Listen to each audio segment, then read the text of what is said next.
Out of crisis and catastrophe comes opportunity, yeah.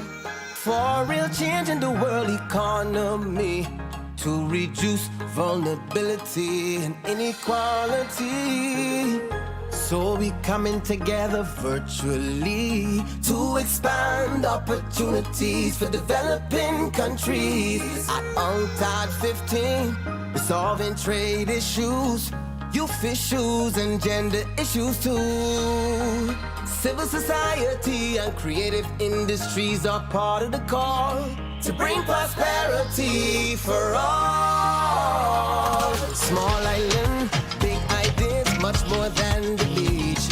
Small country, big reach, touching the world virtually.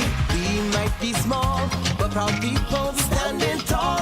Creative and hardworking, we bring Barbados to you. If you can't come to Barbados, we bring Barbados to you. If you can't fly to Barbados, we take Barbados to you. If you can't get to Barbados, we get Barbados to you. UNCTAD, Barbados welcomes you.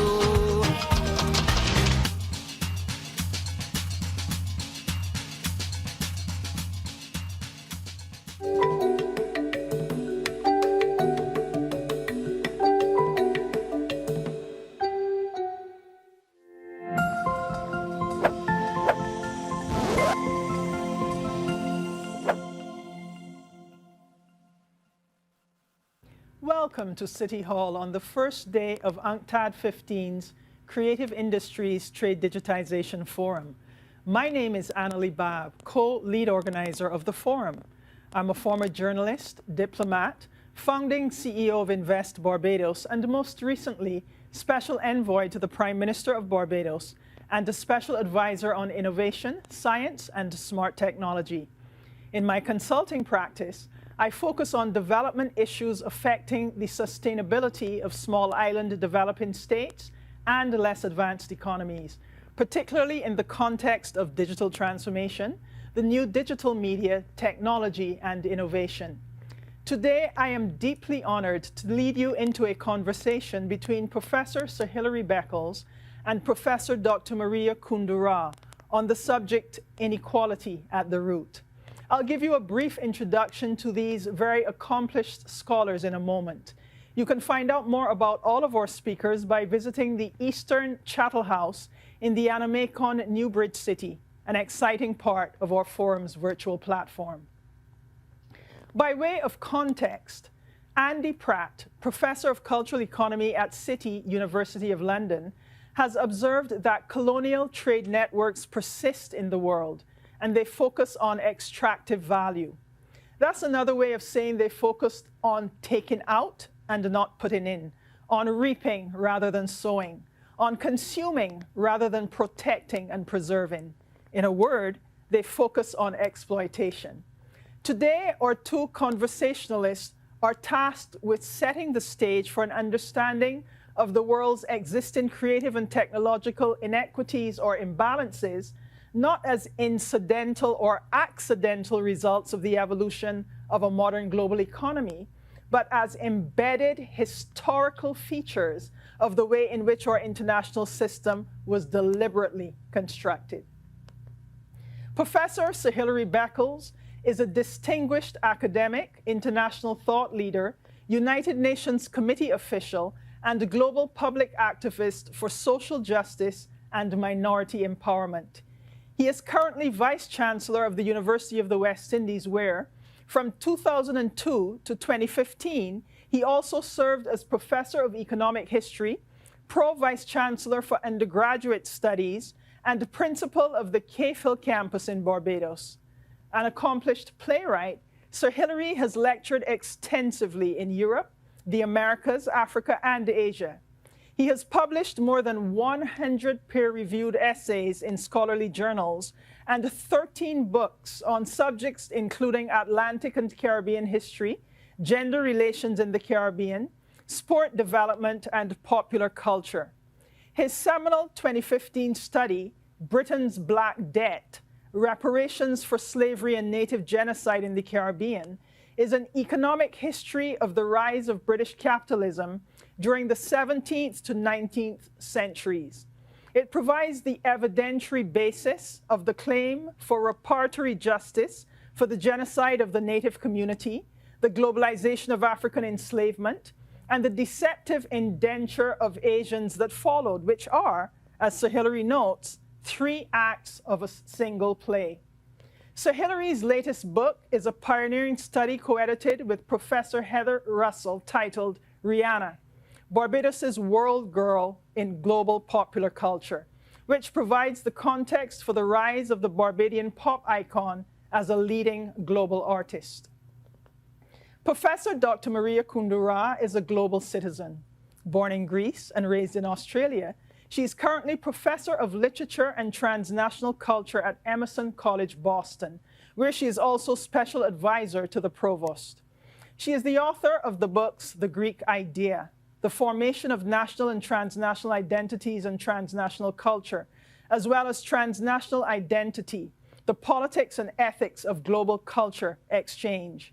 She has published many articles on modernity's aesthetics, ethics, and politics as they intersect, forming national and transnational narratives and spaces.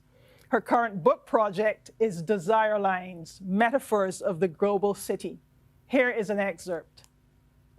In the endlessly mapped and regulated world that we live in, desire lines are everywhere. One finds them on the surface of the earth as the dirt pathways created by people walking through a field or a park, even if it has a "do not walk on the grass" sign. They are the tracks on pristine snow before they're erased by the corrective interventions of a plow. They are the wakes of ships, the calligraphy of airplane trails, the remnants of clothes in dusty deserts indicating that humans walked through there, the floating orange life vests in the Mediterranean, the lines of people snaking through fields on a route to safety, Manaus and Christmas Island, the conference center in Dallas full of unaccompanied children. The city, the polis, as we know from the Greeks, is not its buildings, but the community, the people and their desires whose lines map it. Desire lines are the rise of theater in ancient Athens, graffiti in its current streets, the Black Lives Matter movement, the changing secret links between back alleys in inner city Melbourne that are the site of constantly emergent artwork, the workings of memory, imagined by Freud as the wax box of his mystical writing pad. Professor Kundura's work suggests that desire lines tell the story of modernity, but they could also map it back to antiquity, to ancient and more recent history, to the aspirations and impulses that have shaped our present reality. The Caribbean itself was once a major intersection of global economic power, extending its own desire lines across different geographies, oceans and seas, histories, cultures, ethnicities, and communities, from the ancient to the modern, north to south, east to west. We were inspired to invite Sir Hilary and Professor Kundura to engage in conversation on the root of inequality in contemporary cultural, creative, and technological spaces because they understand something about antiquity, from ancient Greece and Europe, Africa, India, Asia, the Middle East, and the myriad global desire lines that intersect in the Caribbean now. Let's listen in on this inspiring conversation. Thank you, Annalie. That was a wonderful introduction. And as the guest to Barbados, where this is being hosted, I'm going to be a good guest and always honor the host and ask Sir Hilary to begin by talking to us about his very important, both from the political, the historical, the archival, but also the current moment work on the question of debt, the question of Britain's construction of the debt when it first legally defined Black people as property, and how that, and I would like us to work through to link it both in the past with some material that I will bring in from my own research as I'm working on this Desire Lines book about how that was understood in ancient Greece and how that got changed as that culture is appropriated by British, mostly basically European cultures, from which Greece is this strange southernmost point. And also to bring it back to more contemporary moments of the moment that we're living in now, with all of its intersections, of all of them involved. So Hilary, I will leave the floor to you. And as a good guest, I'm so looking forward to your first comments on this. Thank you. Thank you, Maria. I think now I'm beginning to understand, after nearly 50 years, why I've always had this fascination with the Greek space and what we have constructed as Greek culture, civilization. And being from the Caribbean, I think there are certain kinds of locations where the imagination and the two spaces take you in the same place. I've always had this fascination with Greek culture and geography. And of course, to be hosted here in Barbados and this conversation about global trade, about global technology, and about the construction of enterprises across a global market economy, to be engaged in a conversation hosted by Barbados is not a coincidence. It's a conjuncture because, 400 years ago, this very Barbados was a critical pillar in the creation of what we understand today to be modernity. And in fact, one can push that argument to say that one of the important crucibles of modernity was precisely this place, this island, this context called Barbados. And it is when we say, for example, that Barbados is one of the most exciting centers of global tourism. And tourism cultures are about freedom. Tourism cultures are about an invitation to be here and to come and share and be with us and become one of us. Tourism is the culture that reaches out to bring in, and therefore it is about freedom. It is the one industry that's built on the concept of freedom. Come here and be free. Yet, historically, Barbados was the center of slavery. And to experience an island that today celebrates freedom and sees itself as one of the freest societies in the world, and to look at its roots as the society that was built on enslavement and was known globally. Barbados was known in the 17th century as the most unfree society the world had ever seen. And to see how it has evolved and why is in itself fascinating. That modernity, the West as we know it, the Atlantic world as we know it, the Western economy, and how history had evolved in such a way to make Barbados a major player.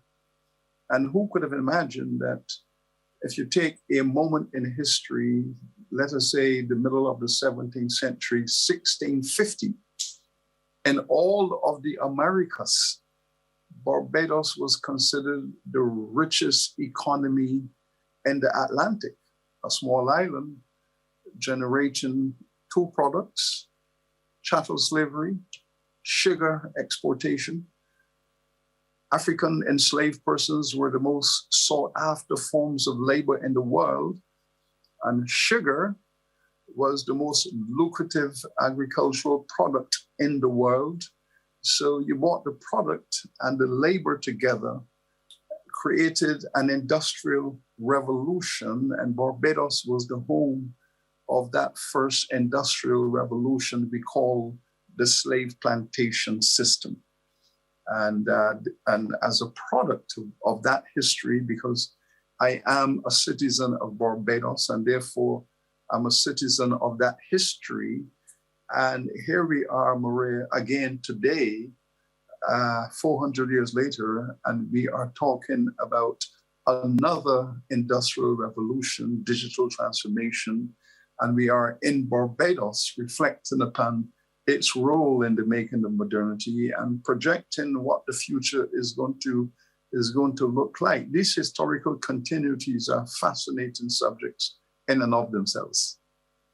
Yes, actually, and the very last point that you made, Hilary, about and here we are now, 400 years later, again as with Barbados as a nodal point, as a nexus of connection for the next step into the future. The hope would be, and this is part of sort of utopian narratives that we would all like, which of course the reality of back 400 years ago, mercantile capitalism, co-founded with the rise of the slave trade, sugar, right? Which initially actually got its first, and this is, I don't know if you knew this, but one of the first sugar plantations was on the island of Cyprus. And it was in the 11th century, initially through Arab traders, but it was really from the 14th to the 16th century that it was under Genovese occupation and with some Knights Templars and some Venetians, of course, which makes sense then for me as a literary person. Othello, yes, we understand now what one of the reasons of what Othello was about, Shakespeare's play. So there, it seems as if by having that be the rise of mercantile capitalism, being the template and the blueprint for what they would perfect later on in Barbados. Because what they were also doing in Cyprus was also having slavery from Russia, but also Greek and Syrian. And of course, the narrative was, oh, no, they're guest workers.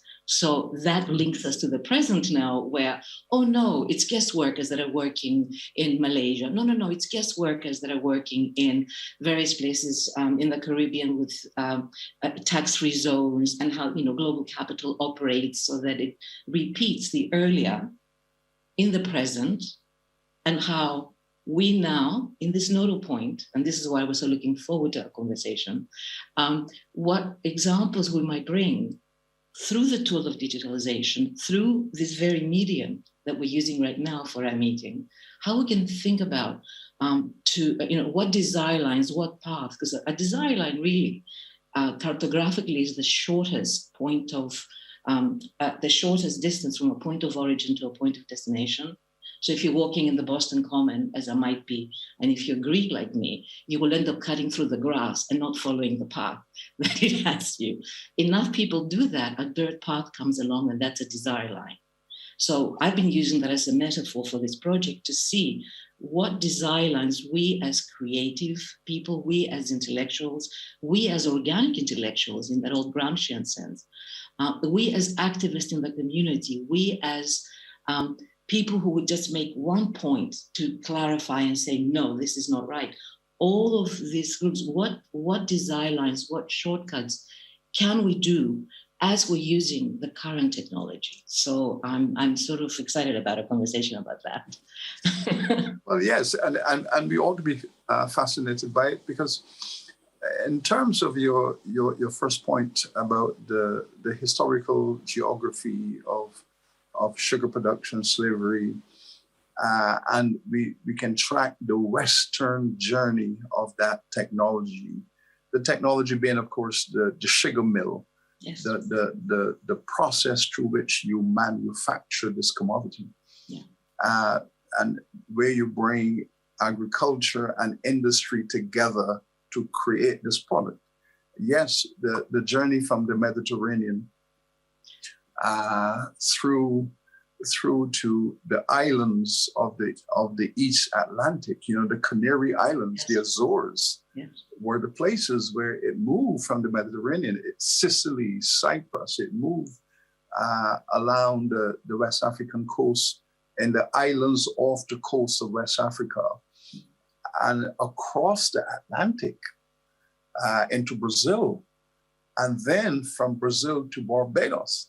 But there are always this moment in the geography of an economic system, the migration of an economic system across the world, there reaches a moment where there is a conjuncture between the economics, the politics, and the culture. And that is where the transformation takes place. And that was Barbados. Because for the previous 1,000 years, there were conversations about what really is a slave? Yeah. Should a slave be allowed to have civil rights?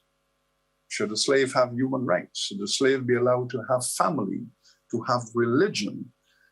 What is the difference between the citizen and the enslaved person, and so on? So these conversations were taking place. And yes, there was this discourse about a slave in the colonial Americas was not the same person as a slave in the Mediterranean 300 years earlier, in classical antiquity 2,000 years earlier. It's very different.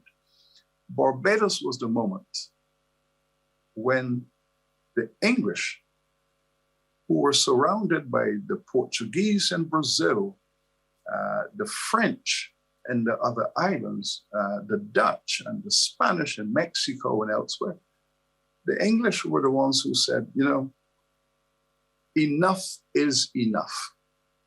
We've been having this conversation for 2,000 years about rights and elasticity and flexibility. Enough is enough. And the English took a fundamental decision that was political, economic, and social.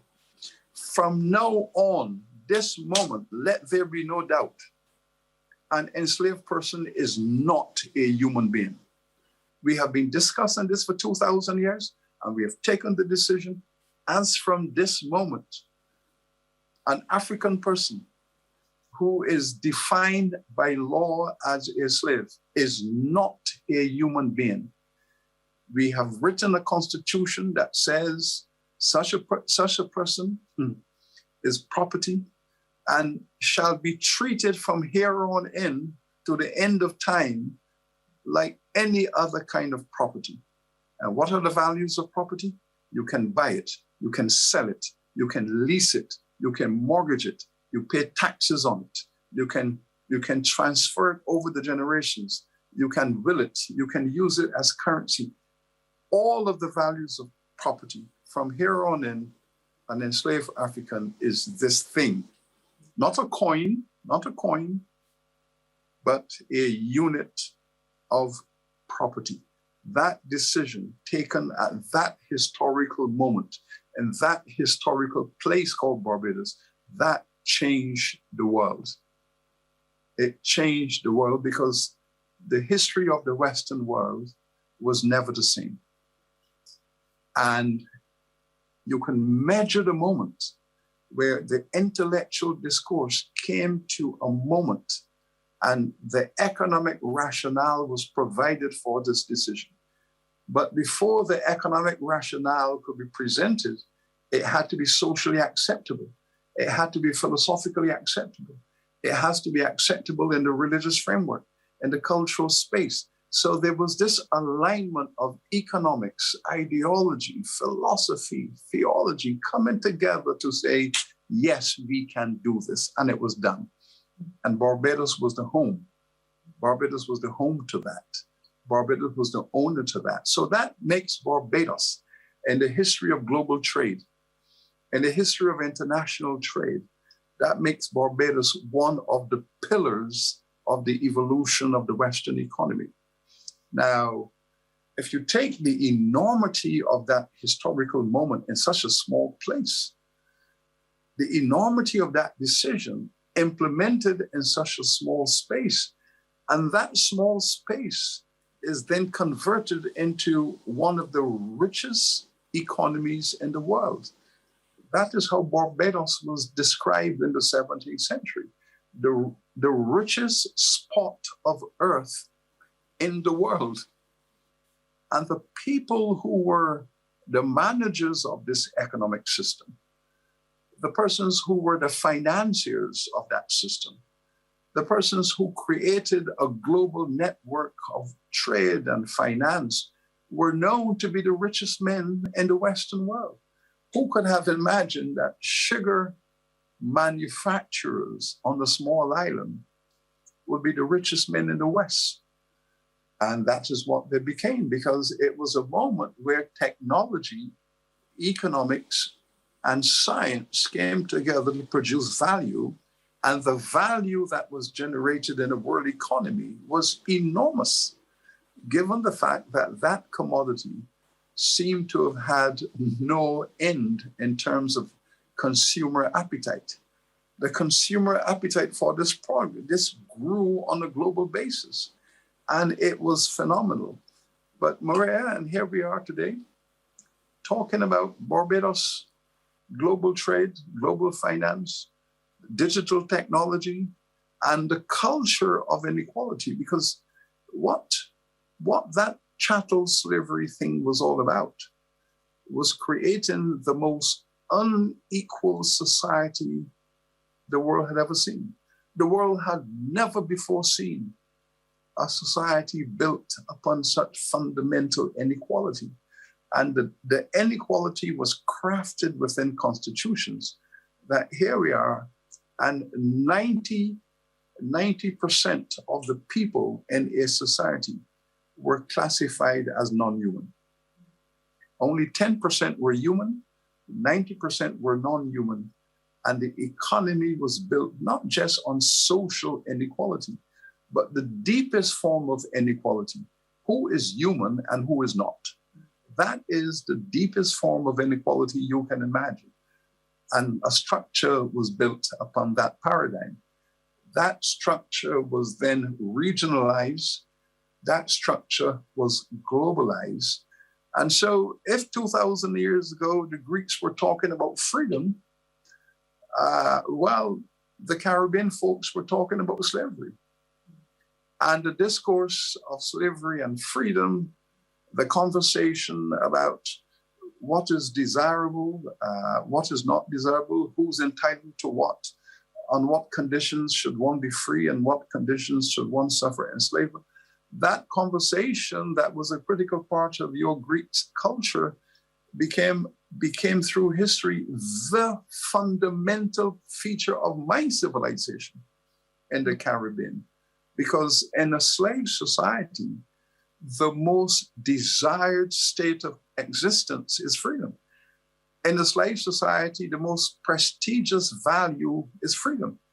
And in a slave society, the thing that people want most and would die for is freedom, thus making that Caribbean civilization one of the most unstable in the world, because there was not a generation in the Caribbean, and in the 500 years after Columbus, there was not a generation in the Caribbean that did not go to war, that did not go to war for freedom.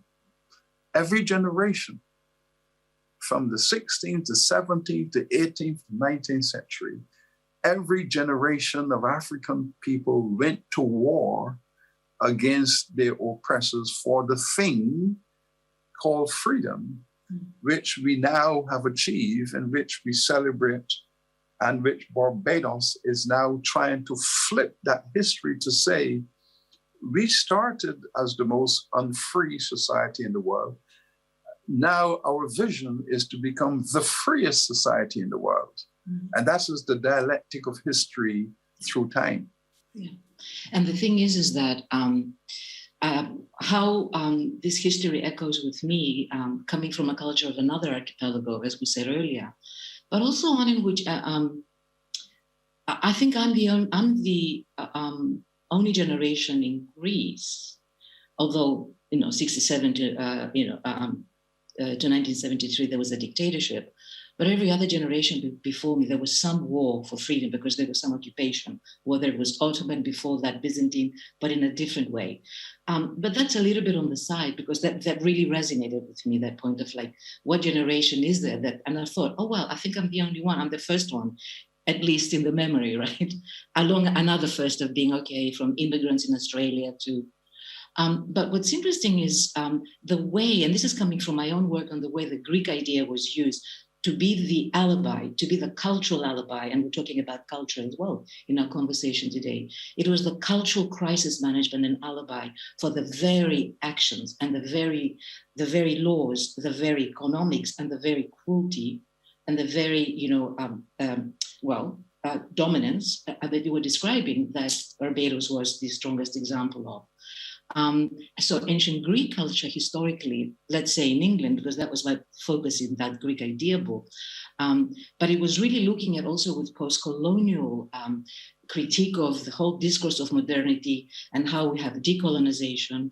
But within that, the very structures that were put in place by the rediscovery of the Greeks in the 18th century by English travelers like the wife of the first English ambassador to the Ottoman court, Lady Mary Wortley Montagu, who's describing the Greeks in her letters to her famous friends like Alexander Pope, all big names in English literary history.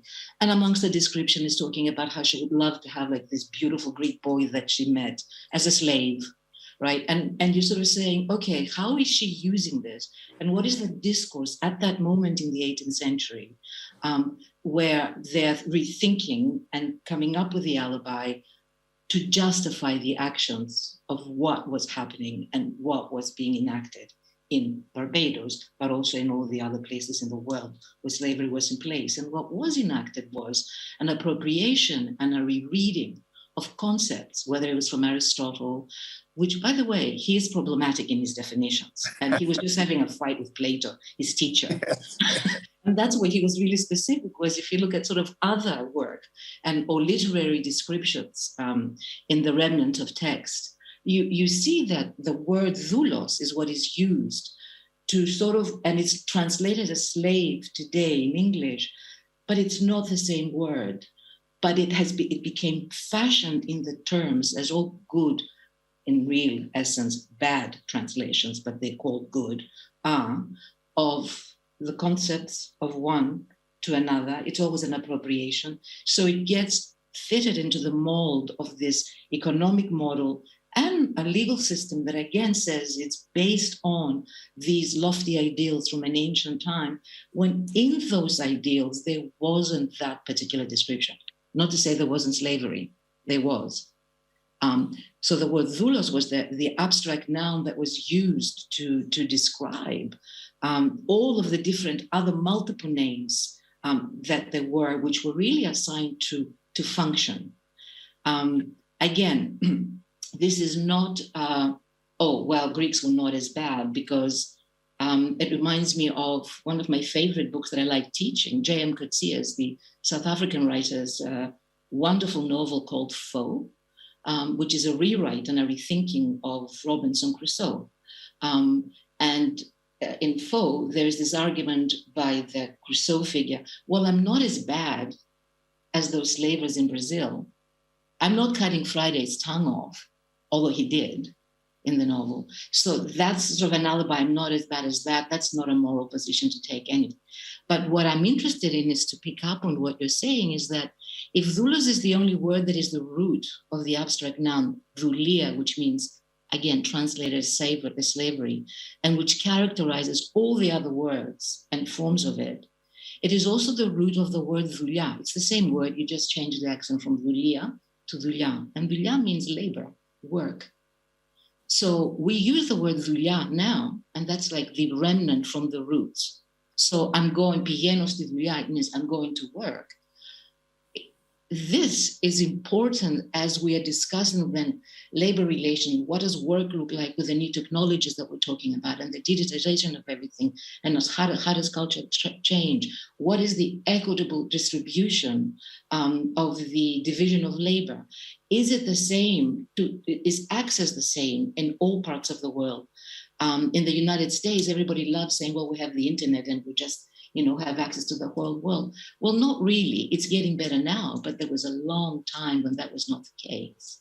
So doulia and labor is the kind of work I'm interested in reclaiming, and as a cultural theorist, in reclaiming from the root of Zulia, which also has Zulia, labor, slavery, which also has labor, not a means of sugarcoating, and I'm making that metaphor on purpose, not a means of sugarcoating Zulia, slavery, but a means of bringing into the president saying, what are the echoes in our labor and how labor is done, especially in archipelago societies, especially in the context of a Caribbean culture, in the context of Barbados, with its heavy history, but also incredibly courageous and bright moments, right, of changing and fighting for the freedom.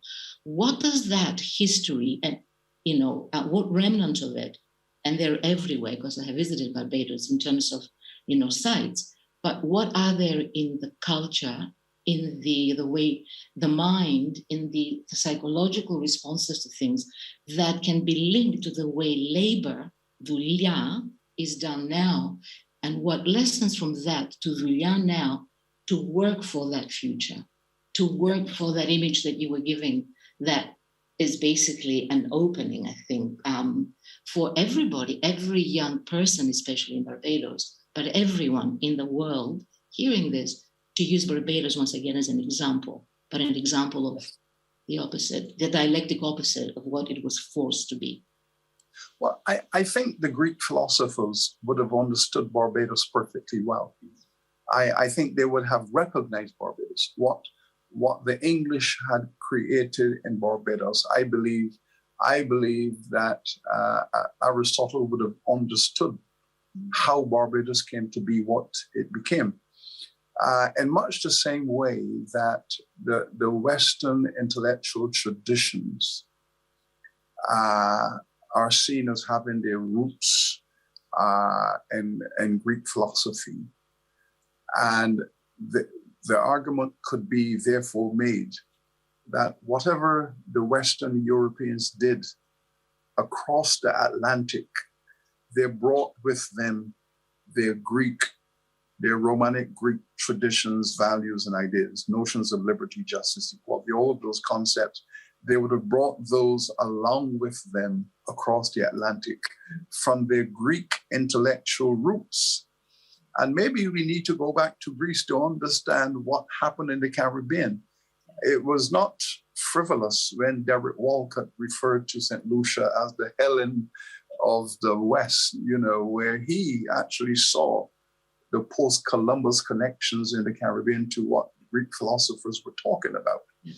So that when the English made Barbados into what it did, in fact, they made a mistake. They should not have named, they did not name the island Barbados. The Portuguese had named it Barbados.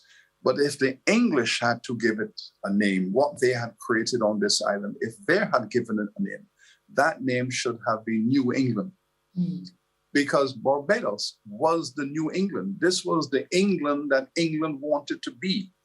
This was the kind of society that England wanted, where they could generate tremendous wealth, where the other, the non-Christian person was not classified simply as the other, but the Black people, the African people were given a space so that other groups were called the other, so that the indigenous people, the native people, the Incas, the Aztecs, all of the indigenous people, they were the other. Mm-hmm. But the Africans were beneath that. So you had a geometry in which there was a core, and that core was the Christian white. And by the way, the word white was not a European word. The Africans were the ones who called the English white. Mm. And the word white was used as derogatory. Mm. It was not a celebration. It was the Africans would call these people white. Mm. They called themselves Christians. So the language of the 17th century was, we were the Christian people. Mm. And anyone who was not Christian was the other. Mm. So the Africans referred to the English people as white, and that was meant to be, these are people without color. Mm-hmm. Who are these people? They have no color, and they were called white. Mm-hmm. But the white people called themselves Christian. So there's an interesting conversation about when did the white people embrace the notion of themselves as being white. It took them 50 years to use the term to describe themselves. And that was also an interesting moment. But the moment they described themselves as white, the Black people became a subgroup. So now you have three groups of people. You have the whites, you have the others, and then you had the subgroup. So when John Locke, who was arguably the most celebrated 17th century philosopher, when he was asked a question, how could you describe yourself as a philosopher of liberty? And most of your intellectual work was on liberty. How could you celebrate the fact that you are a theoretician of liberty, but yet you are an owner of slaves? How do you explain that? And his explanation was very simple. When I speak of liberty, I'm speaking of white people. My theoretical construct is relevant to white people. African people are not human, and therefore they are not the subject of my theoretical discourse on liberty. They are not the other, they are sub people. Now, the challenge that we are faced with today is, having gone through all of those exercises we call emancipation, all of these legislations where you legislate something called freedom and you legislate something called liberty, and you infuse that in parliamentary procedures you call emancipation legislation. But yet the concept of the sub has survived. The concept of Black people as sub within the world economy, as sub within the white supremacy structures, and all of the systems that define international trade, international politics, the African peoples are still conceptualized as a subgroup within the narrative, not even the other. At least the brown people are classified as the other. The Black people are classified as the subspecies. How long would it take, or is it possible for the sub to emerge? And when the sub emerges, does it emerge into being the other on its way to being an equal? But it's an enormous journey for the African people today to journey to equality, to journey from a history of sub through to the other, the marginalized, through to the equality. It's a longer journey for the African peoples. And therefore the question is, since it was the deepest submergence, since the Africans had the deepest submergence in modernity, clearly their emergence has to be longer than anyone else. And it's a hell of a journey from the bottom, at least to the surface. The African peoples are still emerging to the surface. So the conversation about the equality is premature. It is deeply premature because the emergence is still there and it's still taking place, so that the white supremacy systems of the world are not yet prepared to speak of equality. They're not prepared to establish an international trade system of equality, because truly most of them cannot. You cannot submerge a people for 500 years and suddenly you conceptualize them and relate to them as equals. So the global trade system, the global ethnicity structures, the global sociological systems of human relations are still under tremendous pressure to even recognize the African at the level of its humanity. So it is not yet in a position to speak of its equality when its humanity is still problematical. So I think what we are talking about is the sociological and intellectual realm, but how that expresses itself in the economic realm, finance, trade, global relations. And again, I say Barbados is important because it was there that the Western world said, enough is enough. This is a marker. This is a moment. And the moment is all Africans are non-human. And once that decision was taken and implemented in Barbados and globalized, we are now at the other end of that conversation where can Barbados say to the world, 500 years later, we are demanding equality. There is no other relationship other than equality. And equality can be constructed. One does not have to wait for equality to evolve. Equality can be structured and enforced. And what is required in order to do so? Well, when the decision was taken that the African was property and not human, the universities came on board. The universities said, okay, we can do that. We can give you a body of law and jurisprudence to make that work. Then the theology schools came on board to say, okay, we can do that. We can say that this is ordained by God and this is all in the realm of nature. Then the economists came on board, and the economists said, we can structure an economy upon that principle that can generate surplus. So all of the academic disciplines, including my discipline of economic history, your discipline of literature, you mentioned Robinson Crusoe, you mentioned Friday, the discourse that came out of the university sought to normalize the fundamental decision that was taken. What will be required today by all of academia and all the disciplines to say we are going to enforce a philosophy and a consciousness of equality, and this is our project.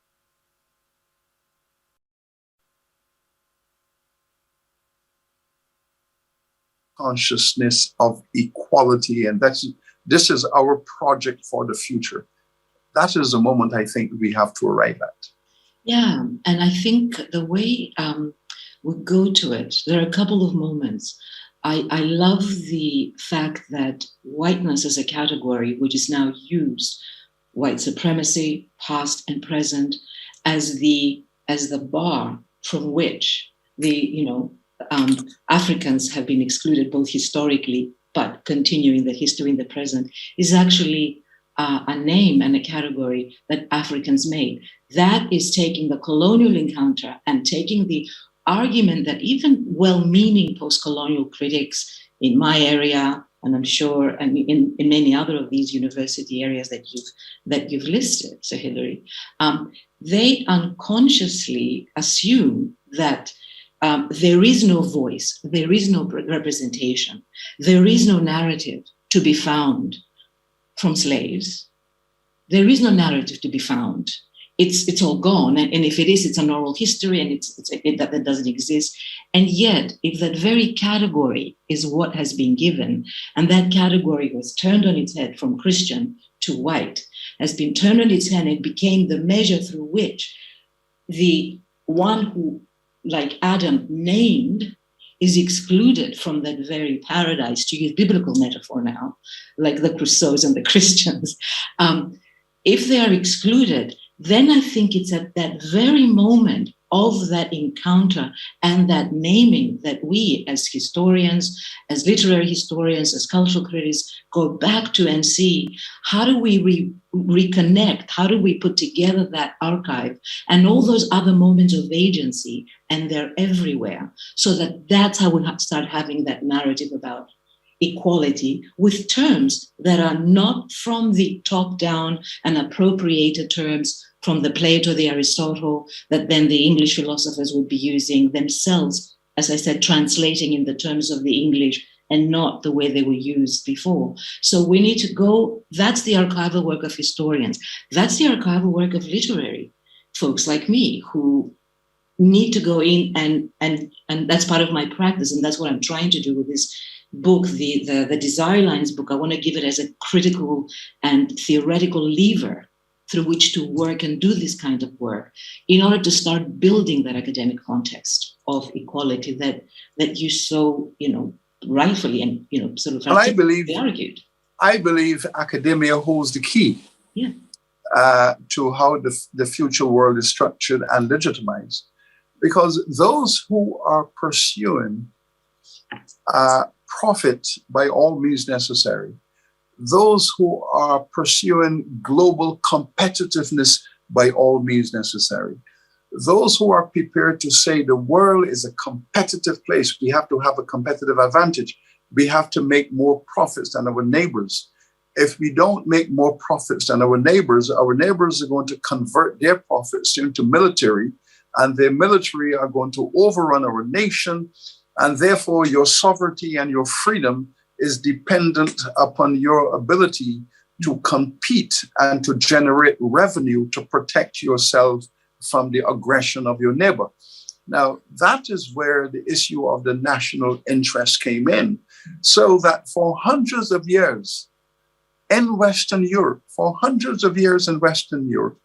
there was an understanding that you do not enslave other people, that you can oppress them, of course.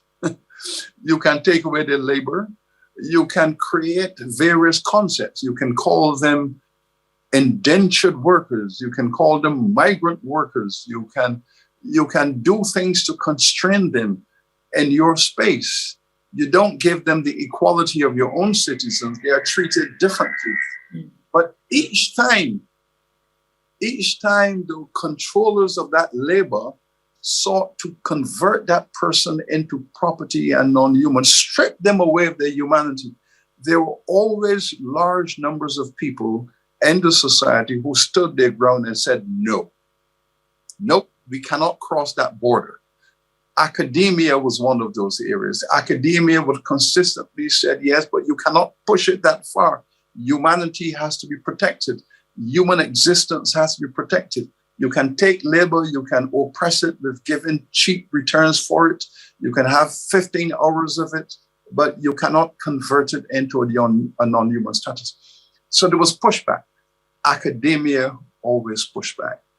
What was unique about that 17th century moment was that the British, I suspect, largely because they feared being overrun by the French and the Spanish, and being a small island off the coast of Europe, I think the trepidation of themselves being enslaved by their neighbors who they have had hundreds of years of conflict with. Suddenly they realized that the only way they could protect themselves from their own neighbors was to extract maximum revenue and value from these African people, convert that wealth into military, convert that wealth into economic advantage, convert that wealth into global corporations, and to construct that as the national interest. And the enslavement of Africans became defined as an initiative that was in the national interest. Anytime, Maria, someone says to me, this is in the national interest, I run away from them, because the concept of the national interest has been used to create the most heinous crimes that the world has ever seen, the national interest. Because if you oppose it, and there were many people at the time who were saying, slavery is unchristian, slavery was sinful, slavery was illegal, slavery was immoral. They used all those arguments, and they were all brushed away because the juggernaut was, this is in the national interest. And to oppose it is to oppose the national interest, and therefore to be a citizen fighting against your own civilization. So everyone came on board, including academia. It was academia who legitimized it, who gave it the economics, gave it the law, gave it the sociology, gave it the anthropology, the academia gave that world of colonization all of the legitimacy it needed to flourish. And I believe that we are now at another moment, this moment of equality and freedom, which are the values of the 21st century. The 21st century is all about moving away from the slavery foundation, moving away from the colonial foundations, going into a world of freedom and justice and equality for women, for everyone. This is the century. And who is going to frame this century?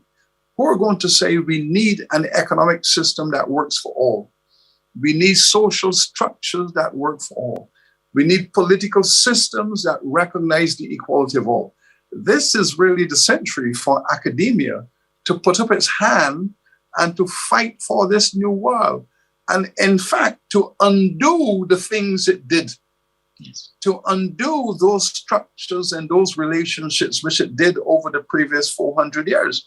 This is the moment for academia to be reborn, to re-legitimize itself and to find its own creative and intellectual roots.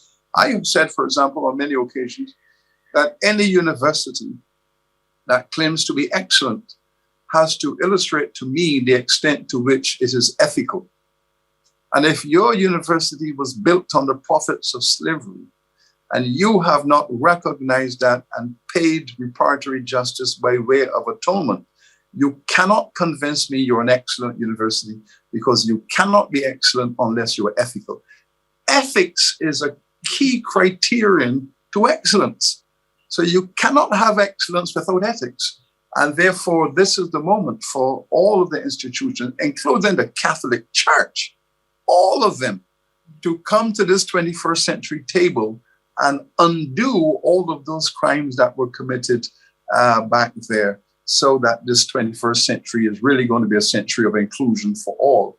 And there is no better place than to begin with this subject of UNCTAD, international trade, the institutions of global trade, the financial systems of global trade, the moral imperatives of international trade, the enterprise of commodity movement, big nations, small nations, all looking for a place within the world economy.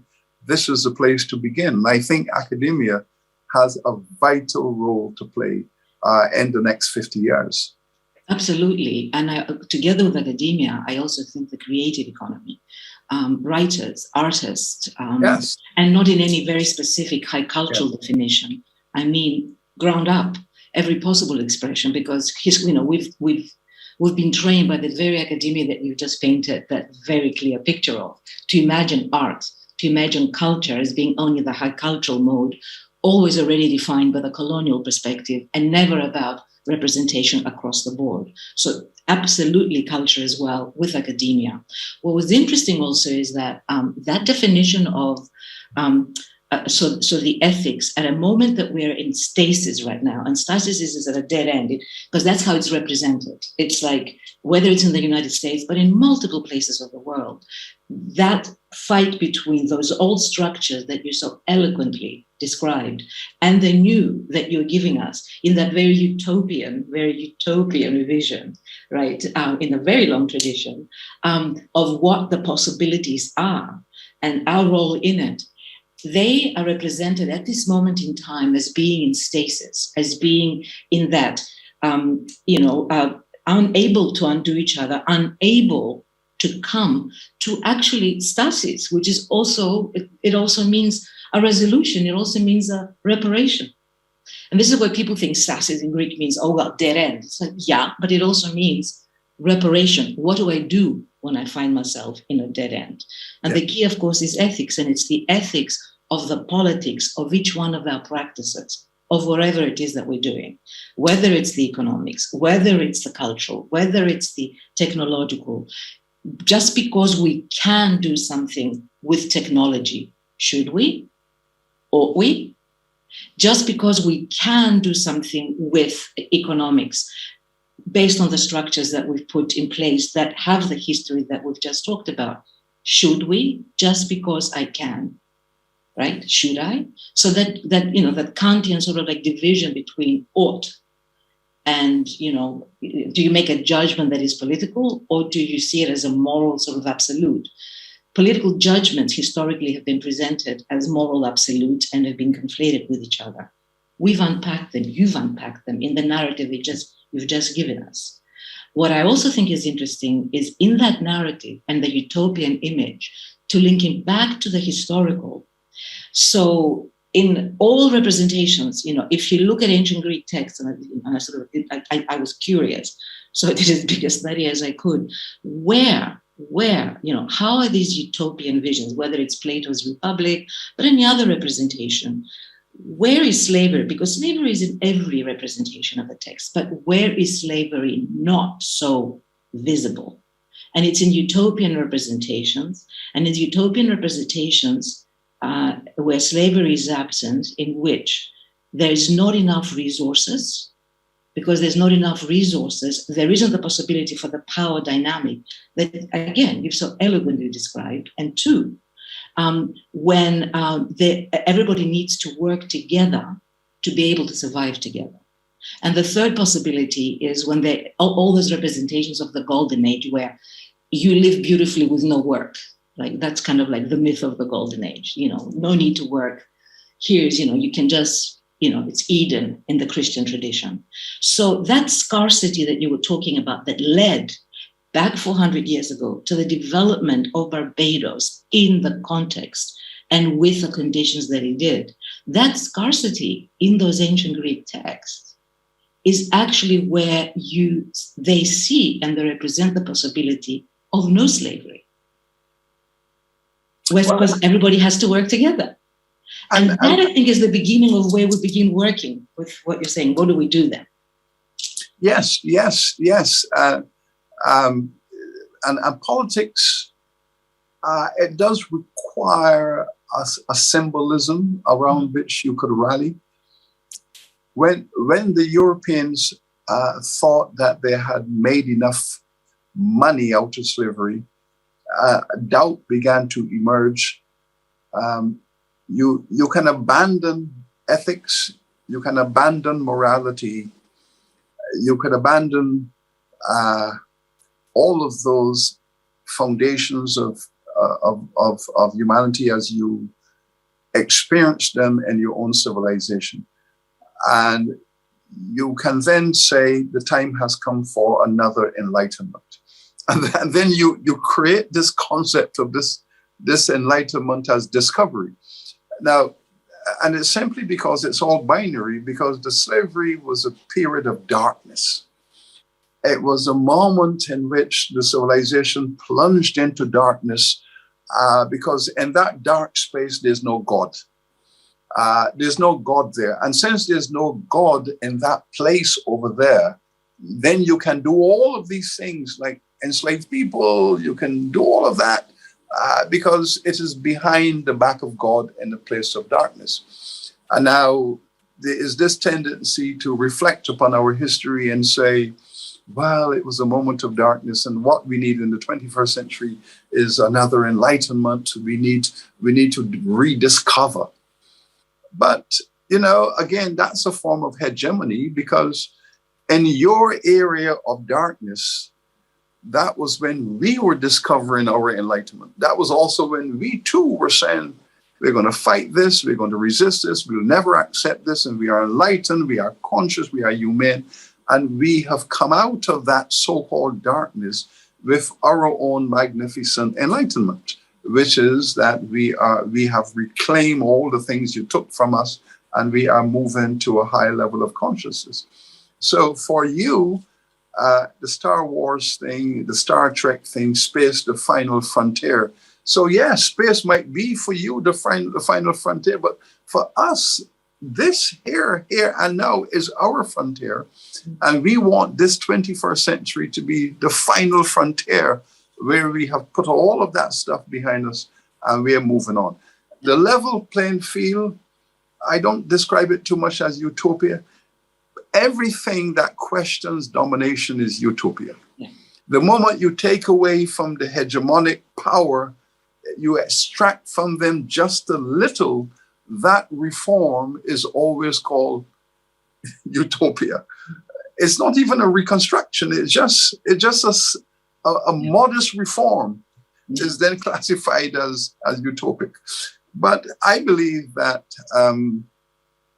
the kinds of issue that UNCTAD is engaged in, how the international trade order can work for everyone, whether there is the possibility of a level playing field for small nations and rich nations, whether those who control the innovation and the technology will always have a hegemonic role, or whether the technology will enable opportunities historically unknown, opportunities for new and small and emerging nations. These are very important questions. And when I used the concept of the academic intellectual, yes, I did include the broader parameter of the creative consciousness of artists and however the mind goes to work to create concepts out of technology or vice versa. So I think this is a great moment. And I really want to congratulate Annalie for seeing these connectivities between the creative, the intellectual, the economic, and the political, because these relationships have always been critical. And when they are aligned, they can be revolutionary. Yes. So in much the same way that they were revolutionary in the 17th century to create that world system, they can be brought into alignment again today to create another kind of opportunity. Yes, we might call it utopia, but I call it something else. I think it's the alternative form of reimagining human relationships. And when you imagine that Hollywood has this incredible way of conceptualizing space and the colonization of space, and you know that whenever they do that, they tend to emphasize a non-racial world. They tend to emphasize a non-ethnic world. They celebrate ethnicities, but on the basis of a horizontal and not a vertical structure. So yes, it might be utopia to imagine a horizontal world. Utopian is not a bad thing. It literally means utopos, non-place. And as a non-place, it means it's stripped from all of the preconditions of existence of the forms that the previous one did. So utopian actually is a blank slate of sorts, even as it is engaging certain elements from it. So I think, though, we need to be continuing this conversation later. I just received, I look forward to continuing this conversation. And I think it's an amazing, I do want to thank Annalie and Adrian for organizing and for inviting us. And I look forward for this to be, from this conversation, for then us to follow up with action and speech and engage academically and through our universities and through the cultural connections that we will be making, ongoing the practices that we're talking about, as in that utopian model. So it's been wonderful having this conversation with you. And I want to remind everyone to please stay tuned, because we will take questions and answers in a minute. So we will see you soon. Thank you, Sir Hilary. Thank you.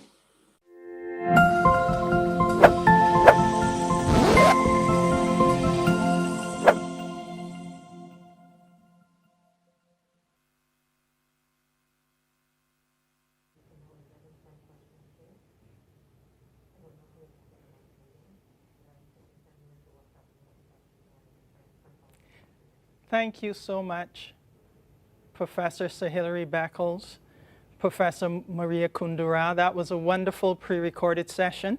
And now we're going to go to a live question answer.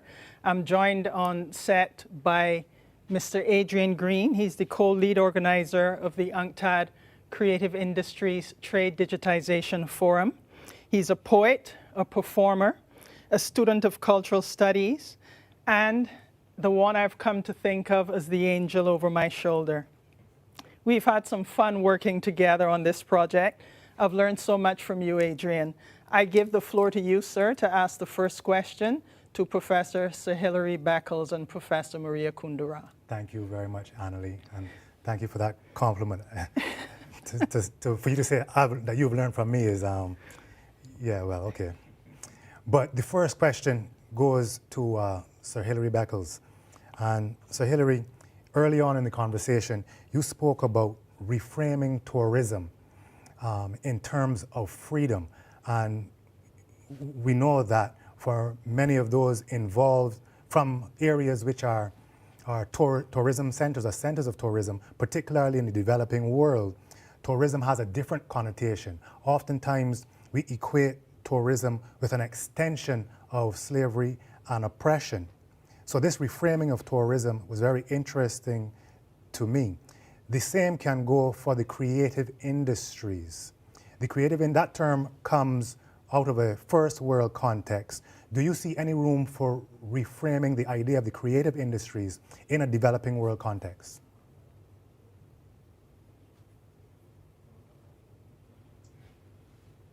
Should I begin? Please do. Okay. Well, first of all, let us look at tourism and its structural evolution. The industry that we have today is over 300 years old. We mustn't think for one moment that somehow tourism is a 20th century construct. In the 18th century, for example, the Caribbean was seen as the place to go on holiday for your health. The Caribbean began its journey with tourism with the health paradigm, the health product. This is why George Washington left Washington and came to Barbados. He came here to restore his health. People came here to get away from the stresses of life and all kinds of illnesses that they could not understand, but thought it necessary to go to the Caribbean for the water, for the air, for the breeze, and for the food to restore their health. So that was the reputation of our first tourism brand. Yes, in the 19th century, we built out a hotel infrastructure. Almost every major town in the Caribbean had a significant hotel. Hotel development was a 19th century product because the numbers were growing. Then in the 20th century, yes, we did move to the sun and sand marketing methodology, which became known, as you say, with some of those colonial things of sunsets and sand and all of that. So here we are, 21st century, looking to revitalize post-COVID the sector.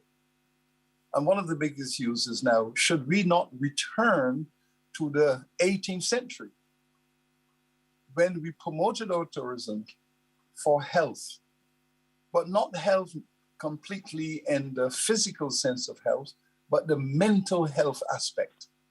Mental health is becoming the greatest force in societies all over the world today.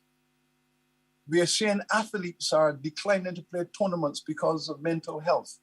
We're hearing politicians stepping back. CEOs are saying to their employees, we need mental health strategies. We need to make sure that all of our workers are engaged, and the only way they can be engaged is if they feel mentally relaxed, they feel innovative, they feel creative. They need to get away to de-stress. Mental health is becoming the fastest growing product. The Caribbean has the history to engage, to reinvent for the world. It is the freest place in the world. Go to the Caribbean. Enjoy the freedom, restore your mental health, de-stress. If you're having personal challenges, go down, get your groove back, relax, go back to work. CEOs, all over the world, this is now the big agenda. So we can be at the center of this new revolution, the revolution of the mental health of the individual that will determine your quality of life, how you have relationships with people, relationships at work, with your children, with your family. All of these things are now subject to mental health issues. The distress, the word disease is made up of two parts, dis and ease. So you get disease because your mind and body are dis-ease. And you have to reconstruct that. So the struggle against diseases will be the struggle for mental health agility, mental health connectivity and alignment, body and mind aligned for a new way of looking at the world. We can rebuild our tourism around that. Now, the issue you raised about the performance industries and the creative industries, that is going to be some fascinating work. Some fascinating work because it's going to be about justice. Let me tell you about this slave trade. The Europeans brought some 20 million people out of Africa, shipped them across, half of them came across the Atlantic. Into a quarter of them came into this Caribbean. But it was not simply a transfer of physical labor from Africa. It was a transfer of intellectual skills, professional skills, technical skills, artistic skills came along in that traffic. So when you think of the slave trade, don't just think about people coming to pick cotton and cut sugarcane and the manual labor, the muscularity of the man and the woman. The builders, all of these fantastic structures you see across the Caribbean, they were built by the enslaved people who brought those technical construction skills from Africa. The magnificent furniture you enjoy, the metallurgy. You know, you go into places like New Orleans and you see all of this fantastic metallurgy on the buildings and the windows, the gates and so on. That metallurgical skill came out of Africa. All of the brilliant stoneworking, you know, the masonry, all of the jewelry culture, the decoration of the body and the jewelry, a lot of that technical artisan genius came out of Africa in the slave trade. So, you know, we have now to reconstruct the technical, artistic creativity around these industries, the material industries, and to rebuild them with pride. But first of all, you have to reclaim them. These things, they represent the treasure trove of our artistic and artisan and intellectual culture. We now have to own that, liberate it, liberate it. Economic empowerment, creative empowerment, all the things that we brought, our ancestors were doing. We need to take that, legitimize it, respect it, and build it out. It's a great opportunity. Sir Hilary, that is amazing. I don't know if you are aware that we actually have a session tomorrow on mindfulness and tech. That was absolutely fascinating. We dealt with a number of those issues. But what I want to come to now really quickly, I believe Professor Kundura made mention of Haiti. And in the context of your intervention just now, Professor Sir Hilary, I'd like to ask her first and then you. When you talk about reclaiming and rebuilding, Haiti has an amazing history. First Black republic in the world, but it now faces a lot of issues. And there were actually, that country was the inspiration for a company that I recently created called Intersections. And it was about how do we take all of this creativity that we have in a country like Haiti and reclaim it. Because we've been watching the news and seeing that a lot of Haitians, because of the situation there, are having to flee their country. I'd like to start with Professor Kundura, but then come to you, Sir Hilary, and ask you to talk a little bit about Haiti and practically speaking, aside from just talk and words, what must we do to reclaim and rebuild and reimagine the cultural and creative industries and the tech sector for Haiti and for the Caribbean in the future? Thank you, Annalie. Two things. Just very briefly to the question of tourism, because it will be linking to your question about Haiti. Tourism came out of, again, in the 18th century, out of what was known as the Grand Tour, which was for aristocratic young men, primarily, very rarely women, to go around Europe's big sites as they were rediscovering Greece, Rome, classicism, neoclassicism, for the culture, so they can be amongst the ruins and amongst nature, to then somehow connect to and link to the spirit of those ancestors that they were calling theirs, even though they were not acknowledging as theirs, as my Greek idea book was talking about. So tourism in the Caribbean could be modeled after that definition as well, both for the health as, going for wellness, but also going for the reclaiming of the spirit and of the spirit of the ancestors, connecting with and showing models of being in the 21st century and in the world that are not linked to the already tired structures that are not working anymore. So that would be a very, I think, fruitful way, both in Barbados and tourism, but also anywhere else, to reclaim an industry that functions by the way it erases the local, and Greece is suffering from that as well, in terms of how it can erase, how that mass tourism can really erase the local cultures, but it can be reimagined as a place where one goes to find new roots and connections that have been discovered, have been brought forth, and have been reconnected in a narrative that brings it from that past that was a violent, that amnesiac blow, as Walcott calls it, but it's not amnesiac, it is always in the memory. So if creative industries cultivate that, make that happen, and have the Caribbean, have Barbados, have Haiti as a local, as a nodal culture, as a nodal spot for that discovery, not only from within, but from without, others coming in to then be the leaders across the world in this kind of reclaiming and resetting of the narrative. Practically speaking, you asked about Haiti.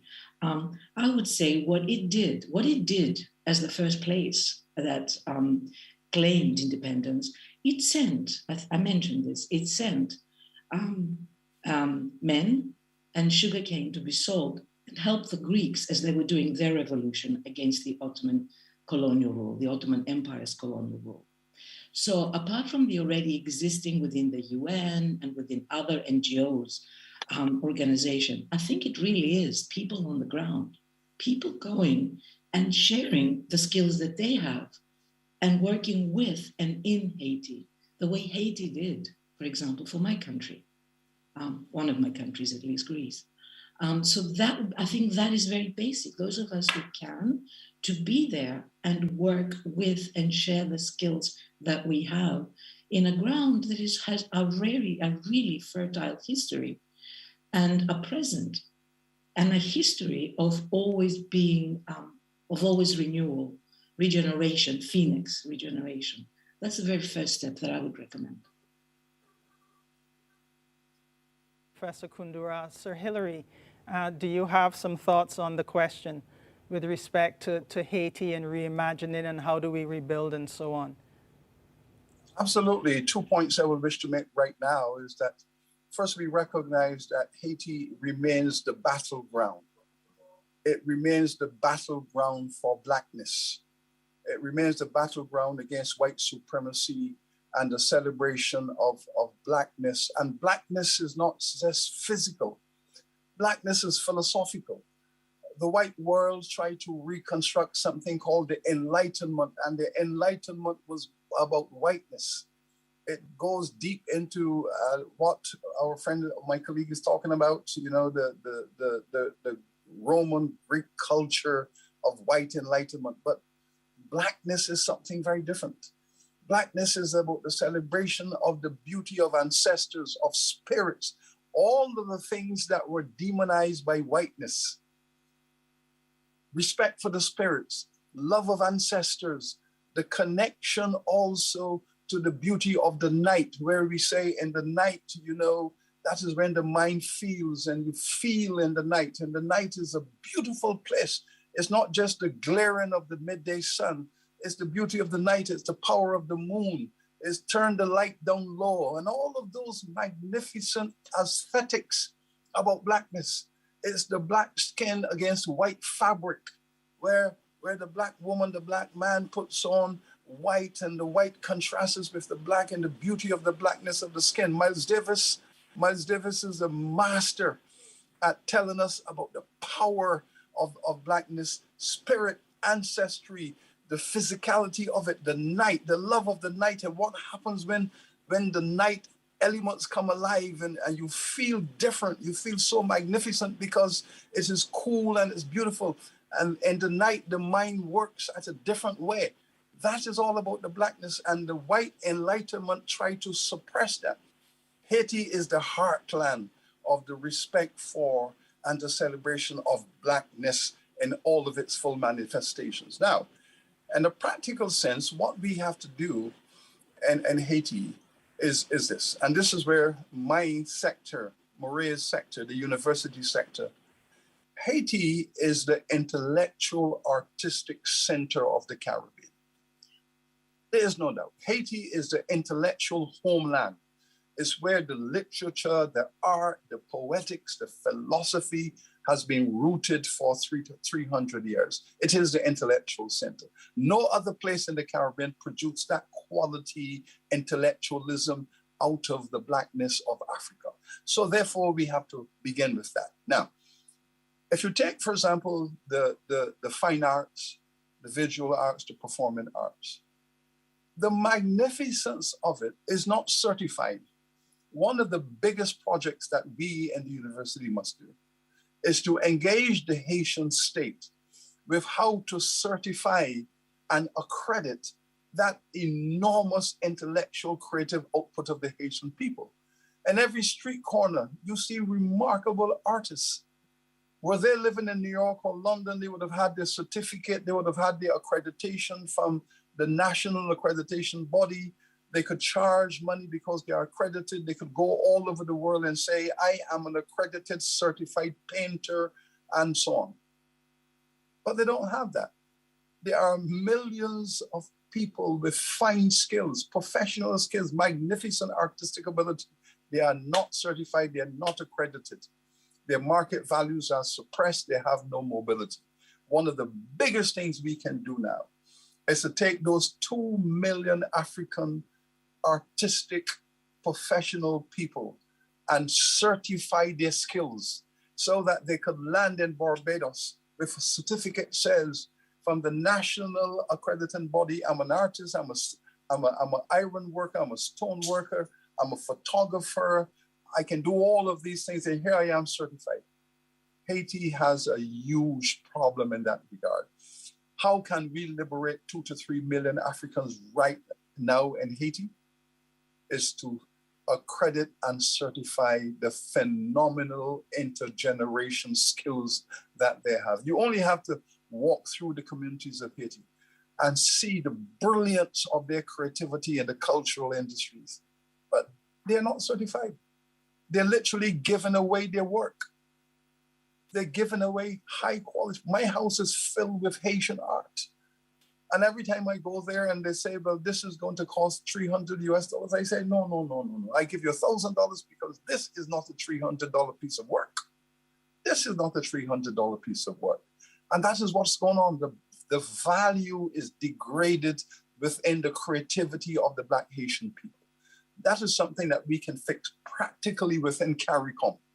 Within CARICOM, we can fix that, rebuild the creative industries at a professional, accredited, certified level, give all of those creative people mobility and proper market evaluations. If I may add to that, because right now I'm actually overseeing the accreditation as all universities have in the US. Every 10 years, there's a big accreditation process. How would that be? Because, for example, yes, within the Caribbean, an accreditation committee, but how would it also work? And what could be the links that can be made with accreditation committees of art and craft from multiple natures? Because we're talking about then not only within the Caribbean, but the value then of this work in Haiti being disseminated and for proper value, not the value that it does not have now, as you are very, correctly and very passionately pointed out for us, Hilary. Maybe those of us who are working within universities and artist communities start making those connections. Wonderful. Professor Sir Hilary Beckles, Professor Maria Kundera, It is unfortunate that we have run out of time. We would love to take this conversation onto another platform at another time, but I'll give Mr. Adrian Green the last word as we move to the next session. I think that is a great place to not end, but take a pause in this conversation, because that is really the crux of the matter. Where do we go from here, and how do we get there? And I think Annalie will agree with me that that is what this Creative Industries Trade Digitization Forum is about. So thank you so much, Professor Kundara and Professor Beckles, for what I thought was an extremely insightful and stimulating conversation. We are going to move on now to the next item on our agenda, which is the high-level opening session brought to you from UNCTAD, Geneva. Dr. Bob, anything from you before we go on? Not at all, sir. Thank you so much. It has been a delight, Professor Kundara, Professor Sir Hilary Beckles. We're going to welcome you back at some point. Stay tuned.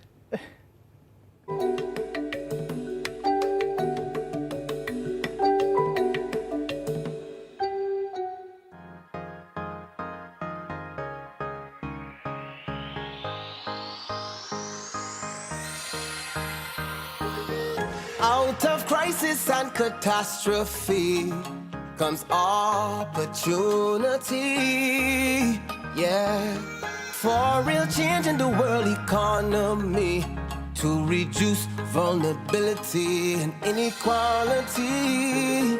So we coming together virtually to expand opportunities for developing countries. At UNCTAD 15, resolving trade issues, youth issues and gender issues too. Civil society and creative industries are part of the call to bring prosperity for all. Small island, big ideas, much more than the beach. Small country, big reach, touching the world virtually. We might be small, but proud people standing tall. Creative and hardworking, we bring Barbados to you. If you can't come to Barbados, we bring Barbados to you. If you can't fly to Barbados, we take Barbados to you. If you can't get to Barbados, we get Barbados to you. UNCTAD, Barbados welcomes you.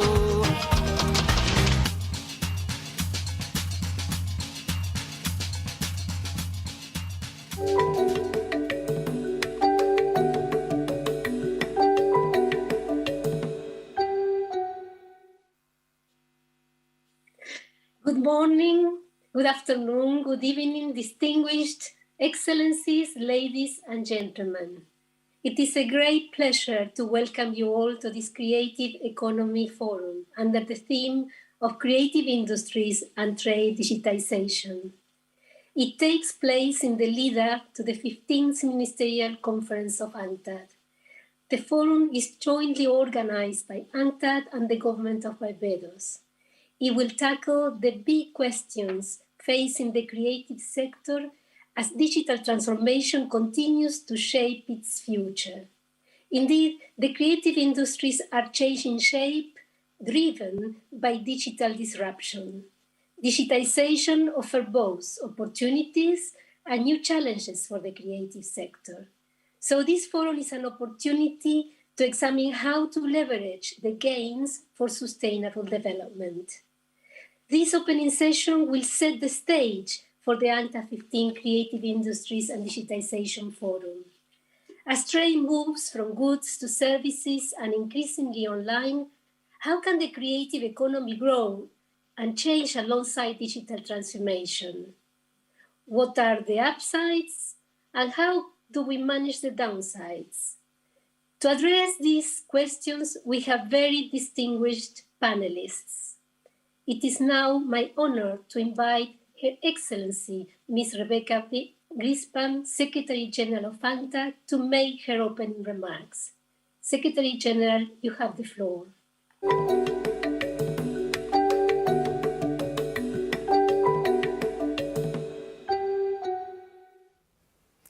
Distinguished panelists and participants, ladies and gentlemen, dear friends, it is a great honor for UNCTAD to open this first Creative Industries Forum in the context of our 15th Ministerial Conference. We will devote this forum to analyzing, understanding, and addressing these important industries through the wide lens of digitalization.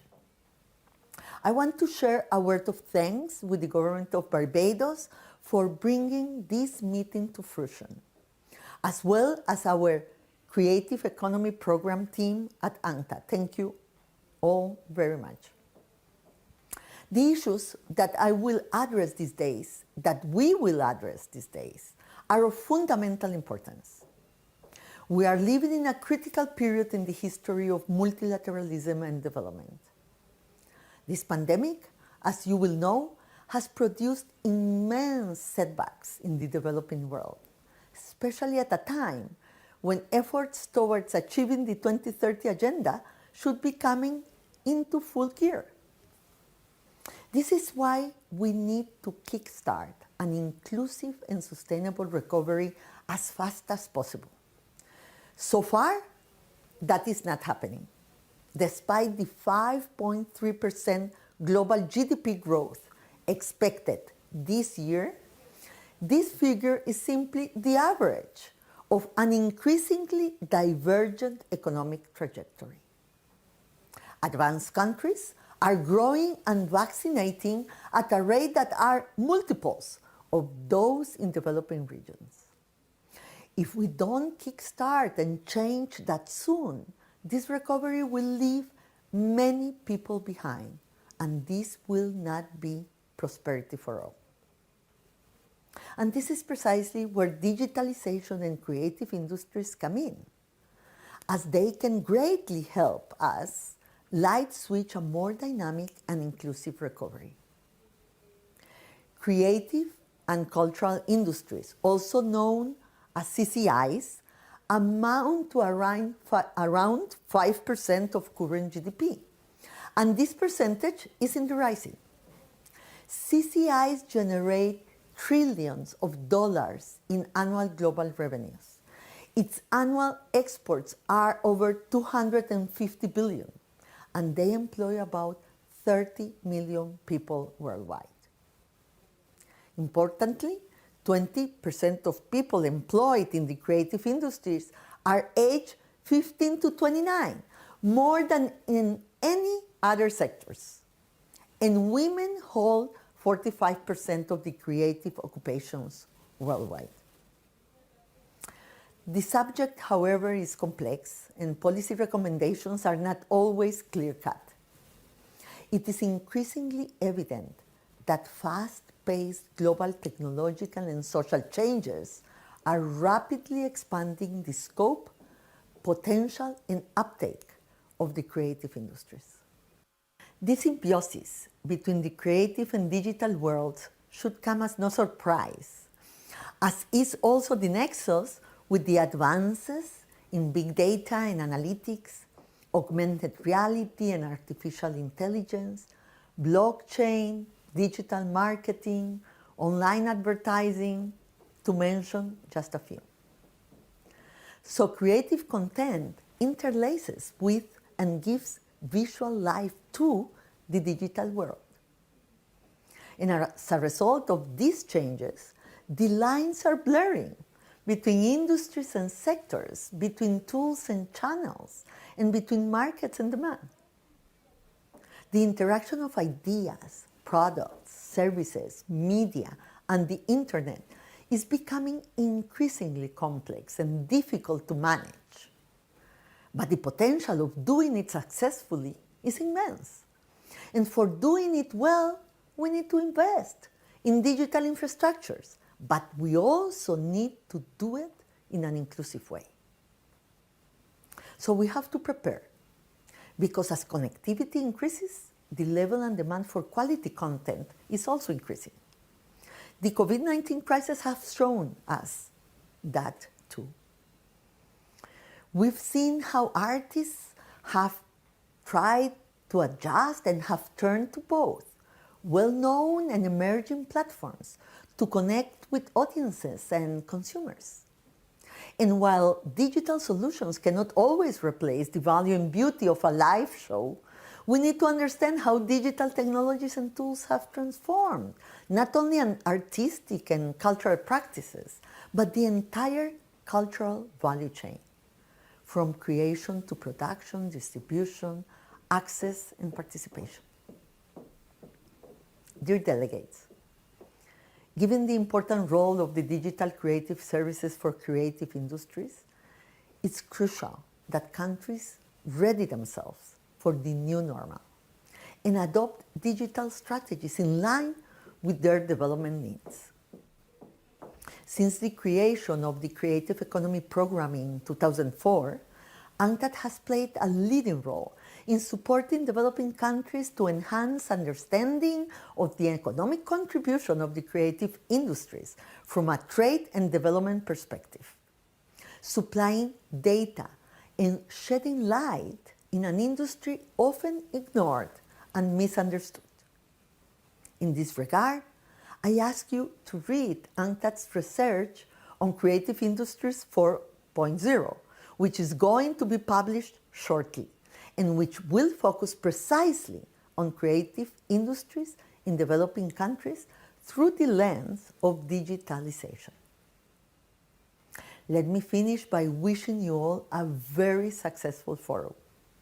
We are happy we have managed to bring together this key policy discussion group not only during our 15th conference, but also during this 2021, that is the International Year of Creative Economy for Sustainable Development. UNCTAD has headed the call and will continue to do so. It is our hope that this forum will be the first of many, and that your debates and deliberations will enrich these industries which are critical for an inclusive and sustainable recovery. I wish you a very successful forum. Thank you.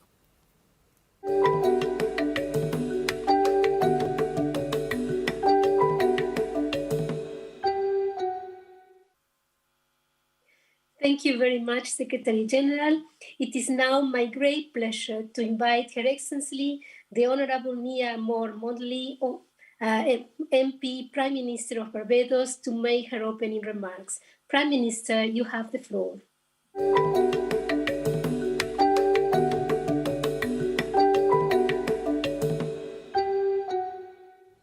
Excellencies, delegates, the United Nations has designated 2021 the International Year of the Creative Economy for Sustainable Development.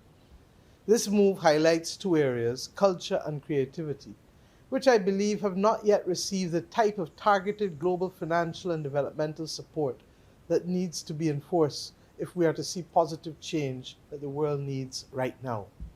Culture and creativity are how we talk, how we walk, how we see ourselves, how we see and engage with the world.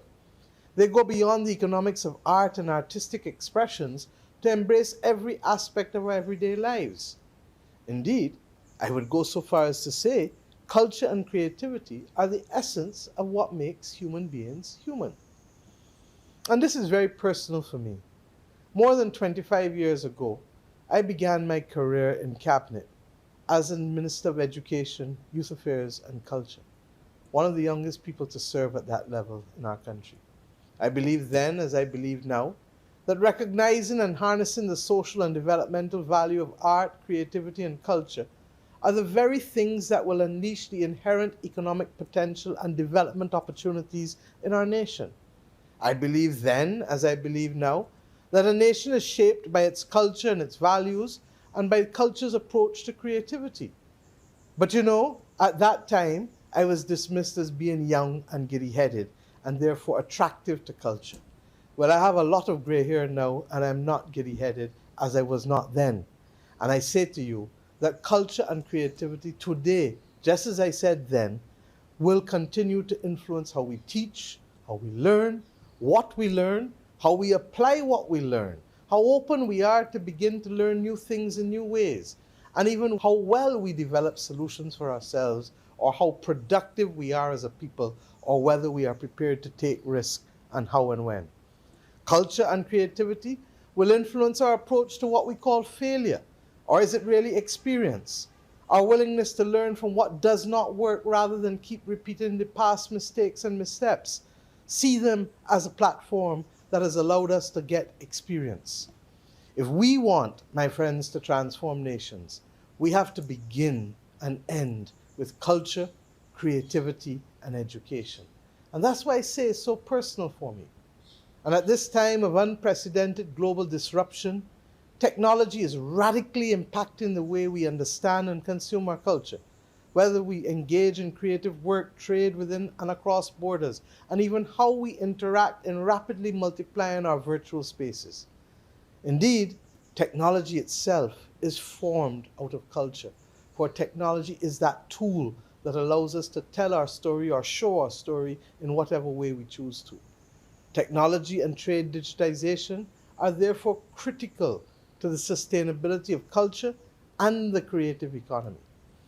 And this is why, my friends, I gave my full support to Mr. Adrian Green and Dr. Annalie Babb, the co-lead organizers of the Creative Industries Forum and the Trade Digitization Forum, when they decided to combine what were originally two separate events into a single event.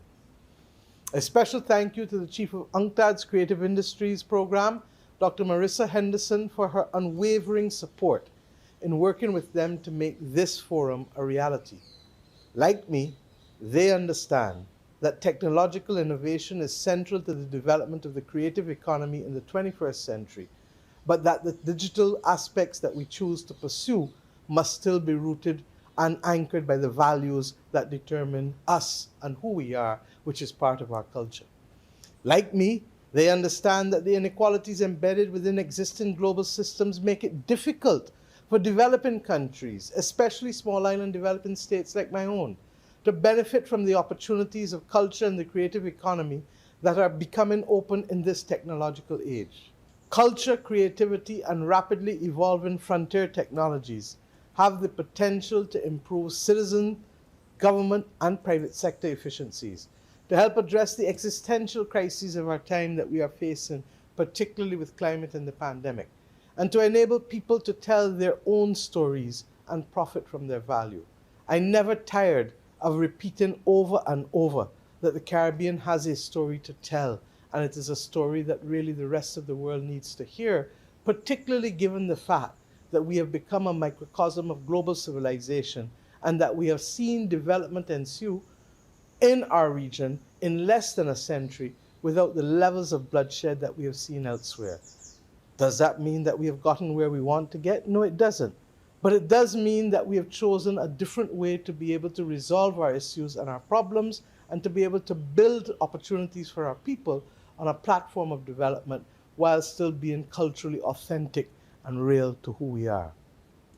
But my friends, if we are to realize the benefits, we must be willing equally to face fully and fix any inequities that are remaining in our societies and that allow advanced technologies to benefit and enrich just a privileged few.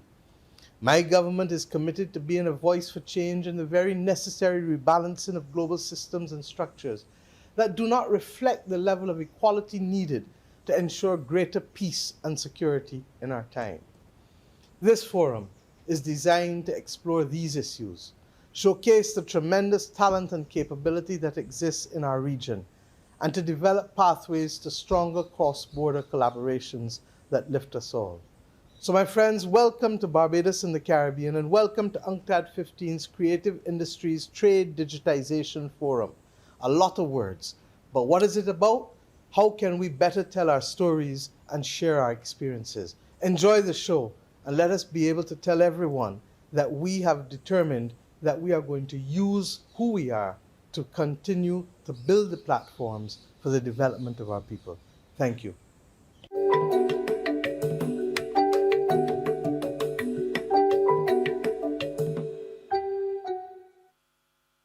Thank you very much, Prime Minister, for your words. I am now, it is my honor to invite His Excellency, Mr. Sandiago Uno, Minister of Tourism and Creative Economy of Indonesia, to make his opening remarks. Minister, you have the floor.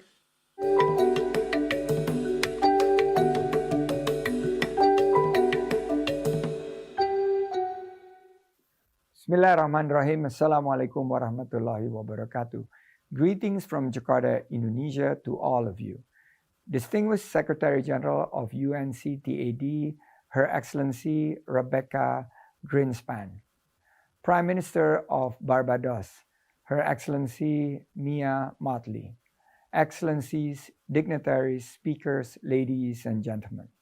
It is an honor to speak in front of you in this first ever Creative Industries and Trade Digitizations Forum at the UNCTAD 15, UNCTAD 15.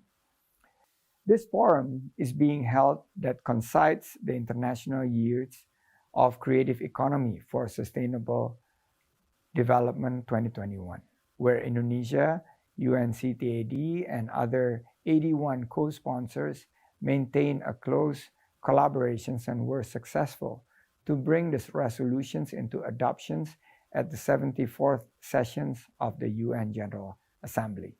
I congratulate Secretary General Greenspan and Prime Minister Mottley for the patronage of this event, which I am extremely sure will be a successful one. Excellencies, ladies and gentlemen, creative industries were impacted harshly by the cruel pandemic which occurred since last year.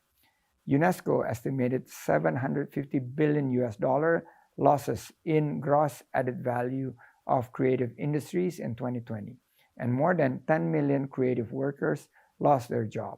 However, there are also creative subsectors which flourished during this testing time. In Indonesia, several subsectors such as games and applications development with TV and radio are the pinnacle during this pandemic, contributing around 13% within the creative economy GDP in Indonesia, which were estimated around $9.4 billion. As a response, the global trade has also moved in advance. A digitized global supply chain is in action.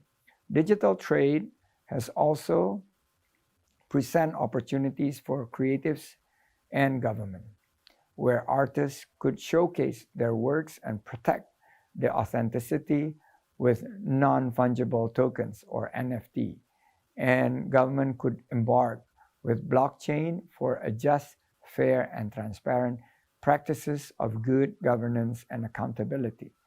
The words may seem futuristic, but here's the thing, our future is already in front of us, like it or not, it's here. Excellencies, ladies and gentlemen, with that, the future is near to examine the Sustainable Development Agenda. I would like to use this forum to recall the challenges in creative industries and digital trades.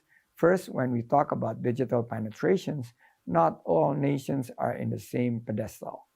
The widening digital divide has made many people left behind. Advanced nations left further, leaving others without access to digital market, let alone for digital literacy. Second, the digital modes of work are open to advanced exploitations. The line between home and office is getting blurred with unreasonable working hours, scaring our physical and mental health. At the same time, many workers and gig economy players were not incentivized fairly, even in many unbelievably intense conditions. In that case, government around the world should invest in digital and financial literacy, as well as providing access and assistance to new markets and new economies. Protections of privacy, health, and safety nets are also needed for creative, gig, and digital workers. With the ever uncertain situations, governments should and need to be at their side. Excellencies, ladies and gentlemen, on a final note, I would like to close my remarks with a widely known Barbadian proverb. One hand can't clap, meaning the active cooperations and collaborations are needed to get things done. This is a good time for all of us to work together, moving forward together, survive together for a prosperous world together. I thank you all and may God bless all of us. Wassalamualaikum warahmatullahi wabarakatuh. Wonderful Indonesia.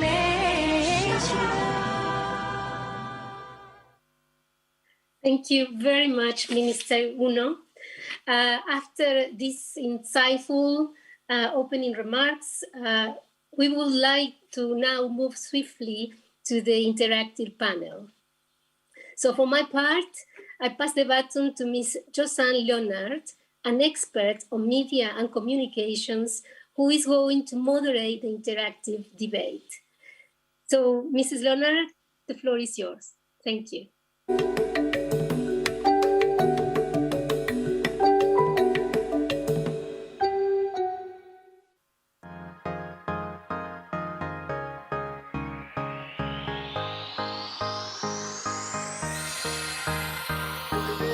Out of crisis and catastrophe comes opportunity. Yeah. For real change in the world economy, to reduce vulnerability and inequality. So we coming together virtually to expand opportunities for developing countries. At UNCTAD 15, resolving trade issues, youth issues and gender issues too.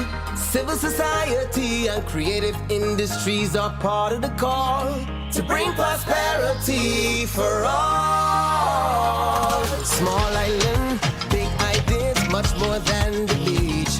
Small country, big reach, touching the world virtually. We might be small, but proud people standing tall. Creative and hardworking, we bring Barbados to you. If you can't come to Barbados, we bring Barbados to you. If you can't fly to Barbados, we take Barbados to you. If you can't get to Barbados, we get Barbados to you.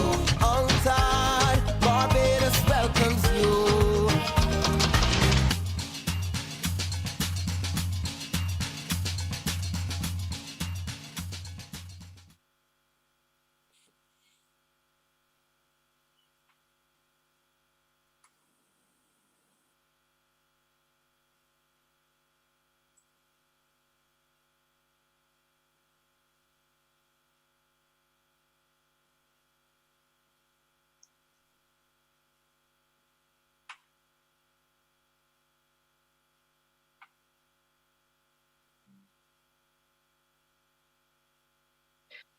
Good morning and welcome back as we get ready to jump into our plenary this morning.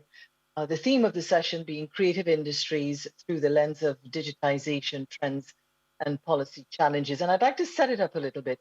Well, one of the big promises was that the internet and digital technologies were going to level the playing field beyond our wildest imagination.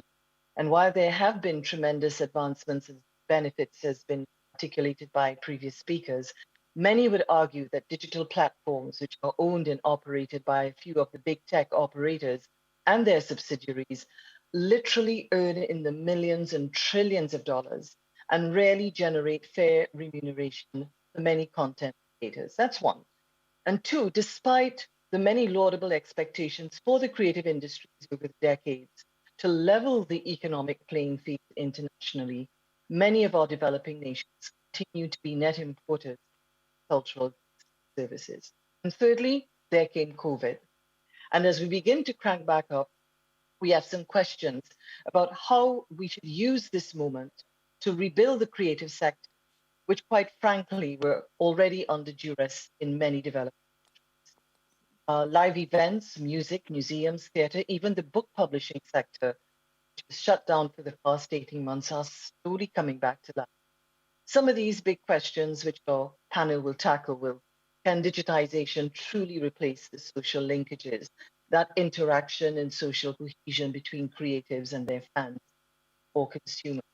What does the future of work look like? How will we tackle systemic inequity, like the lack of finance, lack of access to finance, antitrust laws and trade rules thought about? How do we transform education to build colonies of digital nations, equipped with the tools to drive innovation, which is the lifeblood of our creative industry ecosystem? As the note said, Inequality is not a side effect of the global economic system. It is the root of it. So the task for the esteemed panel is to tackle some of these questions. Let me introduce Nicholas Branca, John Hawkins, and Biram Sok. Very quickly, Nicholas is a Grammy-nominated producer and musician from Barbados. We claim him as the Caribbean, who has been making music for over 30 years. He's produced a plethora of songs for a number of very big names from the region: David Rudder, Anthony Douglas, right there in Barbados, Alison Hines and Crossfire, Square One, to name a few. He's also a very successful artist in his own right, with 2 albums to his name, and has toured extensively with Roberta Flack and Eddie Grant, musicians to note. Recently, Nicholas was awarded an honorary doctorate from the University. He continues to work with young people to bridge the narrative, to pass on what he has learned so that it crosses. Next up is John Hawkins, who is a global strategist on creativity, innovation, and work. He's a founder and chair of InWork, a director of first-person films and television investments, and numerous other titles as directors and former chairman of a number of companies. He's worked with HBO and Warner Brothers as their chief European advisor for over 20 years. He's no stranger to the UN system. He's a member of the United Nations Committee on the Creative Economy. He's also a very published author on creative economy. And his last piece of work, which I'm really intrigued to read, is Invisible Work, which was published in 2020. Maybe leaving the best for last, I don't know, is Biram, who is founder of Coeli, a newly developed business-to-business wholesale sourcing marketplace for products made in Africa. She's also the founder and partner of Founder 5, a startup management which is focused on developing and advising ventures. A lot of technology experience under her belt, and she'll tell us a little more when we speak with her. She's the winner of the 2020 Cartier Women's Initiative Award for North America and served as a member of the jury from 2020. So I guess you'll agree with me, our online participants. We pack a lot of power in this panel, and I'd like to really throw the ball to you, Nicholas, beginning with the host country, our homeboy, to share some of the key thoughts that you would want to bring to the fore in addressing this multi-layered theme of this particular session. Thank you very much, Josanne, and welcome you all to Barbados in this virtual way. It's a shame that you're not actually getting to see it in person, but this will have to do for now. Just a little bit about what I've done in the past. My career has been, to a very large extent, existing on the fringes of the traditional music industry, in the sense that we in the Caribbean have been functioning for a very long time outside of what we would call the mainstream music industry. The idea of a major label being an aspiration for us was more of a dream than a reality. And we have found ways over time to exist reasonably fruitfully with tools that we have developed on our own. We have, through trial and error, developed systems of performance, live performance within our own region and for the diaspora that is all over the world, Caribbean communities all over, and their extended families and loved ones and friends. We have also developed over time a very vibrant recording industry, in the sense that the Caribbean, in my view, and I mean, the statistics do show this to a certain extent, is the most prolific region in the world with regards to releasing music, as I would speak primarily about music, per capita.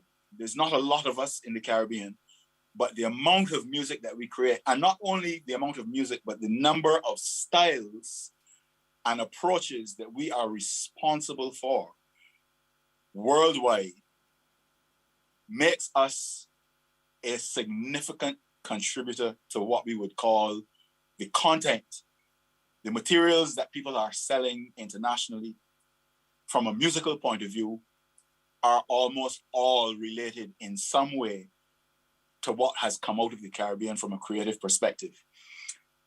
And thirdly, our region has done yeoman service, I would say, in trying to find ways to regulate and maximize the potential of intellectual property. We have not succeeded in the way that I'm sure a lot of the practitioners would hope. But when you think about it, all of the islands in the Caribbean have their own collection agencies, which are trying their best to make the most out of whatever monies are available for creators. And as a result of these three things, what I have been particularly proud of is that we have been able to generate among all of the islands a very significant number of people who have made a living out of making music without really touching what we call the mainstream. So our ingenuity, our discipline, our desire, our determination has manifested itself in how far we have come.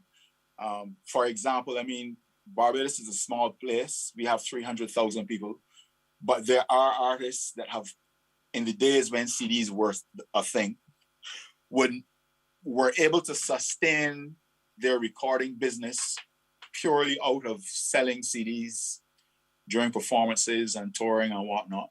And then their live performances were able to sustain their personal existence so that they were able, you know, most of them were able to buy houses and buy cars and to live what we would call middle-class lives. I say all of that to say that what has happened in the last 18 to 19 months has brought a lot of what we had achieved to a kind of a halt. I don't feel as negative about it as I could, because in my mind, we have always existed on the fringes. We have always found ways to exist and to succeed and to thrive without support from what we would call the international financing community. And as a result of that, I do believe that we will find ways to do it again. What I am a little concerned about is that we are in a time when our own audience, our own population is no longer geographically specific to us, but they are not any longer limited from a media perspective to us. So in a way, it feels as if the population of the Caribbean is now an extension of the population of America, is an extension of the population of England, of Europe, of the Far East, because of the way that social media is kind of making this world into a village of a whole set of people functioning under what feels like an American cultural standard, which I think is a little bit dangerous for us all. And we can't do anything about that. It is left to organizations such as this to think about ways to not only seem to be encouraging the way that we develop, but also think about ways to limit the different avenues through which propaganda reaches us and influences thought processes to make people function outside of the actual limitations of the environment in which they exist. So, I mean, to use a small example, Barbados is 166 square miles. Our roads are very rarely more than 12 feet wide. But people have as an aspiration to drive Range Rovers. which don't make sense in an environment such as ours, right? And it also causes a whole set of financial desires that we as a nation are not always able to support. So in other words, it makes us, what we say in the Caribbean, you have champagne taste and mobby pocket. So my main issue here today is trying to put on the table that, yes, we do need financing. We do need ways to increase what we do and to protect what we do. But we also need to find ways to limit the influence of others in a way that is not necessarily infringing on freedom of speech or whatever. But we cannot compete, I can't compete with Netflix.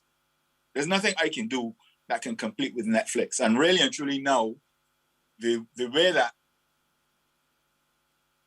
music is being expressed, music is no longer the end game. When I was coming up as a youngster, music was the end game. The end game was to be a successful musician, to have music that people loved and wanted to buy and would listen to all day long and whatever. But now, music is a means to an end. So it has to be part of something that is bigger. And what I'm finding is that all the things that music is a part of are things that are out of our control, either financially or environmentally or even geographically. So money is being earned in music now from gaming, from movies, from TV shows, and those things are very hard for us because of our size to create in a meaningful way. And so it is about trying to find ways to balance that our creative juices can continue to flow and to rise to the challenges, but in a fair and equitable kind of a way, that there is less of a feeling of being oppressed and stepped upon. I also would like to say that I'm very glad for this opportunity, because I know if this conference was not being held in Barbados, I would not get a chance to speak. So I'm very glad for that. I think those are my main points that I want to make. I may have others as we go along, but I hope that I've made sense to you all and that I've given you food for thought. Thank you very much. That's a great opening. You come in here as a great opening batsman from a country that has produced so many great cricketers. Thank you so much for that, Nicholas. And John, I was going to come to you, but Nicholas took us on a path there where I'm going to ask Biram to jump in, because she's come from a first world environment, educated and working in the United States, working a lot in big tech and with companies and big brands that we know of. How do you respond to, first of all, expand a little bit on your own sort of masterminding work, and really, so how does that line up with some of the things that Nicholas has brought up from a Caribbean developing region perspective, now that you're now working with people in Africa? Thank you so much, Josanne, and really happy to be here, and was following very carefully Nicholas's comments there. Would have loved to have been in Barbados myself today. I have never been, but hopefully we'll be able to visit soon.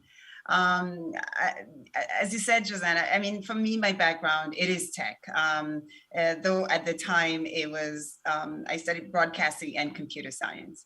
And at the time, what was quite interesting actually is advisors. And when I would go and look for a job, everybody would always ask me, which one do you want to do? You need to pick one because they don't go together. Technology just doesn't go with media or content, communication. Today, I'm happy to say I'm in the digital media space, right? There's finally a term that actually explains someone like me and the way I think and what I was really attracted to.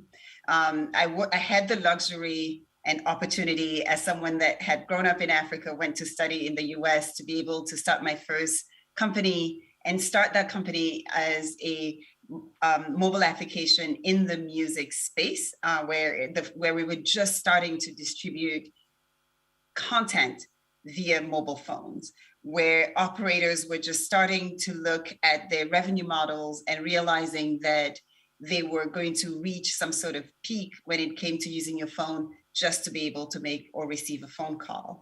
And so starting to open up the application so that we could actually deliver content to the users and to anyone that had a phone.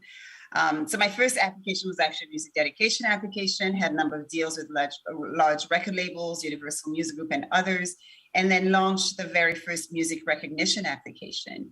What I do remember at that time, now we all know Shazam, which stemmed from all the work that I had done at the time in the US and Canada. But at the time, it was actually a challenge trying to pitch all of this just even to the record labels, who were known to be able to own sort of the creative industry within the music industry. And they were having a hard time accepting MP3 and accepting the digitalization of music. And so it took a lot of pitches, it took a lot of convincing for us to be able to have those kinds of deals with the record labels. After that, I did get a chance to work on American Idol as we were looking again at how do we move the audience just from a TV audience to an internet web audience. And AmericanIdol.com ended up becoming the most visited website in the world, the most active website in the world at the time. And so, but because more and more people now had reach via internet, even though they couldn't watch American Idol on TV, they could watch a lot of clips, they could interact with everyone via the internet. So all this to say, as I piggyback on what Nicholas says, to me, when we look at technology, we can frown upon it. There are lots of negative things that we can see around technology and just the digital world, especially for the creative industry. But ultimately, I think something that COVID did prove to all of us is that when you take everything away, what's left is technology for us to be able to communicate with each other, to have reach. And so I look at technology and I look at all of these. I look at the Netflix of the world and Apple Music of the world, Spotify, etc. I look at them as what the record labels did before.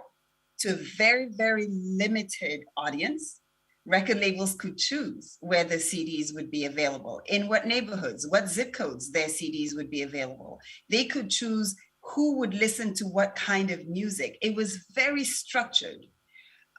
Today, with technology, everybody has access to any music they want to have access to.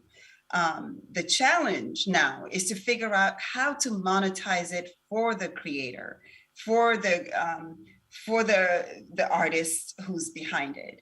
And I think so for me, my challenge in looking at Africa specifically as a market, which would also probably apply to Barbados and would apply to a lot of other countries where the resources, the organization around the creative industry is maybe not as strong as it is in the US. How to give them access to the monetization side. And so I strongly believe that monetization will not necessarily come from the big companies. It's not about going to Spotify or Netflix or others and asking them for a bigger cut, but it's more about figuring out how to get that funding directly from the audience that they're reaching, because they have that reach today.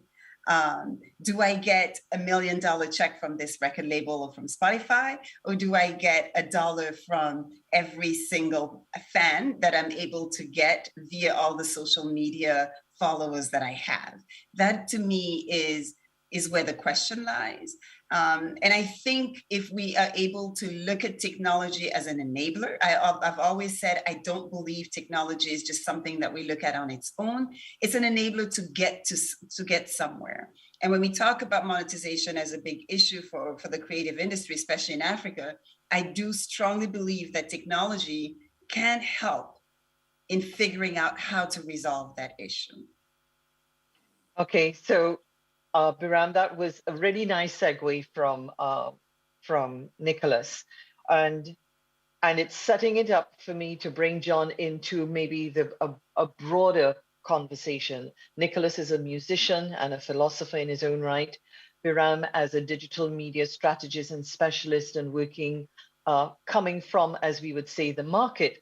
But John, as I was saying yesterday or day before yesterday, I called him the granddaddy of the discussion, or one of the grandparents of the discussions on around the cultural creative industries. And I think it's timely, John, because whilst Nicholas and Biram could be rifled, we really need to look at this in a broader context about, yes, some of the new ways, maybe post-COVID, but also addressing some of the new ideas about the kinds of business models, given what we know about systemic inequities and imbalances in trade flows, in intellectual property regimes, in access to finance, who controls big tech. So I'm going to give you the opportunity to anchor us in some of the bigger issues. Okay, thank you. Great presentations by Nicholas and Biram, absolutely wonderful. Great sort of, I know this is a panel, but they were great keynote presentations.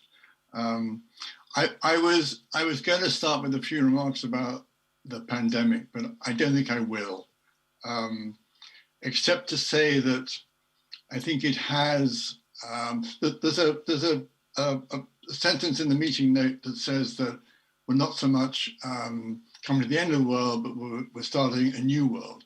And yes, that may be the case, but the new world, I think, would be rather similar to the old world, actually, except insofar as we take deliberate steps to change it. It's up to us. The decisions we take now and day by day, week by week, when we look back, we may say, oh, that started then. But if there is going to be a new world that's different, we have to invent it. And we have to work hard at that invention, sort of starting now. My book on invisible work that came out with really bad timing, I think, from the beginning of the lockdowns in Europe, was about creativity and innovation work on the basis that people who are creative and innovative, and they're sort of together, they're different but together, I think, they do think differently. They live their lives differently. They treat themselves differently, and they work differently, and they have different sorts of relationships with people they're working with. And I don't think that's been sufficiently looked at. So I'm going to make two points which are sort of related to that. The first, I think, is that this is something that started before the pandemic. We are shifting to new understanding of the creative industries and the creative economy. For the first 20, 25 years, we all worked very hard on identifying those industries, defining them, measuring them, with a lot of help from UNCTAD, WIPO, national agencies. And we did a remarkable job. And as a result of that, a lot of governments and national governments and city governments, I think cities are really important to all of this, have developed a very strong and wide-ranging, effective range of policies. But I think what's happening now is, like, we've done that. And what we need to do now is to step back a bit and think much more about the nature of creativity and how being creative changes the individual. The creative economy is more than just a group of business sectors. It's a very personal, actually quite private, difficult process that the creative person goes through. It's a mindset. Increasingly in Europe, we don't talk about the creative industries, we talk about the creative mindset. And it's a mindset which I say is based on individuals who choose to have that mindset. And I sometimes say, in fact, that the creative economy is the first economy that can be called a people's economy, because it's based on on people's dreams, their imagination. It's the first human economy, as opposed to an economy based on land or mass manufacturing or capital. My own focus at the moment is on what I think, what the motives for creativity. This is a long way away from policy. It's a long way away from economics. It's a long way away, if you like, from digital. But I think unless we understand why people want to be creative and why others pay them attention, we have to get into this psychology of the motivation. And I think there are two motivations, which I'll just mention very quickly. One is what I call additionality, which is that the creative person, I think, is always trying to do something new and different. They're always trying to add something. And secondly, what they're adding is, it may be transactional, but more importantly, it's transformational. It's transformational. In a way, the person who is creative is doing something that they think is going to add something that is wonderful to the world. It's a private thought, they're not going to share it.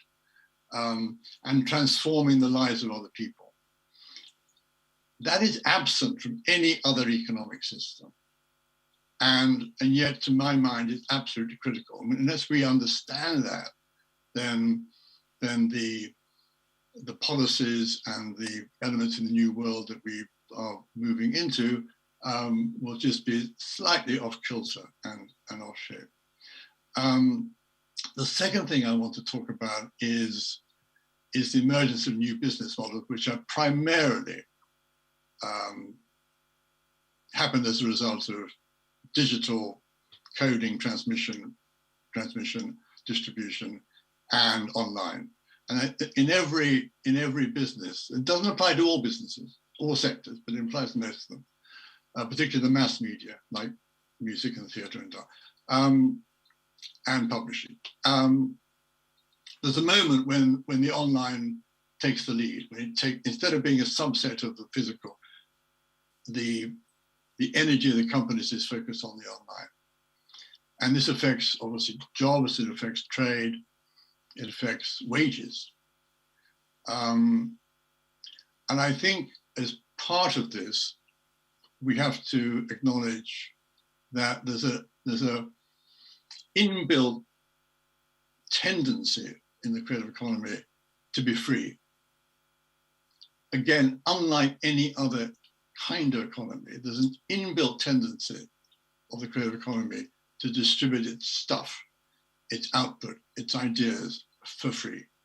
And I don't think this is a bad thing. I think it's actually a very good thing. I think it enables us to share, learn from others. It enables us to collaborate, to move very, very quickly, because a lot of stuff is for free. And most stuff is for free. And I think that's endemic, unavoidable. It has some bad consequences, but it's not altogether bad. I do think that those new business models and the tendency to be free, that they have sort of escaped the notice of economists so far.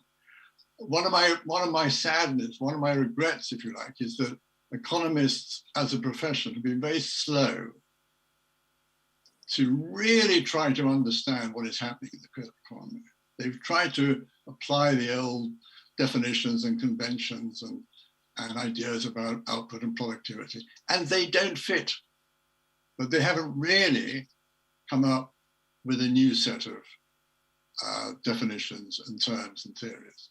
And I think that's problematic for them, but it's problematic for everybody, because we do need an economic analysis, as well as the other kind of analysis, the humanist analysis that I was talking about.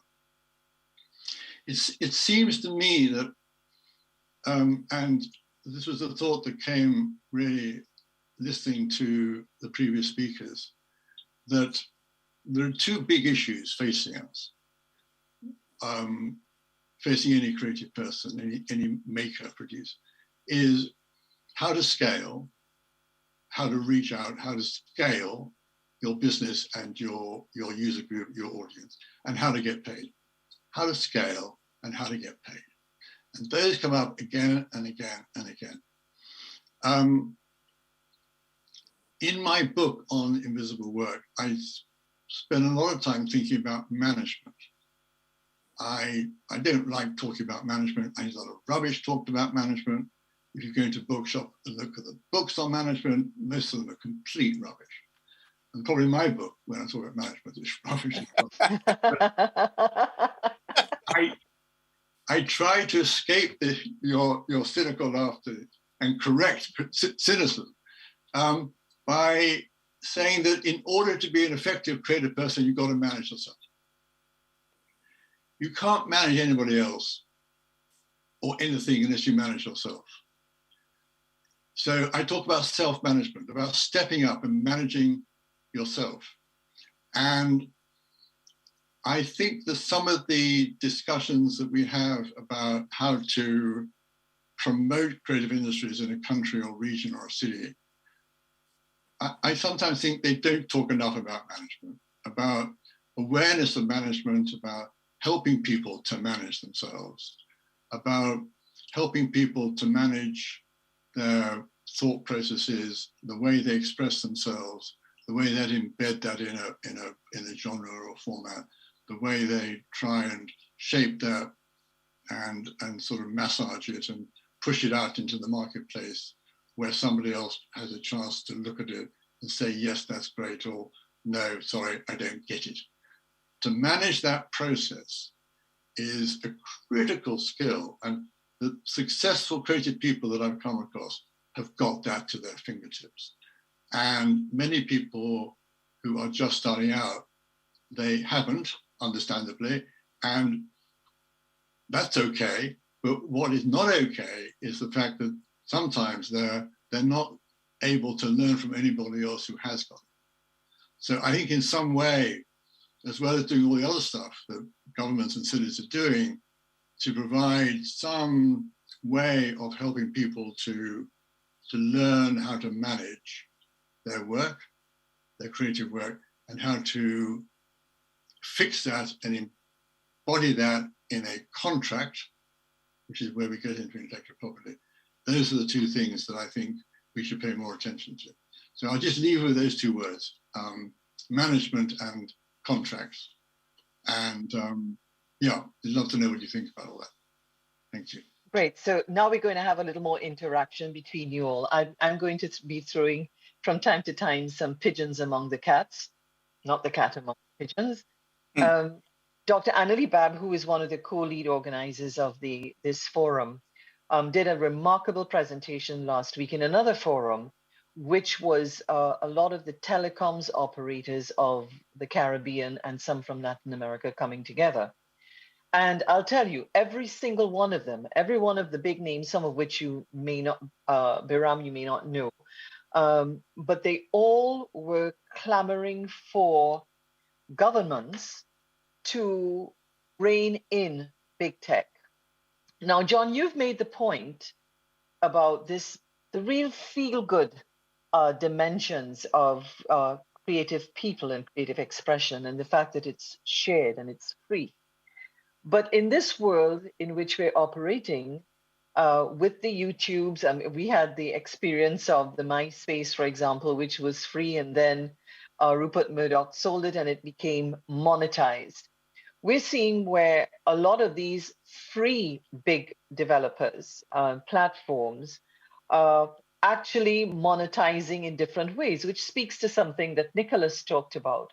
So it really, and Biram, it really now is throwing that, it's really disrupting the whole thing, because on the one hand, it's there, it's accessible, it's ubiquitous, but the creators are not able to monetize unless they're really out of a particular tier.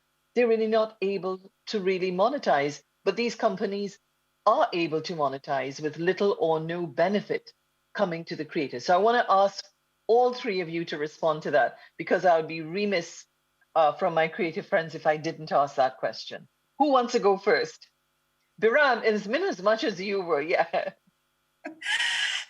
No, thank you, Suzanne. And I wanted to answer that question as well as piggyback on what John also talked about, which I completely agree with and define in a different way. But when it comes to the telecoms and we talk about reining them in, to me, there's one part.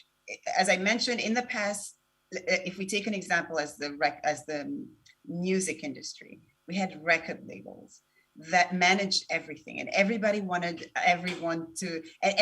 governments to rein them in, because they had access to the audience. So they could decide what content to put in front of who. And they were the ones making money out of it, but then they would choose which artists they would take along for the ride. Today, as we talk about the digital side of distribution, we now have the operators. And so it's the same exact complaint, it's the same exact challenge that we're facing in terms of the distribution side of it. But I do believe that with technology, there are all sorts of other applications that are out there today that allow the artists to communicate directly with their audience. The problem is having access to the full audience, because it's also, they say it's done automatically and it's done programmatically, but ultimately it's also driven by your budget, right? What's your marketing budget within this platform or that platform? And where I do come and join John in what he was saying is that the artists today, especially within this digital economy for the creative industry, the artist today is having to become an entrepreneur.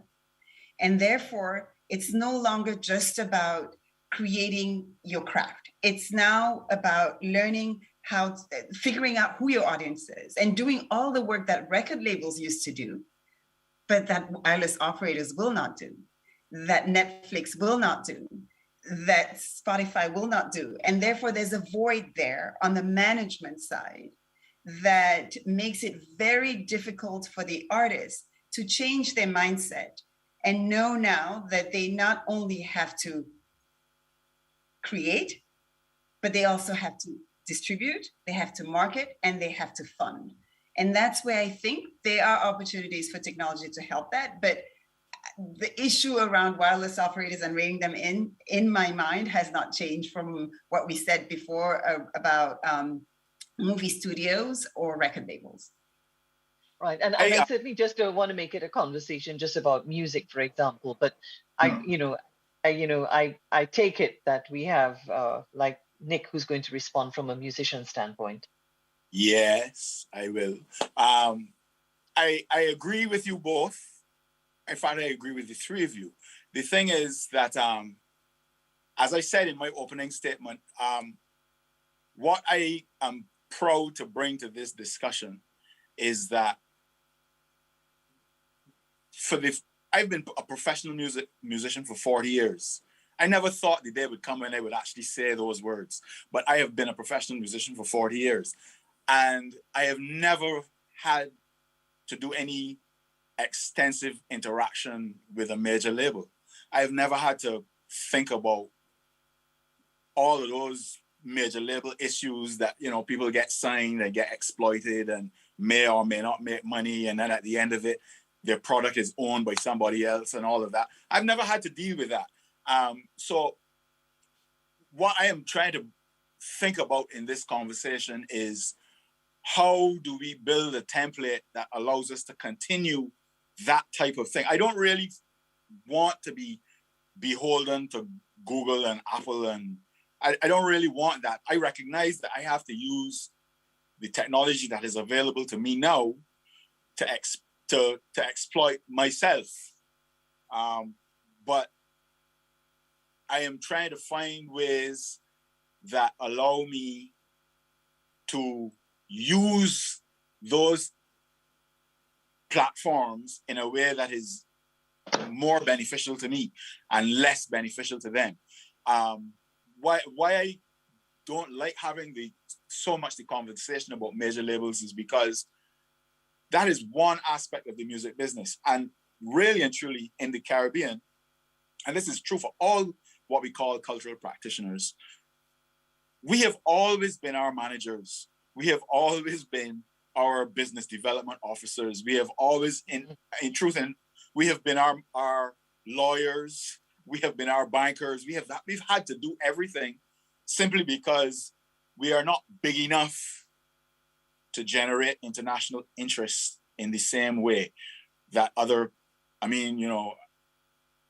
Africa is 1 billion people, not in one nation. We are, most big cities in the world have more people than the English-speaking Caribbean has. You know what I mean? So the idea of a creative person being so many things to themselves is, to extend on John's point, it makes sense logically, but when you think about it psychologically and emotionally, it is problematic. It is counterintuitive in a lot of ways. So that what I think is important is that the ancillary part of the industry that we need, particularly in smaller countries, is more crucial than maybe other aspects of it, in the sense that we don't really have good marketers in my profession, people who are dedicated specifically to that.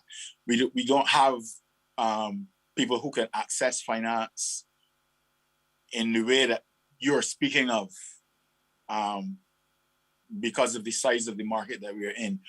So these are real issues that we have to fight. I can't think of any other way to put it. It is at this point, it is very difficult to see how we could sustain the number of people that have existed in my business for as long as I have. It is difficult to see how they would do that for the next 40 years based on where we are right now, unless we are very practical about how we change the way that money is put into our industries. So I want to be perfectly honest about everything. When governments invest in the arts, it is a two-edged sword, because a lot of the time the arts is, the reason why the arts exists is to be counter to what government is saying or doing, or there's a certain kind of, the relationship is tenuous. So when governments are put in a position to fund or to support art, you start to feel like there's an issue of censorship.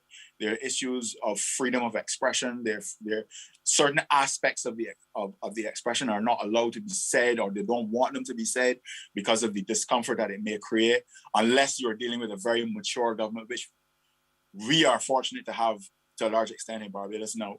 But so the issue is to find financing that has less strings, that allows a little bit more freedom in what can be created and how it can be created, which then gives us more potential for long-term financial benefit.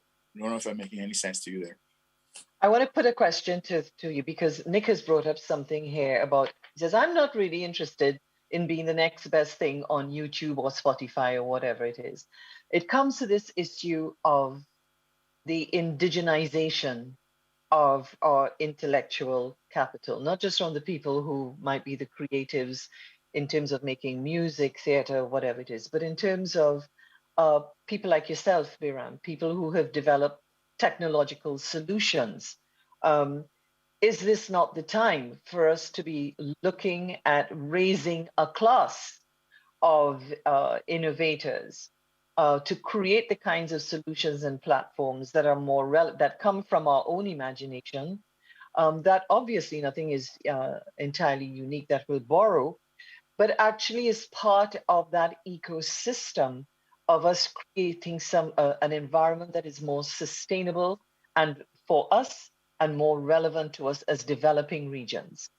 Because we get to the point where you always have to go through a gatekeeper. And if I'm not going to single out anyone, but if any one of the big avatars or the interlocutors changes their mind tomorrow about something, about, whether it's the Patriot Act in the US and you can't get your information from Google or Facebook or whatever it is.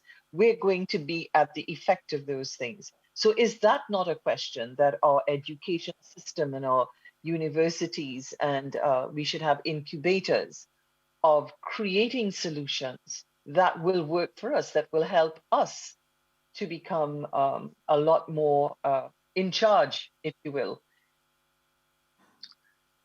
Can I want to add a note of positive thinking in all this, really. The great thing, Nicholas, is when this session ends, I will go online and I will search out your music and I will hear it, and I hope I will be able to see you playing. Will you pay for it? This will not be, and if there's a charge, I'll pay it. This would not be possible.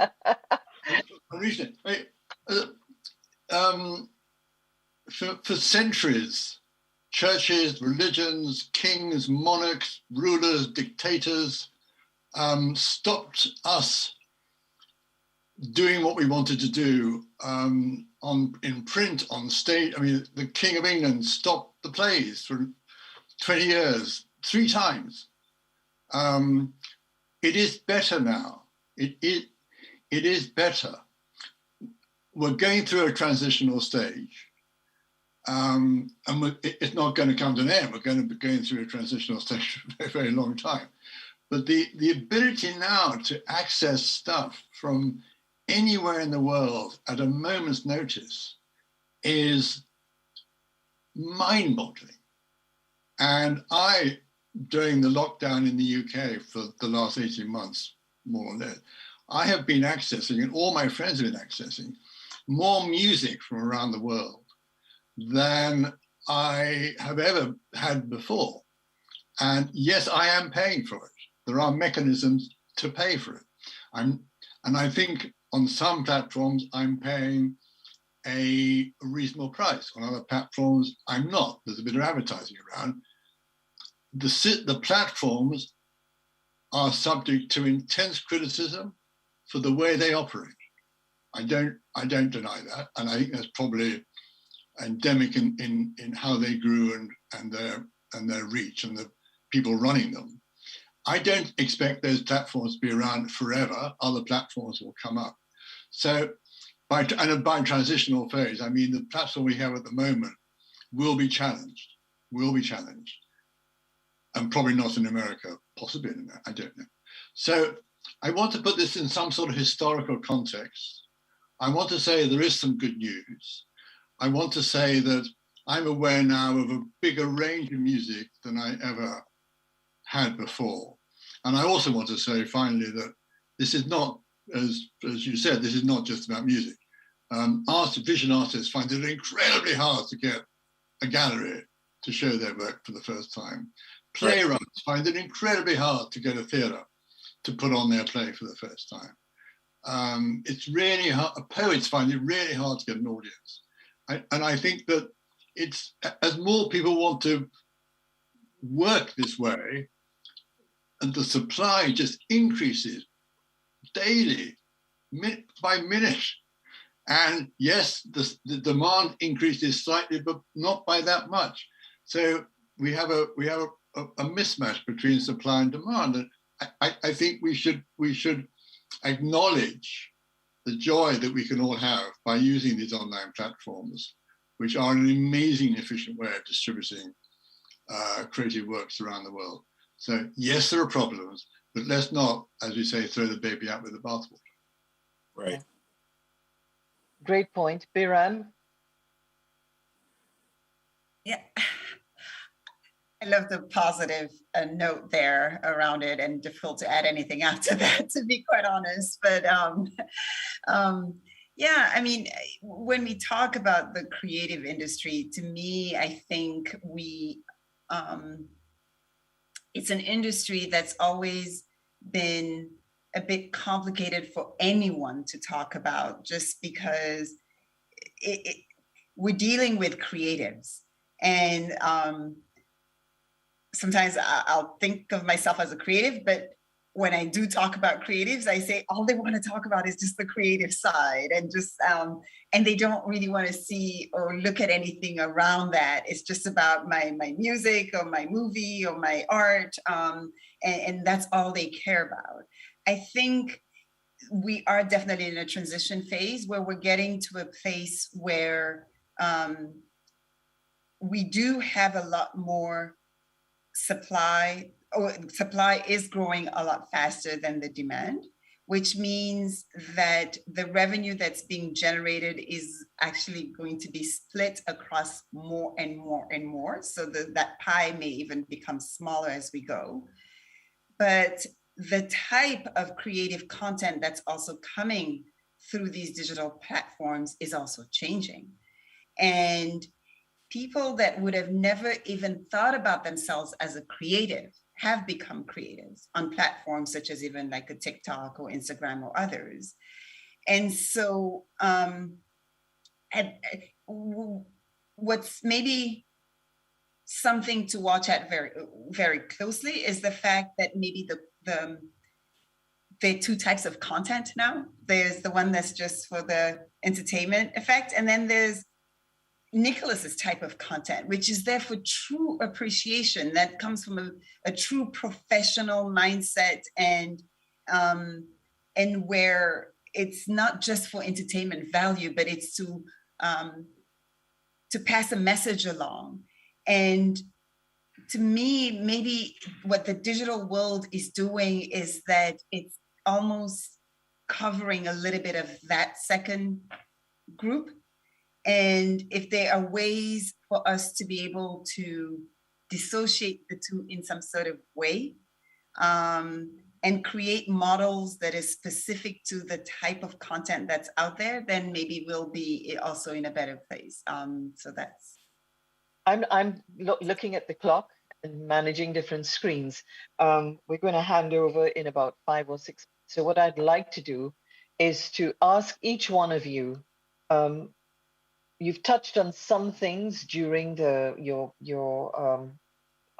presentations, or your sharing your thoughts as well as the exchange. We need a roadmap. So from each one of you, I mean, in just a minute or so, what in your mind, because we're not just talking with creatives here now, hopefully we have government officials and policymakers and others who are going to be, who are necessary to help to create or to help improve the environment in which we need to operate. So we talk with creatives all the time, and we know the problems, and we talk about them over and over. So I'd like to wrap by asking each one of you to share a thought or two on what you think are some must-do things, or a wish list of what we can do as coming from developing regions. And I'll close on something with you, John, because of your work with the creative economy team. So I'll go to you, Biram, first. Thank you, Josanne. It's really been a pleasure being part of this stellar panel. But yeah, I mean, when we talk about the roadmap, I believe training is very important. Having the tools to know how to use how to be part of this new economy is going to be important. That goes beyond just the training around your craft, but how do you put it out there? And that's a lot of work that I do here with creatives in Africa. But the second part is especially when we speak about governments and just bigger organizations, it's the marketing. How do they put forward the content, the artists, the creatives that are doing well? If I take an example, just as in Senegal, where I am today, how can the government and organizations help really take those and position them around the world, and allow them and give them the tools to be able to get their content around the world? Because when that artist makes it, the country makes it. everybody recognizes that country. We didn't talk about sports as part of being the creative industry, but Senegal was put on the map after the World Cup. And so if we can do a little bit of that with the creatives that show quite a bit of promise to even be able to attract some of the funding that we need, then that's what I would do. A little bit more marketing, what the US does very well. Well, I'm going to come to you, John, because I know of all of the work that you've been doing with some of the UN agencies and your work on the creative economy. The fact that there is an interagency group, which a lot of people may not know about, and also the fact that we may need to push the envelope to formalize the discussions and maybe a group at the level of this intergovernmental agency to ensure that this is taken seriously. You have a minute on that. Thank you. Thank you. I'm going to take my text, something that Nicholas said, which I think is absolutely true, that music was, when I was growing up a long time ago, music was about the music and the truth of the song and the truth of the music. Now it's increasingly about the money and the celebrity and flying private and everything. So I would like the creative people, the artists of the world, to mobilize, to express a truth about two issues, which I think we are facing today and we're all struggling with. One is climate change. We have a big meeting in the UK, in Glasgow, in Scotland, in a few months' time. And I feel that we need some new ideas, we need some new truths, we need some passion for that, some ingenuity, some clever thinking, some truth. And the other is artificial intelligence. And the question here is whether the truth of creativity that is done by a human is the same as the truth of the creativity process that is done by a machine. And I think that's a really interesting question because it addresses what is the nature of truth and creativity, and is human creativity the same as machine creativity?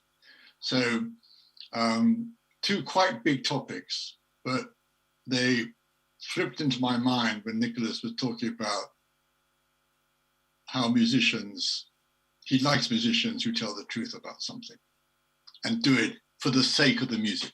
Mm-hmm. Thank you. Great.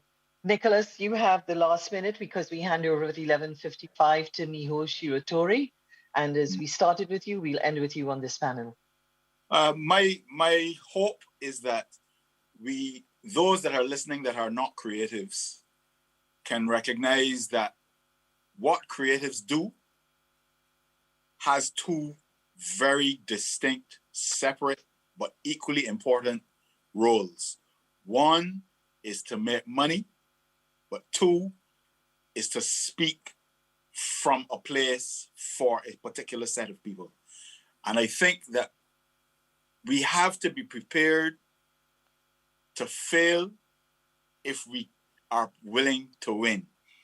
Investments can't always return instantly. We need to invest in our people. We need to trust them, and we need to show them that we trust them and show that we're prepared to go down with them. That makes creativity much more potent. It makes people feel much more comfortable and more trusting. And knowing that people are behind you makes you do things better. If you feel like people are expecting you to create a million seller, then it's a different mindset altogether. And it tends to limit how you think and what you think about. And it is important that we get people in who are willing to support, but not control. We can't allow it at this juncture. We cannot allow it to be about the return instantly first. Right. On that note, I'd like to thank you all. We come out exactly at 11:55, which is my note. I know that we could have taken this a lot more and drilled down more, but we'll have other opportunities. Thank you so much for agreeing to be part of this panel, and I enjoy the rest of the forum. Thank you.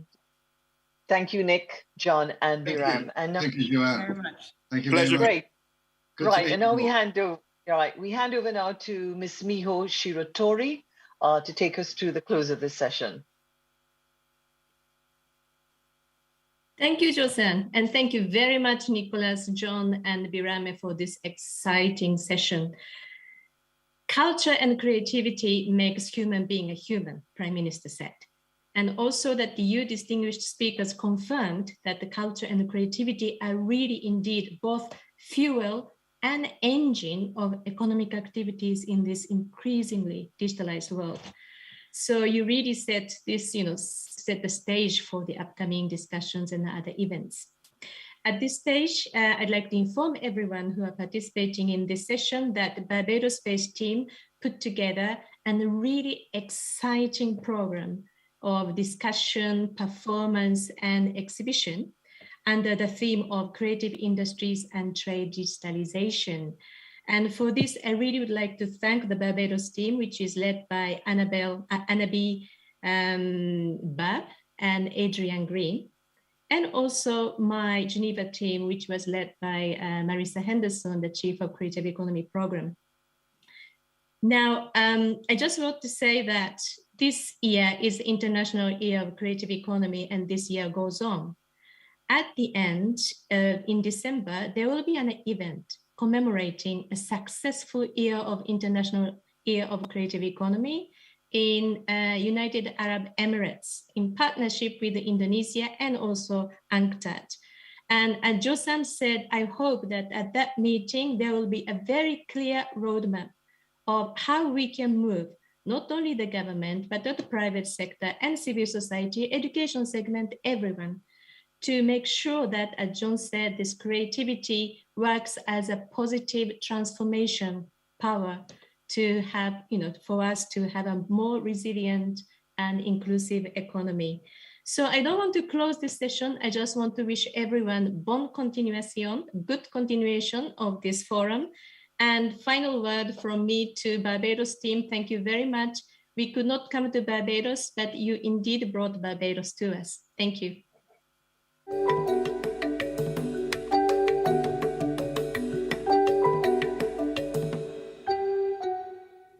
Trying to uproot inequality without acknowledging that inequality is at the root, that inequality is the root, that modern industry and society shoots from the soil of conquest and domination. Trying to uproot inequality without acknowledging that progress is watered and fertilized by the cries of the marginalized so that life can flower in the centers of power. Trying to uproot inequality without acknowledging that is like trying to water a garden from the top of a hill in a midday desert sun. Some, if not most of the water evaporates before it can hydrate, and the rest runs to seek the easiest, lowest, most familiar level. The devil in the details of the problematic physics of trickle-down economics does not address the gravity of the situation. The fallen angels of our better nature do not nurture a more sustainable future, will not light a path to prosperity for all, unless the call is made by those of us for whom the path must be paved, unless the bricks are laid in the consciousness of the consumer, compelling the producer to deeper consideration and greater concern. Concrete conceptions of another way, mixed from knowledge and awareness of past days, causes the choir to whisper words of inspiration, constructing civilizations in real time, through real lives, for real living, in brand new, freshly plowed fields of dreams, unconnected to history's nightmares and contemporary illusions of equality. Trying to uproot inequality without acknowledging that inequality is at the root is not good enough anymore. Welcome to the UNCTAD 15's Creative Industries Trade Digitization Forum, entitled Inequality at the Root, Industrializing Creativity, Technology, and Innovation for a more equitable future.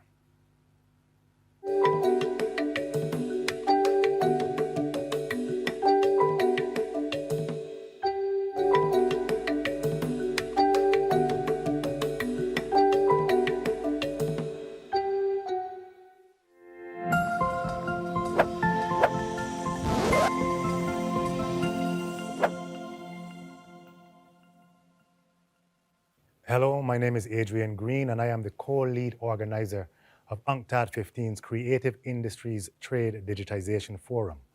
Welcome to day one of the forum. You are at Newbridge City, and this is Business Unusual. And the talk is entitled FinTech, Financial Inclusion.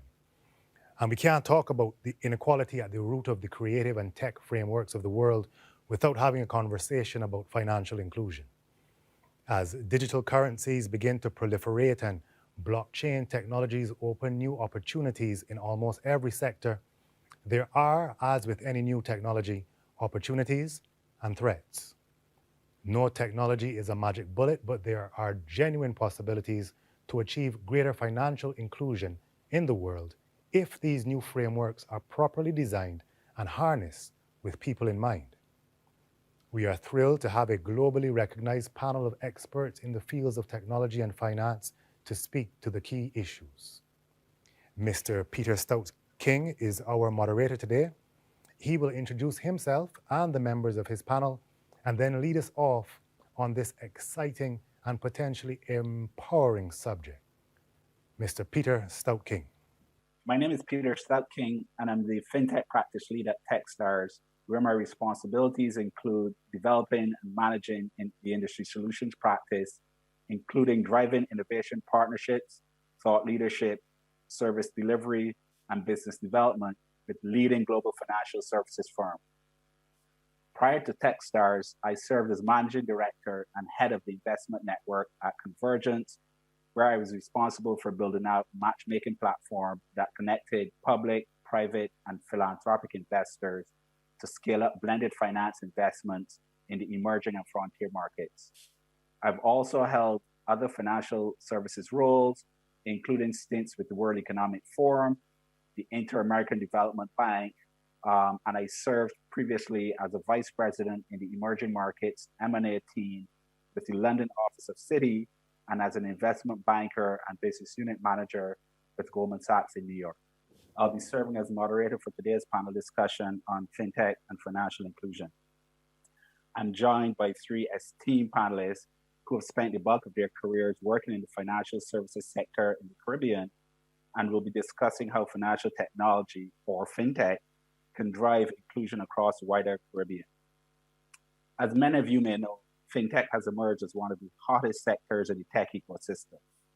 The category, however, is broad and encompasses everything from companies that sell to financial services companies to those that build and scale their own financial products. Once upon a time, all a customer expected from a bank was to store their hard-earned cash and to provide some way to spend and withdraw it. Now, that's no longer the case. Customers are now aware that challenger banks and other fintechs can provide all things finance that are fast, mobile, and affordable, and they want them now, and they want them cheaply. No matter where someone lives and no matter their current socioeconomic status, every person should have access to disruptive financial technologies and consequently a better financial future. For too long, financial services industry has best served elite customers and stakeholders. We can imagine a future where individuals and enterprises across Barbados and the wider Caribbean are leveraging technology to save, invest, spend, and send money. The fintech ecosystem in the Caribbean is evolving fast, and today there are a couple of startups in areas such as digital wallet providers, digital asset companies, peer-to-peer lending, and self-service payment kiosks. However, we will not be able to see a complete transformation of the sector until we have the government and regulators taking action to make the sector easier in which to do business. FinTech might operate on a level playing field, but succeeding at it requires maneuvering policy, activating local talent pools, and removing roadblocks to allow digital businesses to trade freely. These are some of the issues that myself and the panelists will be discussing over the next 45 minutes. Joining me for today's discussion is His Excellency Mr. Gabriel Abed, Ambassador of Barbados to the UAE, who is joining us from Dubai.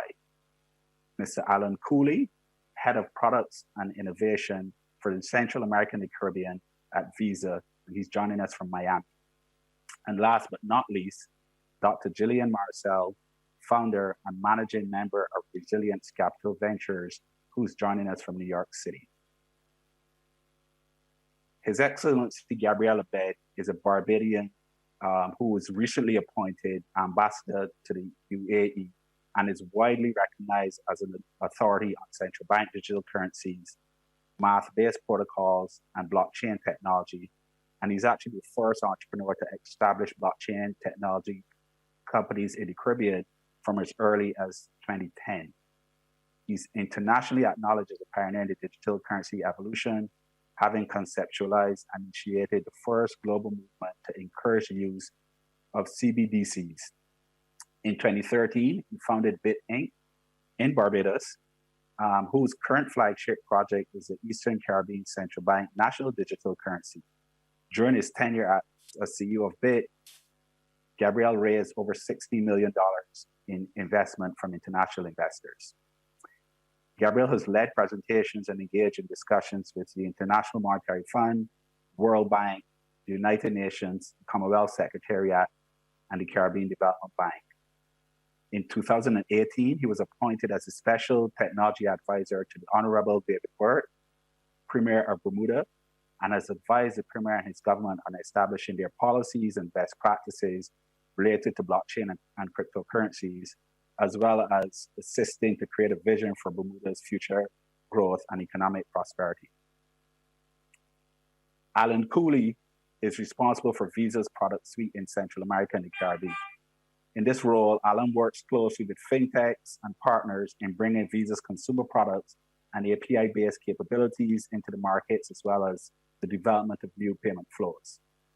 More recently, Alan has been leading a number of transformation initiatives in Latin America, introducing Agile into the organization, launching the Visa Everywhere initiative, a platform to spearhead Visa's fintech engagement efforts, driving Visa's first equity investment in the region, and managing the Visa Developer Program, where the company exposes its capabilities through APIs. With over 20 years of experience, Alan has developed a deep base of product management and business development expertise across both developed and emerging markets within the fintech space, as well as core payment solutions like debit and commercial solutions. Dr. Gillian Marcel leads Resilience Capital Ventures, a boutique capital advisory practice specializing in blended finance. She has a proven track record in attracting investment in telecoms, fintech, renewable energy, and regenerative agriculture. Her specialty is the design and implementation of blended finance strategies that involve partnerships, ecosystem strengthening, and architectures for transformational change. Her experience also includes staff roles with the IFC, equity capital markets business at JP Morgan Chase, and in the M&A department with British Telecom. As a thought leader, Dr. Marcel developed a BBB framework, which provides a vision and strategy to improve flows and allocation of capital in multiple forms. This framework provides a platform for engaging in the finance and investment world, where her contributions and perspectives on diversity, inclusion, and accountability are in alignment with the SDGs and are becoming increasingly influential. She currently serves on the advisory board of MarketSpace USA and has guided numerous ventures in her role as senior advisor. Her academic career includes a tenured associate professorship at Wits Business School in Johannesburg, as well as teaching and research positions in the UK and Caribbean. As you can tell from those descriptions, our panelists are eminently qualified to lead this discussion today on fintech and financial inclusion. And with that, we'll start the discussion. Gabrielle, I want to kick it off with you as someone who's built a fintech company in the Caribbean. You launched cryptocurrency blockchain companies going back as early as 2010, when it was still a very niche product, a niche idea, not nearly as well known as it is now. Can you tell us a little bit about your experience in building a cryptocurrency company in the Caribbean? What are your thoughts on the current state of the sector? What were some of the lessons that you learned? What advice would you have for someone in the region who is, seeking to build a similar company today? Hi, Peter. It's quite a loaded question. There were quite a bit of learnings that we had to go through in in the Caribbean and particularly Barbados. I'd say some of the early lessons were raising capital in the Caribbean is probably one of the hardest missions that a startup can do. It's VC, venture capital funding, is simply a subject that is not well practiced in the Caribbean markets. And when you compare it to other nations and other jurisdictions, even including Silicon Valley, we typically don't get the right types of placements. So in building companies in the Caribbean, that was always one of the major issues, especially when fintech companies have a heavy burn rate at the start with a long tail towards making a profit or turning a position of revenue. So that was always one of the bigger issues. The second biggest issue is regulators and government. As you noted, we were quite early. And oftentimes when you're quite early with the subject, this is a global issue, but particularly in the Caribbean, where we're more conservative on the technology front, it does yield results that are not positive to young entrepreneurs or innovative products. What I mean by that is oftentimes the regulators and the government and government bodies, they don't give the right type of support, they don't give the right type of access. They're not interested in the legislation reforms that may need to take place in order to be conducive to the business. So the issues faced there are quite grand. The third area that is probably should have been the first that I should have talked about was education. And this is again a global problem, but particularly in the Caribbean, all of the stakeholders are often lagging behind in education on these various topics, technologies, or even the implementation of new types of innovations. And that often means that what should turn into a 3-month sales cycle ends up becoming a multi-year sales cycle, as you have to educate various stakeholders in the organizations you're wishing to penetrate. This can range from your IT staff that you're trying to accommodate, all the way up to management, and then to the board of directors and then the shareholders. And that often leads, these 3 main areas of issues often drive a lot of entrepreneurs out of business before their products even make the light of day. So what we had to really do in the early days, and this is still a continuation that we see in regional fintech or regional technology startups, is having to, for funding, go beyond the Caribbean markets. For regulators and governments, you would have to use regulatory arbitrage and run from one government to another, hoping that you would find the right type of leadership who had their aha moment as it relates to this type of event. And then finally, with education, that is something that I don't think you'll ever get away from wherever you are. And it's often something that young startups have to get ready to invest in as part of their cycle of business development. So I would say these are the 3 main lessons that we would have learned. And what young entrepreneurs can do is redundancy. Don't depend on one government for getting your product into the regulatory technology space. Don't depend on one investor who might tie you up for 6 to 12 months saying yes, yes, yes, when it's really ultimately going to be a no.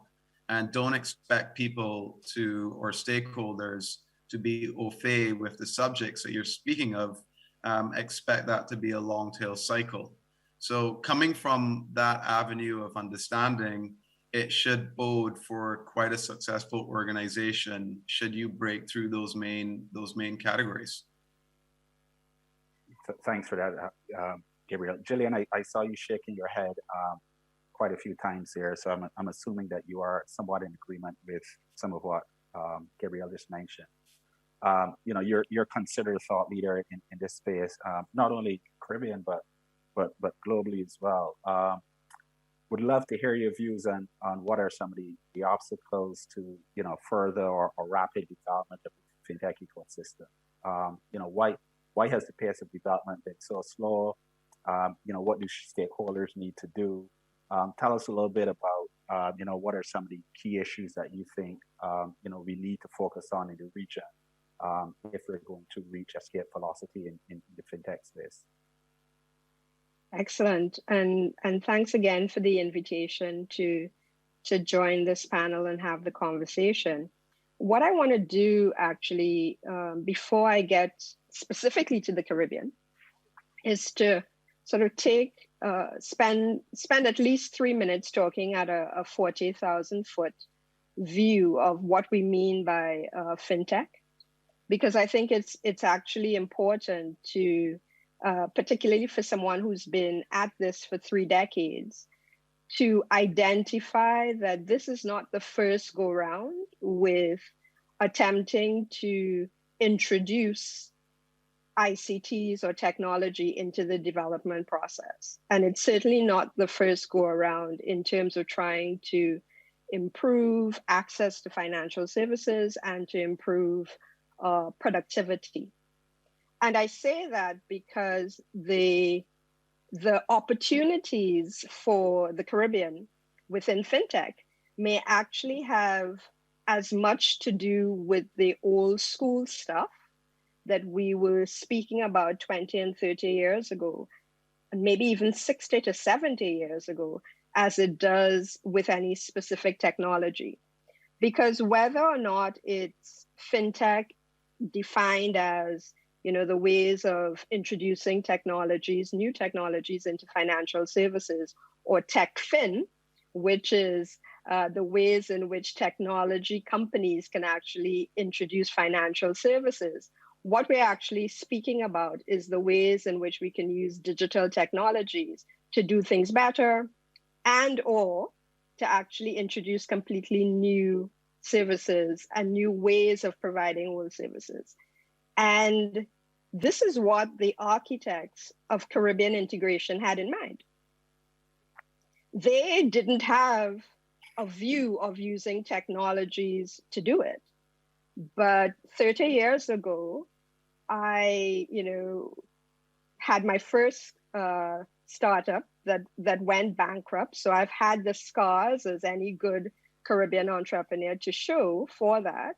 And like Gabriel, I was also ahead of my time because that startup is actually very material to this session, because it was a startup that dealt with the intersection between the creative sector and technology, because Carrie Fester was in abeyance and coming out of, doing mergers and acquisitions for British Telecom.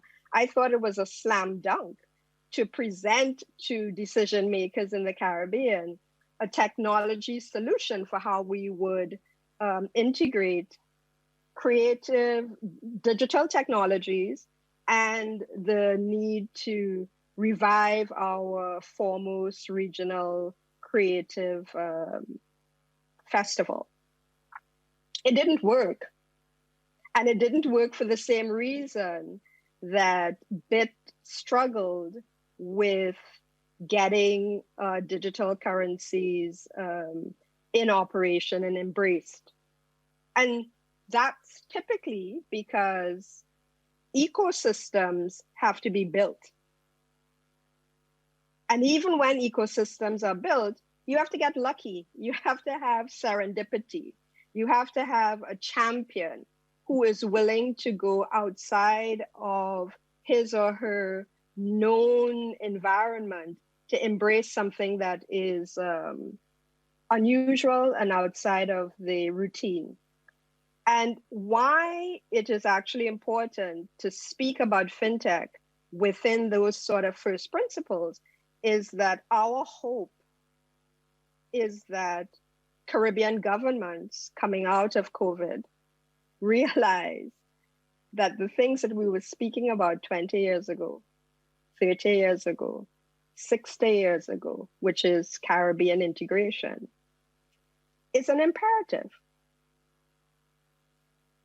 It is an imperative. And so the CSME and everything that the architects of a Caribbean development trajectory have spoken of will have to use those technologies. It makes absolutely good sense to have a digital currency platform that goes across the region.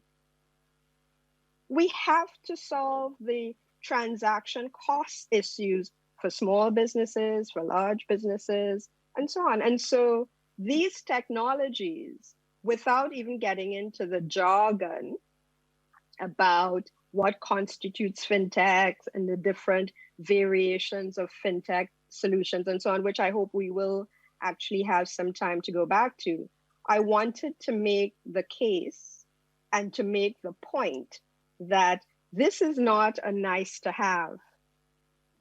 This actually is an opportunity to deliver on the hope of a Caribbean region that thrives. So I'll leave it there for my introductory comments.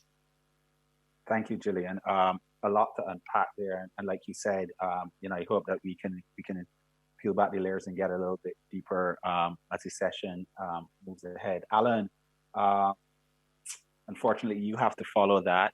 Tell us about what you guys are doing at Visa. Is there anything that either Gillian or Gabrielle just identified that you recognize in your work in the Caribbean region? What is Visa's view on the fintech ecosystem in the Caribbean, the opportunities that you guys see here to do business, the ease or difficulty with which it is to do business here? Tell us a little bit about your experience in heading up the products and innovation team for Visa in LATAM, but specifically as it relates to your business here in the Caribbean.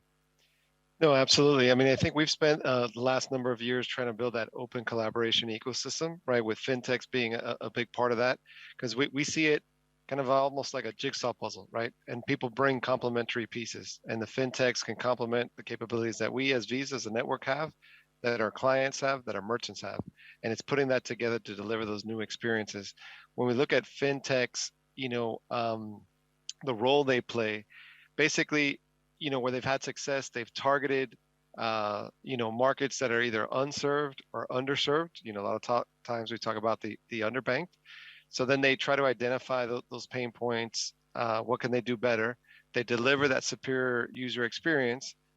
In doing so, they build that confidence and trust with consumers, and then they can expand from there. Some of them start directly in solving, banking and banking needs, and some pivot. You have a number of players that have started in a different space, but then rapidly see the opportunity. And we're looking to partner with fintechs. We've made, first of all, we've opened up our network through APIs to permit this type of collaboration. We've got a number of initiatives, from a scouting point of view. Our Visa Everywhere initiative is active throughout the Caribbean and throughout Latin America, finding those partners that are maybe smaller today that we can grow with, and then working with deals from equity investments to full-on acquisitions to really build out our ecosystem. We are looking to partner. And I think the other key piece is, when you look at Visa, ultimately we're a network, right? We're a B2B2C company. So we're playing this enabling role. We've got products like prepaid. A lot of fintechs will start in that space. We've got we've done a lot of work, and we've won prizes for our financial literacy and our financial inclusion efforts. And then finally, new capabilities like Visa Direct, which allows us to power payments, not just to cards, but to networks, like local networks. And now increasingly, we can also use it to drive it to stable coins. And so we're looking to create that ecosystem. We're looking to partner. We're open and eager. As we see that the future is going to evolve, the fintechs will have their roles. They bring capabilities and talent that complement those of the rest of the ecosystem. And we're actively looking forward to continue building that future together. We're trying to make payments easier, financial inclusion, and drive that virtuous circle. Thanks. Gabrielle, back to you. You started, this thing in 2010. We're now, 2021, so a decade later. Are we seeing enough activity in the space? Are we seeing enough fintech companies emerge? our folks, coming out and building the products and services that we need in the region. What types of solutions would you like to see? Just give us your views on where we are right now. What would you like to see going on in this marketplace? Where are the areas that we should be trying to address? Well, if I could step back and say that the market we saw a decade ago is definitely not the market today. Companies like BIT definitely challenged the concept that successful technology companies couldn't be produced in the Caribbean. It definitely challenged the concept of what Dr. Marcel spoke of, creating that ecosystem and finding that basis of I guess luck with a mixture of sweat, blood, and tears to find that successful custom fit that was unique to the Caribbean. What we're seeing today is the regulatory bodies, the governments, and the stakeholders realizing they can't afford to sit by anymore. And particularly, it's been accelerated grossly in the last year or two with COVID, where they're realizing that this digital internet age isn't something that they can just sit by and watch anymore. It's now a necessity for a way of life. It's a necessity for business. What I would like to see in the Caribbean is, again, back to what Dr. Marcel had been speaking to, the forefathers and the founders or the architects of CARICOM had envisioned for an interconnected Caribbean market. Forgetting technology for a second, they had envisioned several different avenues for wanting to see our region much more closely interconnected, and from trading to currency unions to identity. And when you look at the region today, none of these solutions exist. And it really does boil down to a mechanism of reading things like the revised Treaty of Chaguaramas and understanding what our forefathers had envisioned for our region, and then taking upon that and applying the technology available today to those early visions. And if I could be a little bit more elaborate on that, it would be things like a Caribbean identification program where every single country in the region was using their own sovereign ID solution, but more specifically, there was a way for the entire region to have collaboration on that frontier. We are talking about things like central bank digital currencies. And if we look at the CARICOM nations, 12 of the 15 CARICOM nations at this very moment are endeavoring or embarking on their central bank digital currency movement. But you won't hear about a Caribbean single basket currency. You won't hear about a cross-border single Caribbean unionized system. Then another key important area is for prosperity and upward mobility is giving citizens in the region new types of blended financial products. And that boils down to the absence of a One Caribbean securities market, even then so a One Caribbean digital asset marketplace. And these are some of the basic products that would truly bring the Caribbean closer together. It would truly allow the persons living within this part of the world to have global access, a much more resilient perspective on their economies, and allow that level of prosperity to occur for their citizens. And yes, it's been a decade-long journey thus far from my end, but if I look back at where we were and where we are today, I would say we are much further along, where we're nowhere near where we need to be. And I think that's an important point. So I'll stop there for the other panelists to speak on these types of topics. But I do believe there is a absolute need to see more regional systems come about that don't just focus on the domestic market, but focus on that One Caribbean aspect. Yeah, you're absolutely correct. You know, we've been hearing calls for single body agencies across the region for decades now. 16. Just last week, Gervais Warner, who's the chairman and CEO of Massey, you know, was quoted in press as exhorting regional governments to create one single exchange because it made no sense for us to have these small moribund exchanges across the Caribbean. And one financial regulator as well, which would make it much easier for companies like Massey and Sagicors of the world to do business in the Caribbean. Gillian, I want to give you an opportunity to expand on what Gabrielle just said. How do we get there? How do we get there? Sure. So first of all, I want to pivot a bit to speak about the financing aspects of this, because I think that's important, and I want to add in to bring to the panel and the folks that we're speaking to a couple statistics. In 2019, in USD terms, $168 billion was invested in fintech. In 2020, during the pandemic, that fell to $105 billion. But in Q2 of 2021, we've already had 30 billion USD invested in fintech. And there's a lot of excitement in the US market and in the European markets on fintech and also techfin. So technology companies are actually offering financial services. And I say that because one of the things that we have to understand is that the Caribbean does not exist in isolation.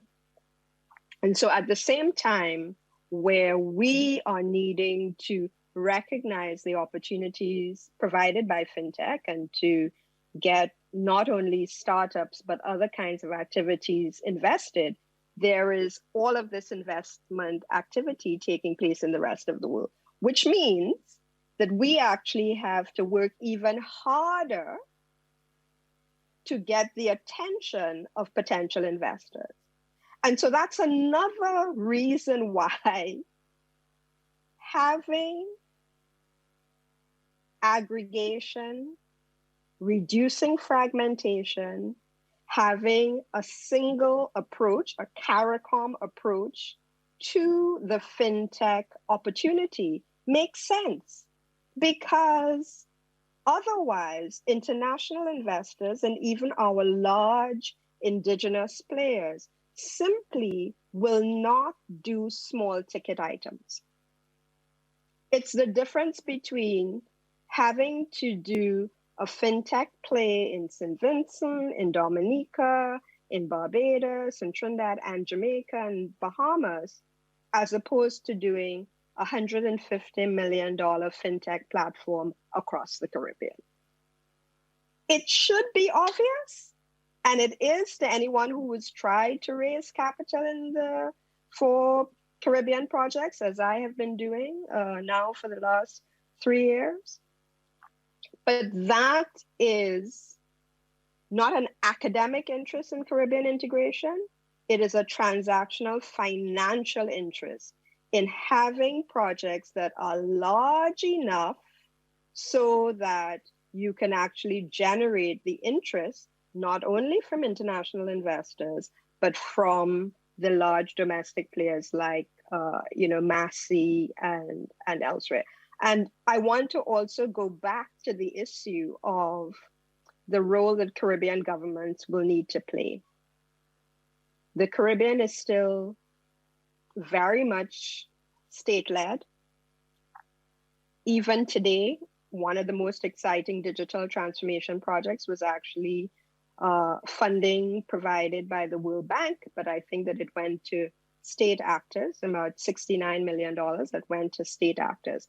And so there is a very important role for Caribbean governments to be playing with those digital identity services that His Excellency mentioned, as well as digital government services.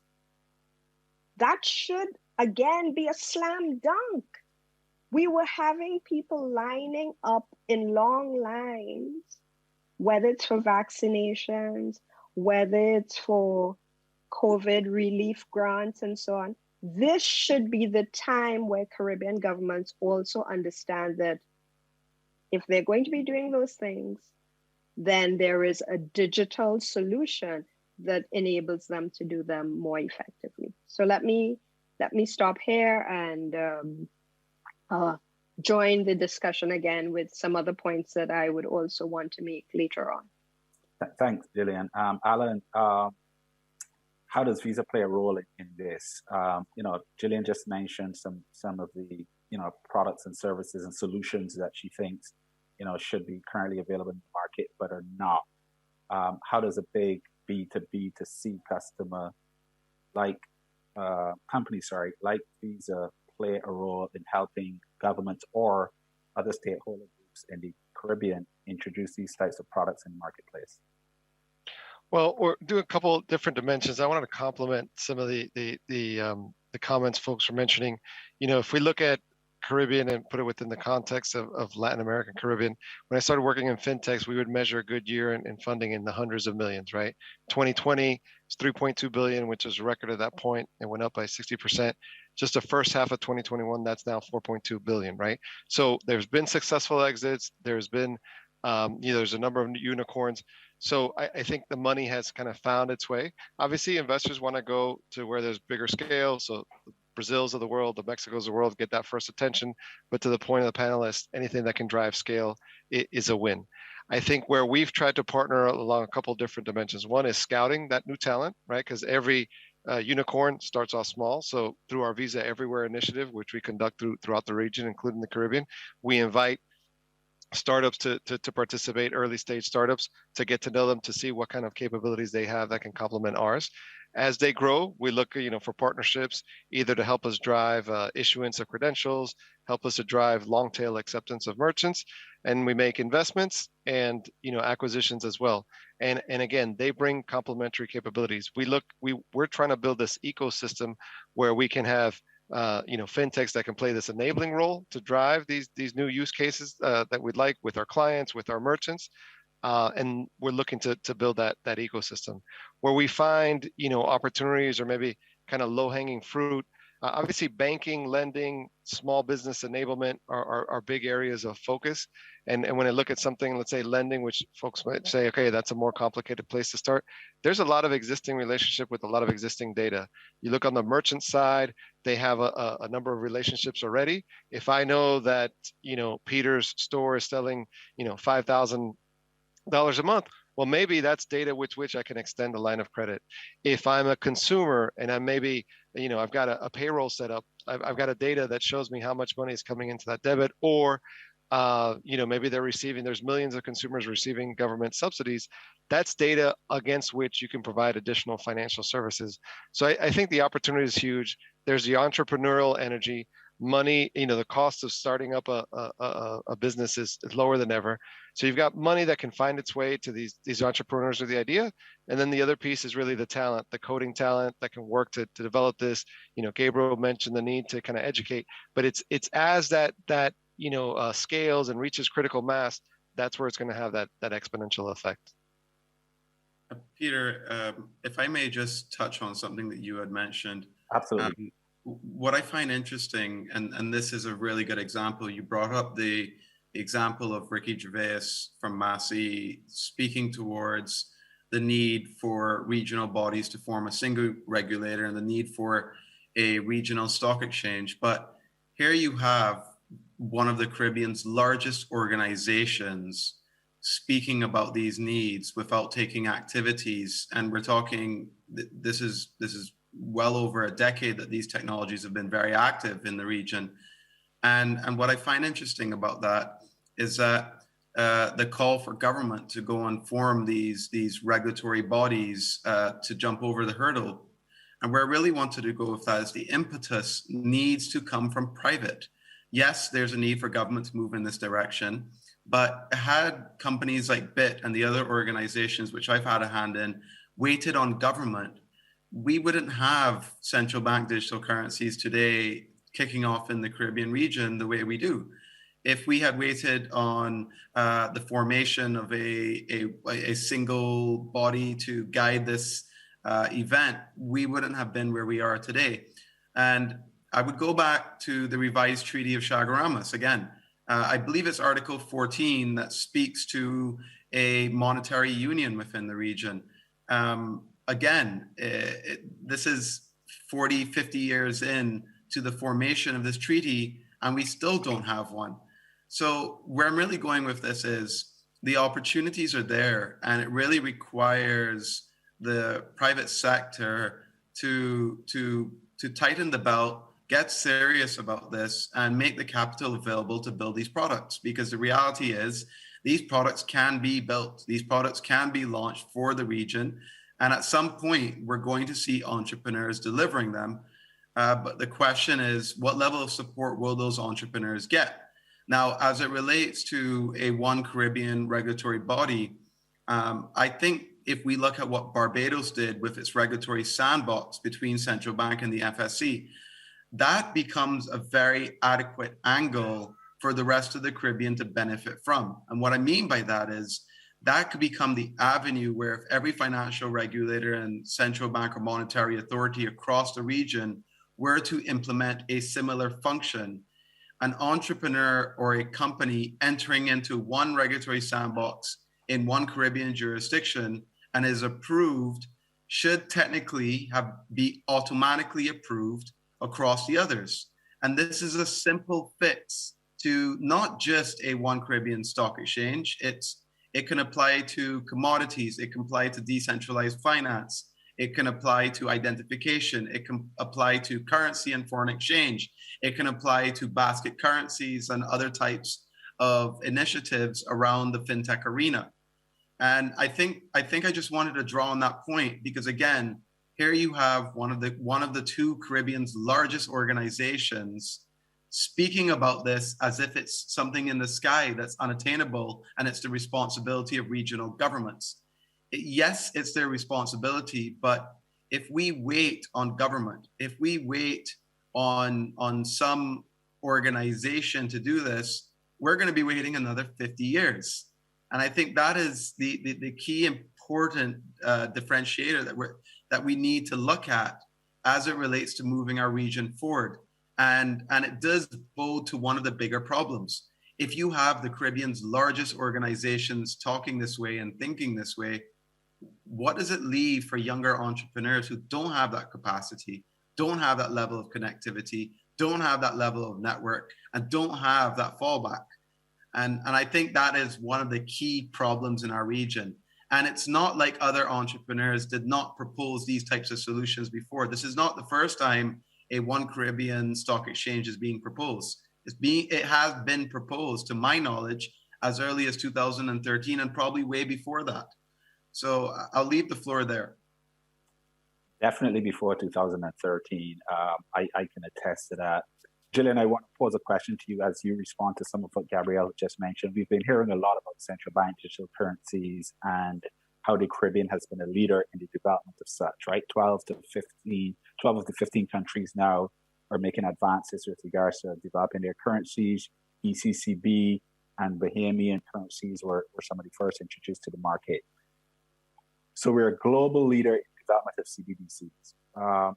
What are the other areas of opportunity for global leadership in fintech coming out of the Caribbean? I know, Gillian, you want to respond to that, and Gabrielle, I'm sure you have some thoughts there. And Alan, I'd love to hear your thoughts in response to that question as well. Where else could we lead in this space? Okay, so thanks for that question. So first of all, if you are a global leader, it cannot and should not remain a secret. And so when I am having conversations with my colleagues in the UK and in the US and across the African continent, they are not aware of the Caribbean's accomplishments in this arena. I would dare say that many folks, many decision makers in the Caribbean are not aware of our accomplishments in this arena. So there is effort as part of Peter, the leadership that you have taken on FinTech in telling that story, establishing with some detail what was done, what there still is to do, because we also as a people, as Caribbean people, need to believe and to get the information about what was possible, because we don't want it to take a decade. We want to speed it up, because the point that I was wanting to come in on, to echo what Ambassador Abed has said, is that we need a sense of urgency. We need a sense of urgency from governments. We need a sense of urgency from the private sector. We need a sense of urgency from our development partners. And to reinforce the point that he made about the private sector, it is too easy for private sector actors in the Caribbean to blame others. That's kind of like the default position. The default position is to say, oh my goodness, if there were a perfect regulatory environment, then I would have done X, Y, and Z. And my response to that is, maybe 4 words: Kenya, Nigeria, South Africa, and Egypt. Leaders in FinTech solutions with what people regard as a lower standard of living in terms of, typical metrics. So GDP per capita, number of people who have benefited from university education, and so on. And so when I hear folks in the Caribbean waiting, it reminds me of, 2 decades ago when I was talking to a Caribbean audience about what needed to be done on telecoms liberalization. So here we are again, where there is no good reason, given the level of digital infrastructure, given the need, given the level of banking per capita, the folks who actually have bank accounts is actually higher than developing countries in across Africa. And so the private sector also needs to step up. And it is all the way across the private sector. So yes, it is the Neil and Massey's and the conglomerates, but there are also alternative parts of the private sector that I am very excited about. The credit union movement is a particularly important and potential source of dynamism for FinTech solutions, because they have a need to do this to improve their effectiveness. And they also have the opportunity of being challengers to the existing commercial banking and non-banking financial sector in the Caribbean, across the Caribbean. So I'm excited about, in terms of the things that you've asked, where are the opportunities? There are opportunities in payments. There are opportunities in managing remittances. There are opportunities in alternative lending. There are significant opportunities in government, digital government services, because of the low base from which we are starting, and of course the digital currencies and so on that have already had significant accomplishment and moved ahead. Thanks, Gillian. And I find it really interesting and ironic that you mentioned, the 4 African countries that Techstars is looking to expand in across the continent.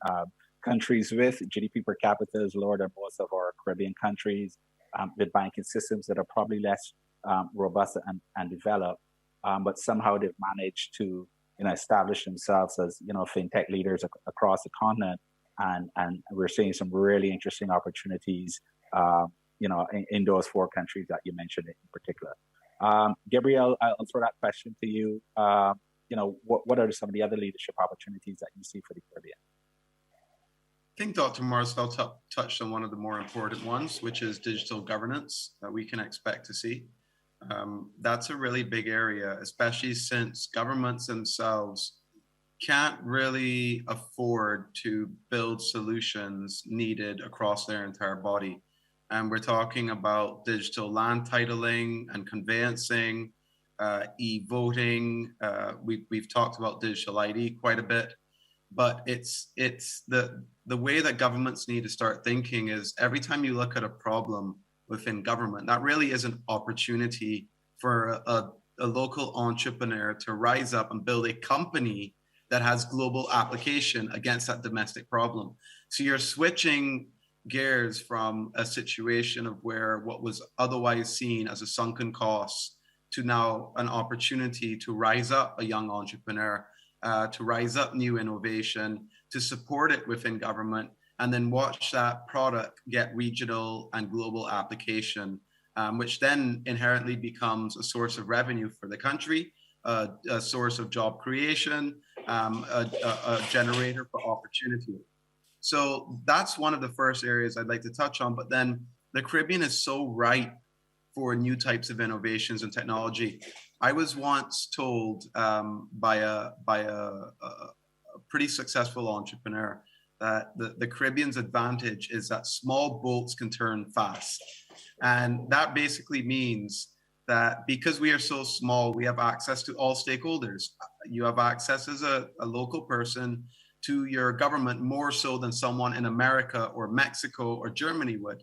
You have access to your stakeholders from the banking to the corporatocracies to the regulators. And this gives you the avenue to explore new types of innovations within a very small Petri dish type model. So the Caribbean is actually the most idealistic Petri dish in the world for testing out new types of innovation. So some of those innovations that I expect to be seeing out of the Caribbean come in the form of how we do digital voting and how we identify ourselves. I expect to see things like quasi-monetary unions. Again, we have failed over the last 40 and 50 years to build a monetary union for the Caribbean. And I would expect to see very soon a quasi version from the private market driven with good public governance coming out from the region. I expect to see things which I think are the most important to entrepreneurs, to small businesses, new types of digital products and digital commodity offerings. You know, have we seen things like cassava futures? Have we seen things like a coconut fund? And these are the basic types of products which to the mind sound fairly simple, but to the region would have massive impact in growing the resilience for farmers. And there's all types of new innovative things that we can expect to see out of our market that should be coming out fairly soon if the market were to only wake up and realize the true potential of this region. So I would say that the biggest opportunity comes in the form of government realizing that its problems are in fact its foreign revenue earners. I would say in entrepreneurs realizing that the types of products currently available in the traditional market that are unique to the Caribbean markets are just so ripe and geared for international offerings. And I'm really going to stop there because I can go on for hours about the types of innovations that we can see coming out of the Caribbean. Sure. Thanks, Ambassador Abed. You're right. We're running out of time. I want to give Alan a few quick seconds to respond. Alan, do you see any obvious opportunities for leadership in the Caribbean in terms of products that we develop in the fintech ecosystem? Yeah, I mean, I think it might be complementary to what's been said, but anything around small business enablement, you know, helping them with payment facilitation, the ability to accept cards, helping them with their enterprise management solutions around inventory, you know, sales, accounting. And then the third piece is really going offline to online. E-commerce is huge in the Caribbean and helping merchants set up their online presence. You know, that's a huge category. I think we talked about banking or you know, the need there. Some of that could be let in. Remittances are also incredibly important in the region, and use that as a lead in for, you know, additional banking value propositions. And then finally, and I think Jillian touched on it, alternative lending. There's alternative data sources that can be used to drive those alt lending decisions and offer that, you know, ultimately lending and access to credit is a catalyst for further economic growth, creating that virtuous circle. So we see these three as big opportunities in the Caribbean. Thanks, Alan. Listen, folks, we've run out of time, but we could continue this conversation for hours because there's so much to discuss on this topic. I want to thank you all for volunteering to join us today and to serve as panelists in this discussion. This was a wonderfully engaging discussion with a lot of really relevant and important information. I'm hoping that it wouldn't fall on deaf ears, but the powers that be, different stakeholders across the region will have an opportunity to take in this discussion, this session, and think seriously about enacting some of the wonderful ideas that we heard coming from yourselves today. Before we go, I want to thank UNCTAD and the government of Barbados for hosting this event and for providing us with a platform to discuss this important issue about how FinTech drives financial inclusion. Again, I want to thank the panelists, His Excellency Gabriela Bed, Dr. Gillian Marcel, and Alan Cooley, and all of you at home for joining us today. Before we go, I'd like to bring your attention to a FinTech conference coming to Barbados next fall.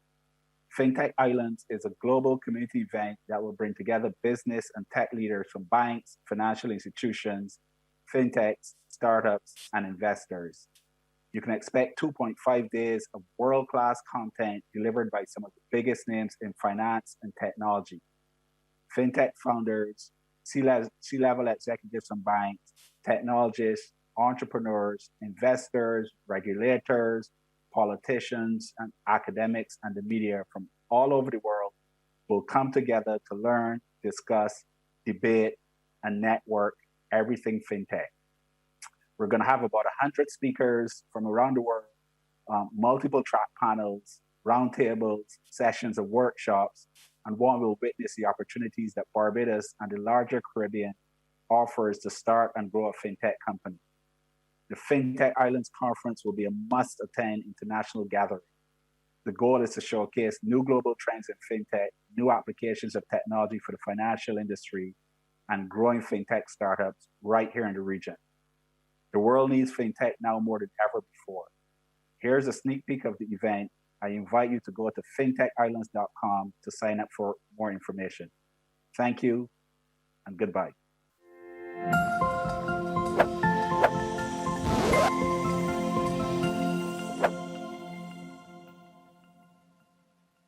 Join us in 2022 to spark the inception of the most disruptive, robust, and sustainable FinTech ecosystem from the breathtaking lands of Barbados. FinTech Islands is bringing together the most brilliant minds in the FinTech industry for a 3-day deep dive into the future of finance. This must-attend event, strategically located on the Caribbean island of Barbados, will showcase the hottest global trends in the industry, hosted by the biggest and brightest leaders in FinTech. You'll discover the newest applications of FinTech from world-class innovators, entrepreneurs, and technologists, and network with high-growth startup founders, influential policymakers and politicians, and accomplished investors, all while experiencing the natural appeal of the beaches, food, and people of Barbados. The world needs FinTech now more than ever, and Barbados will be the land of opportunity. Immerse yourself in the FinTech Islands experience, coming to you fall of 2022.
Out of crisis and catastrophe comes opportunity. Yeah. For real change in the world economy, to reduce vulnerability and inequality. So we coming together virtually to expand opportunities for developing countries. At UNCTAD 15, we're solving trade issues, youth issues and gender issues too. Civil society and creative industries are part of the call to bring prosperity for all. Small island, big ideas, much more than the beach. Small country, big reach, touching the world virtually. We might be small, but proud people standing tall. Creative and hardworking, we bring Barbados to you. You can't come to Barbados, we bring Barbados to you. If you can't fly to Barbados, we take Barbados to you. If you can't get to Barbados, we get Barbados to you. UNCTAD, Barbados welcomes you.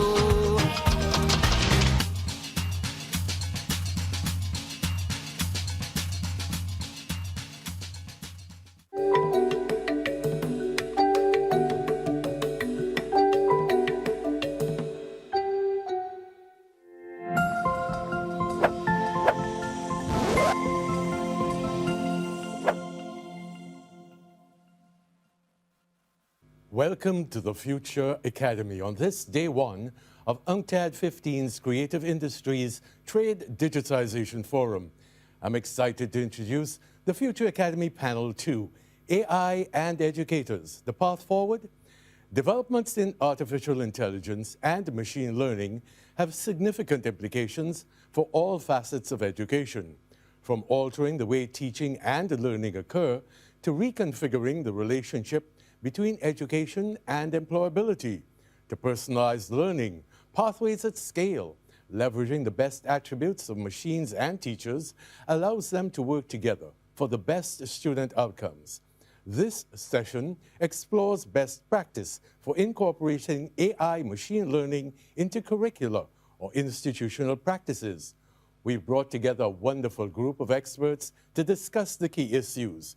You can find out more about our moderators and panelists by visiting the Eastern Channel House in the AmidCon New Bridge City, an exciting part of our forum's virtual platform. I'll hand over to panel moderator, Mr. Matthew Springer, to introduce the members of the panel and to get the session started. Thank you for the introduction, Mr. Johnson. Much appreciated. My name is Matthew Springer, and I'm moderator of this wonderful panel on AI and education. I'm also CEO of Holistac and curator of the Bridgetown Hub of the Global Shapers, which is a World Economic Forum initiative, and member of the organizing committee of the Creative Industries and Trade Digitization Forum of UNCTAD 15. In this session, I'm pleased to announce that I will be joined by Carla Ertz. Carla is an interdisciplinary and international thought leader in learning with technologies informed by the learning sciences. She has worked across the globe with edtech startups, publishers, educators, and academia, as well as policymakers. Carla is the current director of digital change at Hodder Education, founded Refracted, an online community about learning with technologies and the future of education in the digital and AI-driven world. She is a member of the World Economic Forum AI Expert Group, a board member of the Right for Education Africa, and an advisory board member for DeFi, Digital Futures Education Initiative at Cambridge University. Carla ran Tomorrow Institute, a catalyst and think tank on education in a digital age, ran the next Billion EdTech Prize, and was director of Futures at UCL Institute of Education, as well as Global Digital Director Education at Cambridge University Press. Along with this, we have Preeti Patti. Preeti is one of the co-founders and CEO of Cognino.ai. He's an entrepreneurial technologist at heart and has been building products, incubating high-value, complex, and disrupting technology innovation with global engineering talents over the past 26 years. He has spent a long time at Microsoft doing AI product research and has worked at data and AI initiatives for more than a decade. Prior to that, Preeti worked with KPMG, RBS, Fujitsu, and Atomic Energy of India. He holds an advanced AI degree from MIT and a BE in computer science and engineering from UNCTAD University. Also with us, we have Dr. Satya Nita. Dr. Nita is currently the co-founder and CEO of Merlin Mind, a venture-backed AI company focused on developing voice-backed digital assistants for education. He was the former global head of the AI solutions for the learning department at IBM Research. And lastly, we have Alistair Moore. Alistair is the head of analytics machine learning at Michon de Rea, LLP, a leading British law firm. He is a UCL computer science PhD and co-founded Spinout Satellia in 2007, an optimization and machine learning company. So guys, thank you all for joining us. So I might as well add, Alistair retains an active research and teaching roles. He is Senior Teaching Fellow on the Master's Business Analytics at the UCL School of Management, where he was the inaugural program director and teaches technology strategy on the Beijing International MBA at Peking University. So guys, thank you all for joining us. It's a pleasure to have you. As this talk is all about AI, I was hoping, Preeti, maybe you could give us a bit of background on what AI is itself.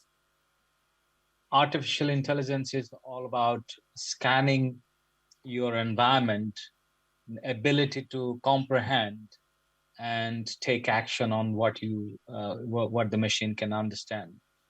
So what we have been researching for last 30 years in this space is how could we scan information, how could we comprehend and make meaning out of it, and can we really take some specific action on that. So for last 10 years of great progress in artificial intelligence, you could see there's really leapfrog in certain directions, especially in image recognition and voice recognitions, etc., because of using methodology that we call statistical learning, a combination of probability as well as deep neural networks, what we call.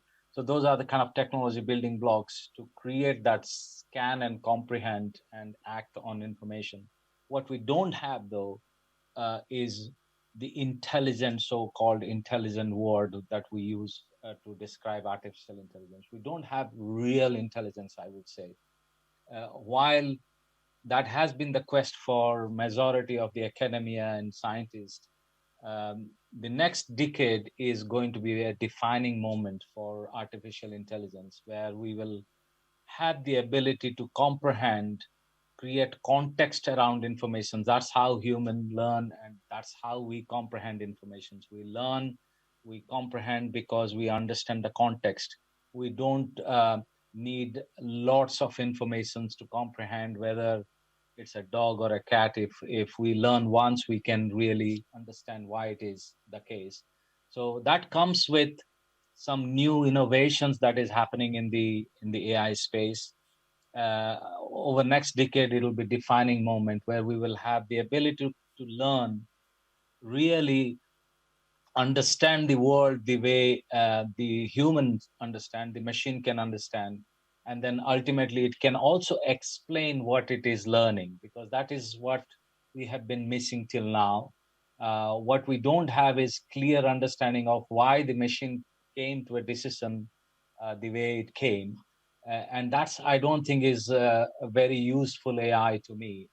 If we want to use AI for augmenting student and lectures, how they go through their student and lectures learning path, as well as student well-being, we really need to understand why the AI is really going to recommend and help them go through that process. So it's about explainability of artificial intelligence is crucial going forward. If we want to use AI in the crucial decision making, And that's something we are researching at Cognino as well.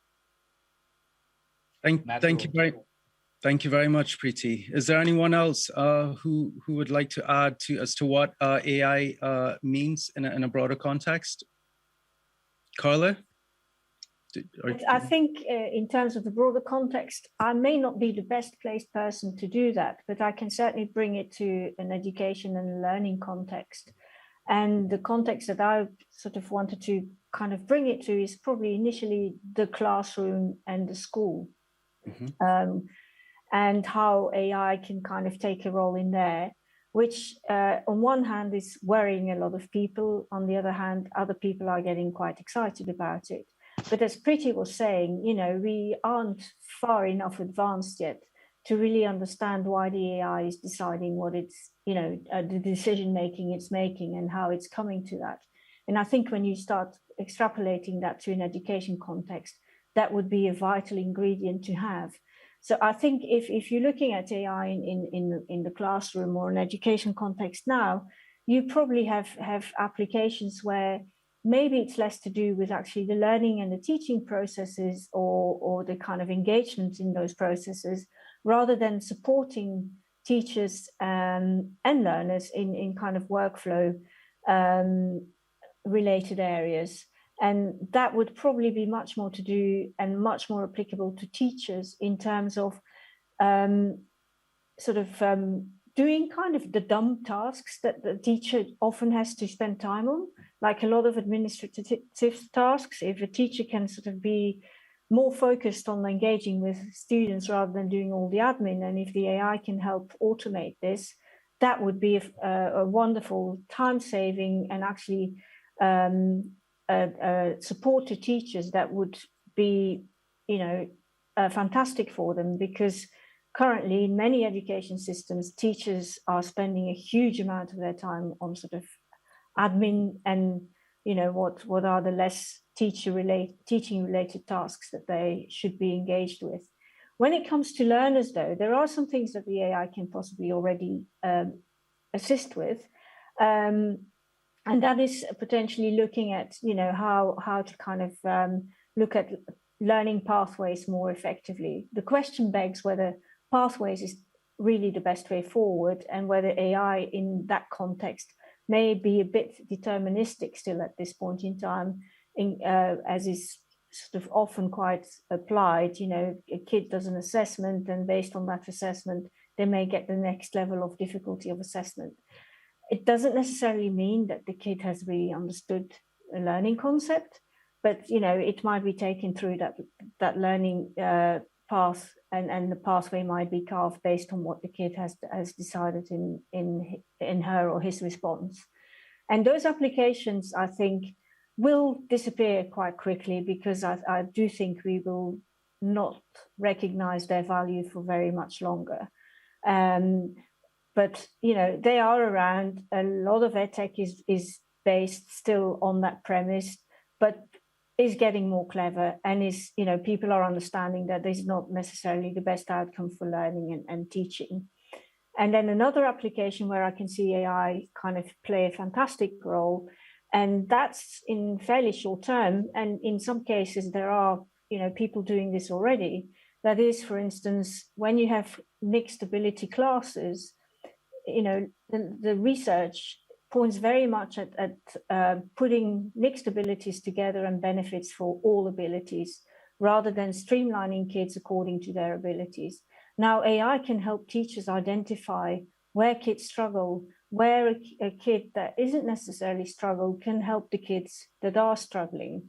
And so in terms of teachers then being able to kind of put the right interventions in place for, you know, not just one student or learner, but multiple kids together. We often forget about the collaborative nature of learning, and, you know, tech often forgets about this too. And for me, one of the biggest potentials of AI is actually to bring that collaboration and that social aspect of learning into learning. Thank you very much, Carla. That was great.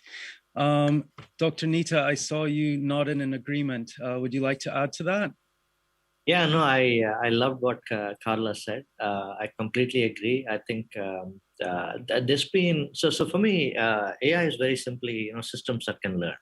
It's the simplest definition of the technology. But broadly, what's happened in the world is just because a computer can recognize images or understand language in a very limited way, or understand speech, there's been this broader conflation with kind of biological intelligence, and there is no real intelligence in these systems. They're basically systems that can learn, recognize patterns, do some useful tasks, and that's basically all they are.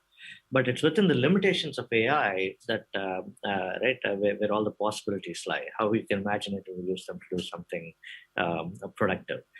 As Carla said, I think what's happened in education over the last last couple of decades, in fact, we were also somewhat guilty of it when we were at IBM Research, is we attempted to get a computing system to teach, right? So the whole idea that an AI can teach students, it's been a grand challenge in the field, but it's actually something that's not within our grasp at the moment, not within any realistic feasible timeline.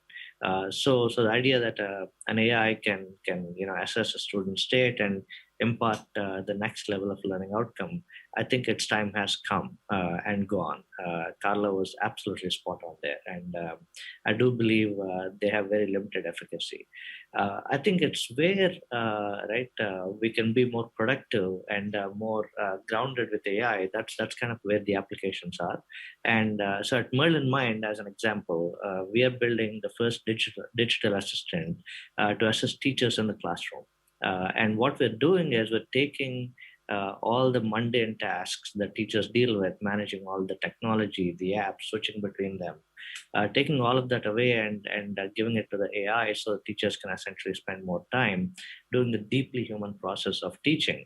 And teaching is a very complex process. It involves not only imparting personalized instruction to every student, but motivating them, sharing a background understanding of the world with the students, reaching out for metaphors, analogies effortlessly. All these kinds of things are well beyond what any AI system can do today. But where AI can help is take away, as Carla said, all the things that come in the way of teaching, all the administrative tasks. So we are focused on solving these kinds of very grounded problems with AI.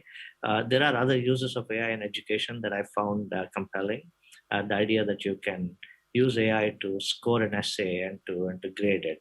I think that's a fairly focused, narrow, well-defined task that AI shines at. These kinds of tasks, or the idea that a computing system can help generate essays for you. It's actually it's an emerging field, and it's within reason quite an exciting development in AI of late. These are the kinds of things AI can do well: help with administrative tasks, improve productivity, give you time back. What AI can't do well is teach. So that's kind of our position. Got you. Thank you. Alistair, do you have any thoughts on that? Yeah, I think everything that has been said so far is correct. I think maybe to make it simpler for the audience, there is a role for AI or machine learning at various stages of this process, right? So it could be anything from helping to produce content that can be then used in a teaching scenario, or it could be used to help, for example, grade, or when we talk about administrative processes or going through the process of learning, all the way through to to Sitaya's last point about monitoring how a student is progressing, or between multiple things that they are learning and at what stage they are in their development. And the more and more of these processes that the machine helps support or takes over, the more integral it will be to the learning environment, whether that is in the classroom, as Carla suggested, at school level, or whether that turns out to be an enabler for sort of continual professional development, right, as people continue to learn as they get older. Thank you very much. Priti, for the next question, I would like to ask you, how can the machine-human relationship develop in an educational context? Bearing in mind that we just answered some of those questions somewhat, is there anything you would like to add on that, on how we could develop? Well, I think the way Satya was referring, what they are doing is helping teachers to augment the teaching pathway. But to me, it's almost like a co-pilot. I would call this, like it's an augmenting every steps of educations, not necessarily overruling or taking what is the role of a student or teacher should be. So it's helping in each during the steps. But there is a big role of machines here is finding early warnings, which we even teachers can't sometimes see. And that's a very big element which we can use AI for, which is looking into different set of patterns in individual student pathway or learning pathway or teaching pathway, both helping teachers to improve and student to improve. And what are the patterns? And those patterns can be used for either to improve or change the course, right? So, and if we know that, which we sometimes as humans sometimes don't remember, or we don't have the capability to remember, but the machine can always learn from all the things that is happening and all the footprint you leave. So that would be my additional point, is how could we create a proactive system, which is early warning and a proactive system, rather we do very much reactive learning assessment and the way we have been doing for many millennia. Thank you very much. Is there anyone that would like to add to that point? Matthew, I wouldn't mind coming in here, because I think what Preeti said is absolutely spot on. And what I think is rather exciting about all of this is that actually AI can be such an enabler and an augmenter for changing the way in which we deliver education, because typically there's still that whole concept of the relationship teacher-learner and that sort of thing called instruction, which I think is one of the ugliest words in the English language, to be honest. And where I see the kind of the real opportunity for AI going forward is actually becoming that augmentative enabler that allows teachers and learners to co-create the learning, because teachers need to do as much learning in their teaching as a learner does in his or her learning, and that's the aspect of education that I think is often forgotten. We assume that teachers, implied in the word, there's no reference to learning in what we call a teacher. In many languages there is, but not in English. And I think that whole co-creative process of learning and collaborative process of learning between learners and teachers is what AI can really augment. Preeti was saying about the early warning system, and then sort of responding to that early warning system, the AI becoming more, learning more about the context in which the learning is and the teaching is taking place, because as we all know, education is contextual. Those are kind of areas I think where AI could be incredibly exciting. And what that does, it actually augments and optimizes the relationship, the kind of ability to teach and to learn more effectively, and for better engagement on both sides. Thank you. Alistair, I see you nodding. Is there anything you would like to add to that?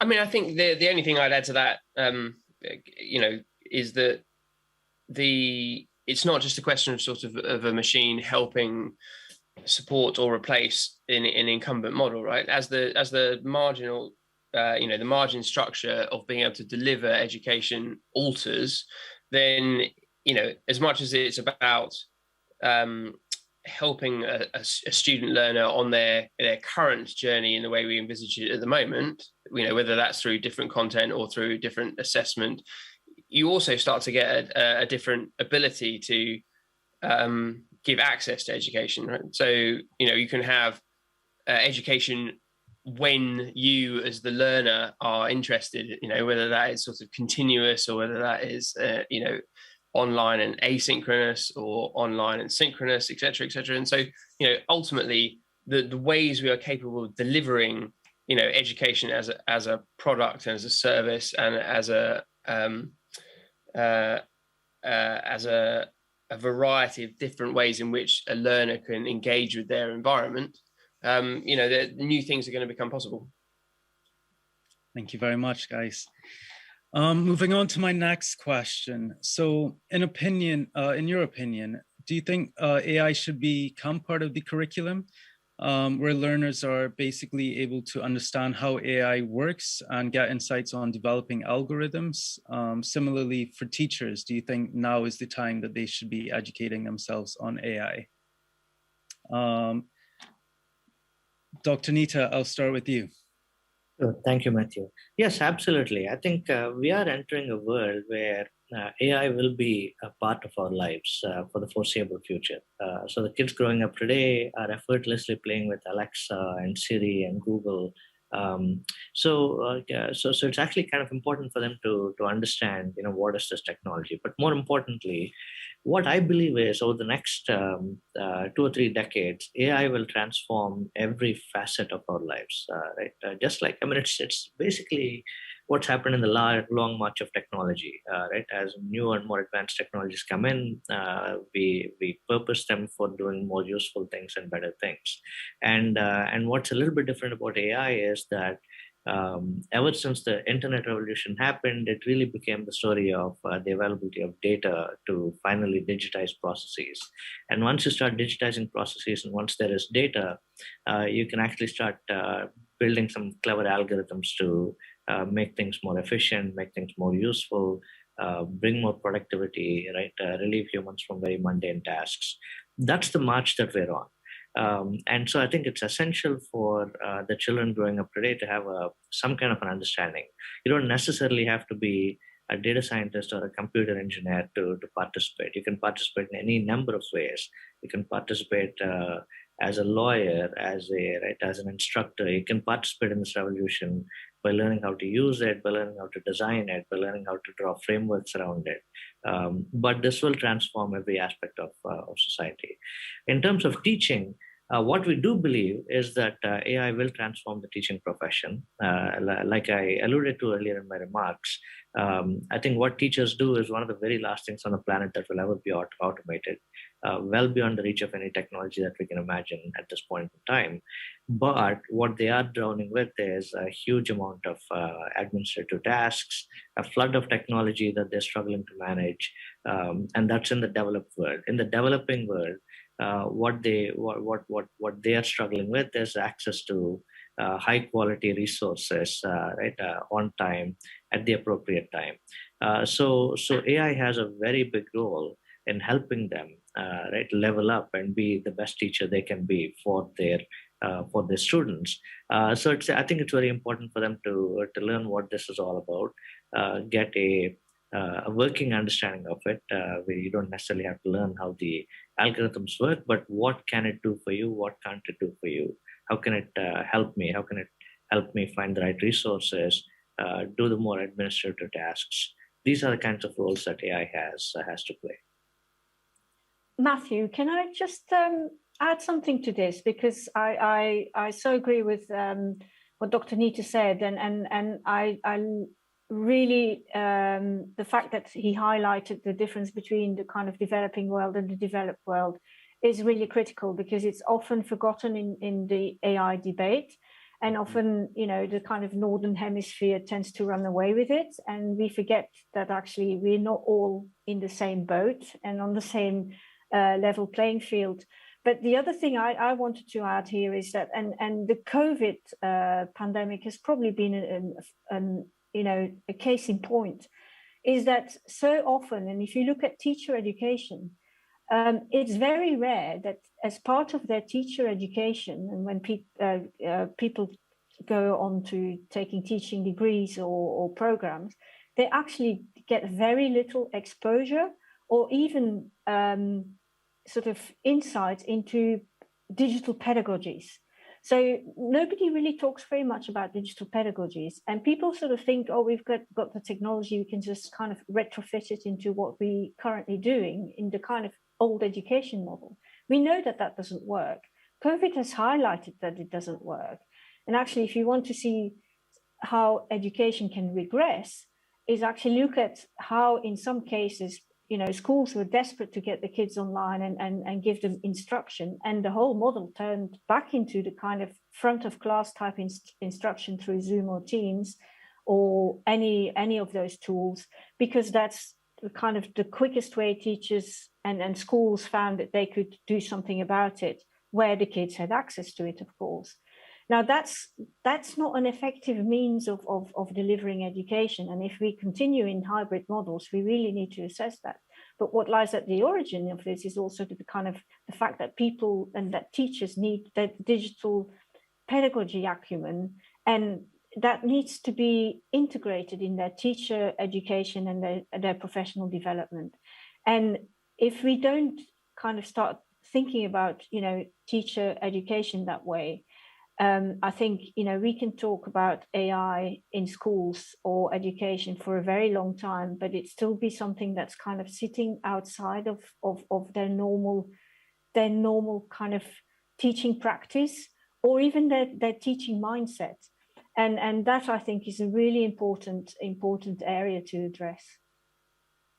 Thank you. Thank you so much, Carla, for highlighting that really wonderful input. Alistair, as an educator yourself, is there anything you would like to add to that? Well, I probably agree with Carla that the actual teachers need a bit more support. So, having switched to online lectures and videos and what have you during the pandemic, it's definitely eye-opening as to what sort of things work and what things don't work, and what works well in a sort of fully online setting and what doesn't work well in a fully online setting, and whether that is classrooms of people or lecture halls all on video, or whether that is being able to do sort of office hours and drop-ins and figure out where people are at their different journeys. Certainly that sort of digital pedagogy is Carla said, is something that needs to evolve, but I think we're well placed to do that, right? The expectations of the tools and technologies are shifting, and as the tools themselves and the technologies themselves improve and adapt and are better understood from the perspective of a teacher, then there is a lot of opportunity. Agreed, totally. Thank you. Priti, is there any input that you have on this side of things? I think I would agree with Carla that we need to reassess.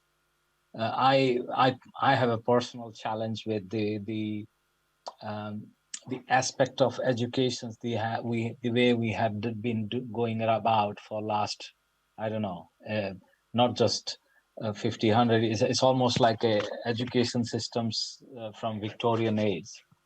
And we haven't really challenged that in the new paradigm of not just technology has leapfrogged, but how we operate, how we work, what skills we need in the real world versus what we are taught.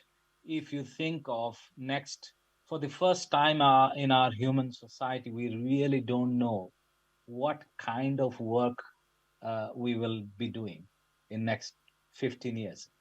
We always knew, even in industrial revolutions is when we moved from, to trains and all that from bullock cart and horse cart, we really knew how to re-engineer the society, but we don't know how would we re-engineer the society going forward. And for that, what kind of education we should do. And that has not been, or it is a debate, but it's not as global debate it should be. And then So if you think of, do you really need to learn about algorithms and AI and understanding? Absolutely, it should be. But also understand how it will impact to the society, what could displace versus what it won't be, what is a learned education you want to have versus what is a practical education system you want to do for preparing the people to enable and engage with the AI in the real world as they move. And some of the works that we do will not exist in few almost 10 years down the line. Accountants, some of the basic medicines will all just be done by AI. So how would you actually move those courses that we are having right now and replace with what is really required? That is a bigger debate than 5 minutes conversation there. Thank you, Priti. So guys, I guess, touching on the point of displacement and AI, taking, adjusting and helping us with different jobs or replacing certain aspects of our lives. As I'm sure all of you have heard, at least most of us have, AI that there are reports that AI will partially replace the role of the teacher in the classroom in the next decade. You guys have touched on this briefly in previous questions, but is there anything that you would like to state on that matter? Do you see AI replacing the teacher? Yes, so if I might, I don't see AI replacing the teacher. I think those reports are overblown. And as I mentioned briefly, but I want to expand on, I do believe teaching is one of the very last professions on the planet that will ever be automated. It's a deeply human process. So just to illustrate why I think it's very difficult, what a good teacher does, right? First of all, they're assessing, their students, and they're trying to figure out, where each student is, and a lot of the assessment is not just in terms of their intellectual skills, but emotionally where they are, right? Cognitively where they are, and when they're then trying to reach these students, there's this very human background understanding of the world that they use that's common to the student and the teacher, and this is all kinds of common sense things. It's about examples situated in the real world. It's about seamlessly, effortlessly reaching for metaphors and examples and analogies. It's also, and that's just simply the whole aspect of assessing a student and delivering knowledge. But much more importantly, I believe there's something deeply human about the learning process, which is you're learning from teachers, you're looking at them as examples, right? As adults and as a student. And so teachers also are serving as role models. It's almost inconceivable for me to think of, and I've been in the AI space and I've been a technologist all my career. I think of a bot or a robot or anything, even doing 1,000th the job that human teachers do. So I think fears that teachers will be replaced by computers is vastly overblown, in my opinion. Thank you so much. I totally agree with that. Alistair, do you have any input as this also as an educator? Yeah, I think whilst the role isn't necessarily under pressure at this point in time, as the technologies develop, the role of the educator is going to shift and alter slightly, right? So it might be that I go back to this sort of asynchronous or not asynchronous now that the world has moved on and we are potentially capable of delivering content and education support in an asynchronous fashion. As the technologies improve, they will, to go back to Carla's point, they are going to allow us to reassess what's possible or what's the best way of doing this. Not just to pick up Priti's point, it's not just the Victorian model that we have been, landed with, so to speak, but, how does a machine sit there and give continual feedback? How does a machine sit there and give, personalized, directed support? This is the thing that this particular student happens to have trouble with. Let's focus on that for the next X period of time in a way that you can't possibly do in a kind of classroom setting of 1 to 30 or a lecture hall of 1 to 100. And it will be very interesting as we sort of have these planetary scale education systems, how they adapt for different people with different goals and different aims over different periods of time. Thank you very much. Would anyone else like to jump in on that, or would you like me to move on? Matthew, very quickly, I totally agree with both previous speakers here, and what we often say in amongst ourselves and EdTech people is like, education is actually rather messy. Learning is a messy thing, and that's probably one of the biggest challenges for AI and ML is how will it deal with that messiness? About the cognitive aspects of learning, the social interaction of learning, how you learn from your peers, how that's different for every learner. Those are the challenges that a teacher is far better equipped with and always will be far better equipped with than any AI driven solution or system will allow for. And I think that's the key differentiator, and that's where teachers should not be worried about, will I be replaced by a machine? Because they certainly won't be. And if they are, then whoever's making that replacement is making the wrong decision. Thank you so much, Carla. I totally agree. I guess, that brings me to the next question, which you've somewhat just answered, which is, what are the human skills and cognitive skills that AI, at least in the short term, won't be able to perform in the classroom environment? So you mentioned, like emotional intelligence, and the ability to, give a metaphor off the top, or, cultural backgrounds and whatnot. Are there any, for the teachers out there, are there any specific human skills and cognitive skills that you think they should really hone in on, or that will be most important in this AI age?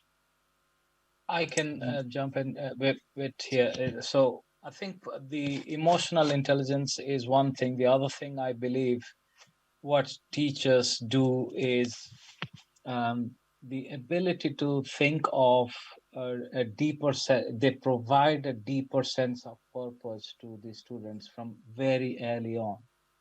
And ultimately, a student or from a childhood to graduating is all about clarity of that sense of purpose, and that keeps changing as they progress.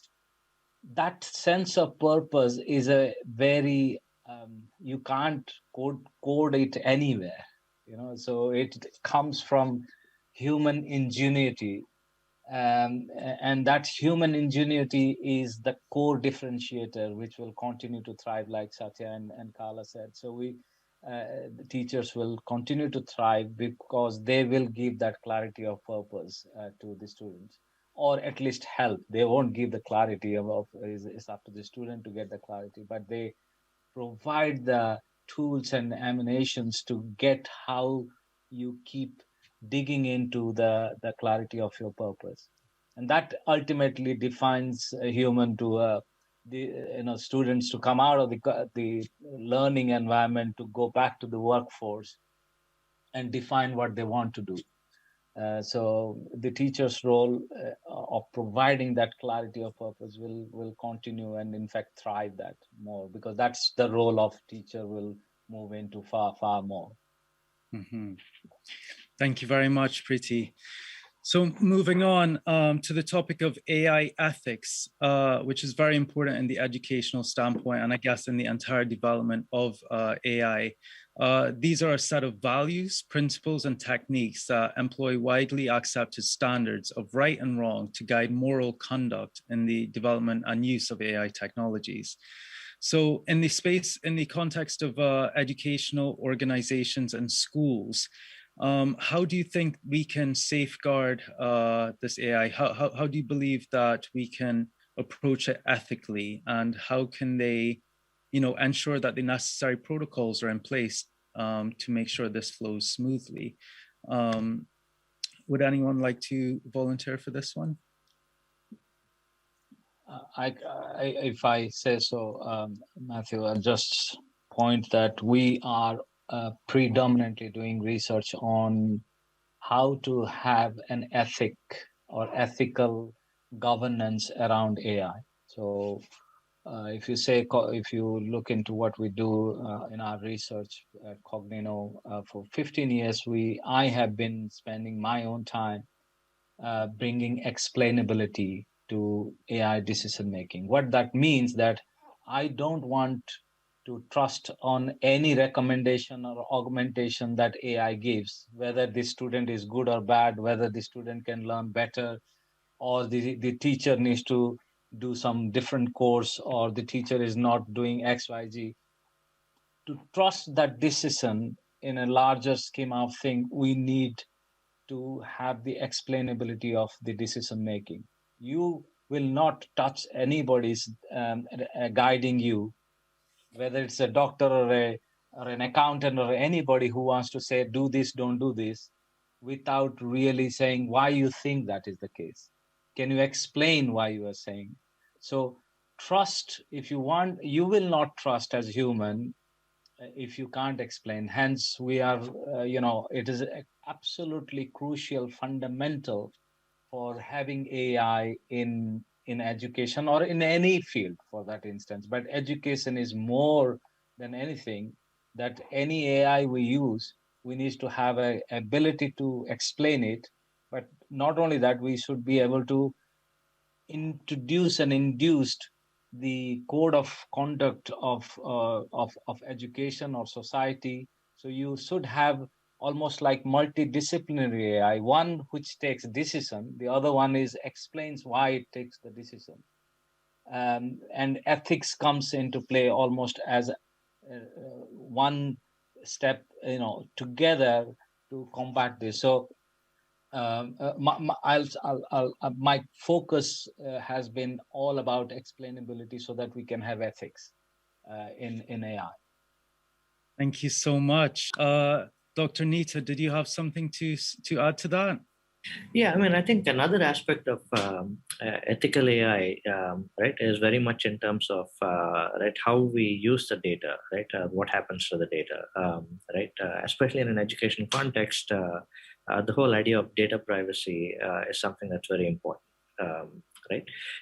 In the Western world, Europe with GDPR and the US with FERPA and COPPA standards and regulations have done a really good job of ensuring that AI developers, such as ourselves, build algorithms in a responsible fashion. So we are not using the data to do anything else like sell it to advertisers or things like that. And I think AI ethics do come in and play a very big part there. And another aspect of ethics is also the whole idea of whether the systems are actually built with representative data. For instance, the idea that it has trouble recognizing voices from different cultures, right? There's a whole aspect around building algorithms that are equitable, that are not biased, right, etc. So there's lots of debates to be had around how we handle data in a responsible fashion and not treat people as the product, but treat the technology as simply a tool that they can use, right, and not abuse their data. And also ensuring that the algorithms we build are actually fair and work well for everybody. So these are aspects that also broadly fall under the AI ethics umbrella from our perspective. Thank you so much. So we've got about 12 minutes left. So I'm going to, we've only got about 3 questions left. So I'm going to be quick with them. Thank you guys for all the wonderful answers so far. So as you know, with UNCTAD 15, the theme is inequality at the root.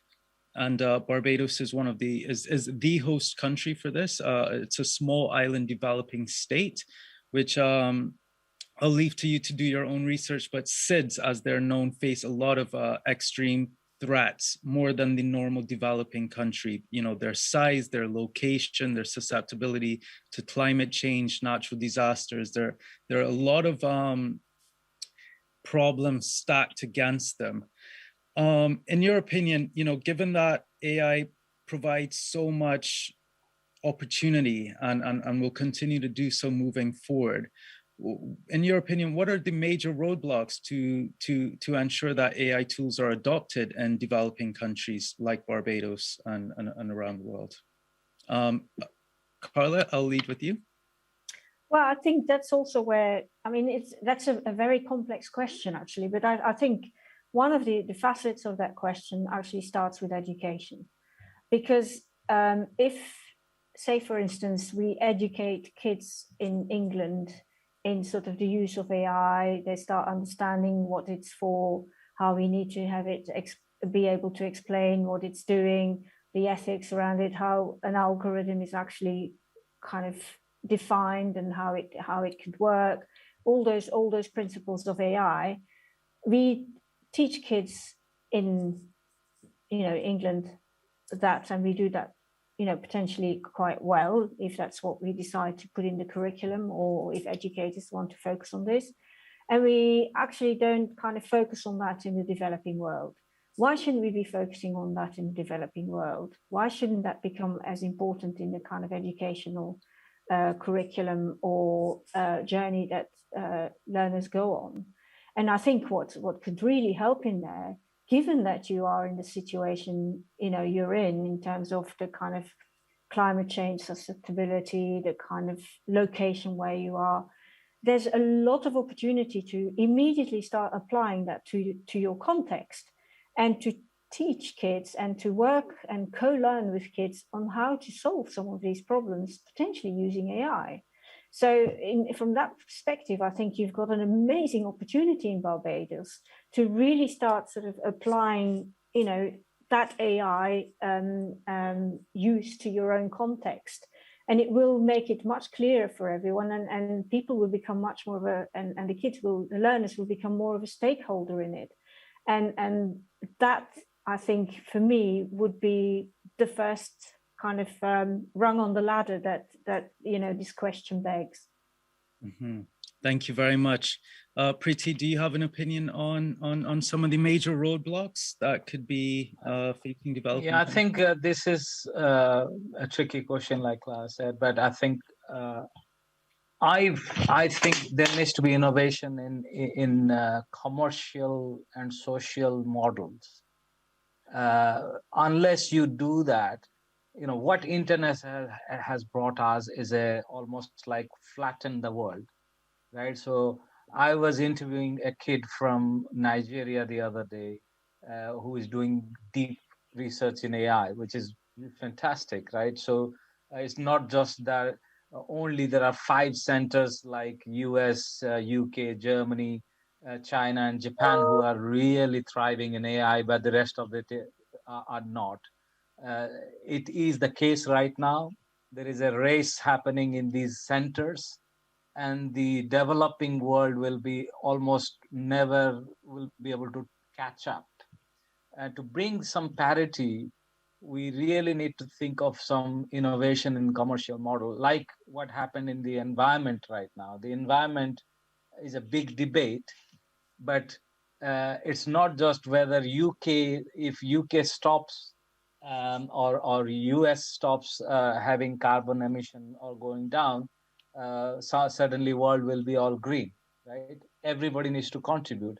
So there is a commercial rigor right now that large company needs to contribute to developing world so that there is a carbon neutral or green environment. So similar things needs to happen, that if we want great AI doing great stuff, the large countries, the centers needs to almost subsidize the research. And what we are finding here in the in large centers like UK and US and Japan, China, they need to subsidize for the developing country to learn, participate, and so on and so forth.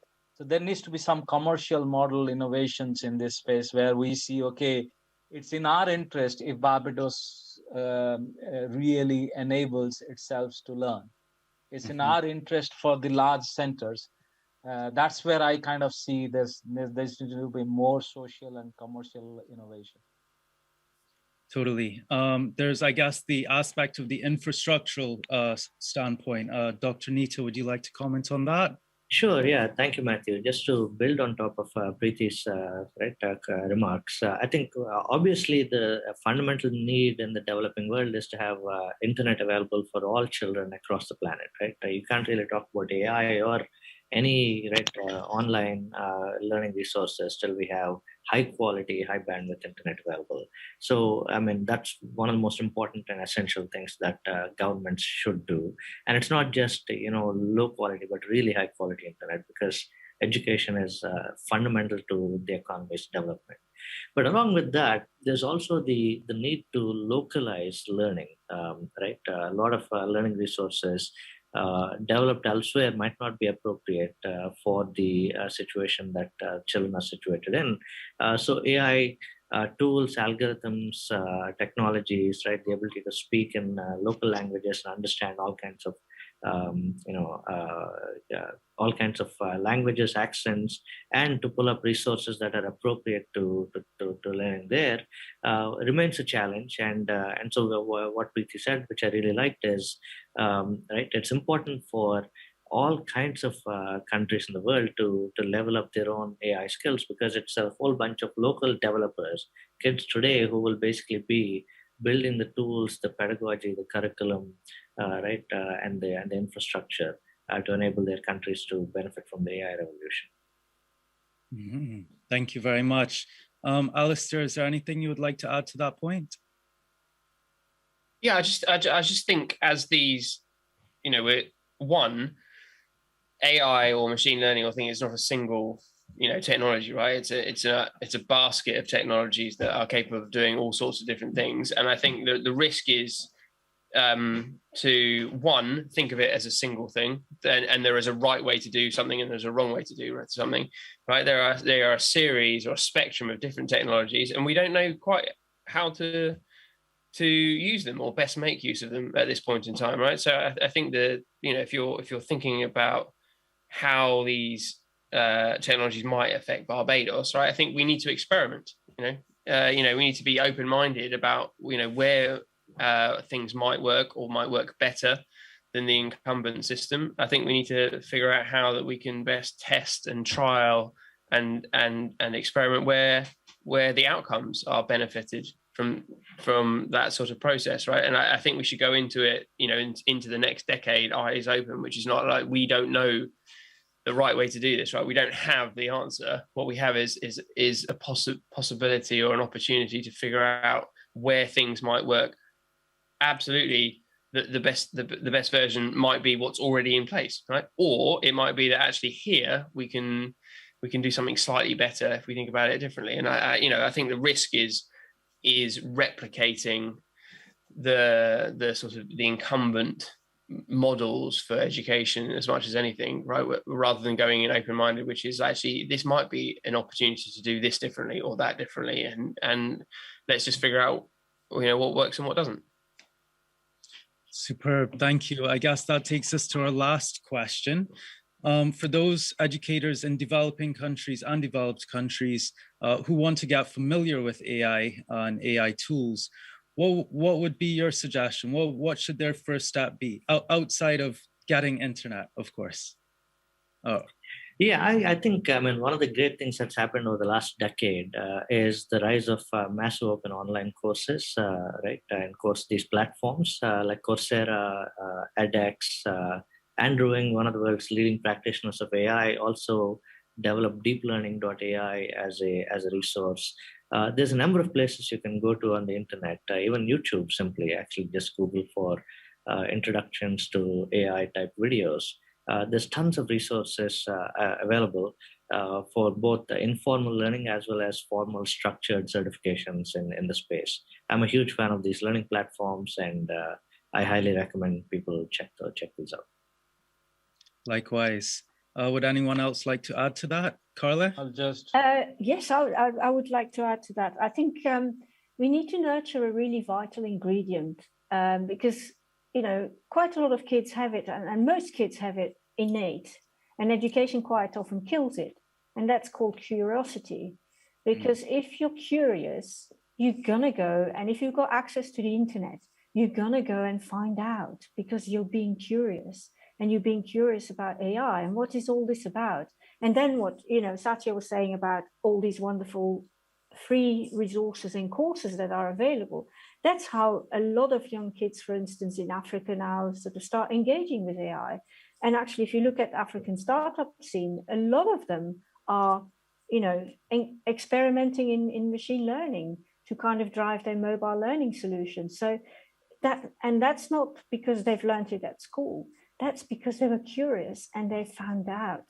And that is, I think, a quality that we should definitely nurture in education, because that's how we're going to get kids to kind of engage with this outside of the system.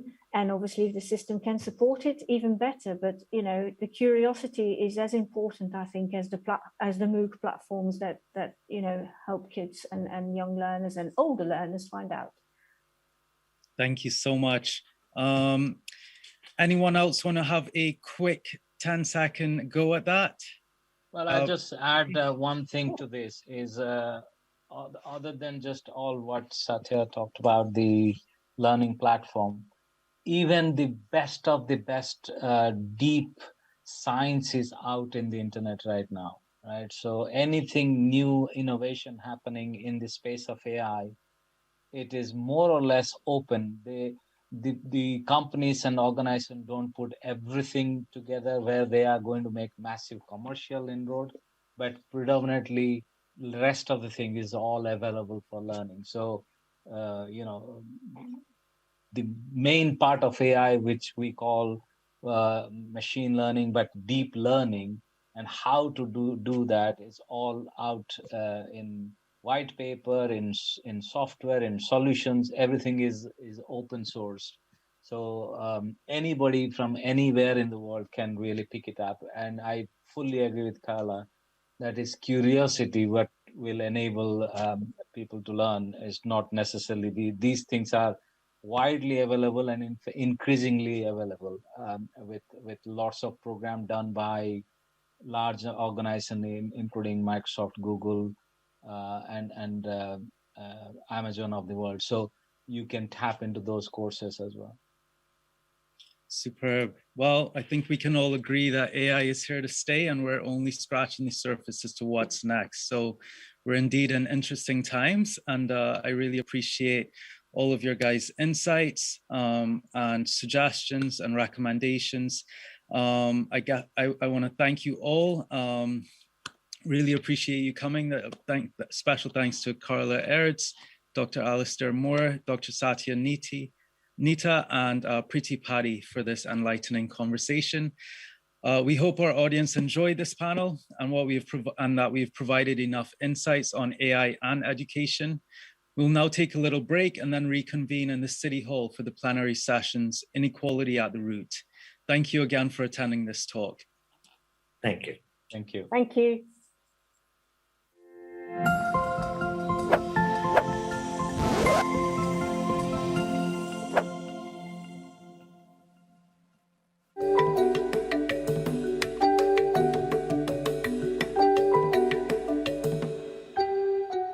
Drama in Jamaica. He is a teaching artist as a social activist.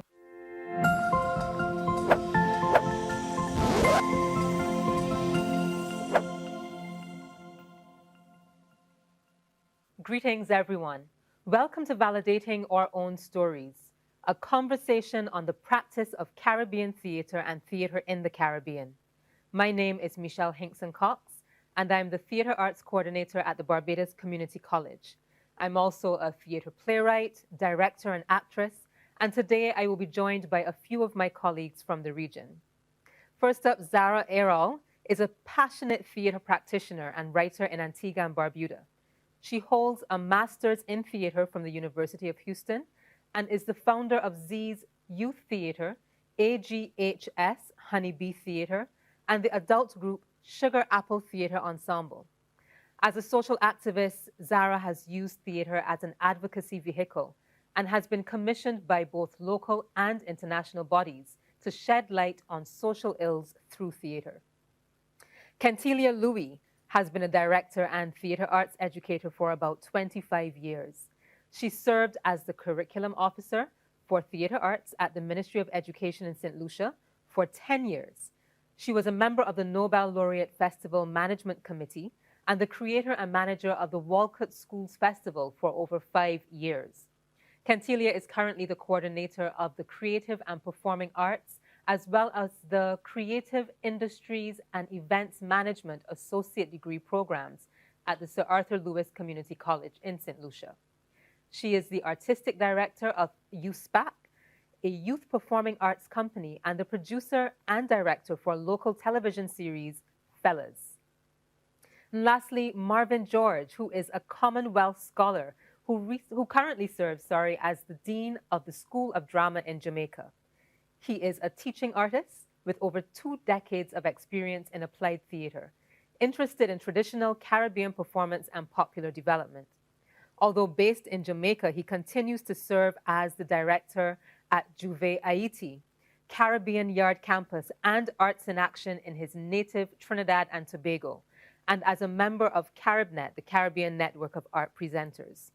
As an actor, he has worked with some of the Caribbean's leading playwrights and directors, including his mentor, Raul Gibbons, and Nobel laureate Sir Derek Walcott.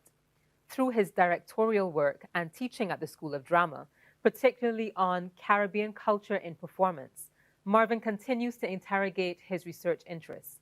He's recently recommenced PhD study at the University of the West Indies on a performance research project titled Making Mass with Development, Making Development with Mass. And I want to open the conversation by simply asking, why our stories? What is the value in the stories that we have to tell as a people in the region? I think, let me start off. I think we have to look at it in terms of not just the region, but when you think of civilizations generally, stories have always been a part of their understanding of themselves and their development. So everybody has their story, their narrative, their be it a national narrative, clan narrative, whatever it is. And so for us, especially for our history and the period we are coming out of, this post independence nationalist period, I think our stories are extremely important to us as a region in trying and find ourselves in this global society, community that we live in. Definitely. I'm just going to piggyback on Kentelia's piece and add that it's so important for us to not only retell the stories in our voices with our people in our narratives, but also for us to add to the stories as they are happening now. And in that storytelling, we have such a rich connection between the present and the past that I think it is our responsibility to definitely find a way to capture and share those stories, not only with other Caribbean people, but outside of the Caribbean. We have persons outside of the Caribbean who want to narrate our stories. And no matter their intent, no matter their passion, there is just an inauthenticity with doing that they will never be able to capture that experience because it's not coming from the Caribbean. So it's our responsibility to definitely add to and carry forth the mantle that, our predecessors definitely started. I'm extending the conversation in very much the same way. I think that every work of art, every theater, and every story told is essentially a product of a particular cultural context. And the context of the Caribbean, given its history as both an old civilization and a new one, in the sense that they were people living here. And then there's a particular intervention that makes the Caribbean in some ways a new space. And also, given that a part of that narrative is the fact that the majority of the population of the Caribbean are in fact people who were brought here not to be people. It's important for us to find ways of telling stories, especially if the majority or the mass of the population were brought here not to be people, and as a result, were not necessarily entitled. right? Or enfranchised in telling their own story. So telling is critical for us. It's very, very important for us. I think that's interesting for me too, Marvin, because as having that mix of being both educator and writer, one of the things that actually forced me into writing when I came back to teaching theater in Barbados was the lack of plays that spoke to us, specifically Barbadian plays in this instance. So, we had access to Trinidadian plays, Jamaican plays, St. Lucian plays through Walcott and, but there was such an absence of Barbadian work that was available. And it pushed me to start writing, and not just kind of writing any and everything, but looking at what are the stories that have either been told about us, but not told accurately, as Zara was saying, or looking at the stories that haven't been told that these younger generations need to hear, because it is amazing and appalling how many of them don't know about our folk traditions, for instance. They know more about the American traditions, or in some cases, the Asian traditions with, Japanime and K-pop and these different things that are happening, but they're not very aware of our stories. Yeah, definitely. And I agree with you in terms of something here. Yes, we've had some great writers in St. Lucia. What I found was that I got tired of seeing the same plays done over and over again.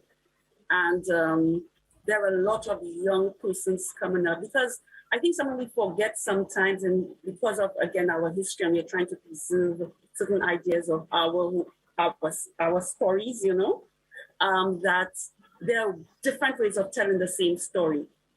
And everybody has a perspective they can bring to it. And right now, one of the things that we're trying to promote here in St. Lucia is to get young writers to approach some of the same stories, or find new stories that will tell their journey and to add to the canon. I think that is very important, is that addition. I suspect in each territory we could evidence much of what we're talking about here. On the one hand, I suppose, is the fact that if the context or the premise that we began the conversation with, which is the business about history, the history of the region, is accepted as true, then one of the things we probably also have to accept is that forgetting is one of the forces, right? Forgetting is one of the forces of that history. That is to say, Alex Haley's roots, right? What's your name, boy? Kunta Kinte. Your name is Toby. What's your name, boy? Kunta Kinte. Your name is Toby. So one of the forces of being in the Caribbean and the Americas is to forget, or to erase something, right? So, and I'm not saying that is what the Caribbean is. I'm saying that is a force in the idea of the to and fro, right, of the nation of the Caribbean. And so we have to accept, therefore, that perhaps that particular narrative or the evidence of not remembering or not knowing is something we could talk about in various ways in our respective contexts. But I also suspect, because life, like drama, is about force and opposing force, that there is much what we do that is also about remembering at the same time, right? Which is why there are stories that have been written, and which is why there are stories that some of us remember and before to tell it the same way. And I suppose which is why we probably need to invest more. And I'm not thinking about money, but I also mean money. Invest more in the ways in which we allow ourselves to remember, right? So that some of what Kentile is talking about, the business about telling our stories in different ways, becomes part and parcel, like a regular thing I do, or what we do with our own stories. Right? Yeah. I just want to add to that, one of the things about the forgetting, one of my concerns right now, and I don't know if it happens in the other countries, especially, for Zara and Jamaica, I think might be slightly different. But because hair tourism is such a big thing, when now you speak to person and say, well, what's the story of St. Lucia? What do you know about St. Lucia? It's usually given to you from that very manufactured, sand, sea, and only certain elements that have been that someone decided palatable, you know. And I think the beauty of theater is giving that balance, because it's a lot. It's bombarding, especially the younger generation, this view, this new story, you know. And I think that's where we come in to make sure we keep them centered. Totally agree with you there, and especially coming from such a small island like Antigua.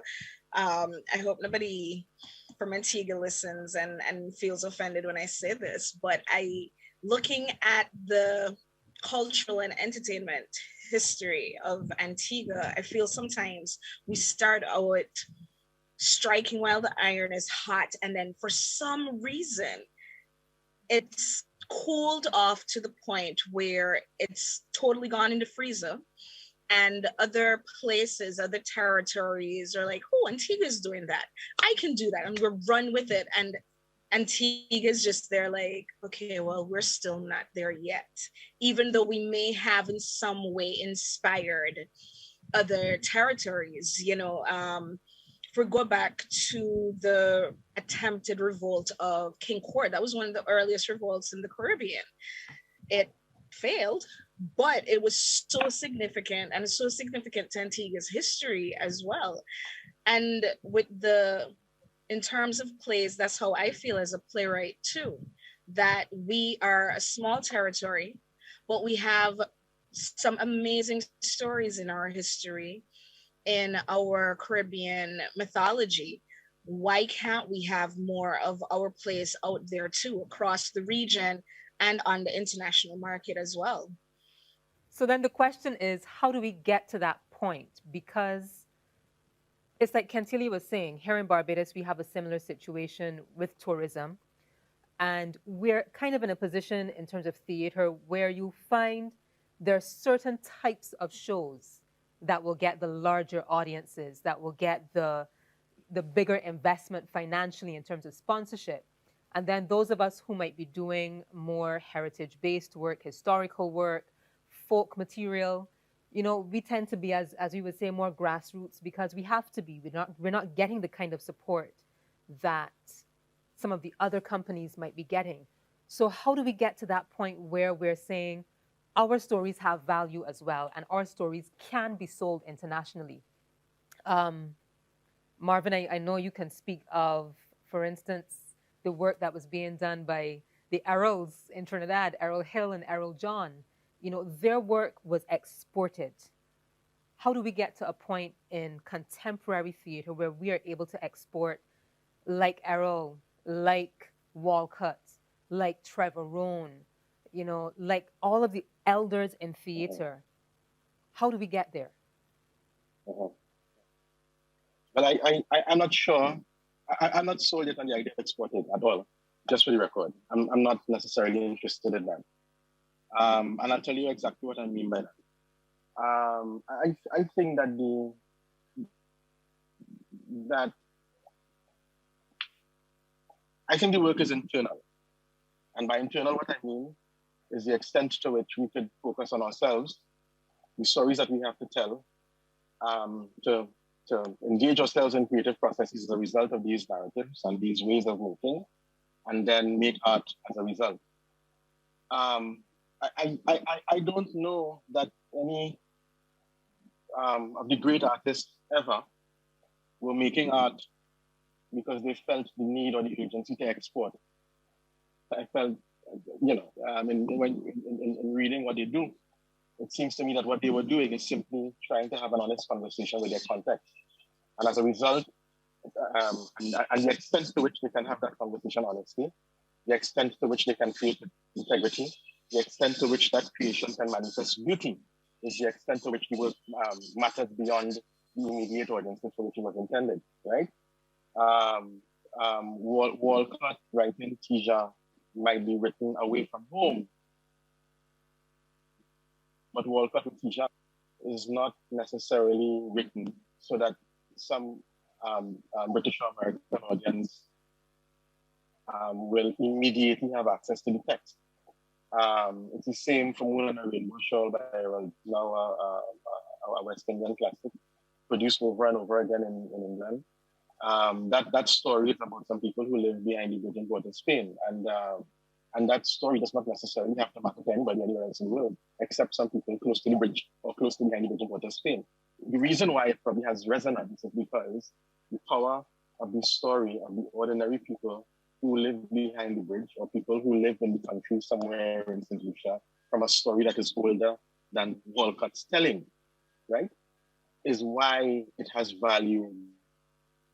It's not about us writing it. Something is beautiful and powerful, right? And somebody else finds resonance and recognizes characters and so on. Inside of it is the extent for which it will find itself located elsewhere and somewhere else and somewhere else, right? And be told again and again and again. So our work is to go into ourselves. It's not about focusing on selling anything.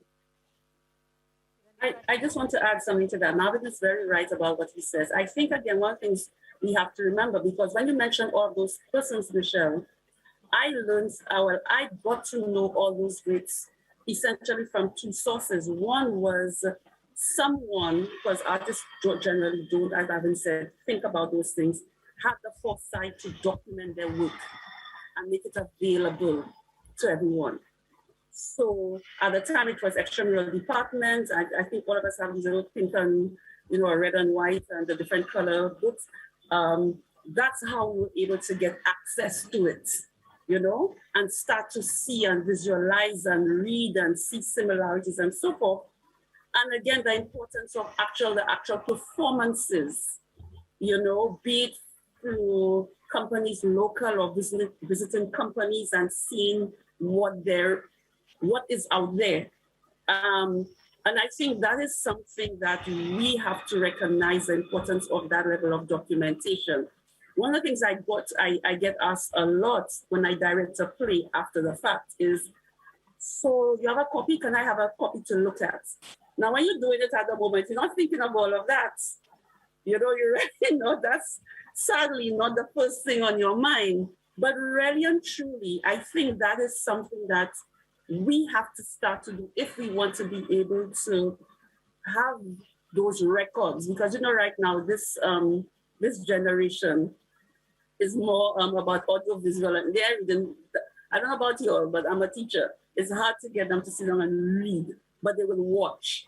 So I think that is something that we have to take more seriously. The point that you're making, Marvin and Kentelia, is really quite critical as well. Looking inward, right? Looking inward.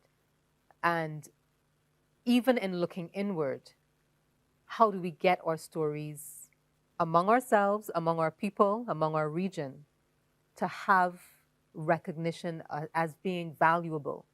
And I think it's a really good point that you're making, Kenty, about the extramural department. We had that set up where artists from the region were traveling across the region. They were writing plays, but they were sharing their work. They were doing workshops, and there was that sense of camaraderie among artists. I suppose we are now the next generation of artists who are kind of trying to do that. But there is that question of valuing self. Valuing self. I think that's so important, Michelle, and that's something that we definitely need to encourage and build on, the camaraderie. For me, the Caribbean Secondary Schools Drama Festival, that's how I met all of you. And I'm so grateful for that opportunity.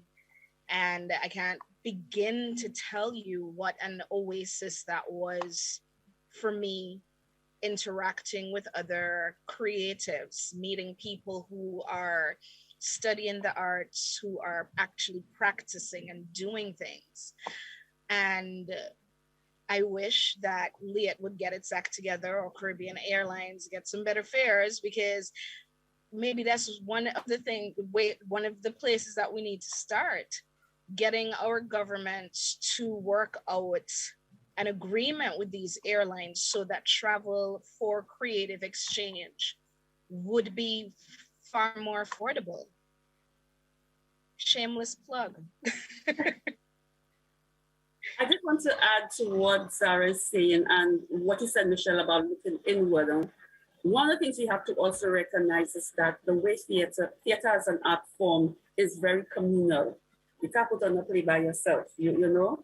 So I think what she's talking about, you see that discussion, that kind of almost incubator kind of system that a lot of us got being at school or being in a group, and there's something that happens, the energy of the exchange. I tell my story to you, you tell your story to me, and somewhere in between there, that's where it kind of enhances, heightens the creative juices, and then you can go off and then write a play, you can act in something, you can direct, you can do whatever, and so forth.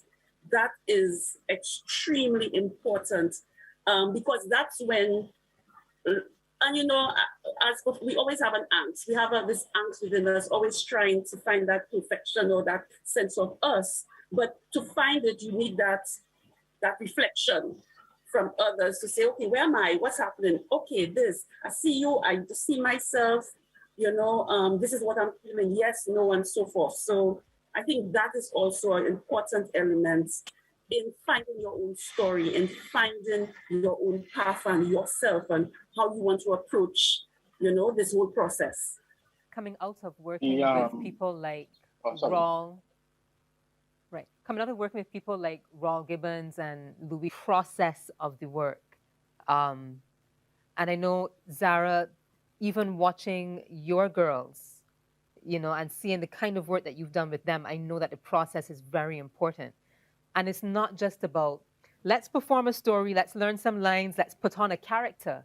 But there is such an involved process that makes the participants learn about themselves while doing the work. And I think that's really critical to the kind of work that we're doing, especially when we're talking about who we are as a people, our identity, our history and our heritage, and understanding ourselves within that context. So we're able to kind of look back at the historical context, but we're also able to bring it into a more contemporary kind of, okay, this is what this means to me now. And I think that's really important for the young people that we're working with. Yeah, every process, every act of making is at once discovery in a kind of broad sense and self-discovery. That is to say that when you have the work in front of you, you discover things as you're engaging with yourself, and everybody does. The actors do, the director does, the designers also do, right? That's just the nature of working collaboratively and working with a new work, and honestly trying to give it meaning when it has been mounted. But every artist also knows that giving a performance is also, in very many ways, an offering of yourself. It is an offering of yourself. And so there is a self-discovery that is a critical part of the journey, right? Of inhabiting a role or manifesting a role, or however you would think, right?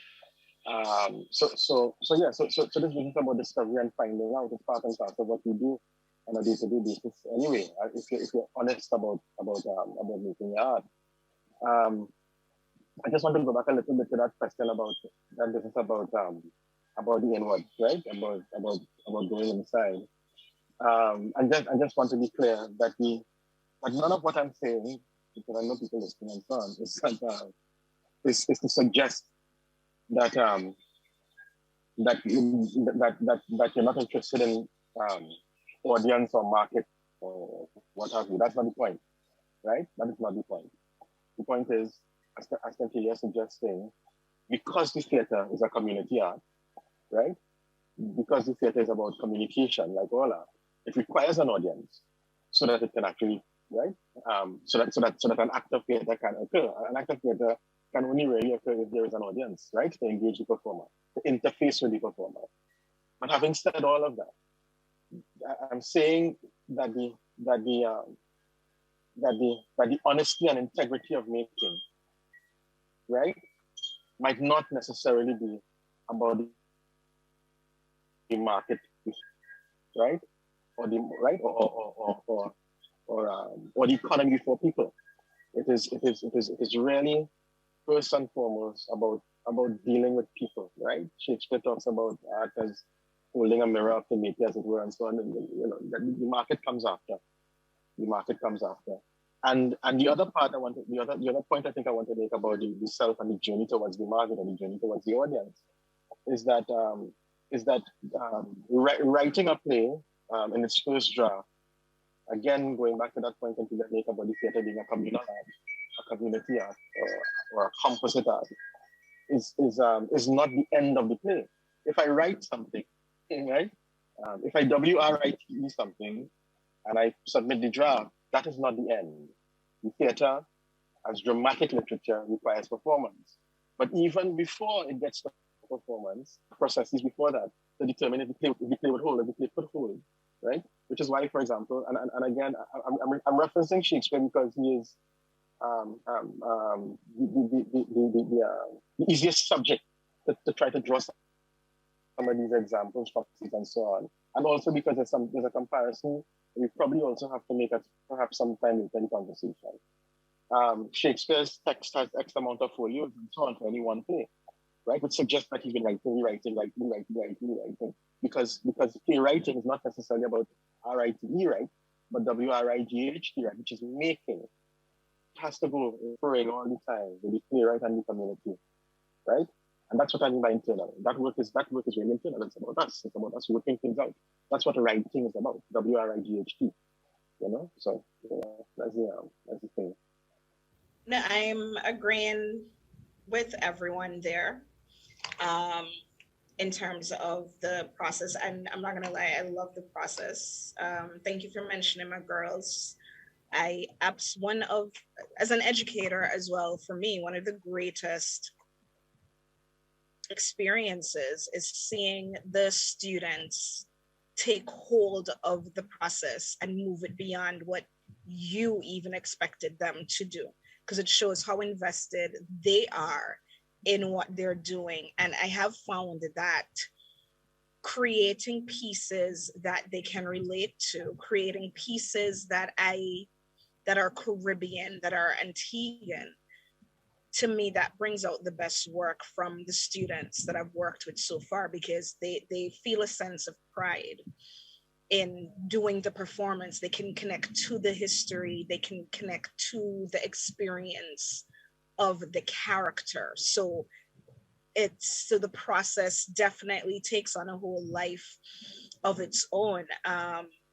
In terms of the marketing and exporting as well, I do agree with Marvin in the sense that we have to find pride in our work first. As respective countries and as a collective, we definitely need to be the biggest pushers of our products, because if we're not even interested in what our creatives are producing, then can we really expect the international market to take it and retain its authenticity? With that being said, though, and feel free to correct me, but what I have observed is that some of our Caribbean greats receive that platform to display their work on an international stage. And that really helped to propel not only their work, but the country itself and market the country. So what I feel, one of the things I think that we do need to look for are more opportunities similar to that, whether it is international festivals or fellowships or scholarships overseas. I can tell you my personal experience, even though I was studying at the University of Houston, just about everything where I could, I inserted the Caribbean into it, because I don't know, I felt like, hey, I'm going to show you that we have stuff that's just as good as what you're doing there. I'm like, okay, this is what you guys are doing. Man, I know somebody even more talented like that in the Caribbean. Here's their work, or here are my kids. Okay, that's what your kids doing on stage. That's cute. Let's take a look at what our Caribbean kids are capable of. And I feel we just have to stop being polite and become more bold. I don't want to use the word aggressive, but more bold and confident in the products that we are putting out there locally, and definitely pushing for whatever opportunities we can grab internationally. I think this is a really nice moment here to segue a little bit and to talk about what the four of us together and some of the other artists who we've kind of co-opted, talk to us a bit about what we are doing. Let's tell everyone, and so that they're aware that the work doesn't stop here, that we are talking about this, yes, in this forum, but we're doing something about it as well. I suppose for a little bit of a background, all four of us are members of the Caribbean Network of Art Presenters, and so we're looking to see how we can use that platform as well to do some of the things that we've been talking about. So I'm going to hand over to Marvin on that one because he tends to speak so beautifully and encapsulate everything so nicely. So Marvin, over to you. I think that the conversation that what you're raising there is about emergence, right? And some of the work we've been doing recently as Caribbean.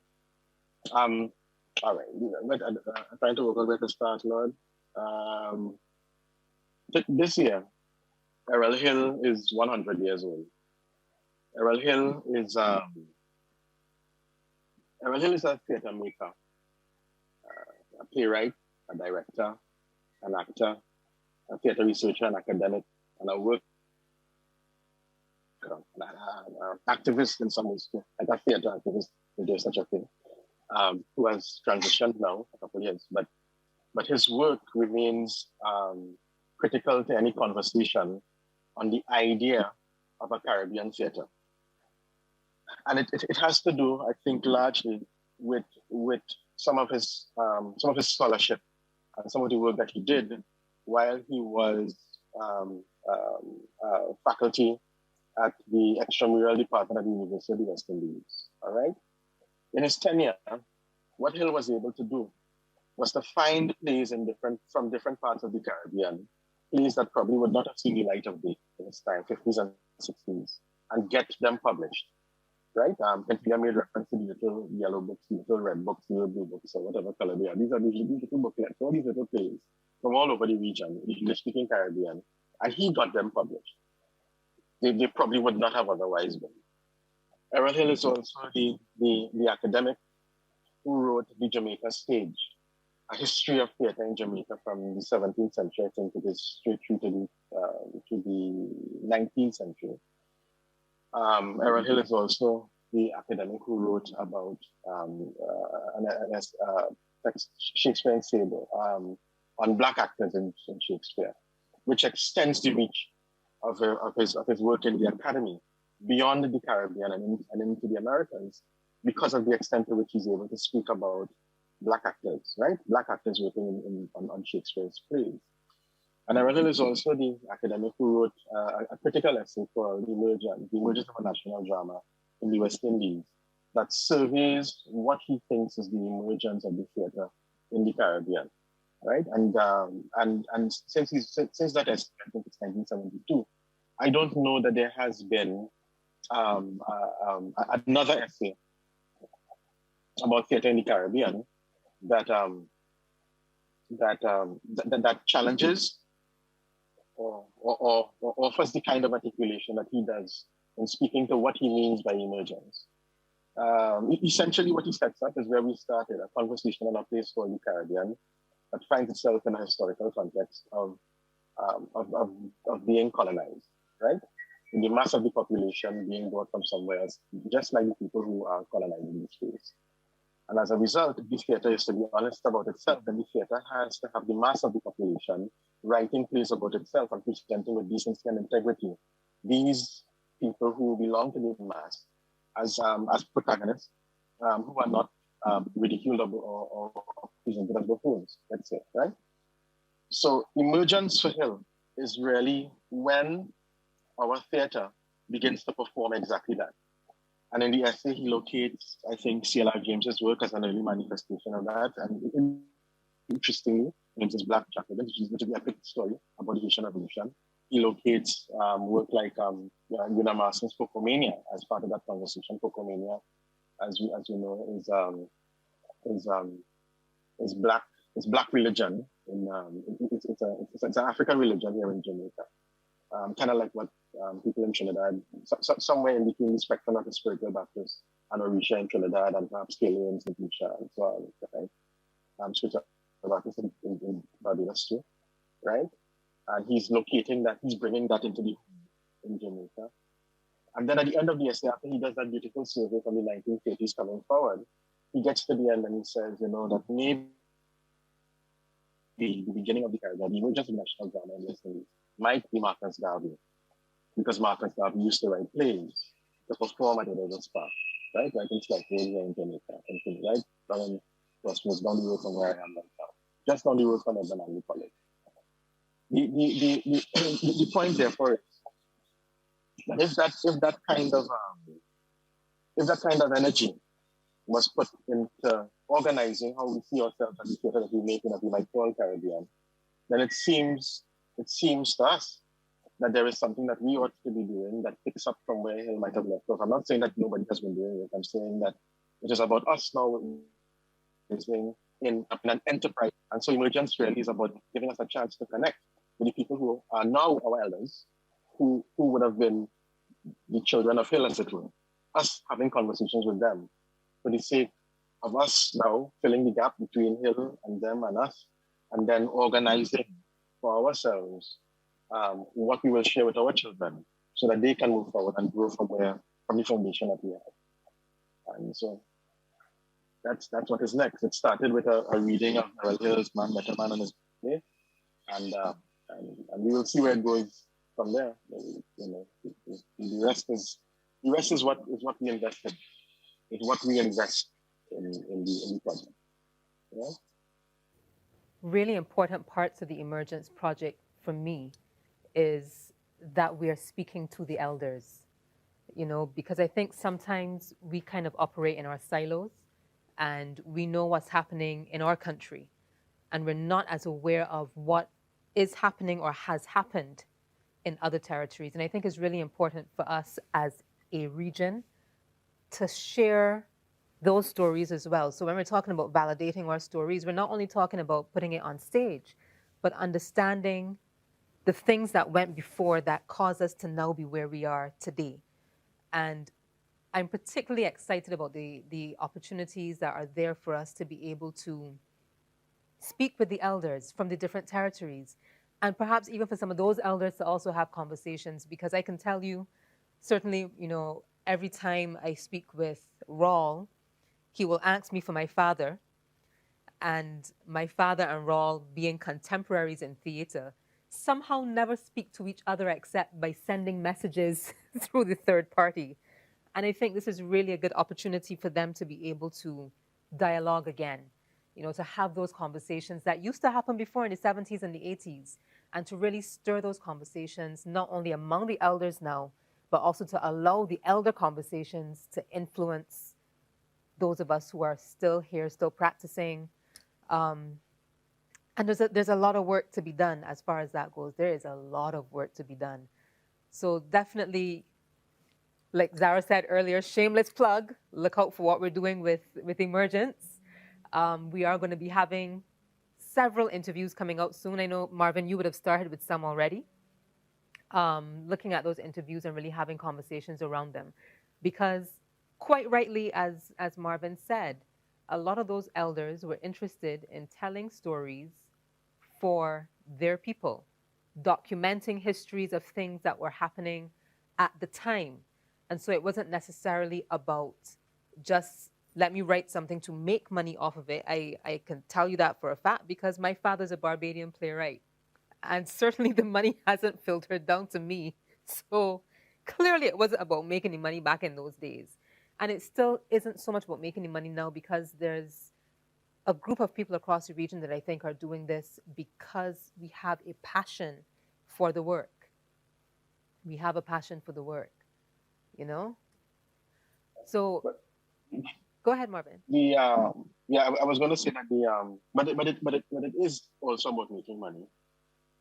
I don't want to leave that money thing out because I'm frightened when we leave out money. I realize frightened when we leave out money. It is also about making money. But that point you're making about about the elders conversation. Part of that idea of the emergence, that conversation about the theater of the Caribbean, is at once a conversation on what are the elements that we might recognize that will help us to say that this thing is Caribbean. That's on the one hand, that's kind of what it is, right? But on the other, it is also a project in placing the Caribbean in conversation with itself.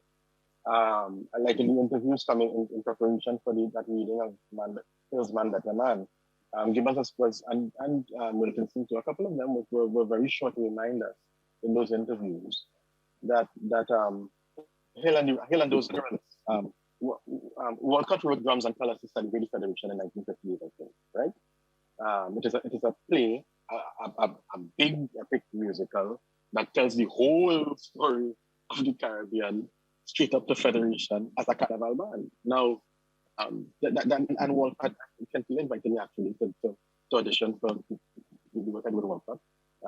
That's thanks to Kenty there. Otherwise, I probably would have just be about it. You know, I met Walcott because of Hill, and Walcott was also very adamant or interested, if not adamant, that his company should comprise people from different parts of the Caribbean. When I did Haitian Earth with Walcott in 2004 to celebrate the bicentenary of the Haitian independence, that cast comprised St. Lucian actors alongside Trinidad actors and all kind of crazy things going on. I mean, that's a normal thing.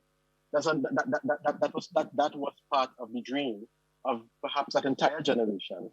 I found out recently that when Carol Dawes here in Jamaica started working on what I think was called the Festival Theatre Company of Jamaica in the 1970s, that part of that is to continue the federalist dream, you know? So the idea of getting us to work with each other in that way has been part and parcel, has also been part and parcel of the enterprise of what we mean when we talk about a Caribbean theatre. Not only how we aestheticize it, but how we constitute it, right? How we comprise it, how we make up this thing, right? And the question of the money, that question of money, and I don't want to leave it lagging there. That question of money has at least two things to deal with. One is the question of funding.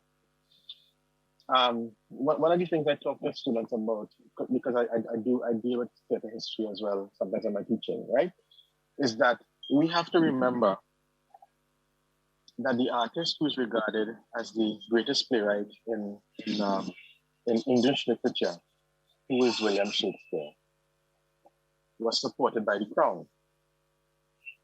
Right? Right? Let's make no mistake about it. In the 16th century, William Shakespeare's work was supported by the crown. In the 16th century, of course, the mass of the population were enslaved in this part of the world. Let's be clear on that. In other words, the state, insofar as it understood the importance of art to the building of a civilization, it supported it. That's one thing that we have to get clear. And that history of support from the crown, the spirit of that is what informs, even till today, what the British people know at the Arts Council. Let us be very clear. That is still there. That spirit is still in place. That's one. The flip side of that, which is perhaps the second part of the story about the money, is that we also have to find ways. Part of our ongoing work is finding ways of making contact with audiences so that the enterprise of the theatre making is also profitable for those who want to invest in it as a career. One of the things we have to be honest about ourselves with in that exercise, because sometimes we confuse ourselves, is that even artists who work outside of the Caribbean, and I'm talking about people who work in the large metropolitan centers and so on, they don't always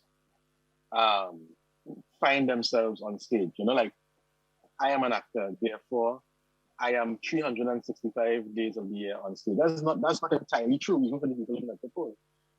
If you know British actors, if you have British actors who are friends, they will tell you that when they're not doing the big productions on the West End and the so on the downtime, they're doing work in the community, they're doing TIE type work, and education type work, and other types of gigs to make a living, right? If you know who the big stars in Hollywood are, you have to know that there are 300 million people living in America, and there are X amount of thousands of universities and programs teaching theater, and you probably watch the same 100 stars over and over and over. So the rest a million of them who train in theater, what did this do? What is? And the reason I'm saying that is because we sometimes feed ourselves with myths about what the industry is, right? We gotta make it big, we gotta bust and so on. But not everybody does bust, right? Not everybody does bust, which is not to say that you can't aspire to making it big. That's not the point. The point is you have to be honest. And there's a kind of dishonesty when we talk to ourselves about the industry that we have to get rid of immediately and get back to what is at the center of what we do. And that is that, in fact, artists have always and historically been, in spite of the need for state support in what we do, entrepreneurial. We have always been. We are the only persons who ever have been. We are the only persons who ever have been, because we will not get another gig either through state support from the subventions or audience coming to see a show if your last show never was good. We've always been the ones taking the risk, and we have, and that is why when I talk about going inside, that's what inside is about. Inside is less about trying to run down our money and ensuring it works so that you will always have a living, because when the work is not good, you don't have a living. Yeah, and that's the inside outside of what we do. Yeah. So, as we kind of wrap up this part of the conversation, my question then is, what next? Where do we go from here? What's the next step for us as artists, as educators, writers, directors? What's the next step for us? I think more of this, more occasions like this are important. The discussions, because as Marvin was saying, and we've been saying over and over again about there's a grounding that has to happen. You have to, for yourself as an artist, again, because being an artist is not easy, and being a theater maker is not easy. It's not for the faint-hearted. But there is a grounding that you have to have, as well as a support system you have to have. And I think when you look at, and we mentioned, the Royal Gibbons, the Ifugo Wilkinsons, all of those persons, the Walkers and so forth, one thing that has struck me in dealing with all of those persons is the conversations. You know, they may not always agree. The conversations might be debates and arguments sometimes, but those are important, you know, to have that kind of communal feeling. I think that's one of the things we got when we did Man Better Man recently, and everybody came away from that sense of community, that sense of, I don't say brotherhood, sisterhood, family, you know, that we will support, we will help out, we understood, you know, we get to give you that extra energy when you need, and that little, yeah, no, and so on and so forth. Because you need the ground has to be fertile for you to be able to create. And these are the things, that is what helps it to become fertile.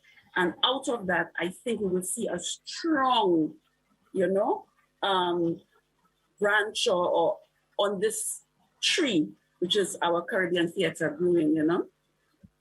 Definitely agreeing with Kentelia on that point for sure. I'm just here thinking that, you know, fingers crossed, I'm still being optimistic that we can get the pandemic to a manageable place where we can continue to build upon what we've been doing, and the potential that some of the Caribbean entities that are already in place have, like the Secondary Schools Drama Festival, lengthening it, broadening it to include more workshops with practitioners on whatever respective island, or even inviting practitioners from other islands to come and hold clinics with the children and with the teachers especially.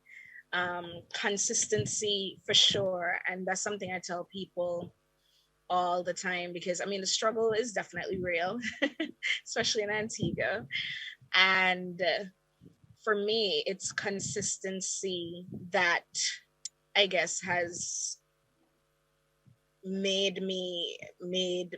helped me make my mark in the theater community in Antigua, especially, to continue to produce good work. And I tell my fellow teacher directors this: I'm not going to put anything on stage that I don't think is ready, because for me the process is so important. So workshops and conversations, continuing creating opportunities for more conversations like this. And I'm hoping the next time we'll be in person.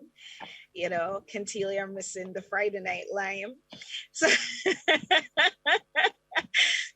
I would love to even see an element added to the drama festival, where in lieu of the respective island presentations, that maybe at the end of the week we can see a presentation by all the territories in some way.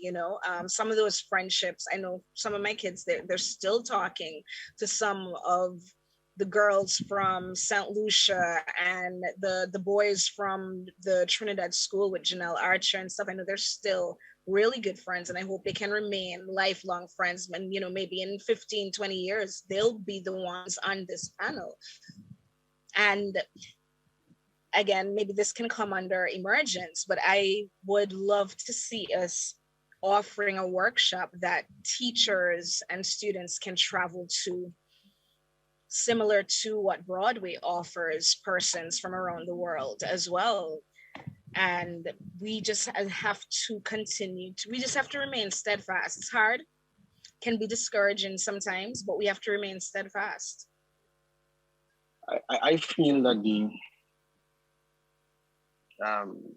if the theater is a composite art, a community art, it's that next thing for us is that wherever uncommunity exists, is to mash it up.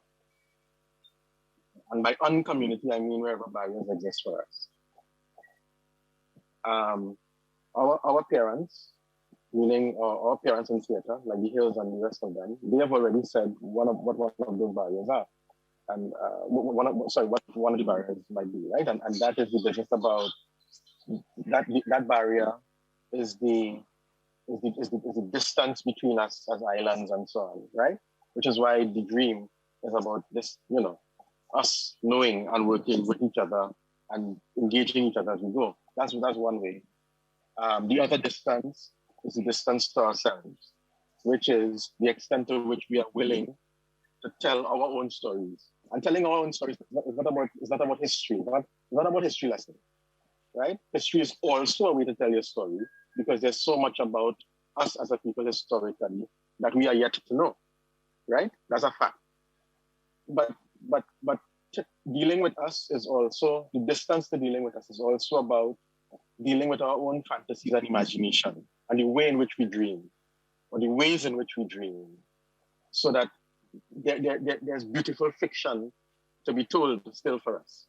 There is work for us to do still in converting some of our poems and novels into great stage plays or performances and screenplays, right? Which is perhaps why, for example, the second half of Phil's thesis, which is about the mandate for a national carnival, is so critical, where indigenous performance, which are the spaces where we dream more freely, by the way. We dream more freely in our indigenous spaces, right? In our indigenous festivals, indigenous performances. And so our ability to go into those spaces and to dream up stories that we want to tell about ourselves is also part of the gap that we have to bridge. That's still part of the enterprise. I suspect that the next part of that is to deal with the gap between the theaters of the Caribbean, and I don't mean geography now, I mean in any one spot of land, there are theaters happening. And here how it goes. They have who in school making theater, and that is the theater education. That's either secondary school drama festival work, or the people who work through the academy. So you're teaching at a tertiary level institution, right? They are the people who are doing a kind of informal, non-formal work in theater, who we rely on for the generative power that will make, that will aestheticize anything we could dream of, right? As the people working in the festival spaces and so on, who are making theater. But by merits of the history of the space, we don't call what they do theater. We call it theatrical, right? Let's say a performance. That's a distance. And then I think the other distance, or one of the other distances, is the distance between us now and the people who have managed over time to create these industries, as it were, in our respective territories. The people who work in what might be the commercial theater of Barbados, the commercial theater of St. Lucia, the commercial theater of Jamaica, etc., Trinidad and Tobago, and so on, right? And because there are gaps there. Sometimes some of us as individual workers move freely between those spaces. Sometimes we do, it's a fact, right?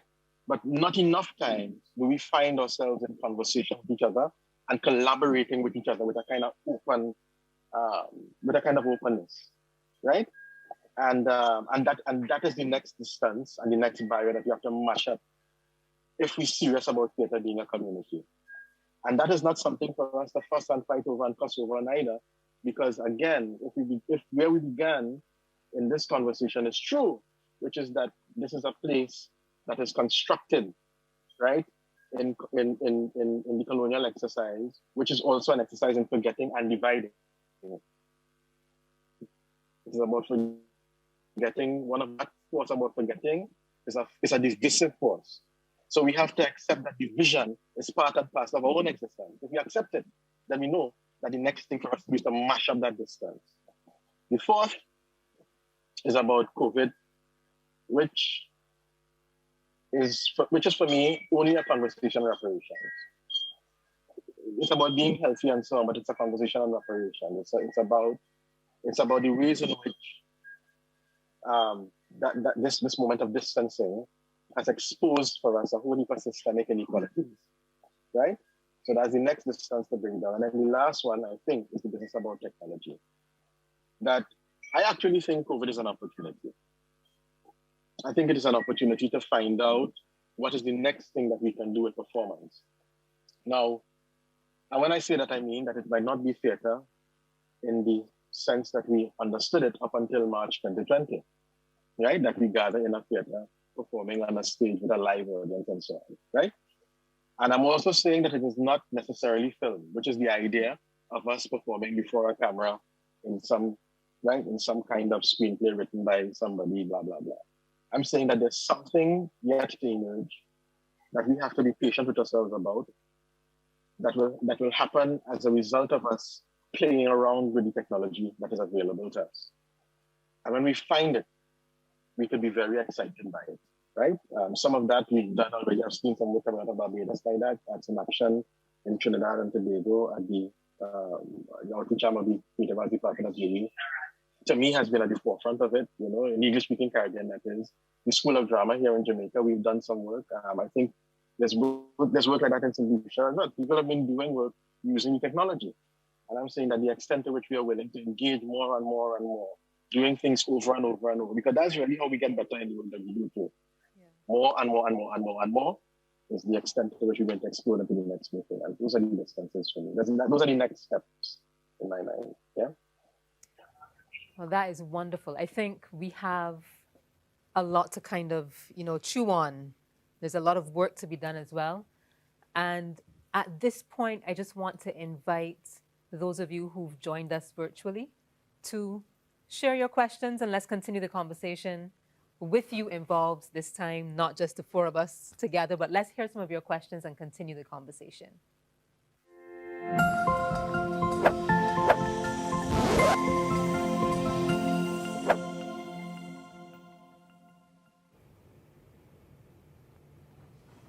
So we're going to begin by just kind of taking a cue from where Marvin left off just now. Marvin, you spoke about the digital age that we're in, and we've kind of been thrust into this because of COVID.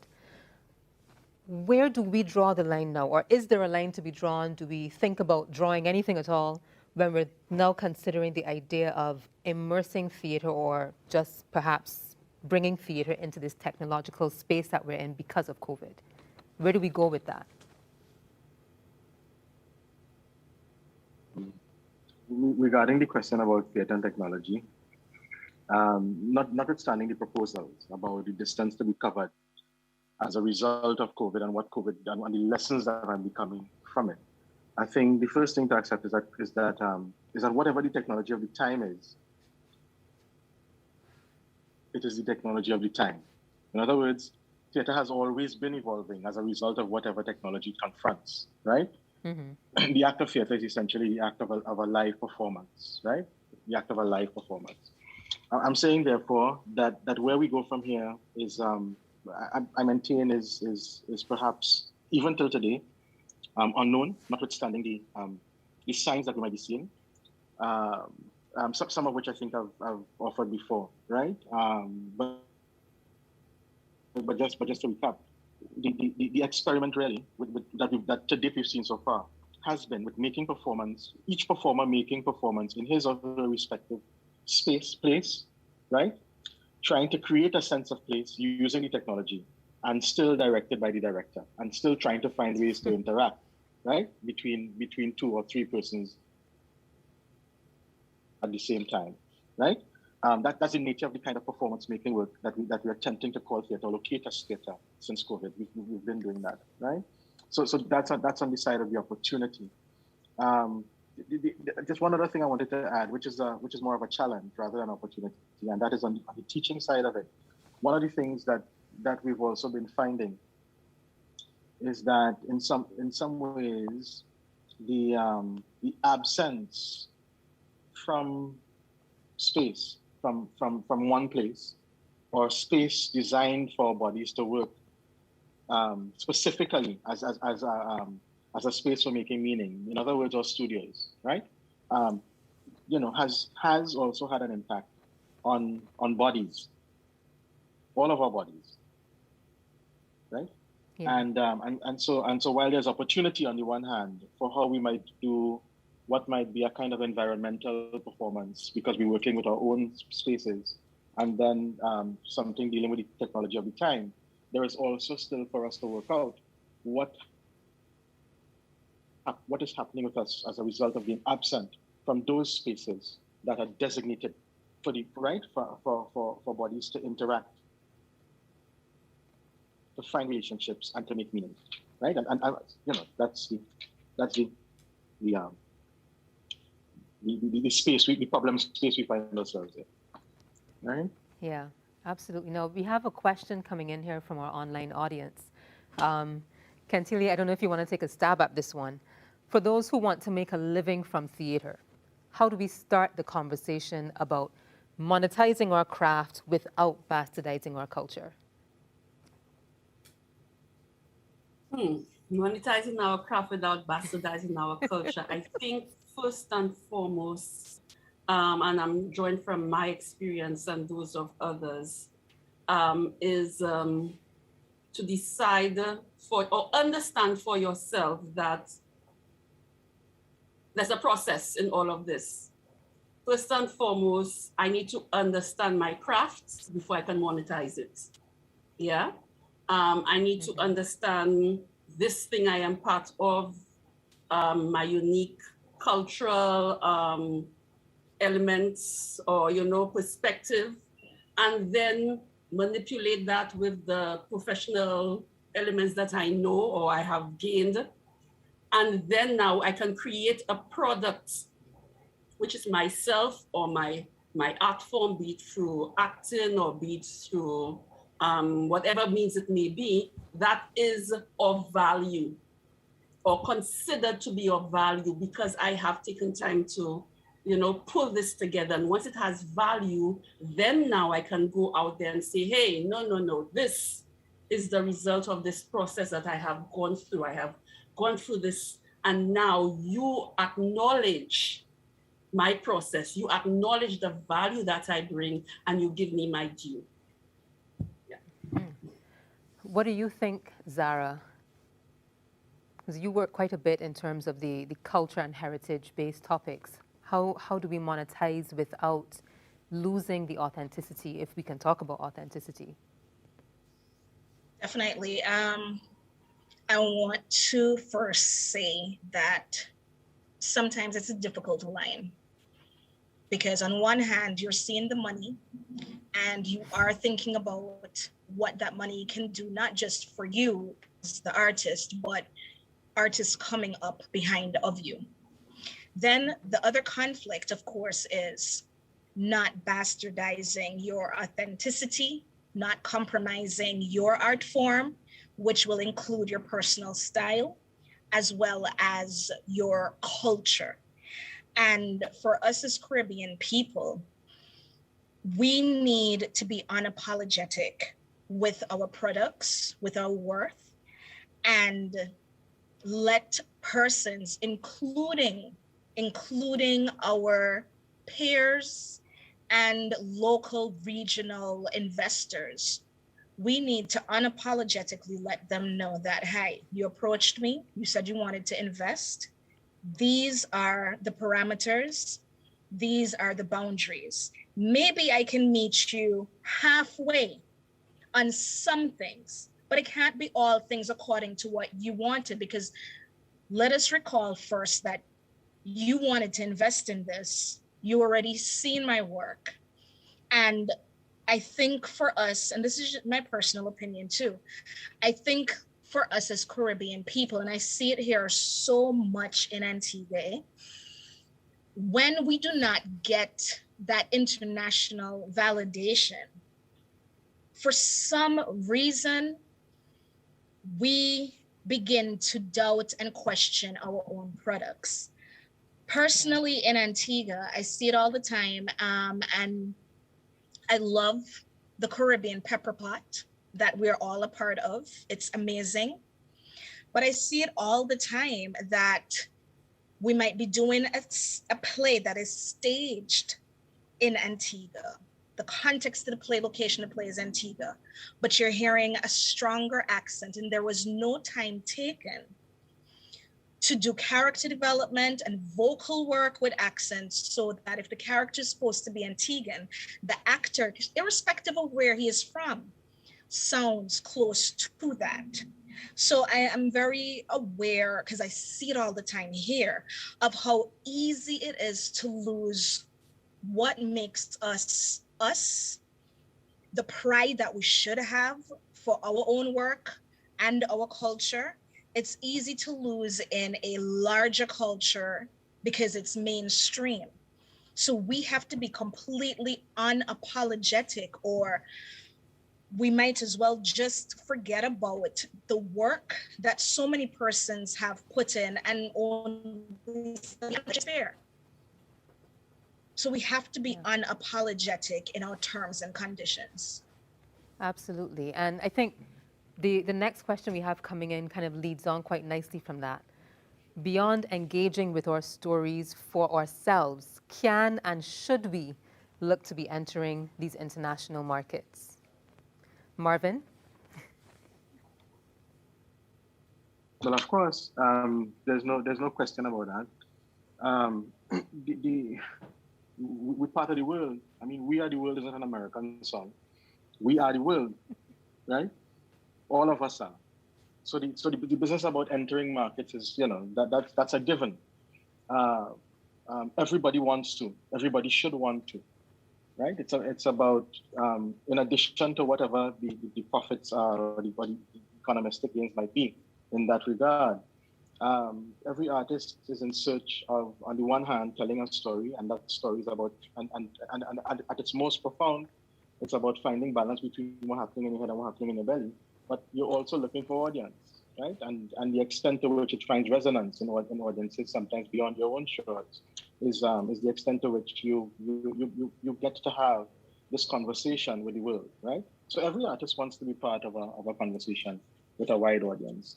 I think what we're looking for really is a balance between the idea of audience driving creation rather than the quest for saying what it is you think you have to say and then offering it to the audience. You see, the challenge in the making of art, I suspect, and in the marketing of art, the commodifying of art is perhaps the same challenge in the building of what is the Caribbean civilization. And this is what, somebody thinkers, the social thinkers of the time have said of our time, of our age, 20th century to the 21st, right? And I'm going back to Lloyd Bessier, who's a sociologist, economist, right? I think his utterance is that once we put the economy before the society, what we have is slavery. That's always been the case, right? The minute people were commodities before they were people is when we had slavery, right? And so if it is we are building an industry that is premised on the idea of how many markets we can enter, rather than what kind of work we can really offer, and then see what the markets are, then we're subjecting ourselves to the very thing that put us in the moment of enslavement in the first place, right? So it's always a balance, right? So it's yes, the market has to open. We all want to access the market. And it's yes, that access has to come from us going into ourselves and then pushing out. Thank you for that, Marvin. Cantilia, any thoughts on this one? I think to add to what Marvin has said in terms of the market, I find sometimes we have a naivete when we go and we want to become international.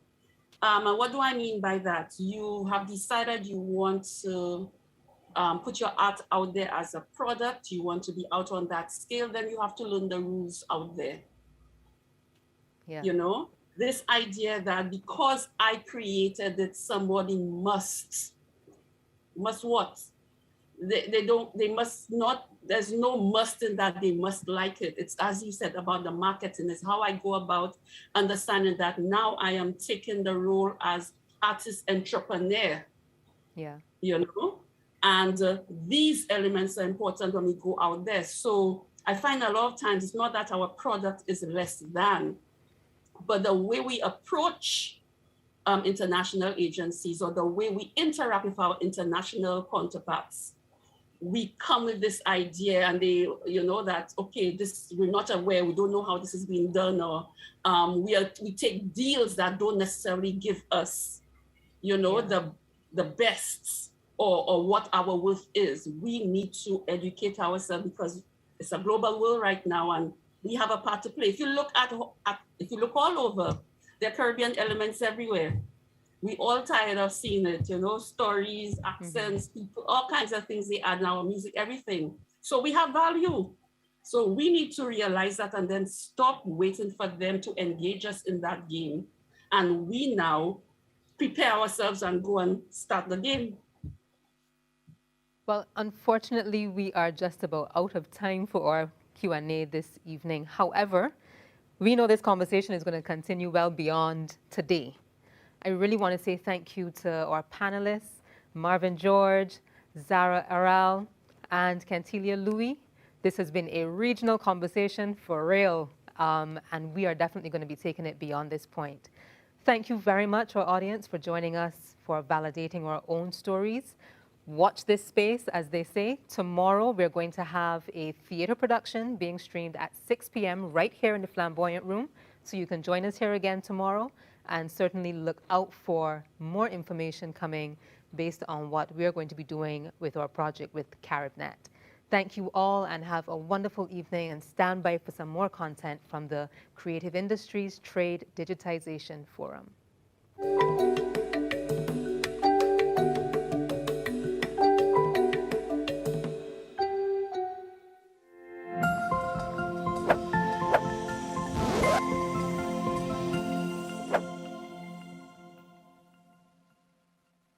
There are a lot of hopes invested in the ability of new technologies to level the playing field for creatives living in smaller developing nations. Digitally created artworks and physical artwork that is digitized allows us to access art when the world was at home.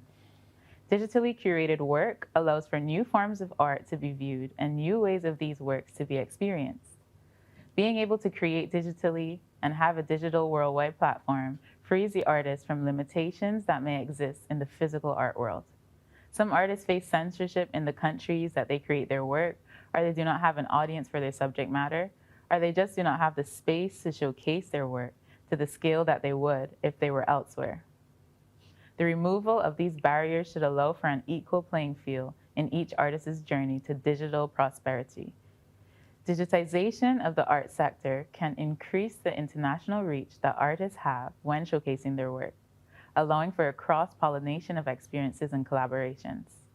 This should open doors for economic growth and opportunities for artists and, by extension, the countries in which they live.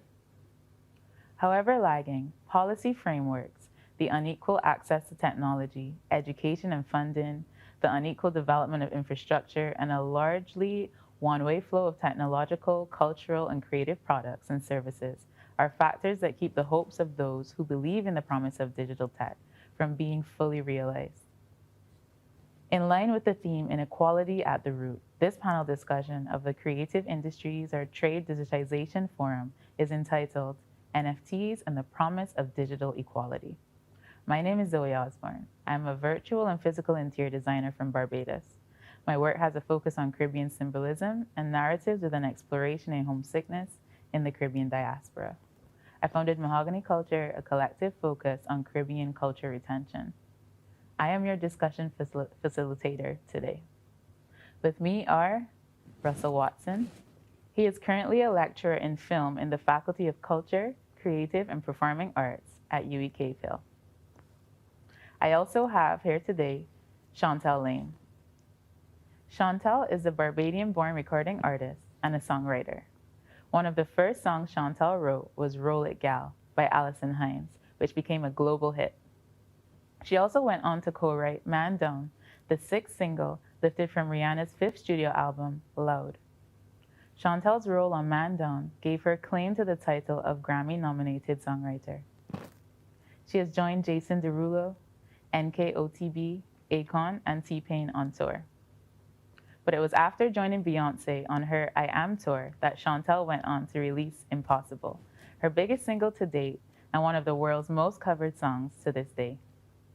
Chantal's Battle Cry was featured by Barack Obama for his Yes We Can, Voices of a Grassroots Movement. We also have Halik Mal. Halik Mal is a Bajan multidisciplinary artist and record producer. Mal's art takes shape in the form of music and computer-generated visuals.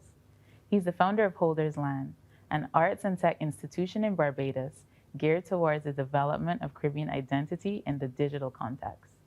In 2012, Halik released his debut EP, Oxycodone, which Spin magazine named the rap release of the week.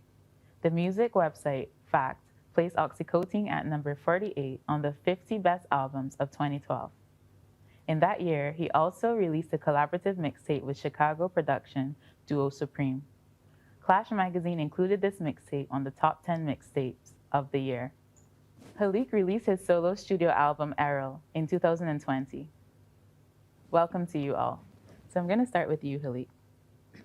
For those who may not have an understanding of NFTs, can you give an explanation of what that is?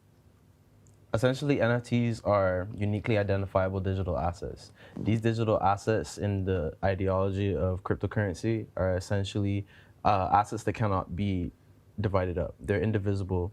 And because of this nature, they're basically able to carry that value throughout their lifetime, right? So you can attach pieces of media or any kind of file and basically say, hey, this is a certificate of authenticity for this piece of media. And that's kind of the more common use as of recently. So can you explain to us how you have been engaging in this technology? I have been using cryptocurrency for a few years now. And with NFTs specifically, it has been a way for me to mobilize my art and be able to send it straight to consumer without any middle people. And yeah, that's really been it. Just been using it to sell music and my visual art. That's awesome. Thank you. Yeah, no problem. So Chantal, what has your experience been like as an artist from a small country entering into the world of what we call mainstream music? I would say a dream come true, but at the same time so unreal, because I still pinch myself when I really think about what actually happened, and how crazy it is to come from an island that's so small with relatively so few people, and somehow be able to be out there with all these people that you looked up to and whatnot. But it's been really exciting, and I definitely learned a lot about music business, the music industry. So yeah, I think it's definitely shaped, the person that I've become. That's awesome. Yeah. And because you've had such success in the music industry as it is today, how has your strategy shifted? And what roles does NFTs play in your approach now? But it's kind of fascinating because when I first got into the game, it was on the tail end of, by then digital music was a thing, so we were kids in school, they had Napster and all this stuff, and CDs and whatever, music in digital formats. But when I got signed, it was right on the tail end of when everything was going to streaming. And that really changed the game. So I didn't even get a chance really to adapt to what the music industry was like before. I just came in and it was new and everything was changing. And so that was kind of mind-boggling because all the labels were struggling to embrace this new technology. It was like they were actually behind and they lost so much money and so much revenue to this new digital era.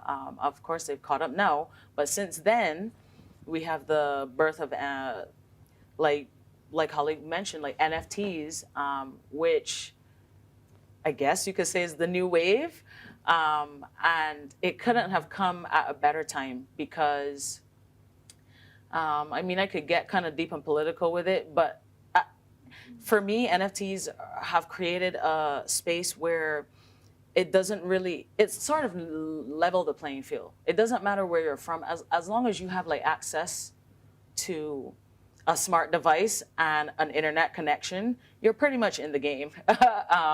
And so it's kind of liberated people in a big way, liberated artists, especially in music. We probably depend so much less now on big giant institutions and music companies and distribution companies because there's a lot that's in your own hands now, literally at the tip of your fingers. And so the timing couldn't be better because of COVID. So there isn't much physically that we can do. It's almost like we have to exist in this metaverse, in this virtual spaces. We're on Zoom, we're, on IG Live, and this is how we're communicating now because we can't travel, we're stuck in the house.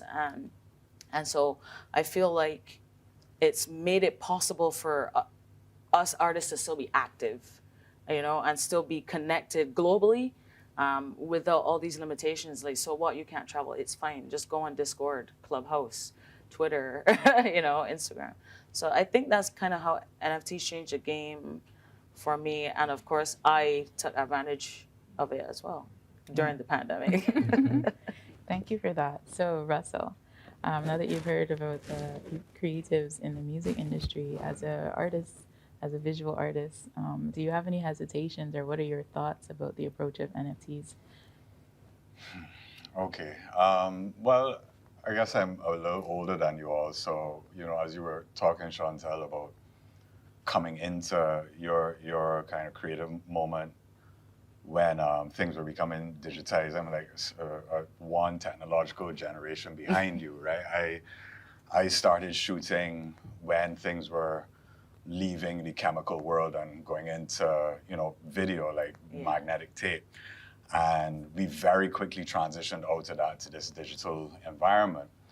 And it was kind of a similar moment, right, where we were very excited this was going to be a game changer.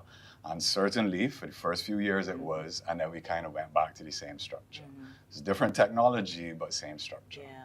So I think with NFTs and blockchain, there are some, I think, truly novel aspects of it that, the way in which it authenticates digital material is really, really extraordinary, and for digital artists like myself, and that changes everything, right? But the question of whether, first of all, that economic ecosystem is accessible is a huge question, right?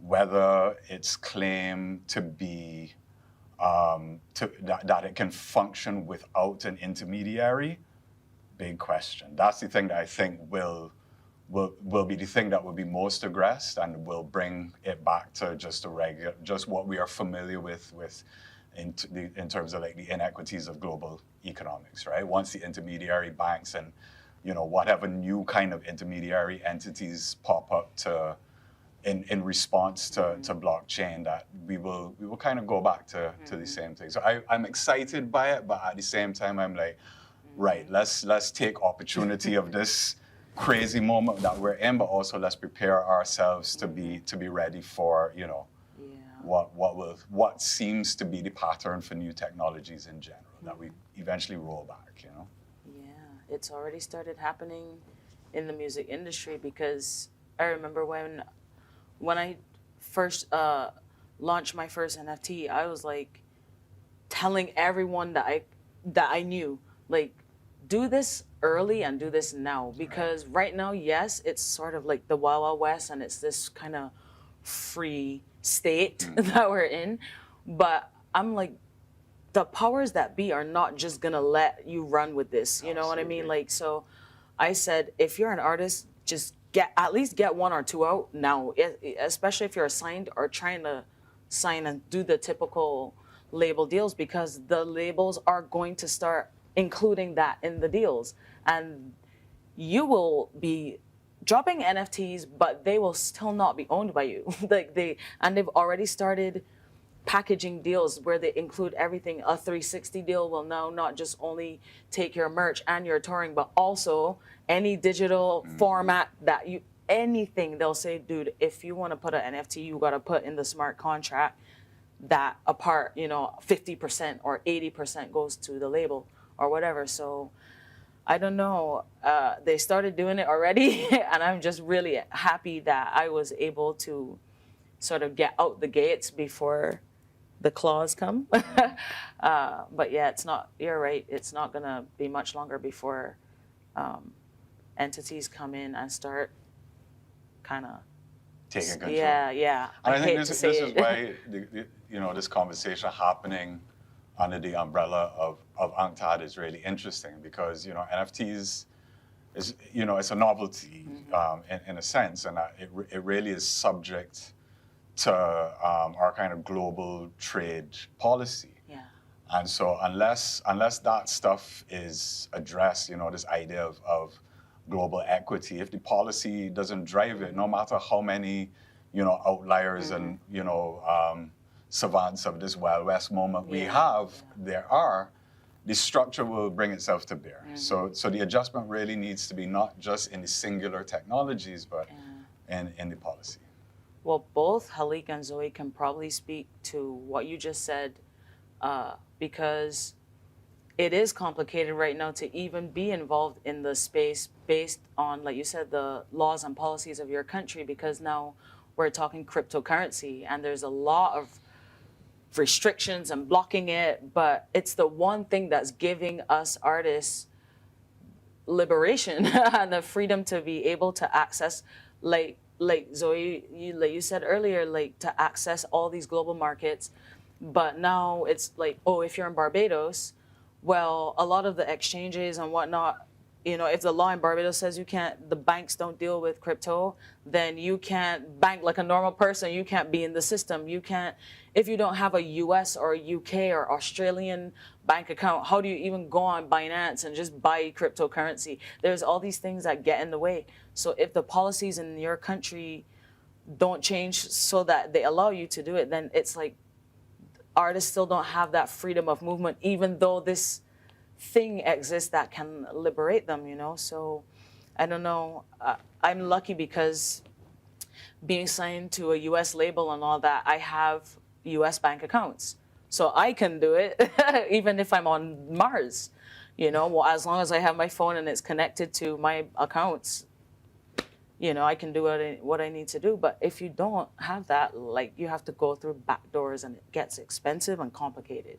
Yeah. So Can I I guess y'all ask could talk about Chantal your a question? experience. Oh, sure. You had said that, you know, there is this, you know, to use the term which I like, the Wild West moment, Yeah. right? Do you think that is over? Have we passed the threshold? Oh no. We're still there? No, we are not even halfway. It is, yeah. It's still crazy. All right. It's insane. Yeah. It's like we're still on the surface. I don't even know if we took off yet. You know. Yeah. And to speak to what Chantal was saying about how can a Barbadian living in Barbados that doesn't have an international bank account, how do they have access? And I'm going to let Halik speak to it more, but I just wanted to speak to even my experience. I think that that's where also the diaspora comes in, and like that whole peer-to-peer collaboration, where, I mean, if you have an invite to Marketplace, or if you use a Marketplace that doesn't require an invite, if you're able to be gifted or to be lent crypto, and be able to put your work on the blockchain, and then you do have the access to the global market. But then the question is, how do you then have that as like a tangible token of, okay, I did sell my work and this is how much the currency, or this is how much it's worth now in my currency. And what I have been telling artists is, even for myself, I can put my work out there and, you know, have it be sold. And I'm hoping that over time, the policies will then come up to date with what's happening, and the crypto will be there and hopefully appreciating in value. And when the time is right, I will be able to take that. But yeah, Halik, definitely speak to that as well. Yeah, I think thinking about like gold, it's like very actionable and like malleable in the sense that it can be used to action things, is really interesting. And I think, yeah, just not really necessarily trying to fight it, because I feel like the moment that we're in is also kind of special in the sense that we can do a lot of things that even people in other countries can't do. Being in Barbados, you know, there's a lot of people that can't even trade on Binance, for example, right? So we're lucky to have that like certain access. Obviously, the banking institutions have their own like shareholders and their reasons for not allowing certain things to happen. But I feel like in that moment too, we're gonna come up with some more interesting, like community-driven ideas that I think will push more than just a financial revolution. Like I think it's gonna change the way people think and the way we organize and the way we approach art in general. So if you know, we have this spirit of, oh, okay, like, how can I help this person get into this, and then we're coming up with all these creative solutions together, you know what I mean, then it changes the relationship long term, like how everyone relates to one another. And I personally believe that this new economy is going to be really cool because you'll be able to be compensated long term for supporting people that you like, you know what I mean? So if I'm a fan, I'm interested in your music or your visual art, you know, I can get in early. I can say like, oh, okay, cool, like this person, like boom, and now I can, you know, have that, whatever it is. And as you get bigger, do whatever things in your life, like I can always kind of have that token as a set piece of value, which is, I feel like people haven't really been able to think about creative contributions in that way before, as like a physical asset, like how you look at like a $100 bill in your pocket, you know, like it's kind of cool. Yeah.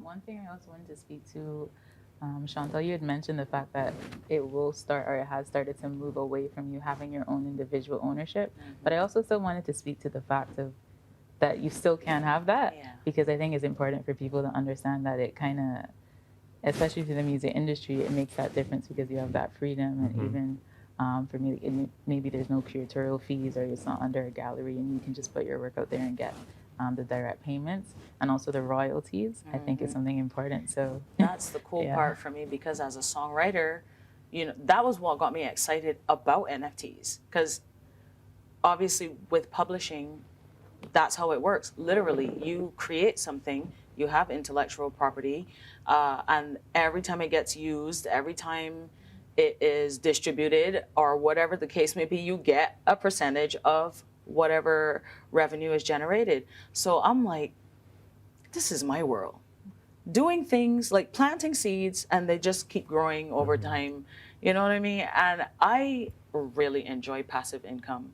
Like, I like to work, but at the same time, I think there's something so cool about literally just doing something yesterday, and then the value just increments over time. And I love the idea of generational wealth. Like, so if I create something today, it retains its value and maybe it goes up in value over time.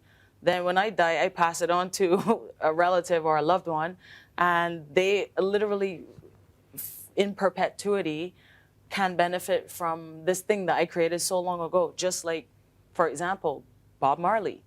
Like, he's been dead for a long time, but his family still benefits from everything that he created years ago. And so the whole, getting a percentage every time it gets resold really caught my attention. And then, Halik, you were talking about the whole global aspect of it, and you too, how we were talking about how it can be liberating in a sense that, so we're all stuck at home. We can't go anywhere. We can't do anything. So, for example, the NFT that I dropped, I couldn't do it, first of all, without a Daisy.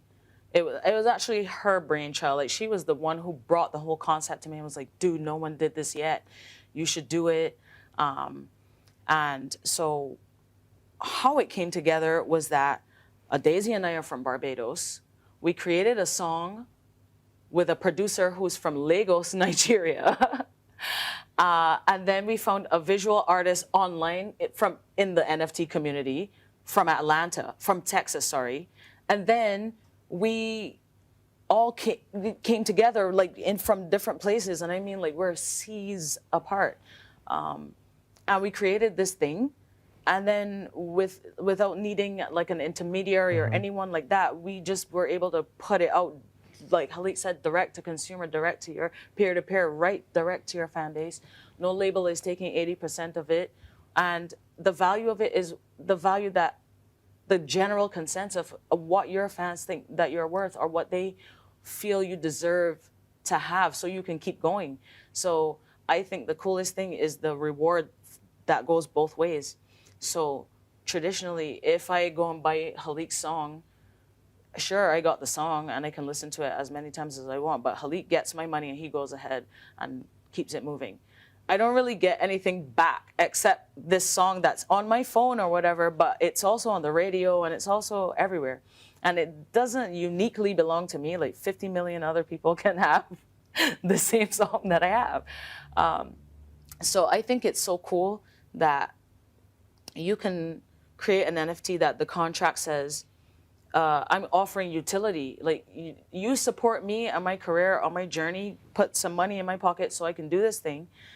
And you get so much more than just a song or like the concert ticket or whatever. I can attach utility to my NFT. Like, if you buy this NFT forever and all time, as long as I'm alive, for every tour that I'm on, you will get front row access or backstage access.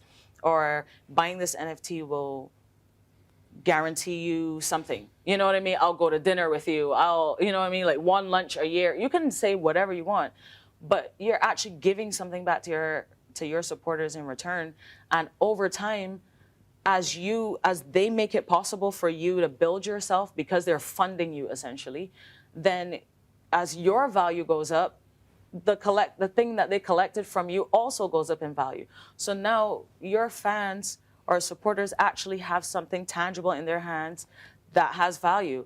And I like to make a joke, like, I believed in Zoe early, and then Zoe goes and becomes Beeple or Banksy or something, and then I'm like, whoa, this NFT that I literally paid like $200 for is now worth $2 million. I mean, it might hurt to let it go, but if you run into some kind of financial problems, it's your reward for supporting Zoe, you know? So I think it's so cool how it goes both ways. Everyone benefits, you know? Yeah. In terms of we've been talking a lot about having that global, let's say, gaze, or the fact that you have access to the global market. Maybe I'll direct this to you, Russell. Do you think that preserving cultural heritage is more or less difficult with this new technology or like digital media in itself? This is, I think, the most worrying part of, let me speak for myself, for me, about a lot of things that we are experiencing right now, because blockchain and NFT are occurring in a larger ecosystem, right? So I think about things like the Human Genome Project and what that did, right? And this, very, very aggressive desire to own DNA sequences. So people want to own the DNA sequence for cocoa plants, right? So you can't grow cocoa plants in your yard unless you pay somebody. This is a very kind of bizarre way of thinking about a relationship with our environment and with our fellow human being in our community. But that's what that did. And I think we have kind of been inching towards this kind of, ubiquitous ownership platform that is culminating right now where, well, not culminating, but this is definitely a plot point where, digital information, which was previously the thing that separated digital images from actual images, was that you could not ensure its original state. And that's what this thing does. But as I said, is like I think we are kind of cycling into the same strategy. One of the things that gives me great pause with the development of blockchain and NFTs is the environmental impact, which is beyond anything we have experienced to this point. We have difficulty quantifying it. And so, previous frameworks in which we were equating value to environmental impact with things like carbon credits and stuff like that. What this economic environment is doing is stretching that framework to its limit.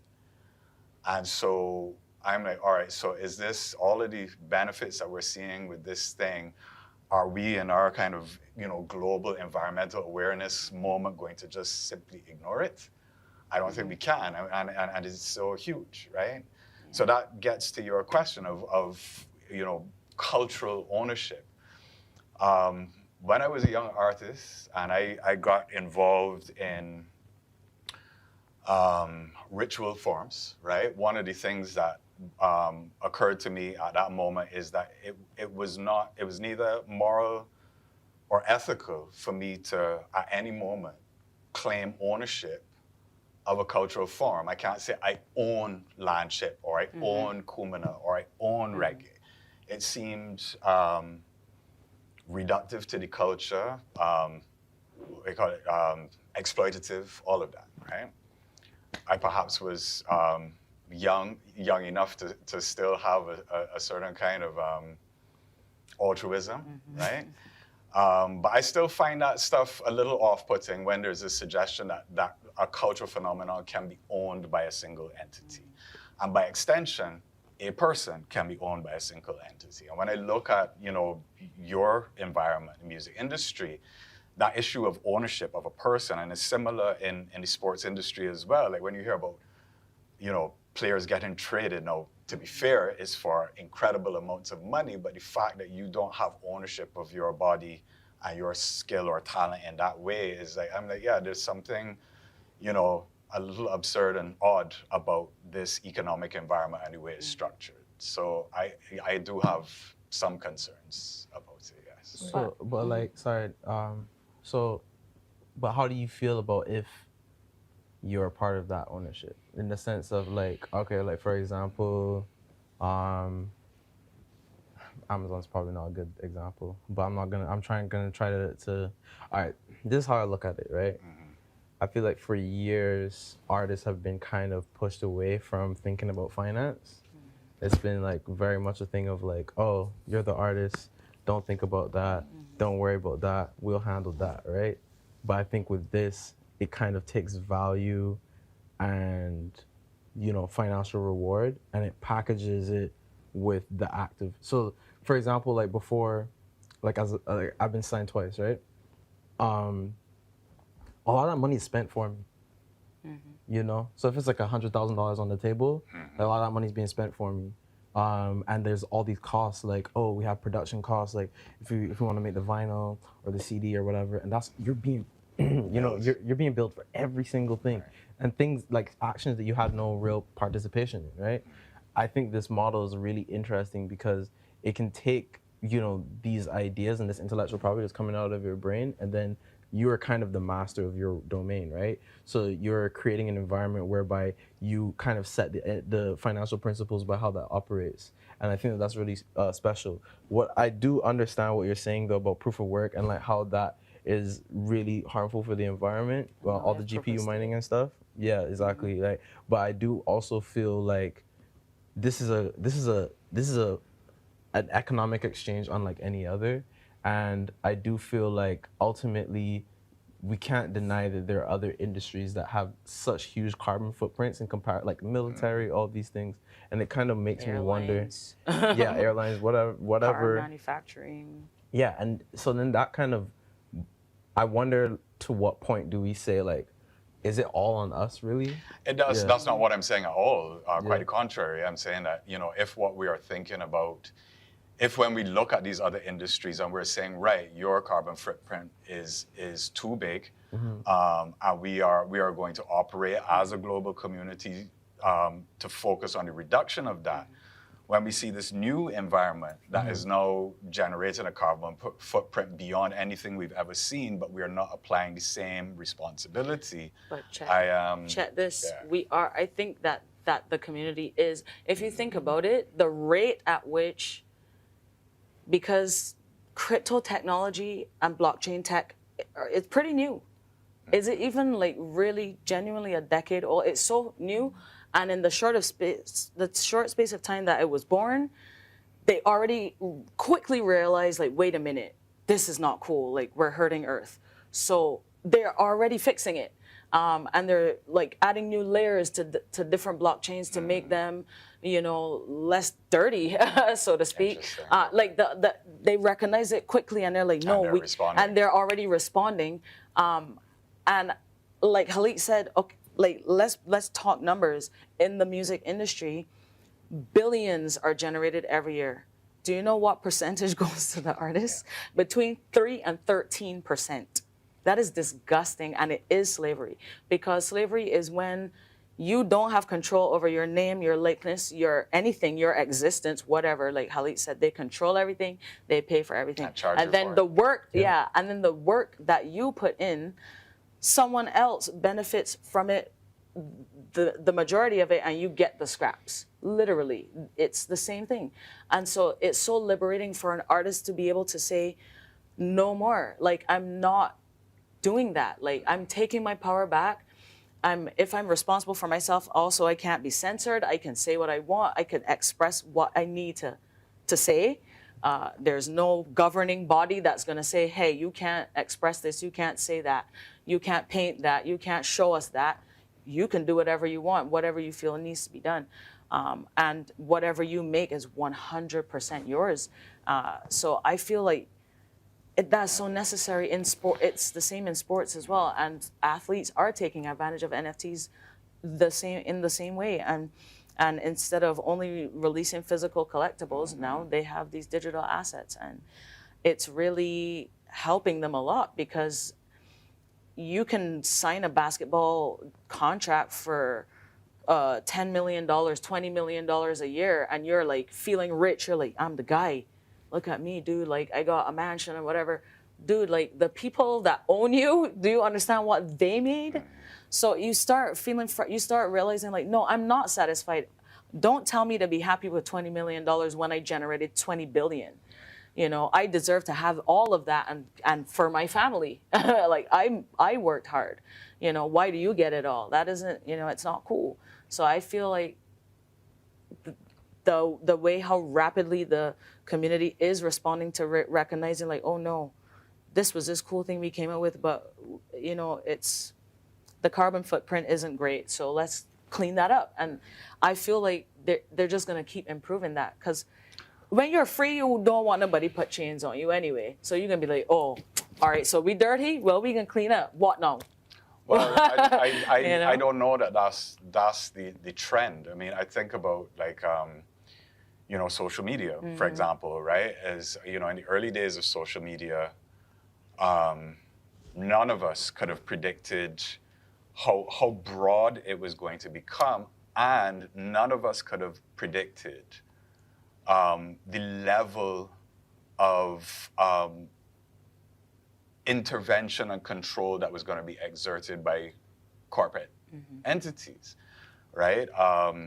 The way in which our data is being mined and used and stuff like that, we just couldn't see that coming, right? But inevitably, because there is this systemic economic platform that it almost defaults to exploitation, it was like, well, inevitably, this is what is going to occur. So when you ask about my concerns about culture and NFTs and blockchain, I'm like, right, so NFTs and blockchain in and of themselves are not the problem, right? The environment in which they exist is the problem. So if that environment doesn't evolve or change, it doesn't matter what new technology comes in, it will always default to a function that exploits the person at the, not necessarily even at the bottom, right? But privileges the few over the many, right? I understand what you're saying. But I do concede that, in my pessimism, that there is a liberalization opportunity with blockchain that I think is different, and it does what he's saying is that it does give the individual a level of economic autonomy that I don't think we have encountered yet in global economics. So who knows? It might be the game changer. It may well be. But that, once again, is determined by the people involved, Yeah, I also think the idea of cultural ownership by a people is really interesting as well. Like things that might be public domain, actually paying back to a community in a way that they can actually leverage it to build up new structures. I feel like that's kind of interesting because, I mean, if tourism is our primary export, which is almost kind of like a voyeurism into our everyday lives, and like this is kind of like an escape from people's, like being in the city or being wherever, they can essentially like come here and then basically free themselves from that and then kind of live in this fantasy world, for like a week or two or however long they're on a resort or something. And I just think it would be interesting if all of these actions that we, it's like, these things are being attributed to us on a higher level, if that makes sense. So the same way we collect taxes for people, just like living everyday life, so we can help them, make their lives easier, like maybe subsidize the hospitals and things like that. I wonder if our culture and our exports, like if there's a way that we can use that to kind of also facilitate these things. So that's like a bit of an interesting thing. Like every single time there's a reproduction of Bob Marley, that money doesn't, I'm sure there's a lot of money that doesn't go to them. Absolutely. Yeah. So I think about that. Based on what Chantal is saying, the majority of the money doesn't go to them. Yeah. Right? It's disgusting, actually. Yeah.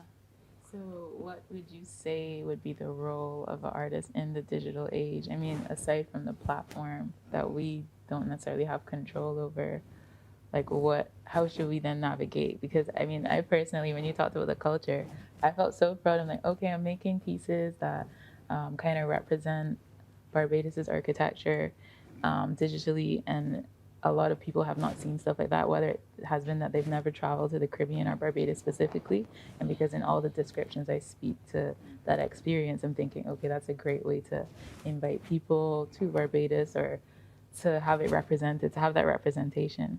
So like, what is the role of a digital artist? And I mean, it's open to everyone, but I feel like you have a good response.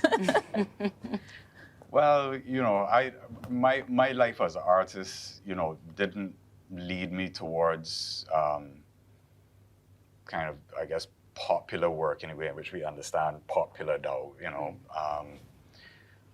I came into it at a different time where I think the idea of art as being, its value being determined by its social good or its social impact was much more front and center. You know, it's never that we've like existed here without, you know, some sort of financial concern. That has always been there. But that issue of how it impacts the society was definitely a conversation that was an issue in the conversation that was more front and center.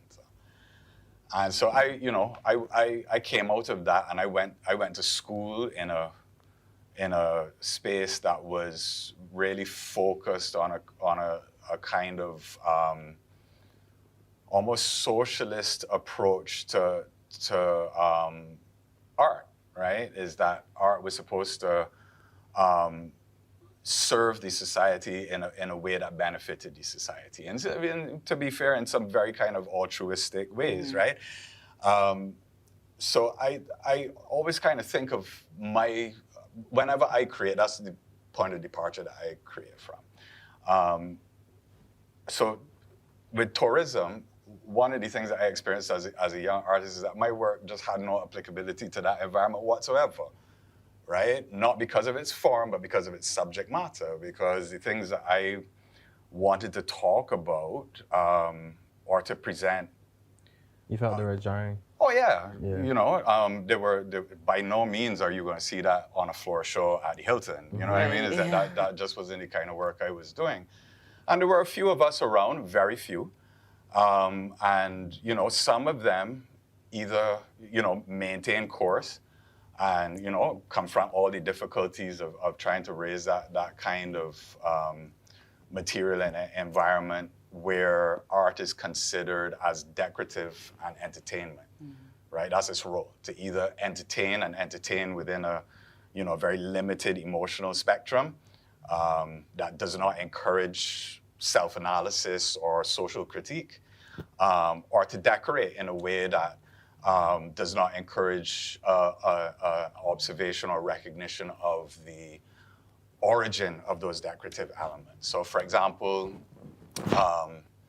the plantation house, for example, as a structure, like we look at it, and it is beautiful. It is a beautiful structure, but the horror of the experience of that space certainly has to be brought to bear if we're going to put it on the brochure, right? If what you're saying is that come visit this plantation property where they used to have, you know, people's heads on spikes and bodies whipped at the front door and things like that, but look at the flowers, then, you know, you are not only insulting the intelligence of the people you have brought there, but you are insulting the humanity of the people who experience that. And so at least in this context, I do feel artists do have a responsibility to step up to that reality, right? I often feel, you know, and don't get me wrong, I have to make a living too. I make all kinds of things, right? But from my kind of internal, you know, space where art is just churning all the time and the desire to make and express is churning all the time, it doesn't start at a place of wanting to make money, especially because the environment in which I exist, the things that are demanded of me to make money are sometimes objectionable, right? But two, it doesn't start from a place of wanting to be disconnected from that difficult history and reality. When I think about ownership, what really worries me is the moment at which people realize that you can monetize pain. We've seen this in American music over and over, right? How the blues was monetized, right? How the prophetic poetry of hip hop was monetized, right? And then becomes this kind of shadow of its original self. So when I think about our space, if that kind of cultural environment occurs where, you know, NFTs, you know, open this door for Barbadian artists to not have to deal with tourism and the tourist economy as their primary consumer, then what does that do to their mind? What doors does that open? And then there's the second stage of that, because if we still live in that environment, that churning wheel, you know, as Damian Marley says, you know, sad to see the old slave mill is grinding slow, but grinding still, right? Is that even if that door opens and we have this new cohort of artists that are engaged and comfortable with dealing with that material, when that becomes monetized, you know, have we really solved our problem? And so my last statement would be this, is that NFTs are only as exciting as the economic and social environment in which they exist. I wholeheartedly agree with that. I feel like it needs to be a reshuffling of how we look at ourselves in relation to the rest of the world and how we contribute to one another's story, and to kind of make sure that we're fighting against any narratives that are harmful to our interpersonal development as a people, and to kind of combat any type of erasure that will pull us away from the future that we could have if we really, like, I remember the other day, I was spending some time with some people from Ireland, right? And they were just talking about Malcolm X and like this person and that person, you know what I mean? And these are like their gods, you know. This is how they look at like their cultural context, you know. And I mean, there's so many books that I read for CITD or poems that I read that I was like, wow, like this really affected me, you know what I mean? There's one for CSAT called Flowers, something about flowers. I feel really bad I don't remember it, but that was really important to me, right? Like just like reading a lot of these like poems and these like stories. Green Days by the River, for example, is like a book that I really enjoyed reading. And I just feel like we need to really take a moment whereby like we look back at the history of all the artists that have come before us, all the authors, all the poets, like whoever, and then basically be like, hey, like we want to reference this, we want to build on top of this. And I feel like the trend is to make things that allow us to leave, you know, and allow us to kind of forget where we're from in a way, which kind of sucks because if we were to really reference a lot of these things, like even like the folklore that we have, and like really be able to say like, oh, this is something valuable to... We could monetize it? Yeah, and not even just monetize it though, but also just kind of change the way that people look at where we're at, you know? Not only just from the perspective of like a person that's living here, right? Which is like obviously the end goal. You want people to be patriotic and care about where they're from, and on a level that's not interrupted by maybe like a monetary economic situation that's happening in the world, right? You want people to just feel good about, I'm from Barbados, I'm from the Caribbean, this is our identity, and this is what we want to give to the world, right? Uniquely, and without, you know, because the money is really, I think, what the driving factor is for a lot of people. Like, I'm not gonna make a certain type of music because why would I do that when this other thing is making me money, you know? So it's like, if we can create a situation now where like, oh, people are being rewarded for caring about what they do, then I think that's kind of cool. We've had a lot of discussion here. We have some, you know, I understand all of Russell's kind of fears, or I don't want to say fears, but you know, concerns. Yeah, concerns. But I still feel like, okay, less in the context of Barbados, I feel like we've missed a lot so many times and we can't do it anymore. For example, I'm still annoyed that I didn't learn at any point in school that Barbados is behind solar water heating technology, that we literally invented the grapefruit, which is like a whole superfood, like globally. All these things culturally that I should have known from school. I feel like we missed these moments, even as a country, to, man, I feel like we should have a patent for something that we created that, like Khalik said, the culture and the country should be able to benefit from things that we bless the world with. And we haven't ever done that. Like, we keep giving it away or letting it get stolen. And I feel like artists are like the easiest people to be able to take things back. And because art sort of reflects the culture, but it also, like you said, it also impacts the culture. So I feel like if the artists move things in a certain direction, maybe everyone can follow suit, or we can show the way how to take back that ownership instead of, I mean, who owns Barbados, dude? Look around. It's like we are done with that. So to me, NFTs is a good way to like be very Bajan, be very intentional about it, and actually be able to teach people, to impact your own culture, but also get eyes of the world on your culture and make money and actually make good money that you can live off of instead of being an artist and have to have 3 jobs. It's not cool. Everyone else could just have their job. Artists gotta be like, oh, I work part-time at Massey and then at night I also sweep the floor and I work at this restaurant. You can't even focus on your art because you have to do so many other things. So I feel like this is a good thing in general. I'm excited to see that the community is recognizing the environmental impact and that steps are being taken to improve things. I just don't know how it's possible to function as a human without a carbon footprint, but I like the fact that we're trying to make it as small as possible. And I like this freedom. I really like it because it was very torturous for me being shackled by the music industry. So just personally, I like it. Do you think it's going to have an impact on the kind of work that you make?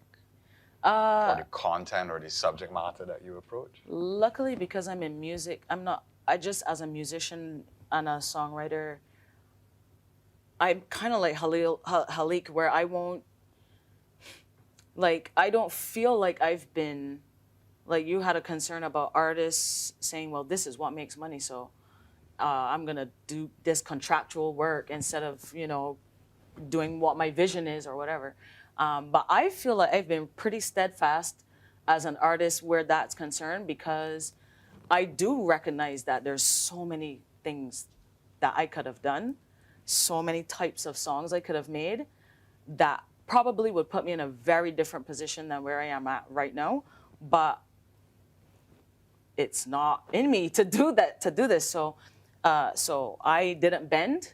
Everything I've ever done is something that I wanted to do, and I didn't, I felt the pressures of the music industry, but I feel like I've been able to still contain my wholeness as a person, the way I present myself, the content of my art. And it's not an easy thing to do. It is a challenge because, like you said, it's very easy to just give in to like what makes a lot of money really quickly. But I feel like the average artist, I feel like if you do that, then you're not really an artist. Like you just, as we would say in the streets in New York, like you were hitting a lick. You know what I mean? Like you had this opportunity to present or deliver something that was created for you so that you can make money doing it. But you're not creating anything. You're not actually invested in it. Your heart and soul are not invested in it. You're like, yo, I'm just gonna rap and get out the hood. You know what I mean? And this corporation is gonna put together my whole image and blah, blah, blah. But there's also artists like Kanye or, 100,000. Yeah, these guys have been equally, or if not even more successful by being genuine. So I'm representing what they truly believe in and not bending and going actually against corporations and in a big way, very vocally going against the machine. And so they've had equally, if not more success by being genuine. So it probably makes sense for us based on that to encourage artists to do that. Like, don't bend. You might hit a lick real quick, but it's not going to last. And you would have wasted so much time. You'll get, unless you have a plan for this quick money, how you're going to reinvest it. It's just you're going to spend it and it's going to be gone, and it would have been a waste of your time. So I feel like people genuinely respect art that does come from a real place and does speak to issues. And it is, if you think about all the music that lasts the longest, we're still listening to Bob Marley and Nina Simone and artists like that. And they both said, they have both expressed this, like they feel like it's the responsibility of artists to address, what is affecting the people. That is the responsibility of an artist. So I don't know if you could be in the art industry without really being an artist, But I feel like a true artist does this. It's just inherent, you can't help it. So there are always gonna be imposters that come into any space, just like how there are doctors that don't really care about healing people. They're like, yo, if I be a surgeon, I'm gonna get rich real quick. And my dad's gonna pay for me to go to Princeton and study this or whatever. And I'm just gonna do it and make money. But they're not really invested in making the technology progress, in doing anything. They're just going by by numbers. Pay me. And then there's doctors that are like, I'll do all this work for free. I really wanna save people. So I feel like there will always be imposters in every space, and true artists are always gonna represent their heart, you know, and their culture. But I don't know, I could be wrong. I think that's true. And also with NFTs too, I think it's important to note for anyone that may be thinking about getting into it that you have photographs that sell. You have videos taken by a camera or animated videos. Even when I was going into the space and I was looking at, okay, like how do people price their work because it's a different market, what sells, I still always made sure, I told myself, like, Zoe, don't let that change what you put out, even if it's not there, even if it doesn't exist or it doesn't seem popular. So there's a space for every time of work. So once you really like have your heart in it and you show that it's authentic to you, there will be success because it's collectors, and the more people that get into cryptocurrency. I mean, artists are collecting work. I mean, for instance, all of my work has been collected by an artist that has sold their work, and I mean, I wouldn't say all their success, but a lot of their success has come from NFTs, and they have poured that back into the community. That's what I love, a community that supports itself. Exactly. You know, because artists are like, bro, I feel you, man. Like, you know what, I'll buy your piece. You know, I like, keep going, dude. Like, you're awesome. You know, it's a way for us to support each other, and you're right. Because as the head mod in at NFT, I see that so much, like on our Discord server, on Twitter, and things like that. I see every day, it's like artists in there wanting to support each other and sharing their work and buying pieces from each other. It's not only just collectors, you know, like artists themselves have become collectors in support of their own community. And to me, I think that that's so cool. So thank you everyone for coming here. Thank you, Chantel. Thank you, Halik. Thank you, Russell. So that brings our discussion today to a close, and we will be coming back for some questions in a moment.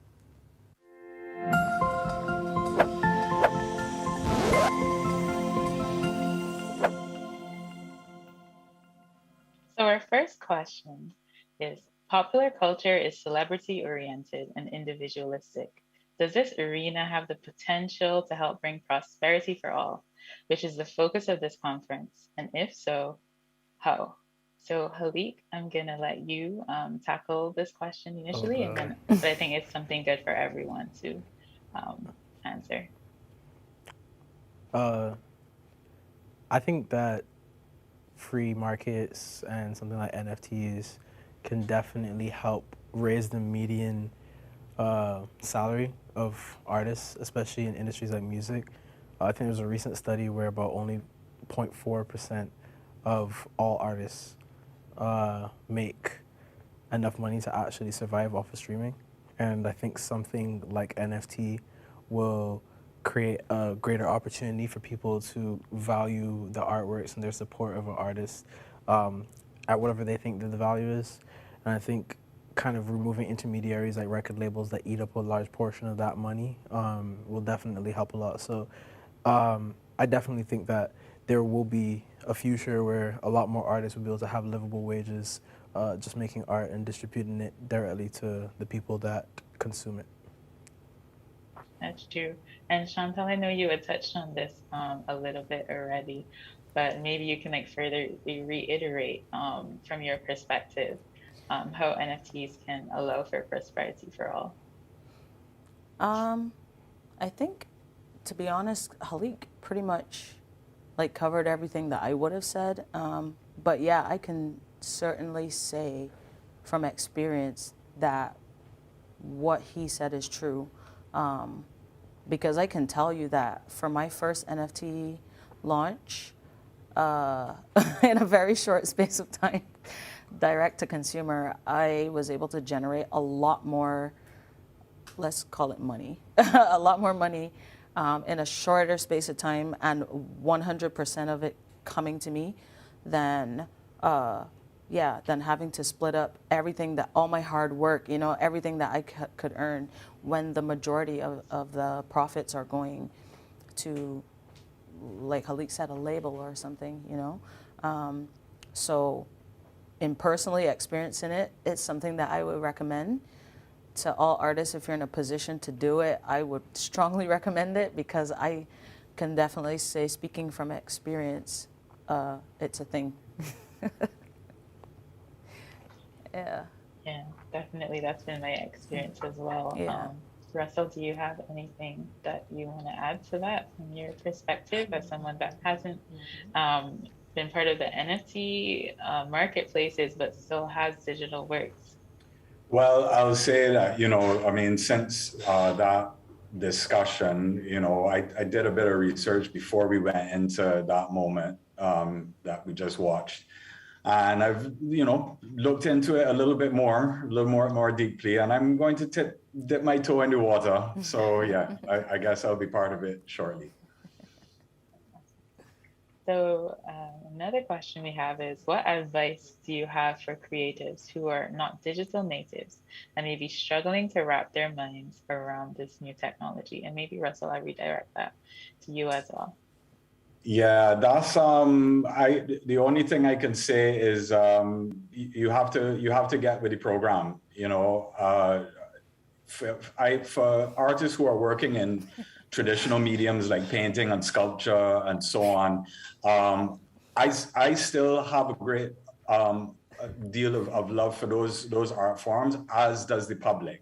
But in terms of your ability to disseminate and also to document the work, digitization is an essential part of your process now. So for anyone who is out there working in those traditional modes that is not taking that on, I think you're shooting yourself in the foot.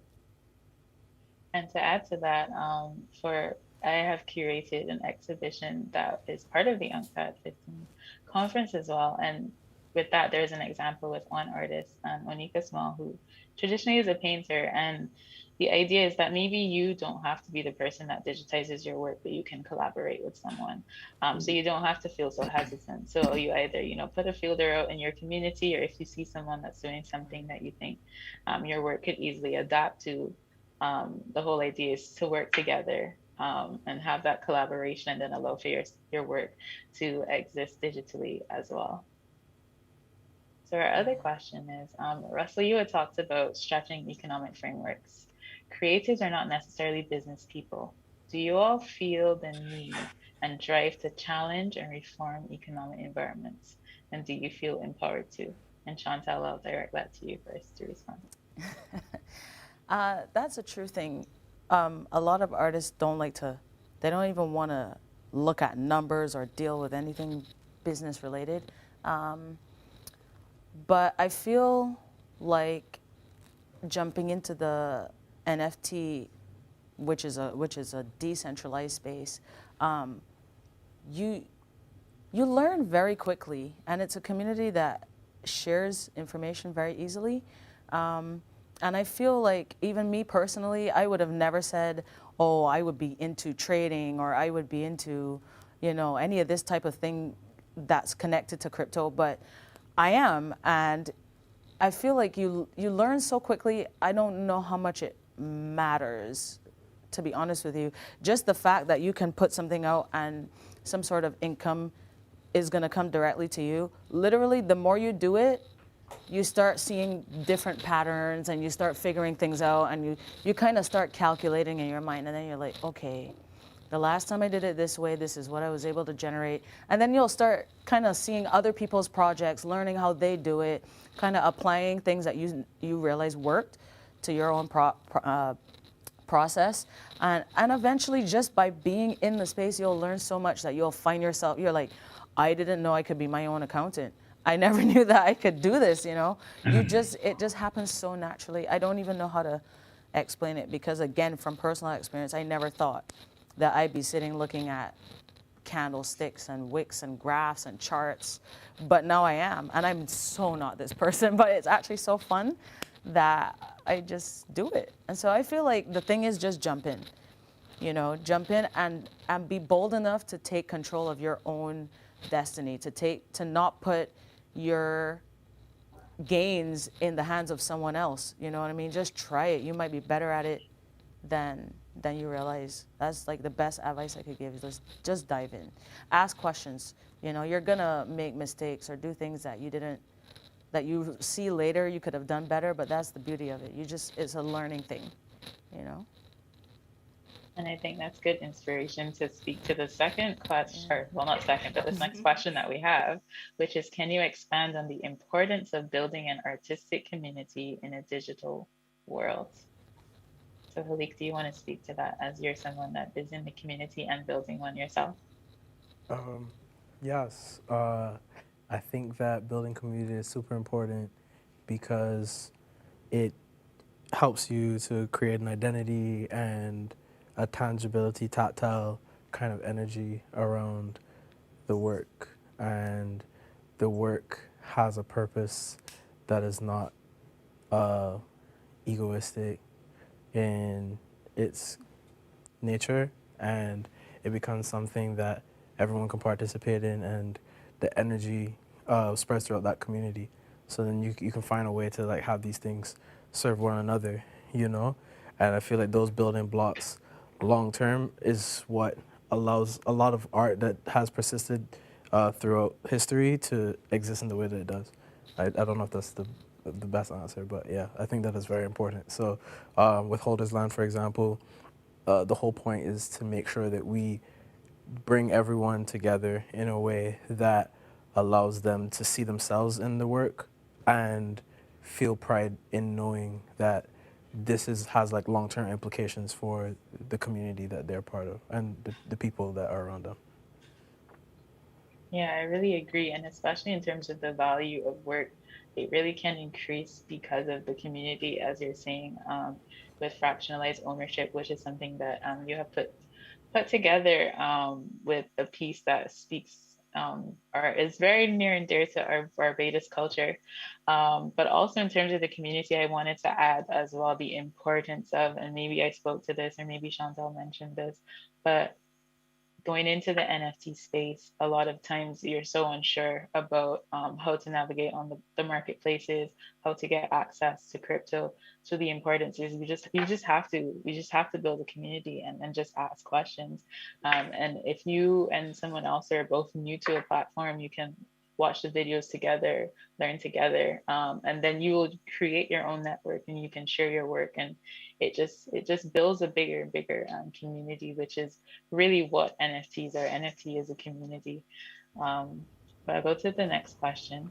How close are we in the Caribbean to taking charge of the technology, the platforms and mining and other stuff similar to that?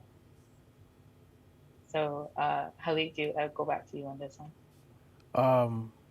As a region, I feel like we're really close. Decentralized technology allows for everybody to kind of dip their feet in any kind of way. So we're as close as we allow ourselves to be. Obviously, there are some technical and financial barriers that need to be overcome, but I feel with this space, there's a lot less bureaucracy, and the weight and the power of your ideas definitely does translate a lot faster and with a lot more speed. So I think we'll travel as fast as the education goes and as fast as the interest within our community goes. Legislation and these kinds of things obviously will play a huge part, but I think there's a lot that we can do amongst each other to make this a reality once we all believe in it. Thank you. Another question we have, and Chantal, I'll direct this to you.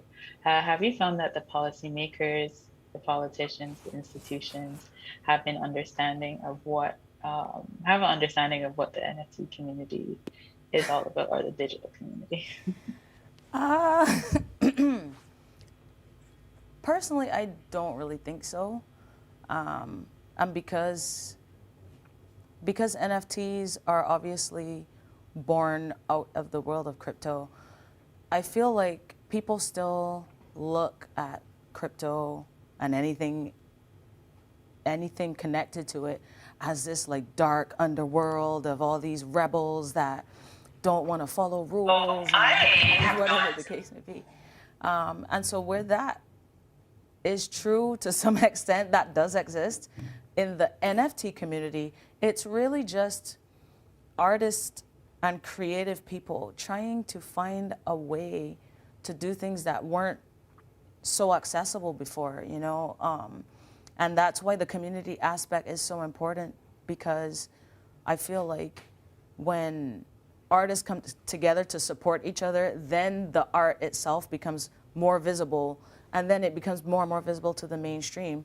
And then next thing you know, people are, it's encouraging, I would say, outsiders to come into the space, because now they can see this beautiful art, and now they're like, how do I get it? Now you have to learn about crypto, and now you have to come into the community. So I feel like if members of the government, or like you said, politicians or whoever, are not themselves involved, they won't understand it, and they will continue to look at it the wrong way until maybe they themselves have some type of experience. Maybe when one of their children is like, Mom, Dad, I just sold an NFT and I just made $10,000. They'll be like, wait, what?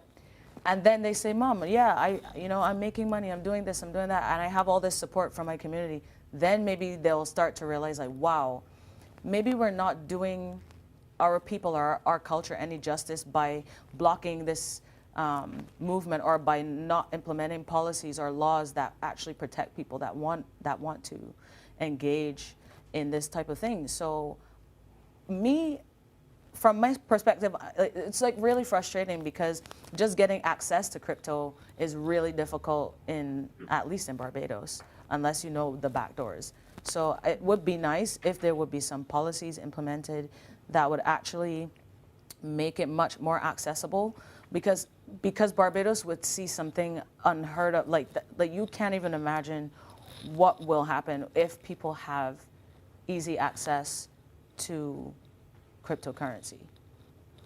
Yeah, it's true. It is really important, and it really speaks to the idea of that inequality at the root, and the fact that it is in the even playing field to have access to this digital world. But at the same time, NFTs do make it a little bit easier, but it's still kind of a little bit of a dance for us to help everyone in the community to move forward with that. So that comes to a close to our question and answer. Thank you so much for everyone for participating and sending through your answers or your questions. We weren't able to ask all of them, but definitely feel free to engage with any of us outside of this platform, because as we said, the community is really important. So we're here to answer questions.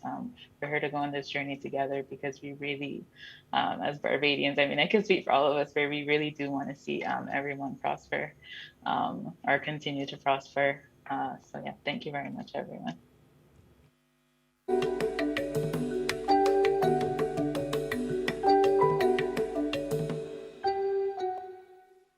Small island, big ideas, much more than the beach.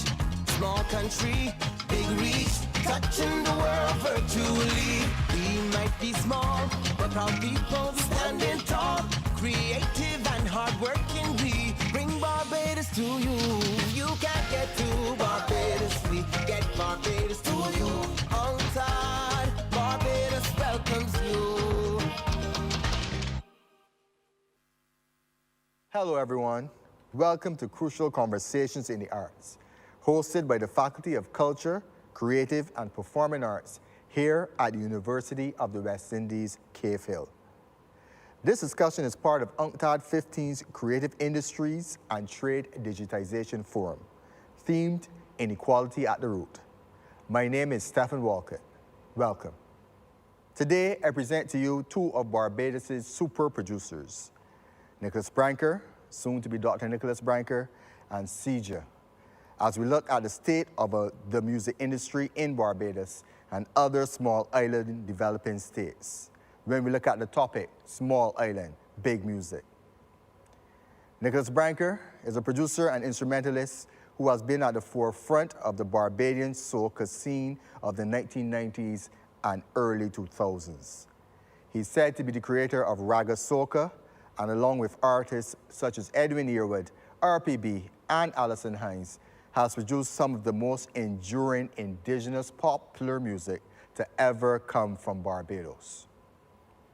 Sija is a young producer whose production company, Star Point Productions, has been at the forefront of the Bajan dancehall music scene.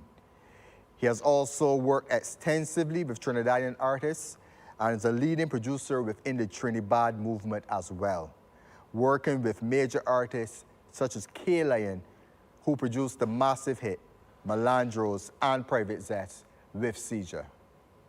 Welcome, gentlemen. Thank you. All right, so for those who do not know, I'm going to start with you, Nicholas. What is Bajan music? The easiest answer to that is say music that is made in Barbados. Because I think that if you try to define a country's music by genre, you tend to limit yourself. We don't have the luxury of a large population that allows us to impress our viewpoint on the rest of the world. So we tend to take in, assimilate, and reproduce in a way that is unique to us. So I think it is more about our process. We have had, over the years, I would say 2 styles of music that had names that people would say came from Barbados. That would be the same Raga Soca and Spooge in the early 70s. That is credited, that Jack Yopel is credited as having created.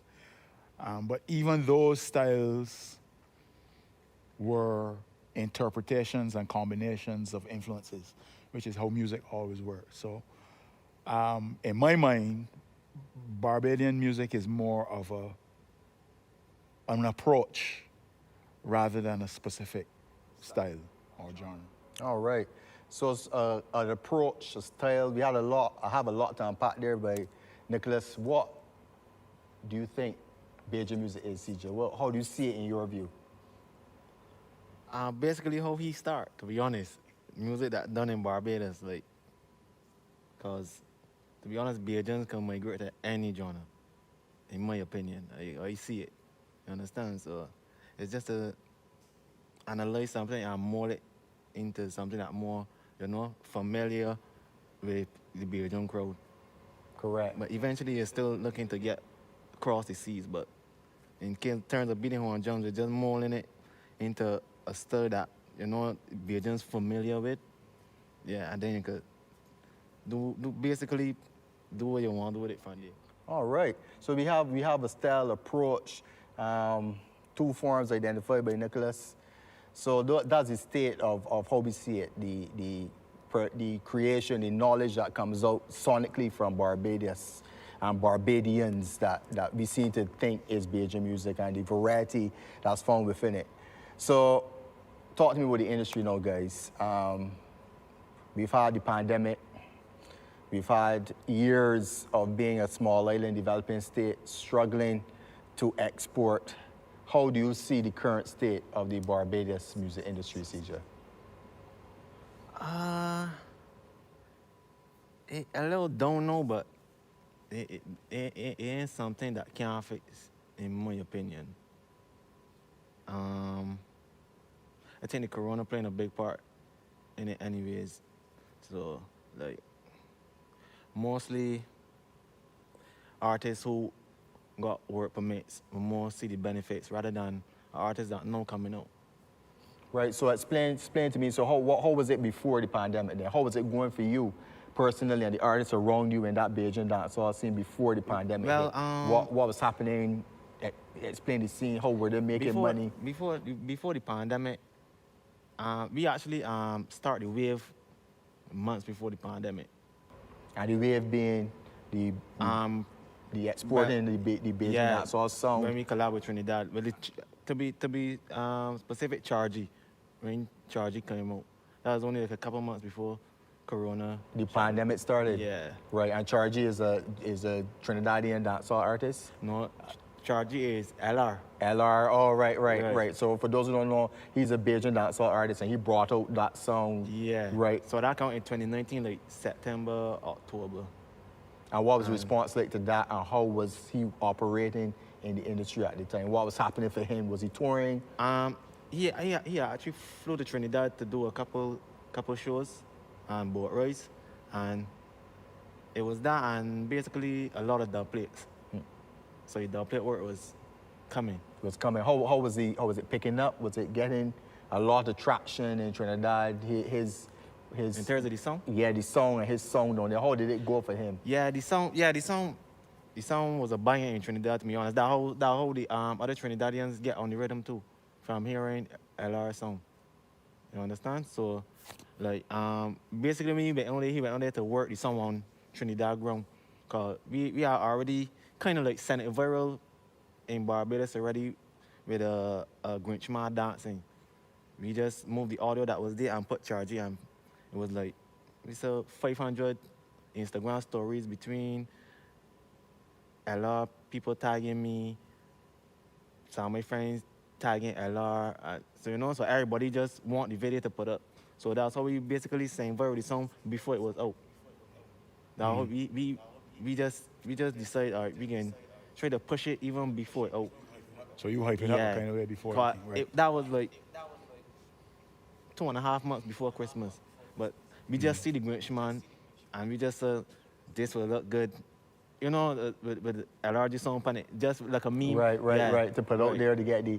And I will be getting back to how you put out your music and the differences within the how it was done traditionally and what you guys are working on, which is to me the forefront of how to produce and put out music later on. But I'm going to hand it over to Nicholas now so you can tell me how the state of the music industry in Barbados is now to you. How are you seeing it now? Well, we are at a point, obviously, as everybody knows, the pandemic has pretty much destroyed the performance aspect of what we do. But the positive, in my mind, is that it has forced us to rethink what we create and how we sell it, or try to sell it, how we market it. Because traditionally, this is just my interpretation. Traditionally, the music that we make in this part of the world, and by that I mean the Southern Caribbean, is very physical in the way that it is designed and the way it is meant to be received. So it is always about in a space with a whole set of other people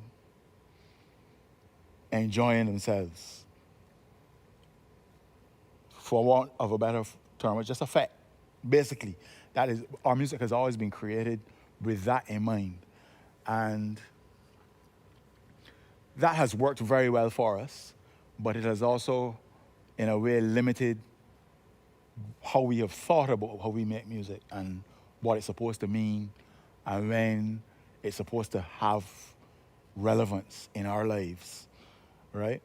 So what hit me early in the pandemic was that the mood that the nation was in was somber, scared, introspective,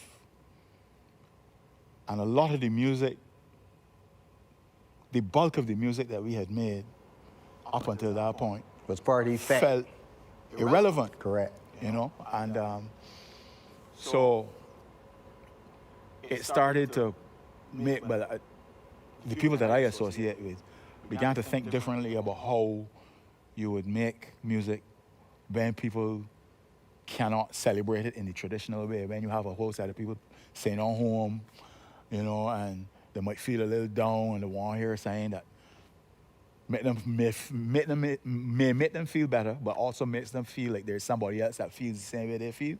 Out of that, I think the possibility exists. And I think even in the way that I like listening and watching to some of the stuff that CJ has done, I can see where we have a chance now to not necessarily appeal only to the Barbadian who is in Barbados and that sensibility, but we can create music that now begins to cater to people in an emotional way, so that you're not really limited geographically, if you understand what I'm saying. Very much so. The challenge now really is how we can use the tools that we have to get that information out and to get the music out and to develop legitimate and sustainable market share, which is, in my mind, very difficult because of how dominating certain countries are within the overall global context. That context, which has always been the case, but surprisingly to me, it feels like the more access that we think we now have, the less share of the market we actually do. That's how it feels to me. I didn't really do the scientific research. But that's the feeling operating. That is how it feels. Like, because, for example, if you take a streaming service like Spotify, you know, you see that 60,000 songs are uploaded to Spotify every day. You know what I mean? How do you compete with that? How do you get the noise, eyes and ears inside of that traffic jam the way that we are, you know? So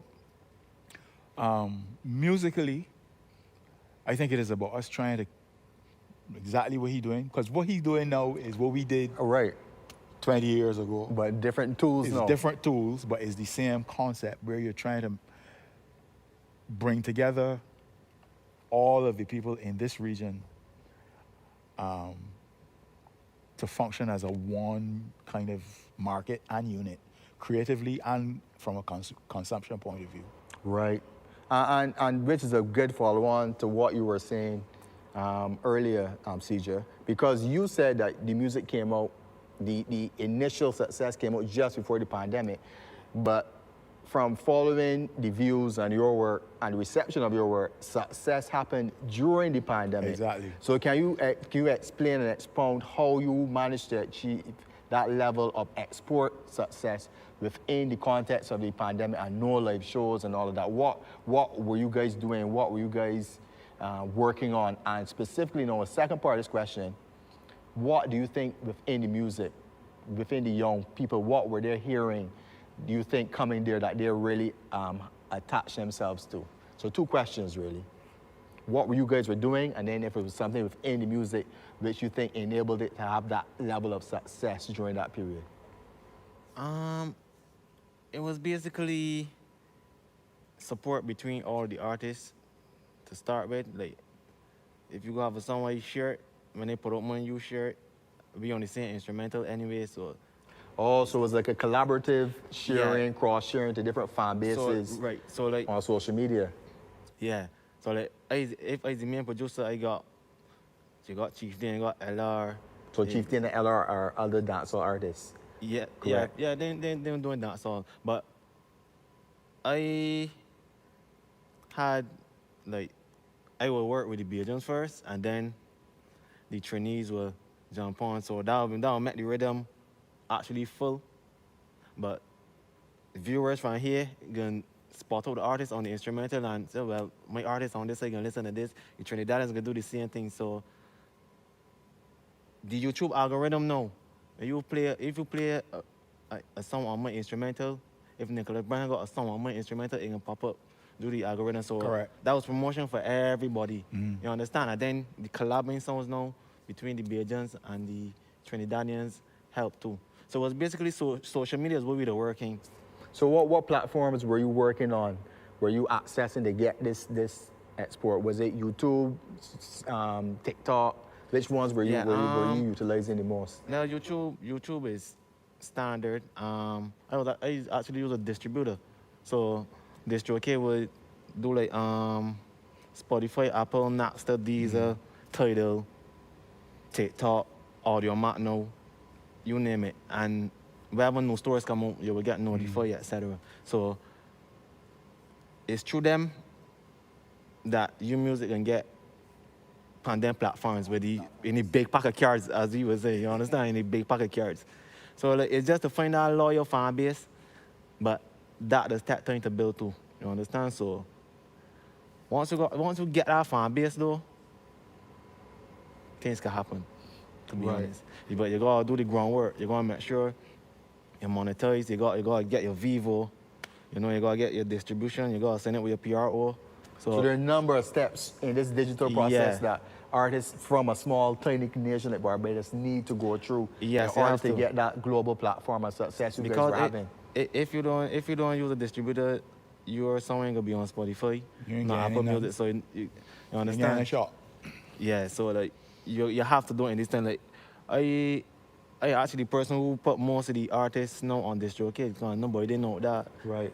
Plus, before it wasn't that. You understand? So like this is a different era now. So I just was trying to keep the artists intact of what's going on. So it was like, yeah, you gotta get distribution, you gotta register yourself as an artist. You understand? And in order to get that, so that when things pop, you won't be scrambling to get your groundwork done. Get the groundwork functioning. So Nicholas, you said it was similar to what you guys were doing in the 90s. What were the parallels, what were the comparisons in terms of that successful export period from this tiny nation regionally and then globally? What were the similarities in terms of how you guys were operating? We did music from the beginning. The creative process was set up. The way that music works is that everybody that is coming in for a reason. You're coming in to make a statement that is different to the statements that get made already, right? And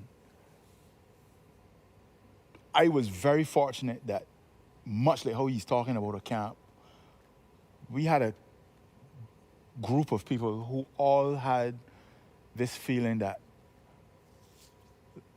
like the soca music of the time was good, but it didn't speak directly to us musically and in terms of subject matter and like the way the melodies were written and things.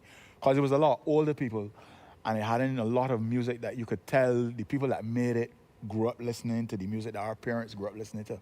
And the music that we was listening to didn't feel like that. And so my thing was, okay, I want to be able to make music that I want to listen to, right? And the beauty about the time, as contradictory as it may seem, the beauty about that time was that there were very few avenues to get music played, right? So, for example, I remember when we finished making Pump Me Up, we went to the radio station, and by that evening, everybody in Barbados had heard that song. You can't get that done now. I don't care who you do. Yeah. Right? Which social media platform you use, everybody in Barbados can't hear a song today. Right? So what that did was it created a kind of hype that you had to try and sustain. So you bring another tune, and then we brought an album. The volume of attention that Crossfire and Edwin was getting in Barbados at the time started to spill over, because at that time when you did a crop over event, people was coming in from all over and they were getting caught up in the whole spirit of the thing. So when they going back home now, they going back home with that music, you know, and it was really just, that was our version of what viral is. Because people came here and got infected with the music and left. Take it back home. And went back home and spread it right across the country, you know. And that allowed them to then start to travel. And luckily, as I said, it wasn't just one artist. So it was Crossfire, there was Square One, there was Rupee, there was TC. You know, they had a whole set of people that were all feeling the same way at the same time. And it allowed us to capitalize on what seemed to be a creative explosion in Barbados. Even though at the root of it all was really just like a handful of people, it felt like it was a national movement, right? And then what that did is that Trinidadian artists had to come to Barbados, because now we was making the song that everybody wanted. So you had to come here. And for a period of maybe, I would say 5 or 6, maybe up to 10 years, Barbados was the center of music in the Caribbean outside of Jamaica, really and truly, in terms of what we were making and the kind of visibility that we had. That it was receiving. You know? And the artists did very well in that. I mean, men was selling, you know, hundreds of thousands of records and CDs, and leaving here and doing like 7 or 8 shows in a row and kind of back. That's something that used to happen in the Spooge time, but not in the same way. Not to that, not to that extent, of and the not to the 1980s. level of financial success. You know, I mean, it was, my only regret at that time is that the band, they didn't think of themselves as an entity. They thought of themselves as a series of entities coming from the same place. And what I have found in small island type environments, when everybody sees themselves as one entity, so it's a Barbados thing. So when we roll, all of we roll, right? It's not like you can't kind of pit me against you and you against me, and they want you and I want that person. It is a movement, all of us coming, right? And I regret in a way that, you know, like, they weren't able to stage their own events right through the region, and then like go through Europe and right. So like staging their thing. So you call a promoter and say, well, listen, we kind of, we got the music, right? Right. They had the product that everybody wanted. So when you call, it's not like you calling me, it's like we calling you and saying, well, this production. This is what's going on. Where we hosting This is what we bringing, and we just want you set it up and get the people in the place. So I see some definite parallels here in terms of the success from the varying periods. One is the collaborative effort on the ground initially, like the initial cooperation that's needed in these tiny, tiny environments. So let me ask this question now, because all of it is dependent first on getting that local momentum. Both of you guys have tapped into the Barbadian, for lack of a better word, aesthetic, like what Barbadians like to hear. You all have got the initial momentum happening, which is essential to exporting. What is it within your music? Or was there a specific approach when you're producing that you say, all right, I got this, Bajans gonna like this, or is it, or was it an organic type of approach there? Like you say, like, let me vibes, and then it happens. So CJ, what was it in your music you think that allowed to get that initial momentum happening? I think it was the style of the beats that I was putting the guys on at that time. Because a lot of people ain't know, but 120 BPM ain't a regular BPM for dancehall. You understand? But from January, I had a rhythm named Evilized Rhythm, and from there, like, that was the wave of 120 dancehall beat. So that was like faster, yeah, right, that was fast. than what everyone else was expecting. Yeah, so everybody was like, all right, these fast beats, you can spit enough lyrics on. You understand? And you can sing slow on a faster beat. You understand? Right. So, yeah. So look for two different types of approaches. So there's something you researched or something that you just felt was the time for this type of tempo, or we would say like this was happening somewhere else? It wasn't nothing there like that there at that particular time. I feel that was way too. You understand? Because so it was a space there, like what yeah, Nick was saying in the 90s. It was a space when I put out the charge too for LR. It wasn't nothing there. But just now getting in touch with the Prince Swannies, and you know, he the fresh too, so like yeah, them to know getting in touch with what Trinidad artists doing. You understand? So like it come like we hit home with them one time. Especially the Guy Caroline. Right, there was a space for that, and you brought it out, and that tapped in to what the Bajans wanted to hear, the young Barbadians wanted to hear at that time. And the beats I put out at that time, like, it was based around dancehall trap, but it wasn't exactly what a Jamaican guy can make. You understand? So like it had a good flavor. So it was a mixture of all these experiences in Barbados plus the Jamaican. Correct. That's all plus the tempo that cracked the code. Yeah. But this is exactly the point I'm trying to make, because he is in effect saying that he wasn't hearing what he wanted to hear, right? He wasn't hearing it, but he was influenced by everything that the people who are around him are influenced by, but they may not have the skill to execute what it is that they would like to hear in it, just to get that extra feeling of being home, you know. And every stage of what I would call like the cubicles of creativity that happened in Barbados in the last, let me say, 50 years, the influences are exactly the same, but you can't make it happen, because you gotta wait until the existing expression becomes passé, and then somebody reacts against that. Because until that happens, everybody can still do the same thing. Which is exactly what happened in the 90s. Exactly. So when you listen to Spooge is really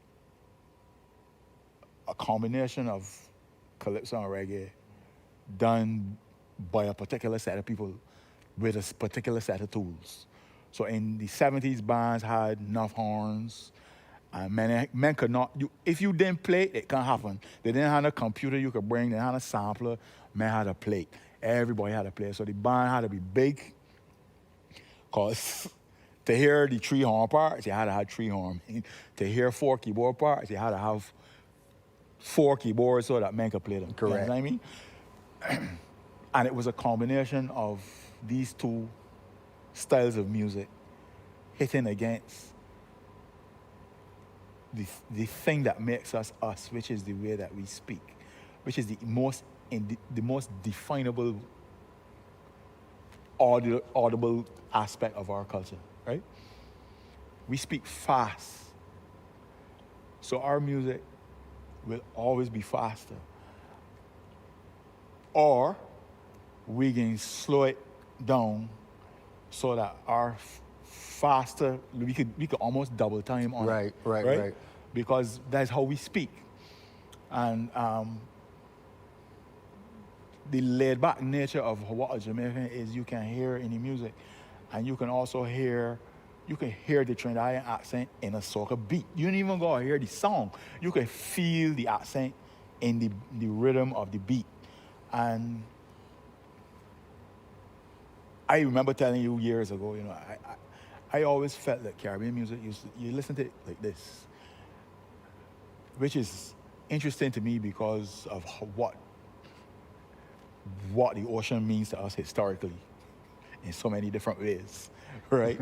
Good and bad. Correct. But most music from the Caribbean makes you do this. And I think that what has always happened, the reason why American music has penetrated our culture so significantly is because it always makes you do this. Right? And this is easier to do than this, right? So when I listen to what he's doing and I listen to what I did, all of us are doing that same thing. What we put in the music is this. So now we have established the creativity and how the process works, suggest reasons for its success, the chord you all struck within the communities locally, the collaborative effort of both generations, right? Let's talk about the monetary aspect, the money. Do you think that the industry is producing the level of employment, is getting the artists are getting the economic return they should be getting, or that they can get? Are they maximizing the economic potential of themselves, and is it benefiting the overall Barbadian community? Currently, Nicholas references time. Do you think the legacy of that, the economic legacy, was as substantial as it should have been, and the reasons for this? So let me start with you again, Sija, on the ground currently? Do you think the artists are maximizing the economic potential? Are they reaching, getting as much money as they should be getting? And what are the challenges they themselves are having in getting that level of economic benefit? If you're speaking from artist perspective, artists mostly make money off of performing and their plays. Unless it's an artist that put an album, and mostly rap artists and rock artists do that there. You understand? Unless you're a real successful soca or dancehall artist, then you would do an album. So how are they making money in your scene at the moment? How? Because there are no mostly like performances. Everybody got the distributor, so if they get a song that, hitting, they will see some money off it. But in terms of Barbados alone, nah, I don't, it's not. There's only a certain amount of people here, it's only a certain amount you can get from here, you understand? So that way you go across the sea, you understand? So you said dub plates and live performances. So there are no live performances now. So how are the artists making money? Is it only through the digital revenue streams? Digital and dub plates. Dub plates. And in terms of digital revenue streams, because we've seen the numbers, Nicholas and that's for artists that don't have a work permit.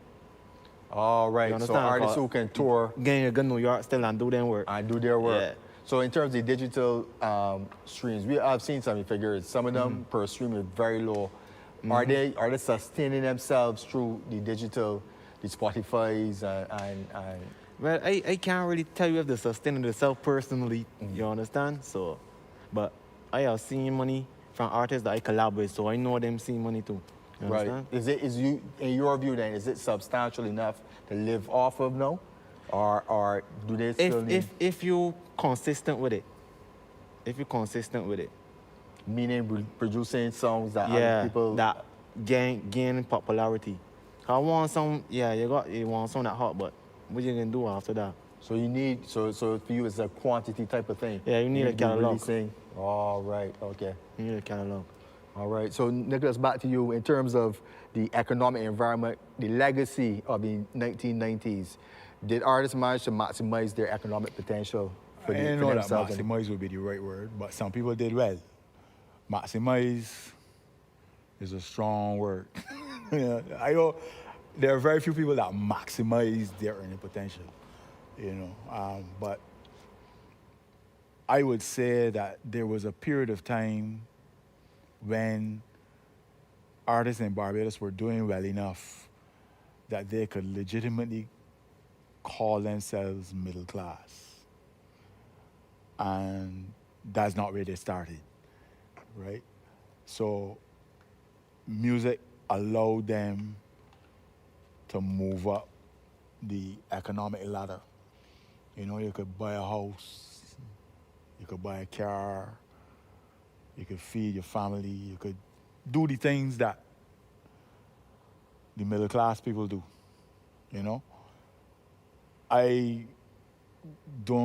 we can't say that anybody, maximizing mean to me that all of our artists living in plantations and got 40 acres. And do you think it could have gone there though, in terms of the economic potential the music showed at that time? I can't say that, because at the end of the day, it was still a very niche type sound, and it appealed to a very specific set of people. I think what the rest of the world thinks of our music is not what we think of it. They have this feeling of going on the beach in Hawaiian shirts and enjoying themselves. Drinking rum punches. Drinking rum punch with the little thing in the... the umbrellas. Right. Or it's like it's like a novelty type thing. Happy music. Not serious music, right?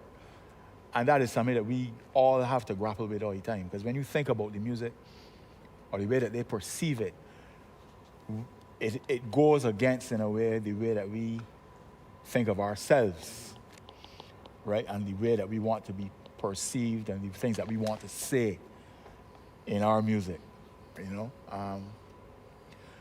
So I say that to say that,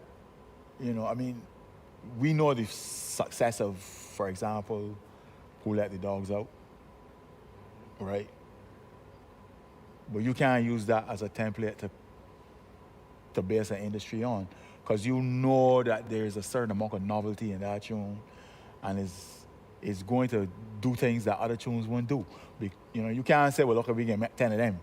Can't make 10 novelty songs. You know what I mean? They're not A novelty. novelty song is something that you can't predict, really, Correct. and it will have its impact in a way that you can't predict. You know, when you think about, say, I mean, you could count the songs on two hands, really, because then it's Arrow's tune, and then Kevin Little to a lesser extent, and then songs like Rum and Coca-Cola from all back with the Andrews sisters in the 50s, you know what I mean? And then Irving Burgee had his whole thing with Harry Belafonte, but I mean, they call that calypso in a way, but we don't call it so. You know what I mean? So I think that at this juncture, we have to be a little bit more strategic in how we target, how we create the music. Because we need our music to have social, indigenous relevance. But we also are aware of the fact that there's another sphere of influence that we can have access to, which is more based on how much money it can make and less based on what it's saying. You know what I mean? Even if you think back to the reggae situation, I mean, nobody could question Bob Marley's legitimacy as a Jamaican or as a world figure. But you gotta know that there are Jamaicans that thought that his music was much too watered down for them. It was not. That wasn't the real roots thing. And then the reaction was that. So as you said, you know what I'm saying? Right, that came. Somebody come and say, well, listen, this is what we really want to say. You know, so it is about us finding a way to have more say in both of those strata, because they're two completely different things and they're coming from two different places and they have different foci. We get it right, we're in university, foci, right? But we have a lot of say in one, but not the other. And I think we need to try and find ways to change that. All right, so we have another challenge in terms of what we have to deal with as creatives looking to export from a small nation. You identify the local authenticity, truth in our music that needs to be met first before it can be exported, and that's something we have to grapple with and deal with regularly. Now, in terms of building an industry, because that's what the point of this UNCTAD forum is all about, looking at sustainable ways we can grow our economies in tiny countries such as Barbados. Do you think that there's a scope and a way we can actually grapple with these major problems of having to prove ourselves locally and still having the gatekeepers give us access to the wider audiences? Do you think it can be done? And what is a sustainable method for doing so in your view moving forward? I think it can be done, but it would require significant it would require a significant change in the outlook of the people who live in this country but are not directly participating in the industry.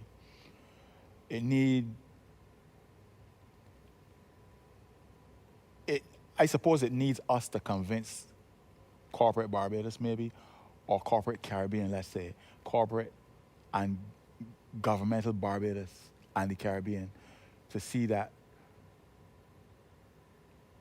our cultural expression has value on different levels, but we can't afford to merge these levels, I think. What he's doing now and what I did will always happen because it is the way that we speak and it's the way that we express ourselves. We don't really need investment to make that happen.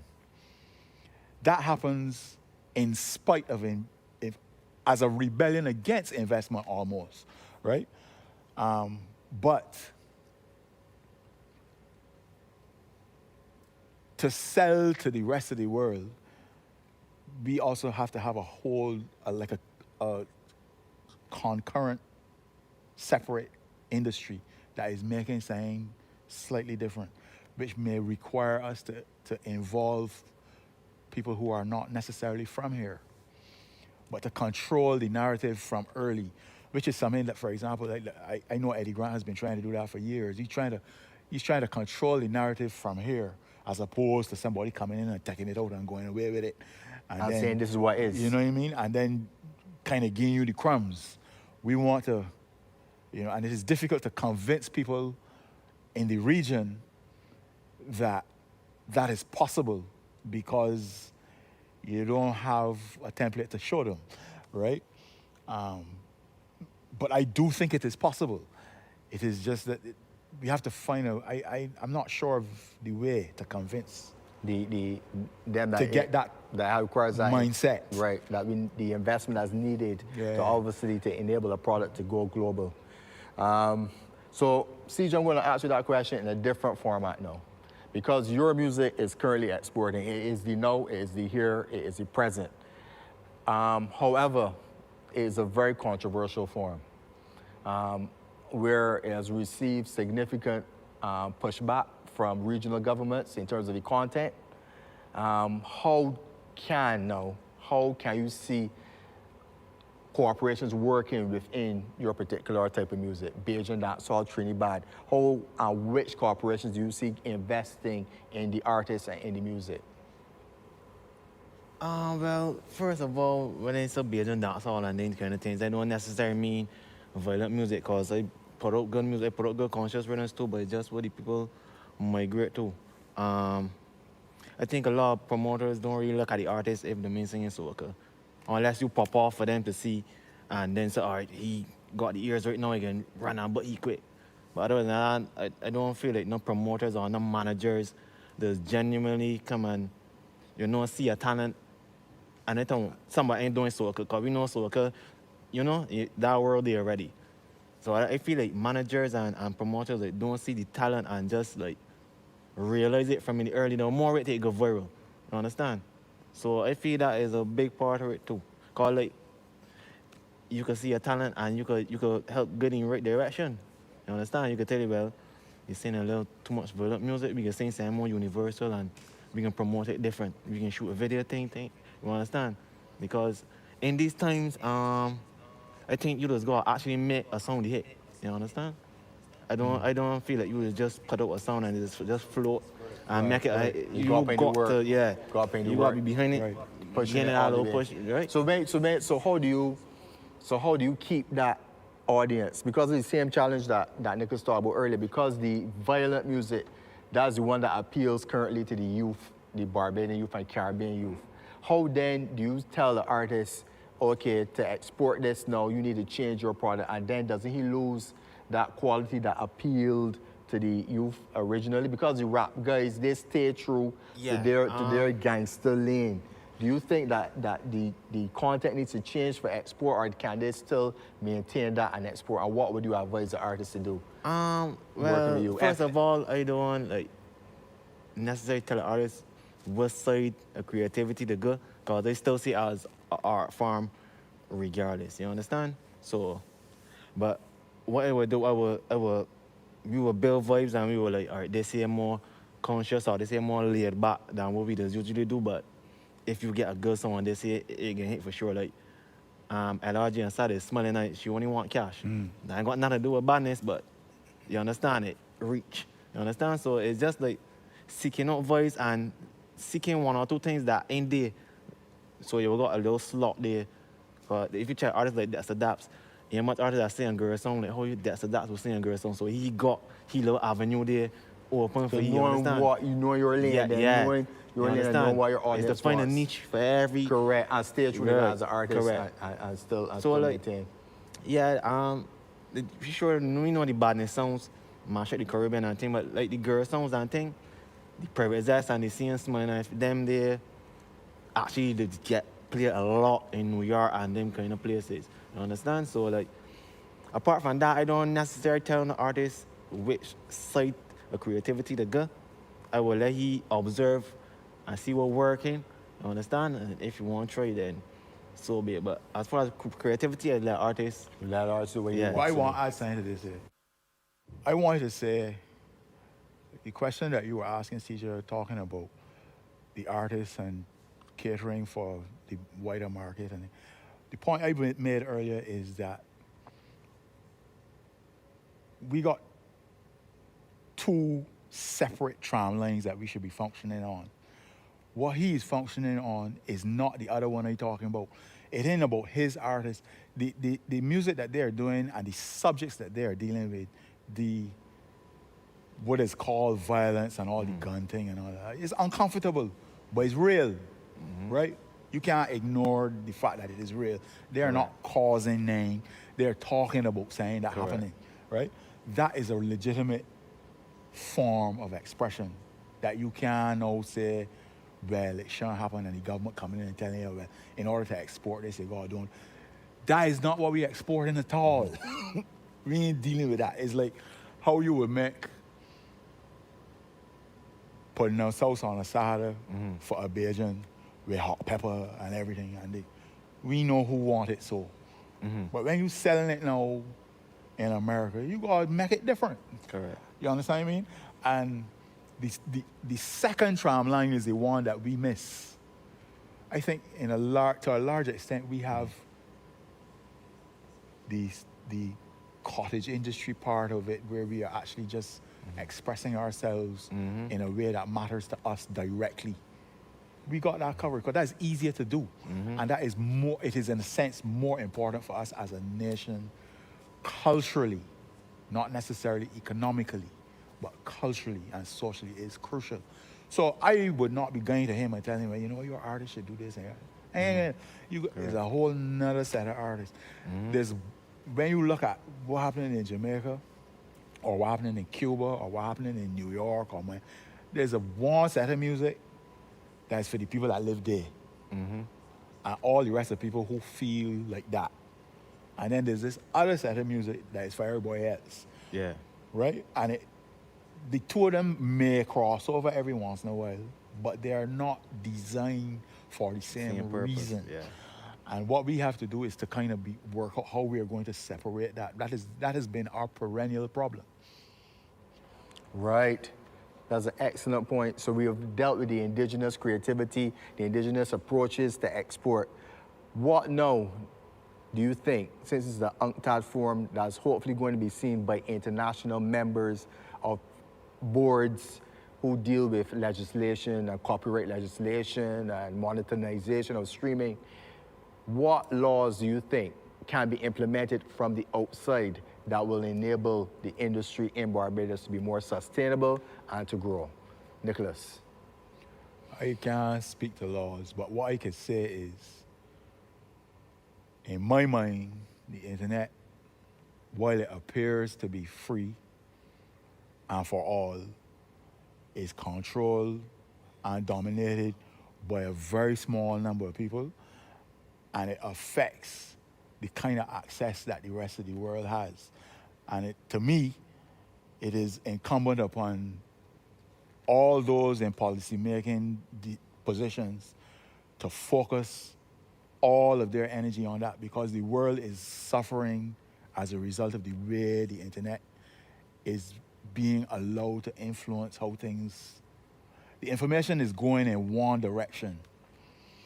We get to know everything that's happening in America. As it happens. As it happens. But they don't get to know, we don't have the access, you know, the way that it's still functioning in the same way that everything has always functioned. The people that got the money got the control. And the difficulty with that, in my view, is that they have more access to the minds of the people who are around us than before. And that makes the whole world susceptible to whatever it is them trying to sell, which makes it even difficult for us to sell to the people that we are right next to, right? And so I don't know what law would be covered by that. And I can see that, you know, the power and the money talking and everybody trying to be nice. But the reality is that the world is swiftly moving into an area where we are not going to be in control of the people that live in it. And things are going to go, to me, things are going to go off the rails because cultures are being superimposed on other cultures in a way that is not healthy, is not sustainable.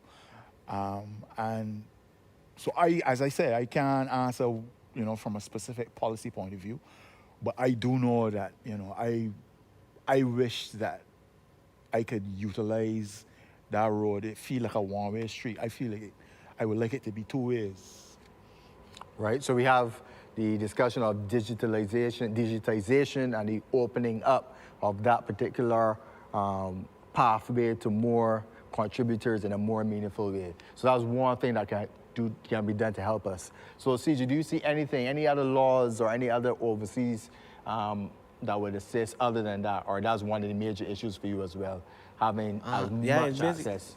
I agree with what he's saying in terms of the small handful like the Universal and the Sony Music Group controlling everything, so it's like hard to get shuffled and up to the top of the carriage to get pulled.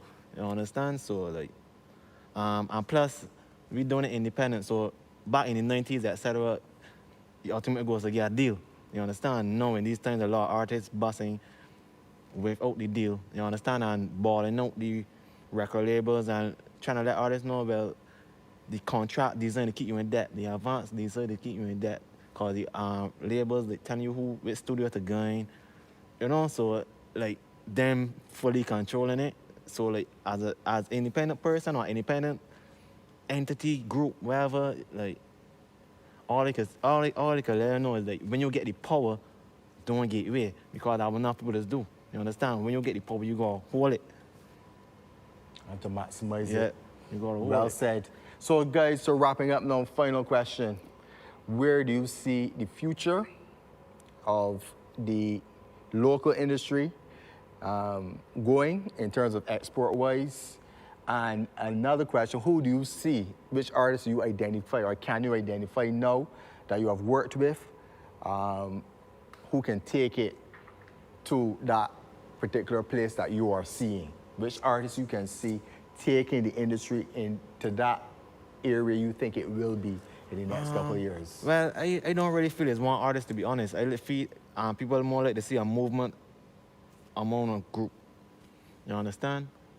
So the lack of unity make it the whole thing dip, take a big dip. As the unity in there.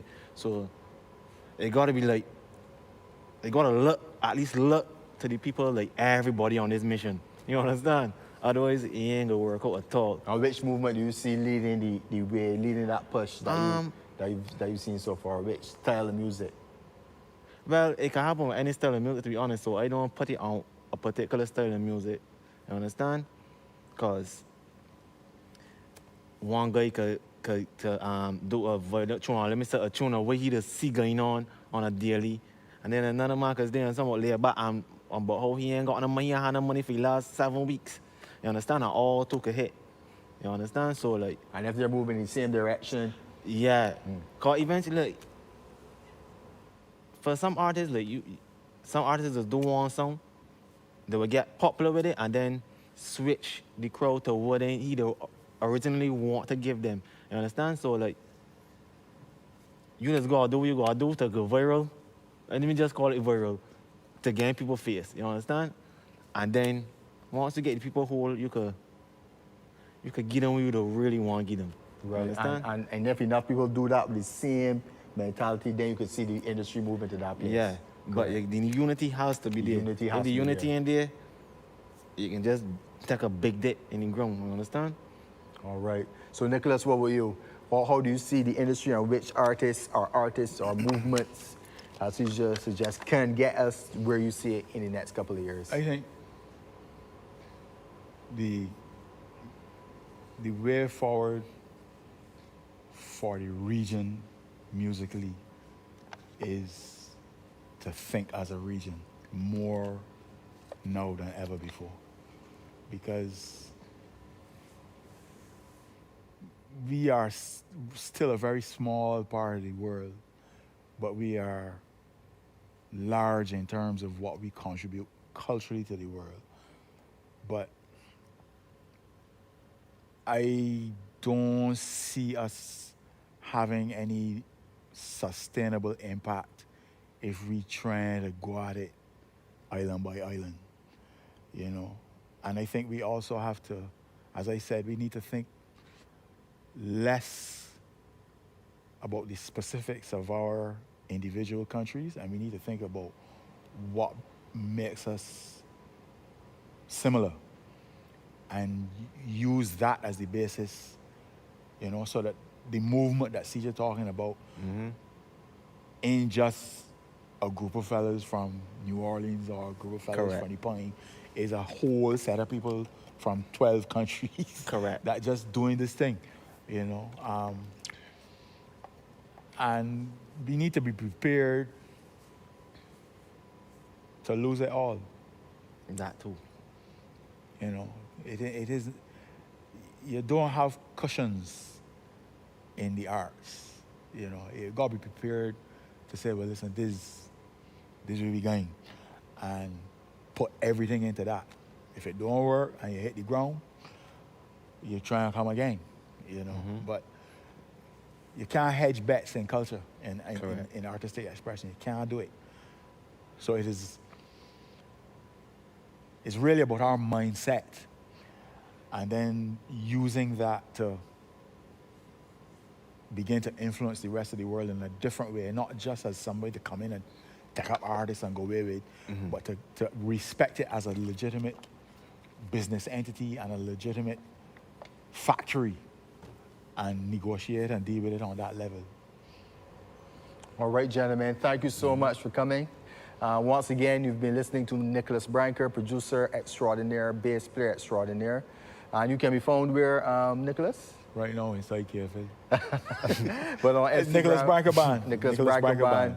And CJ from Star Point Productions can be found where, CJ? At cj.music or Real Star Point Productions. Real Star Point Productions. I am Stephen Walcott, and this has been Crucial Conversations in the Arts. Once again, a forum where we speak to artists, and we'll be doing some of these in the future. Thank you for being a part of the Crucial Conversation in the Arts, hosted by the Faculty of Culture, Creative and Performing Arts here at the University of the West Indies, KFIL. Thanks once again to my guests, Nicholas Branker and CJ, for contributing so much of their knowledge to this particular conversation. Be sure to check out the other items available as part of the UNCTAD 15's Trade and Digitization Forum. My name is Stephen Walcott. Thank you.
Welcome to the Future Academy on this day one of UNCTAD 15's Creative Industries Trade Digitization Forum.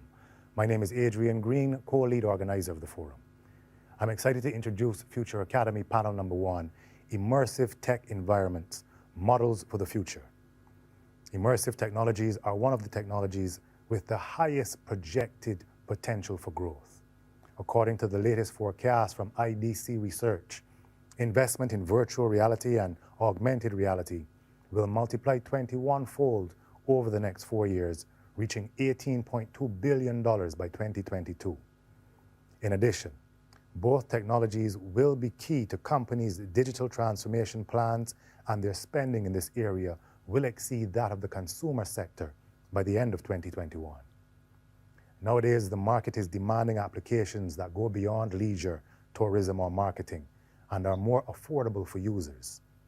In today's session, we hope to shed a light on how the continued development of immersive technologies such as virtual reality, augmented reality, and haptics will provide us with new ways of interacting, analyzing, and creating.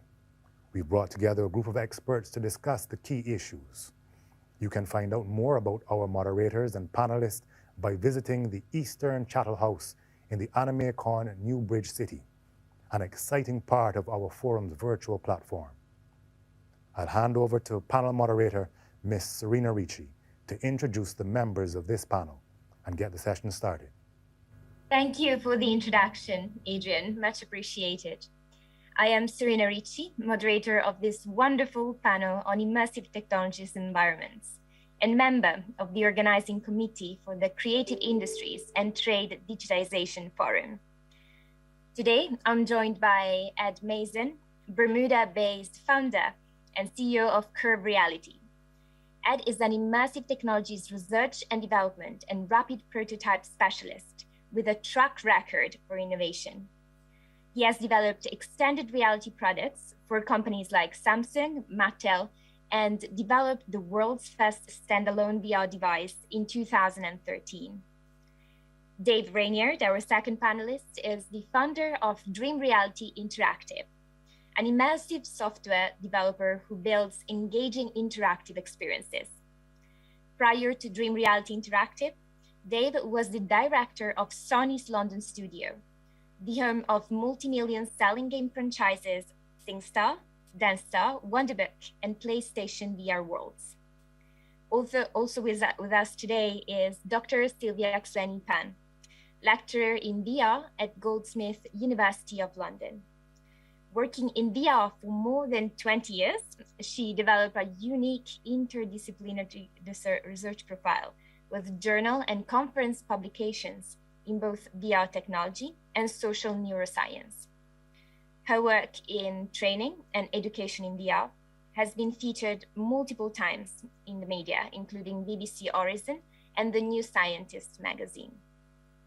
So thank you, all of you, for joining us today. Let's start by getting to know a little better your background and what you do. So Dave, let's start with you. If someone in the audience wasn't familiar with immersive technologies, how would you explain your job in a nutshell? Yeah, so I've been a video game maker for over 20 years, and I love making engaging experiences for people to play on their own or together. But when we get to immersive technologies, what I think is really interesting is how they help us interact with digital content.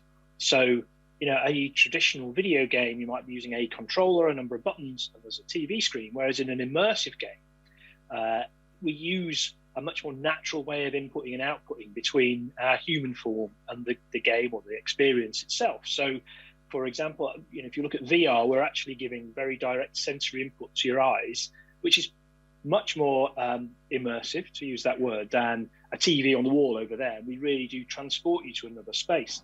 If we're doing something in augmented reality, we're placing digital objects and experiences and characters in the world that we already live in. And so really for me, immersive is actually about making it as easy and as natural for us to interact with digital content as possible. In terms of my job or what I do day to day at Dream Reality, we've made a number of virtual and augmented reality games and experiences, and we continue to do that. But I also advise a number of companies in the space as well, technology companies, games companies, even finance companies, about this space and how they can best support it as it grows over the next few years. Excellent, thank you so much. Now, Sylvia, would you like to tell us more about your research and your work in the VR space? Yeah, sure, thanks. So yeah, I completely agree with Dave about his view of how immersive technologies work, and actually the focus really about understanding XR interaction. And for me, what's really interesting about VR is I think VR is the reproduction of reality. And then it's about kind of how to move things we do in real life into VR. So what I'm really passionate about are two things. First is teaching, a second one is research. So in terms of teaching, I think for me, it's really important that we can kind of put this kind of immersive technology and everything into simple language to get everybody involved. And on that front, I have a Coursera VR specialization, which was launched in 2017. And we have attracted more than 100,000 registered learners already. And we run a XR master degree at Goldsmiths. So we're very much about teaching the technology to everyone, but also teaching the psychology behind VR as well. And for my research, I'm really, really interested in social interaction in VR. How do we actually socially engage with each other? How does it kind of differ or similar to real life? And then how can we then use this to inform very useful applications in training, therapy, or education? But I'm also very keen on working with neuroscientists kind of from the opposite side to try to use VR to understand social interaction as well. So it's kind of, working with VR and social interaction from both sides. Yeah, so that's pretty much what I do. Excellent. Ed, would you like to tell us about your what you're working on, your cutting edge immersive technologies coming up? Thank you. Yes. So for those who don't know, I develop new and innovative technologies related to virtual reality, augmented reality, digital assets, and metaverses. My track record, we built the first self-contained VR headset in 2013. We worked closely with NVIDIA, building a number of prototypes before we realized self-contained solutions where all of the compute power was inside the display was not the way to go.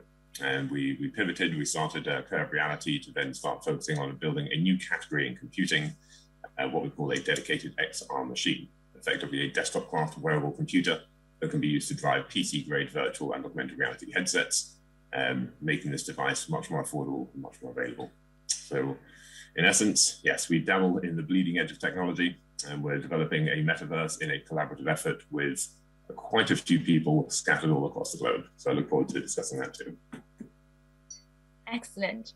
So my first question is related more to the time we live at the moment, this pandemic. During COVID-19, during the lockdown, the world has witnessed virtual reality and augmented reality going mainstream, not only for gaming and entertainment, but also for fitness, education, and training purposes.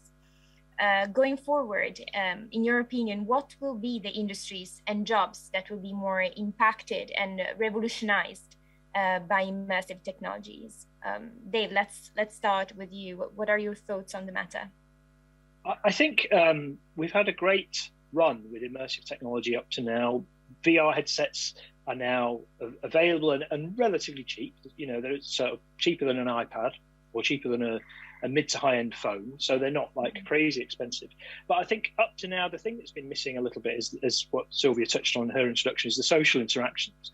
And actually, I think anything that has social interaction required, whether that's working or going to a fitness class or playing a video game or getting together in some way, will be impacted with immersive technology, because COVID has, one, stopped us traveling because of the pandemic, but also two, made us realize we don't have to travel to interact with other people.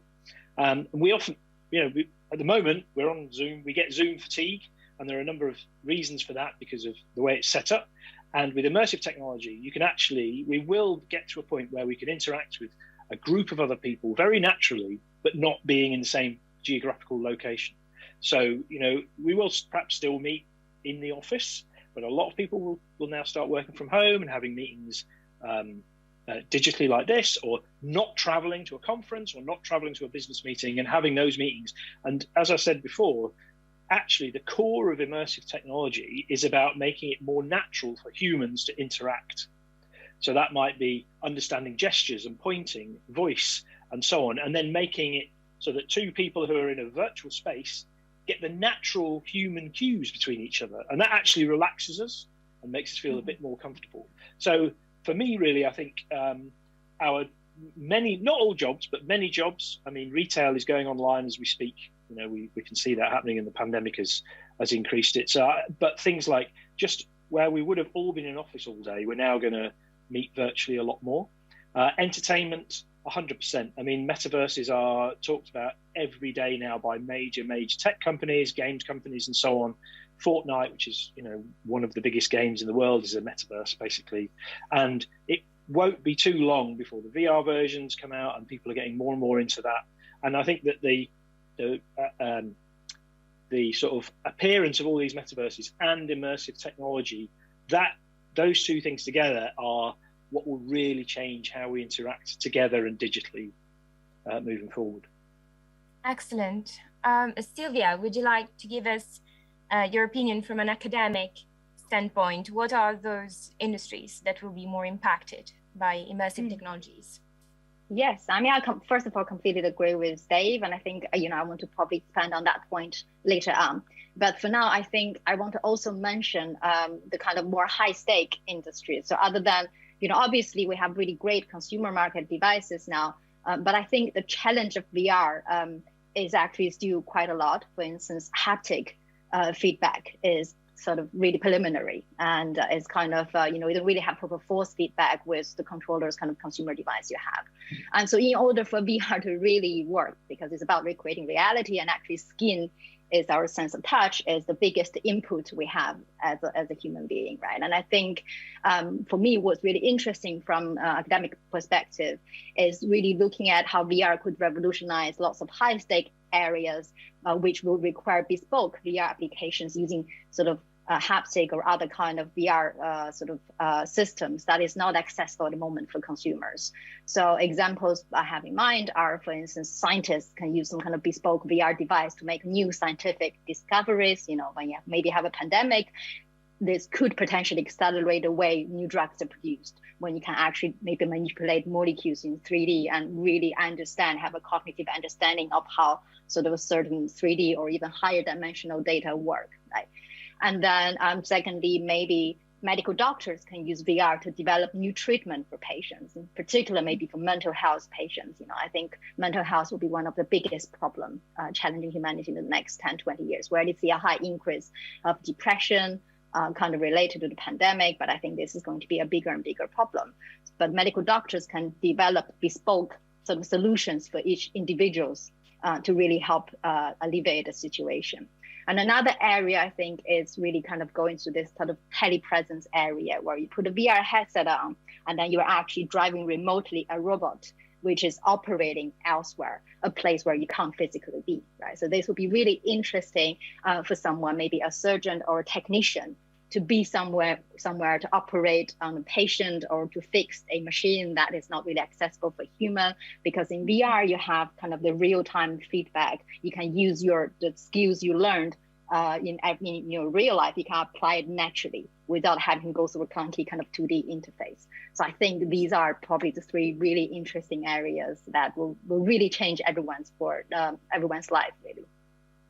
Excellent. So Ed, we spoke about education, training, and healthcare and communication. Are there other industries that you believe will be revolutionized by immersive technologies? I believe, in fact, all industries will be. When you look at immersive technologies, it's simply a TV with extra sensors much closer to your face. So you can do a lot with that. Now, there are industries that will be revolutionized by consumer-grade hardware. Bear in mind, Enterprise XR is powered by consumer-grade hardware through and through. The game space, incidentally, is larger than the music, the movie, and the streaming services combined. It is an incredibly lucrative space. So what we're presently seeing now is the art world is being radically changed by these emerging technologies. And in fact, people's lives are being drastically changed on a daily basis around the world due to this new interest in digital assets. NFTs, as they're better known as, they should be paid attention to, in all honesty. They offer massive export possibilities for countries, as well as a way to address unemployment. These new technologies are unlocking so much value for young people across the world today, and this is an export revenue that really should not be ignored. Any artist anywhere in the world, provided they have access to internet and some kind of computer, is able to now create and sell artwork to a worldwide audience. And this is giving people hope all around the world. I mean, this, more than anything, this NFT technology really is prosperity for all. And I feel this is something that you are more than familiar with.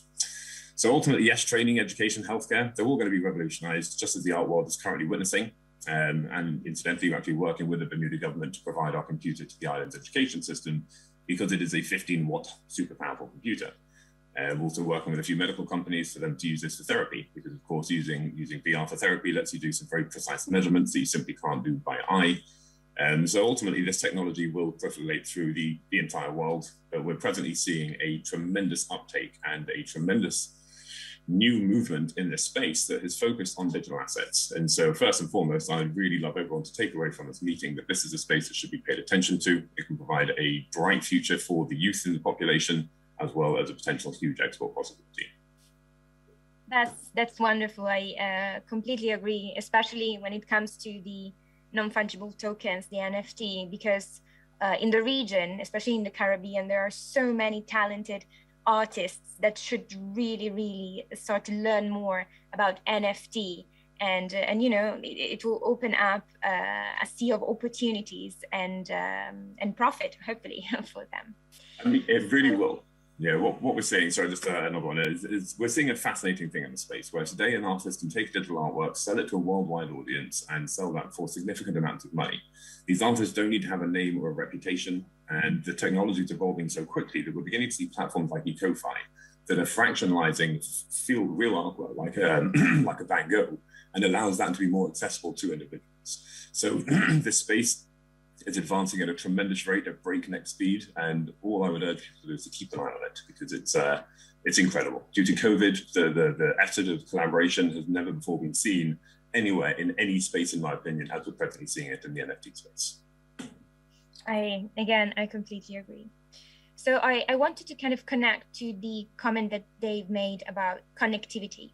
So COVID-19 has especially disrupted the way people across the world connect with each other, be it for work, school, or social purposes. We are now accustomed to using Zoom and connecting with video calls. However, after 1.5 years of countless video encounters, meetings, etc., people are getting tired and disengaged with this technology. I wanted to ask you if you think that immersive technologies, immersive virtual realities, have the potential to reboost the engagement and effectiveness of virtual connections and meetings. Sylvia, I wanted particularly your opinion because of your social neuroscience and research approach. Yeah, exactly. Yeah, and that's kind of how I went into this area, because I realized, you know, social interaction is such a kind of rich form of interaction, and typically in a face-to-face interaction, if you're in the same room, we're exchanging sort of social signals with all sorts of channels, both verbal and non-verbal, you know, the word we choose, the kind of tone of voice we use, our gesture, posture. And actually it's important to point out a lot of things happening in social interaction is actually automatic, and sort of we're not really conscious about it. And what sort of video conferencing does is it has a camera, it has some kind of compression algorithms, and there will be a technologist kind of deliberately prioritize a certain list of features to actually be transmitted through the internet, because the bandwidth limitations and everything. And so basically two things happen. First of all, there is kind of selection of features, which is conscious. You now have to kind of write down your own list and then to decide which features to prioritize. And secondly, we're basically doing dimension reduction. We're moving sort of 3D interaction to 2D, right? And I think VR is actually a good sort of solution to kind of, help with these two problems. Because for instance, in social interaction in VR, we just put our headset on, and then we can have the controllers and wave them around. So I can drive my avatar's body language, so that my avatar will have the same body language as I do in real life. And that is really useful, because then we can use our body language the same way, and we can use it implicitly as well in social VR. So for instance, in a sort of everyday social interaction, I could lean forward to someone to encourage them to speak, or in a group conversation, instead of calling my name, you could just, rotate your body towards me and say, how do you think, right? These are the things we do. We don't really think about it. We just do automatically. And in VR, it's the same. You can use your kind of non-verbal interaction, which you don't really think about.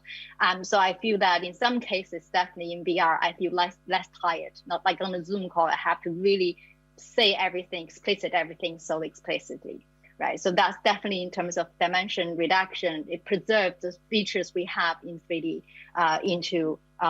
so we're still remaining on 3D. And another point I'm trying to make is we also don't need so much kind of data reduction, because once we prioritize the list, we do compression.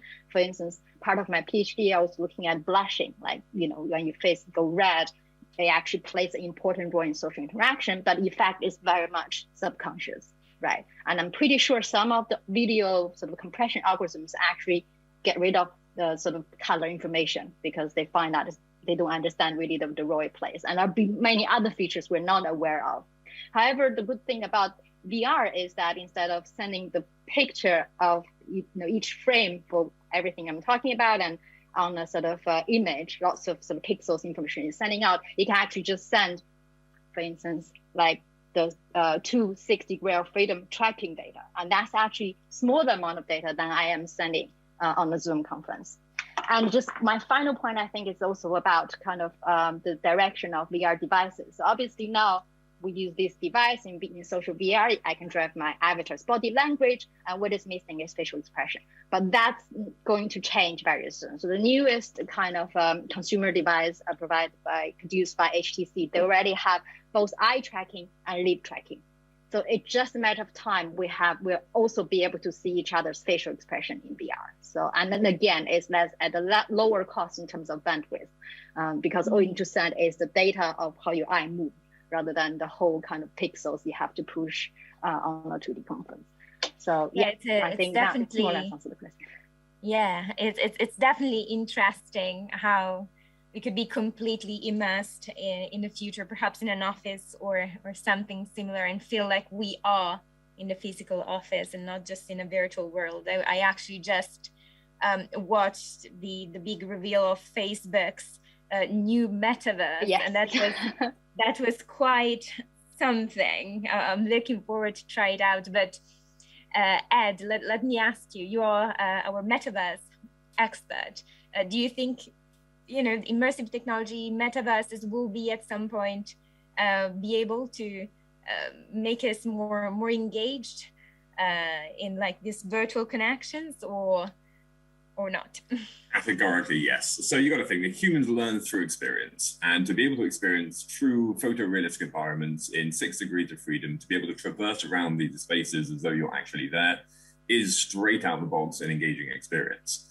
Now, you're going to hear the word metaverse bandied around. I realize there may be people in the audience who are not too familiar with what a metaverse is. People may assume it's sort of a video game type idea, but it's not really. The whole idea of a metaverse, the best way to think of it is effectively just a 3-dimensional internet. We're moving from a 2D internet to a 3D internet. And this is really the easiest way to understand what a metaverse should be, not necessarily what a metaverse is today. You have metaverse companies who are making their own walled gardens, unable to communicate with one another. So that's not really a metaverse, in my opinion. We need a space and a platform and standardization that allows users to bring these multiple different worlds into one shared persistent space. That being said, going back to the question, yes, I do think that obviously using immersive technologies does increase engagement. And when you think about the Zoom fatigue that people receive today, they're spending 6 to 8 hours a day staring at one screen, one point, unable to look away. Now, when you think of how you actually work in an office, your mind's wandering, you're looking around, even though you're in a meeting, you're fiddling, you're doodling, you're interacting with the world around you. You're not stuck looking at one point in space for hours and hours on end. So Zoom fatigue is a real thing. Simply being able to detract from needing to stare at one small rectangle and instead surround people with an immersive and engaging environment, that you will be able to interact with one another in some kind of realistic capacity, that will only boost engagement. It's not the replacement for in-person meetings, but certainly it is a reasonable proxy for having an in-person meeting where you can't get everyone in the same room at the same time due to COVID or travel restrictions or whatever. So in essence, yeah, absolutely. It will certainly boost engagement. It will certainly boost productivity. And we're beginning to see it rolled out in a number of capacities already. Excellent. Thank you so much for these insights. I'm sure now all our audience is more familiar with what a metaverse is. So let's shift gears a little. Dave, I wanted to ask you, immersive tech improvements go hand in hand with the internet structural enhancement.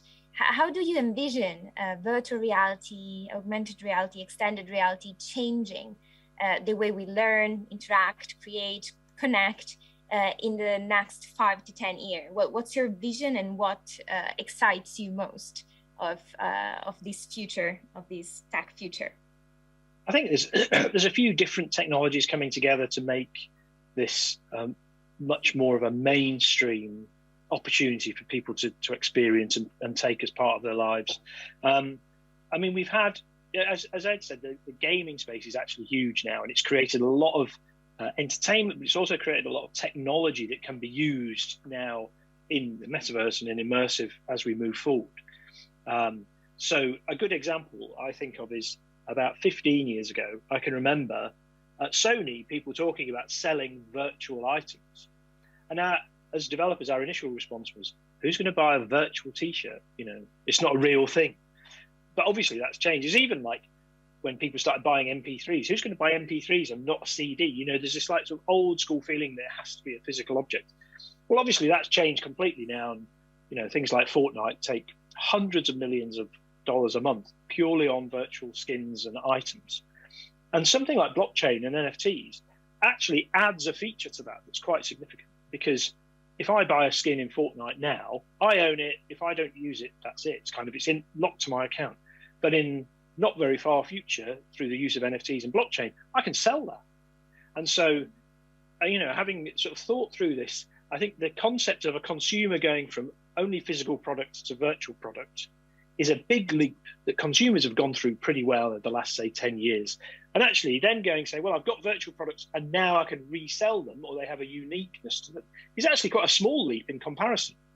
And I think in 20, 30 years, we'll look back and go, oh, do you remember when you couldn't, it was really annoying and you couldn't sell your skins on Fortnite? You know, it's actually going to look weird in a few years, how it is at the moment. So I think that's something that's quite significant, because it really does add value to those digital items, and it makes them much more coherent and understandable for consumers.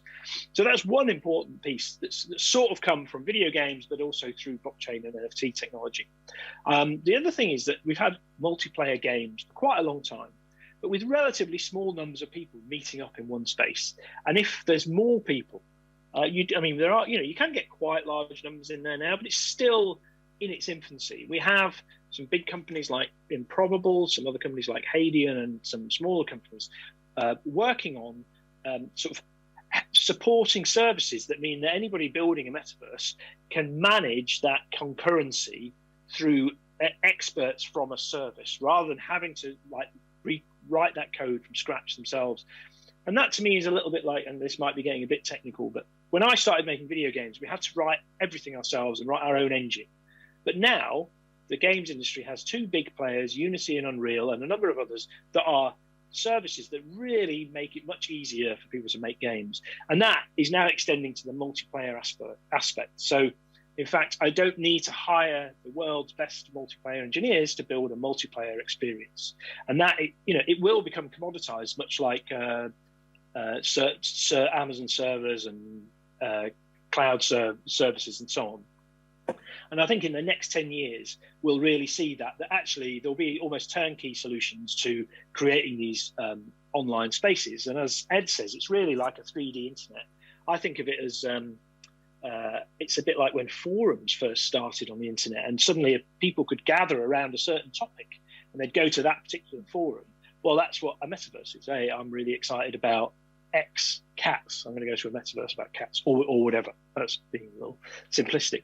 And then I think from the augmented reality space, the sort of third strand that's coming through is spatial OS, and that is really understanding map data and then being able to layer onto map data information and technology. So, if I've got my phone, I've got a camera on my phone, or if I was wearing glasses, perhaps sometime in the future, that can actually be reactive to the location, the physical location that I'm in. So, I'll get specific information, advertising, directions, understanding where my friends are, and so on, all through the sort of spatial operating system.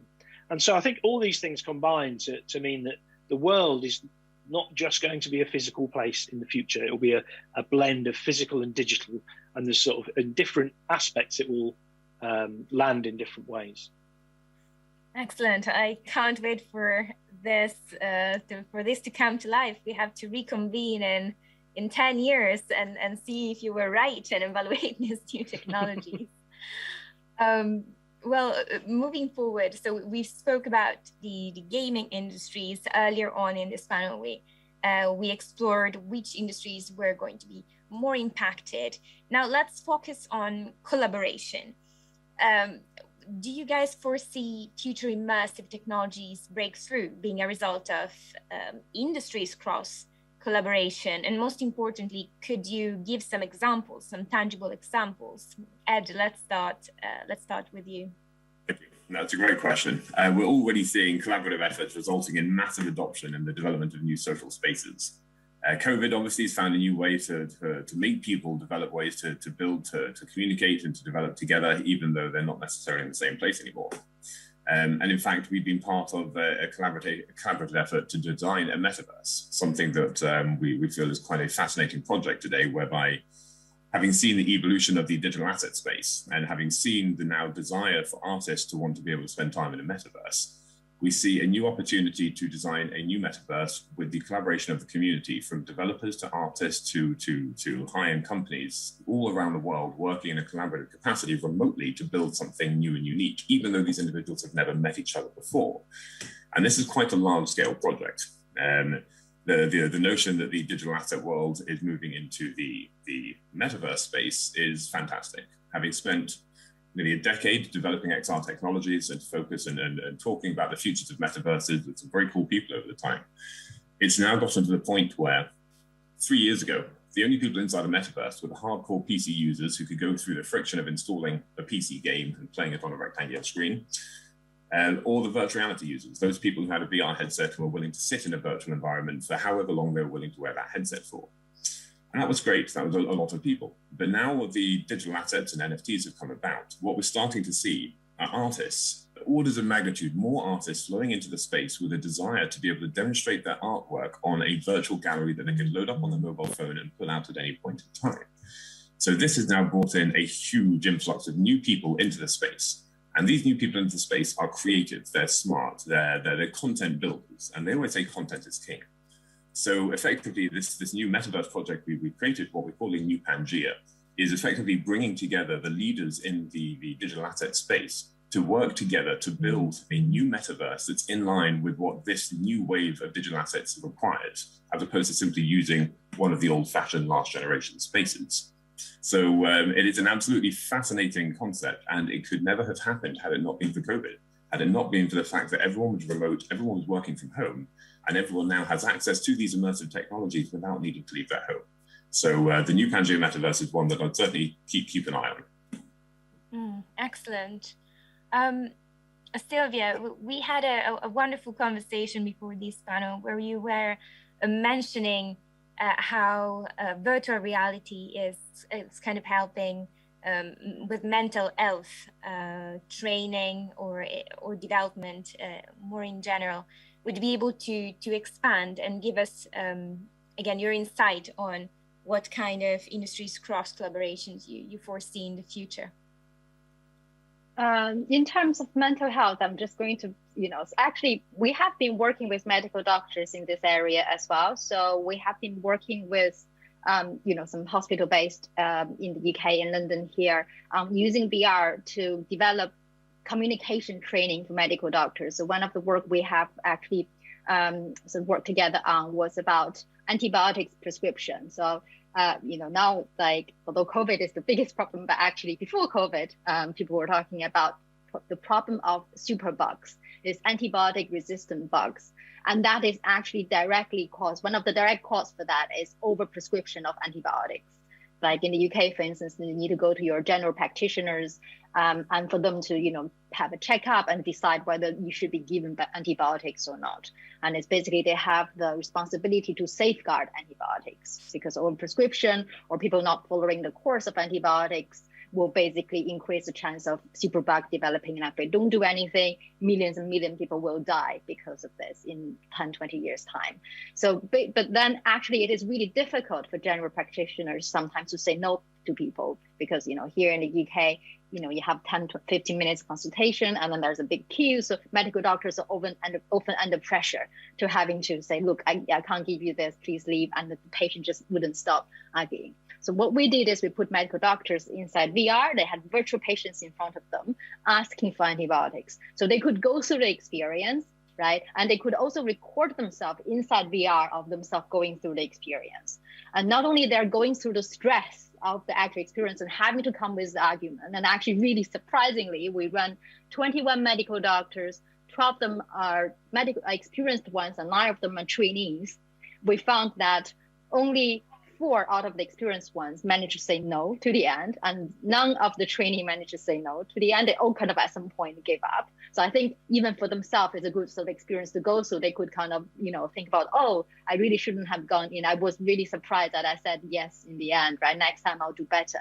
And then we could use the technology to replay the whole thing, maybe from the patient's perspective, so that they can develop better understanding of how to not only, not prescribe antibiotics, but also provide a nice kind of sort of doctor-patient sort of,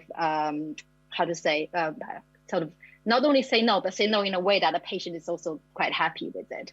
And so that's one of the work we've done. Also worked using virtual reality for child safeguarding. So it's like, when you have a patient coming in and with a child, and there's obviously an abusive relationship between the parent and the child, will the medical doctor have the mental capacity to identify that and actually take the action? So there's another piece of work we've done, which I don't have the time to go through, but I think there is, huge potentials. And for all this work, obviously, we as VR technologists, and we have psychologists, we have medical doctors, and it's kind of a big collaboration of people who contribute. And also, I think importantly, we need to also involve people from, philosophy and law and policymakers in kind of informing and helping us to design and understand the implications of those studies. The thing I've found really interesting is this in the last 6 months is this collaboration between like interactive developers. So started with game developers, but then with finance basically, and Bitcoin and Ethereum and so on, and how these two things coming together kind of just makes sense. It's like once you understand both sides, you realize it just makes the digital worlds that we're creating have a sense of singularity. So this object is the only object. This NFT is the only NFT. This plot of land in a metaverse is the only plot of land. It's not replicated.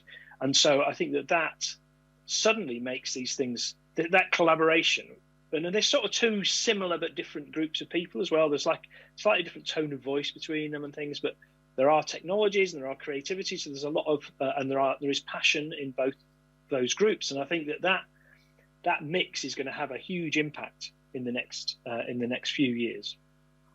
If I may just add to that, I believe we're going to see a new breed of computer scientists evolving over the next 5 to 10 years. And I think they're going to be more like artists than they are going to be the hardcore coders, because they're going to be dealing in worlds of 3D models, 3D assets, and digital assets, more so than just two-dimensional text. And so I think, again, the sooner education facilities can start teaching kids on the fundamentals, keep making them aware that there is a whole new world for them to look forward to by way of simply being able to create content at home and to be able to pass that through to a worldwide market.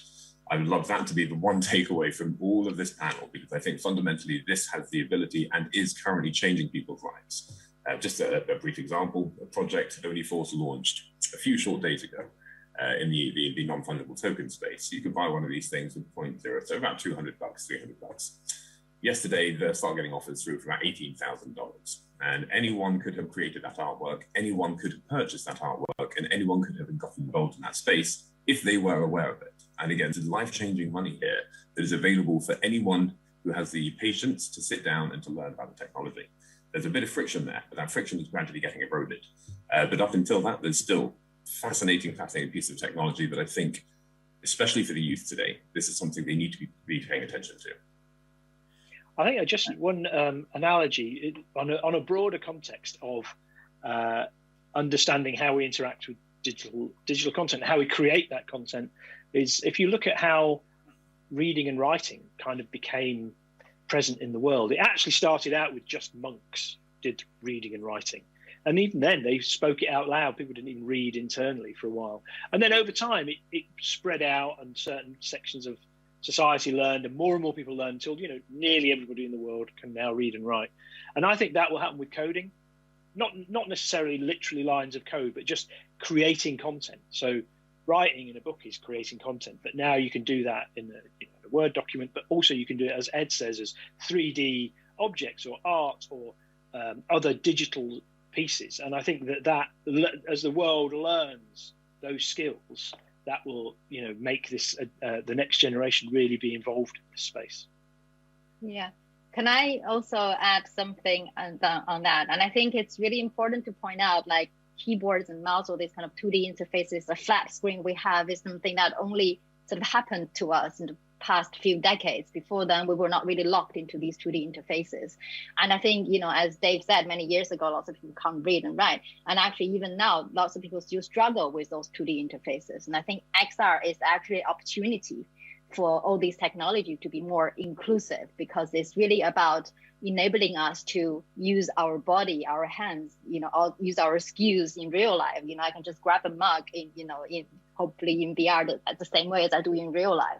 So I think it would sort of lower the entry barrier for technology, hopefully, for people. Yeah. Really, these immersive texts, they're so intuitive. And an example, I was giving my mother a demo in one of these virtual reality games. And, you know, she's not a gamer, so she doesn't know the layout of gamepads and buttons, but still, after 5-10 minutes, she figured it out. I put my 5-year-old nephew into the experience. Within about 4 seconds, I was trying to point out what he had to do, and he was brushing me to one side, saying, "Leave me alone, I know how to do it already." And that was the first time he'd ever played with VR. Kids learn through experience, and certainly, who wants to read a tablet, a book, when they can literally put a headset on, be immersed into a world that will stick with them most likely for the rest of their lives? We've done a lot of very cool education stuff in the past, obviously with what we're doing with Bermuda, but working with Mattel, we actually traveled around the world. So we documented in very high quality stereoscopic, monoscopic rather, panoramic images of the Tower of London, of Chichen Itza, of Alcatraz, of iconic locations where we were to be able to transport kids to these new locations where they may not have the chance to actually travel there. But now they have incredibly high resolution imagery that they could put a headset on and actually witness being there, that sound. That's yeah, it's impressive. I love all these examples that you all have provided of how we can enhance accessibility for these technologies. And this lead me to my last couple of questions, as we're almost running out of time. The theme of this conference, as you know, is inequality at the root. And I wanted to know from you, what are the major roadblocks and challenges that these industries currently facing to make these technologies more accessible, affordable, but most importantly, inclusive? So what are these issues, these problems? Sylvia, would you like to give us your thoughts? Yeah, sure. Yeah, so I think, you know, one of the obvious problem is that you do need to well, in order to thrive in this area, I think you do have to have some technical knowledge, you know, so that's there are lots of buzzwords in this area, but also you have basic understanding of networking, of how computer works, and ideally basic understanding of coding. So I think it's really, really important, as I think XR is our way to create the digital reality. And I don't want to be in a digital reality that is only designed by certain group of people. I want it to be, if it's for everyone, it should be designed by everyone. And that's kind of why we decided to do a Coursera course on VR very early on in 2017. And then we made sure that course, basically, it's like whatever background you come from, you should be able to understand it from the beginning. It's really about explaining everything from a very non-technical angle. And also with our teaching at Goldsmiths, the Goldsmiths XR master degree we offer here is very much the same principle. It's very much open to students from all sorts of areas, and we have a really good gender balance as well. I think it's either 50-50 or even sort of more female than male in our degree.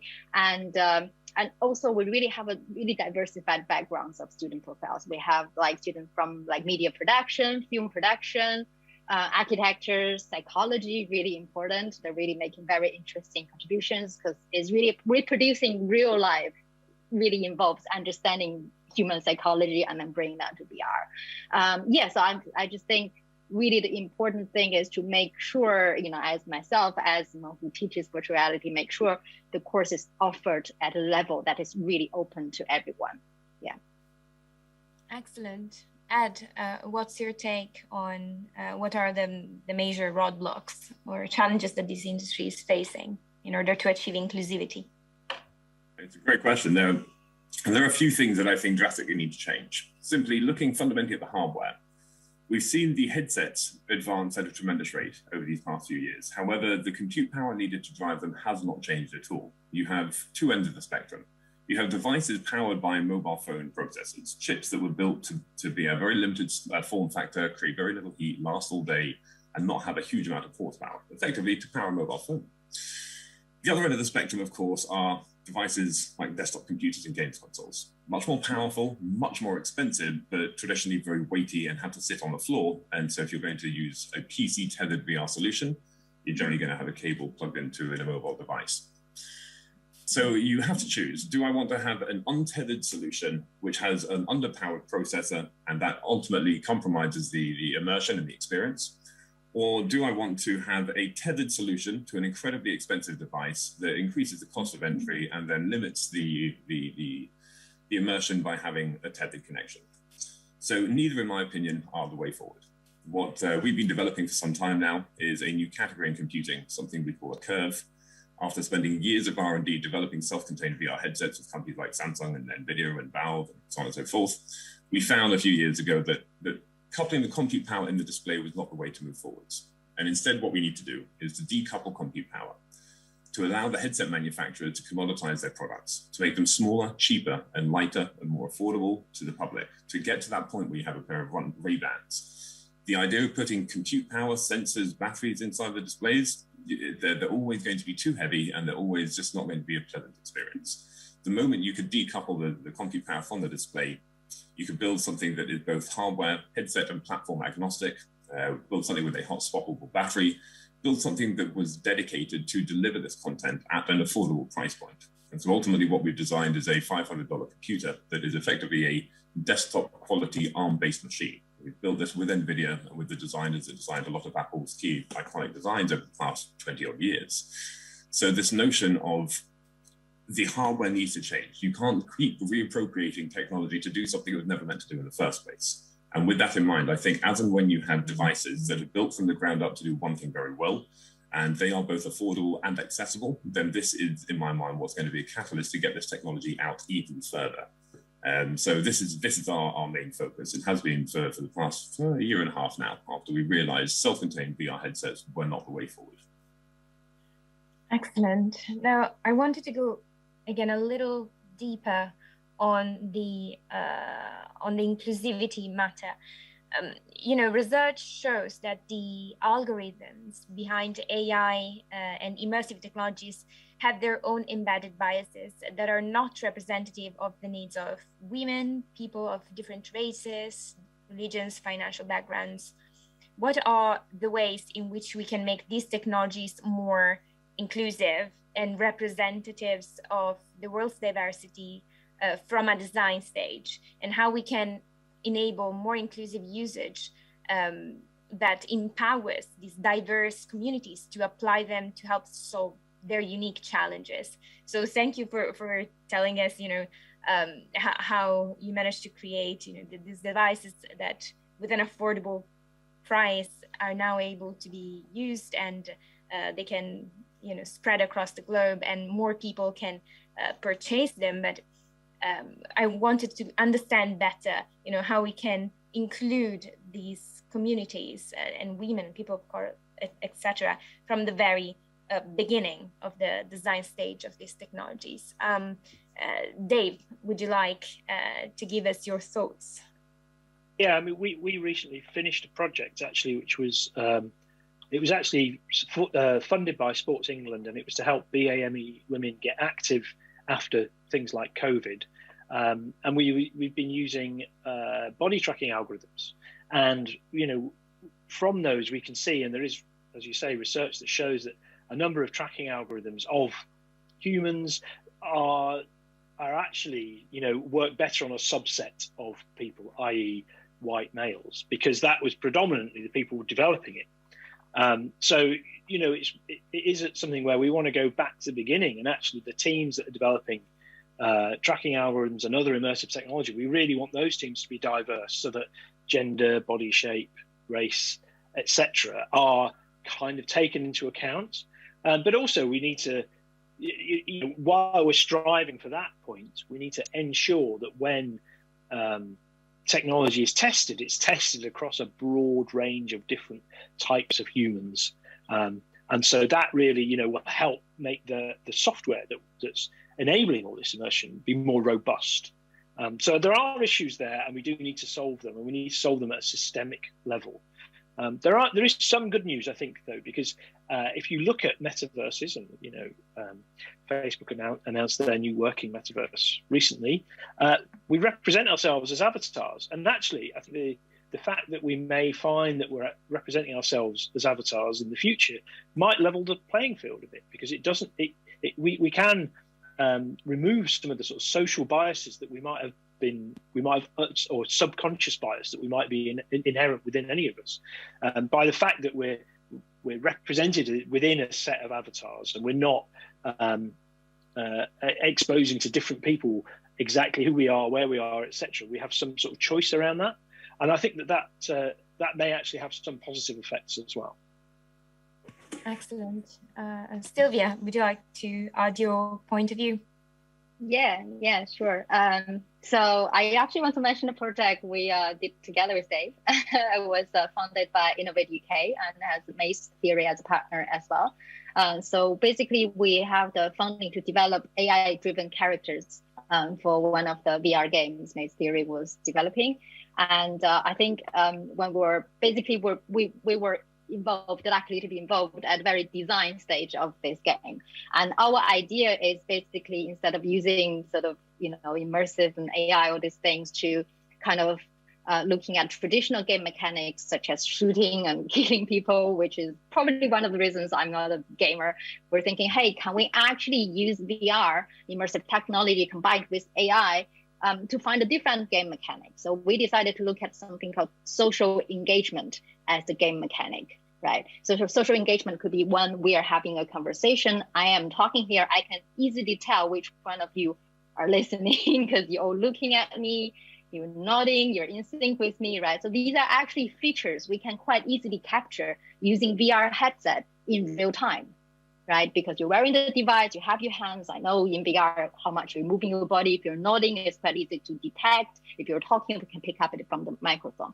So that's basically what we did with AI. And obviously we get people to do it, and we train them, we get game designers to kind of label the data inside VR as well. I don't want to go into too much technical detail of this project, but as a result, we were able to detect in real time social engagement level of the user. And we're hoping that we'll see more and more games in the future, VR games in the future, because of the high dimensional input data VR provides, that will be able to, you know, will engage gamers from different background, VR games. So I can basically go into a VR game and use my body language to gain trust from this virtual character I talk to in order to go to the next level of the game, right? So I think these really opens opportunities for all sorts of really interesting game design. Excellent. Ed, do you want to have the last word on this matter? Yeah, it's a very fair point. It's something to be addressed. I feel as tech advances, it will better support the ability for people to choose their own identity that best fits them in these metaverses. Dave mentioned avatars. I mean, yeah, that masks what you look like altogether. Yet there are further additions: speech modulation, speech enhancements that allow you to adopt an entirely new persona online will effectively change the way people will look and talk to you. And so I think certainly this is one fascinating thing that metaverses can introduce, where you're literally changing the visual and the audio senses, and that can, as Dave mentioned, level the playing field. That being said, the bias that we're seeing in some of these algorithms, that will become edge cases as soon as you give them more sophisticated, more advanced data sets to train on. So as time moves forward, as the technology evolves, that bias is going to become a much smaller and smaller aspect of things. Now, when you start bringing community into the mix as well, community, especially in this space, are so active and so so militant that they will always isolate bad actors in these spaces. And when you look at the underlying blockchain technology, this makes identifying them and isolating, if not banging them all together, a very easy thing to do. So really it's the notion of collaboration in these spaces that is enabling people to make sure that these biases get removed entirely out all the way over the hopefully next few years. So it is a problem that was a larger problem a while ago, but as the technology has advanced, it's becoming less and less so.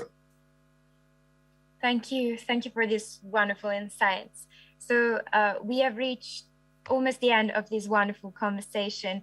I wanted you to give one recommendation, like 30-second advice to all of our listeners in the audience who would like to start developing immersive technologies experiences and enter in this industry.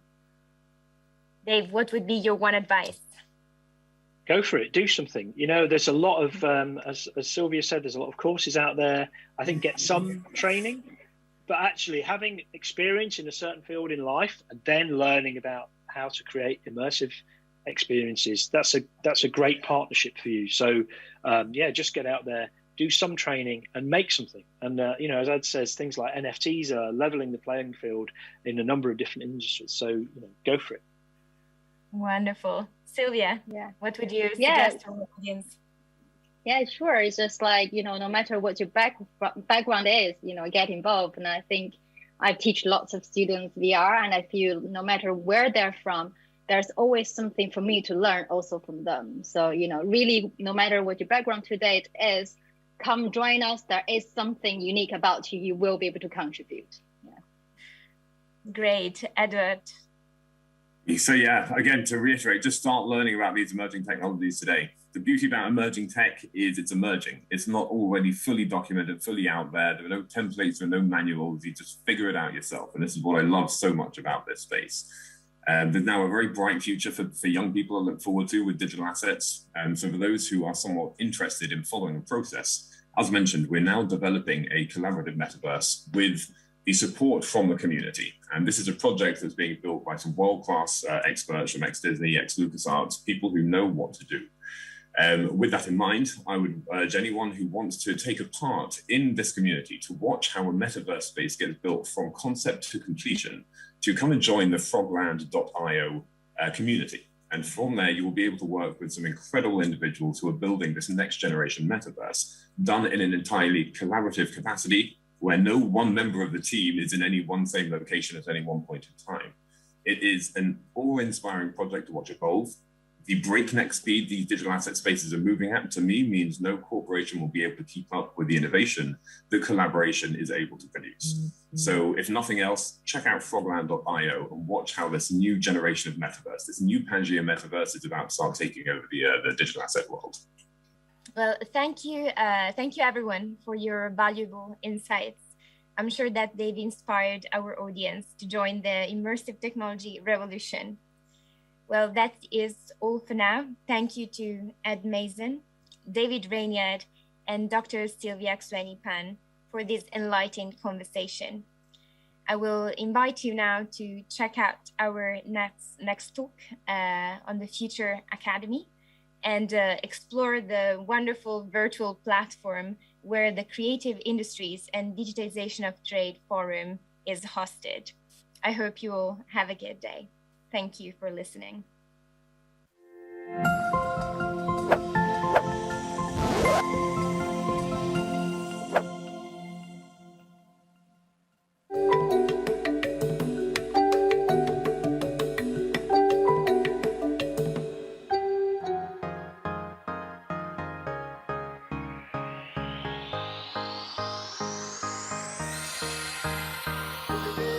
Out of crisis and catastrophe comes opportunity, yeah, for real change in the world economy, to reduce vulnerability and inequality.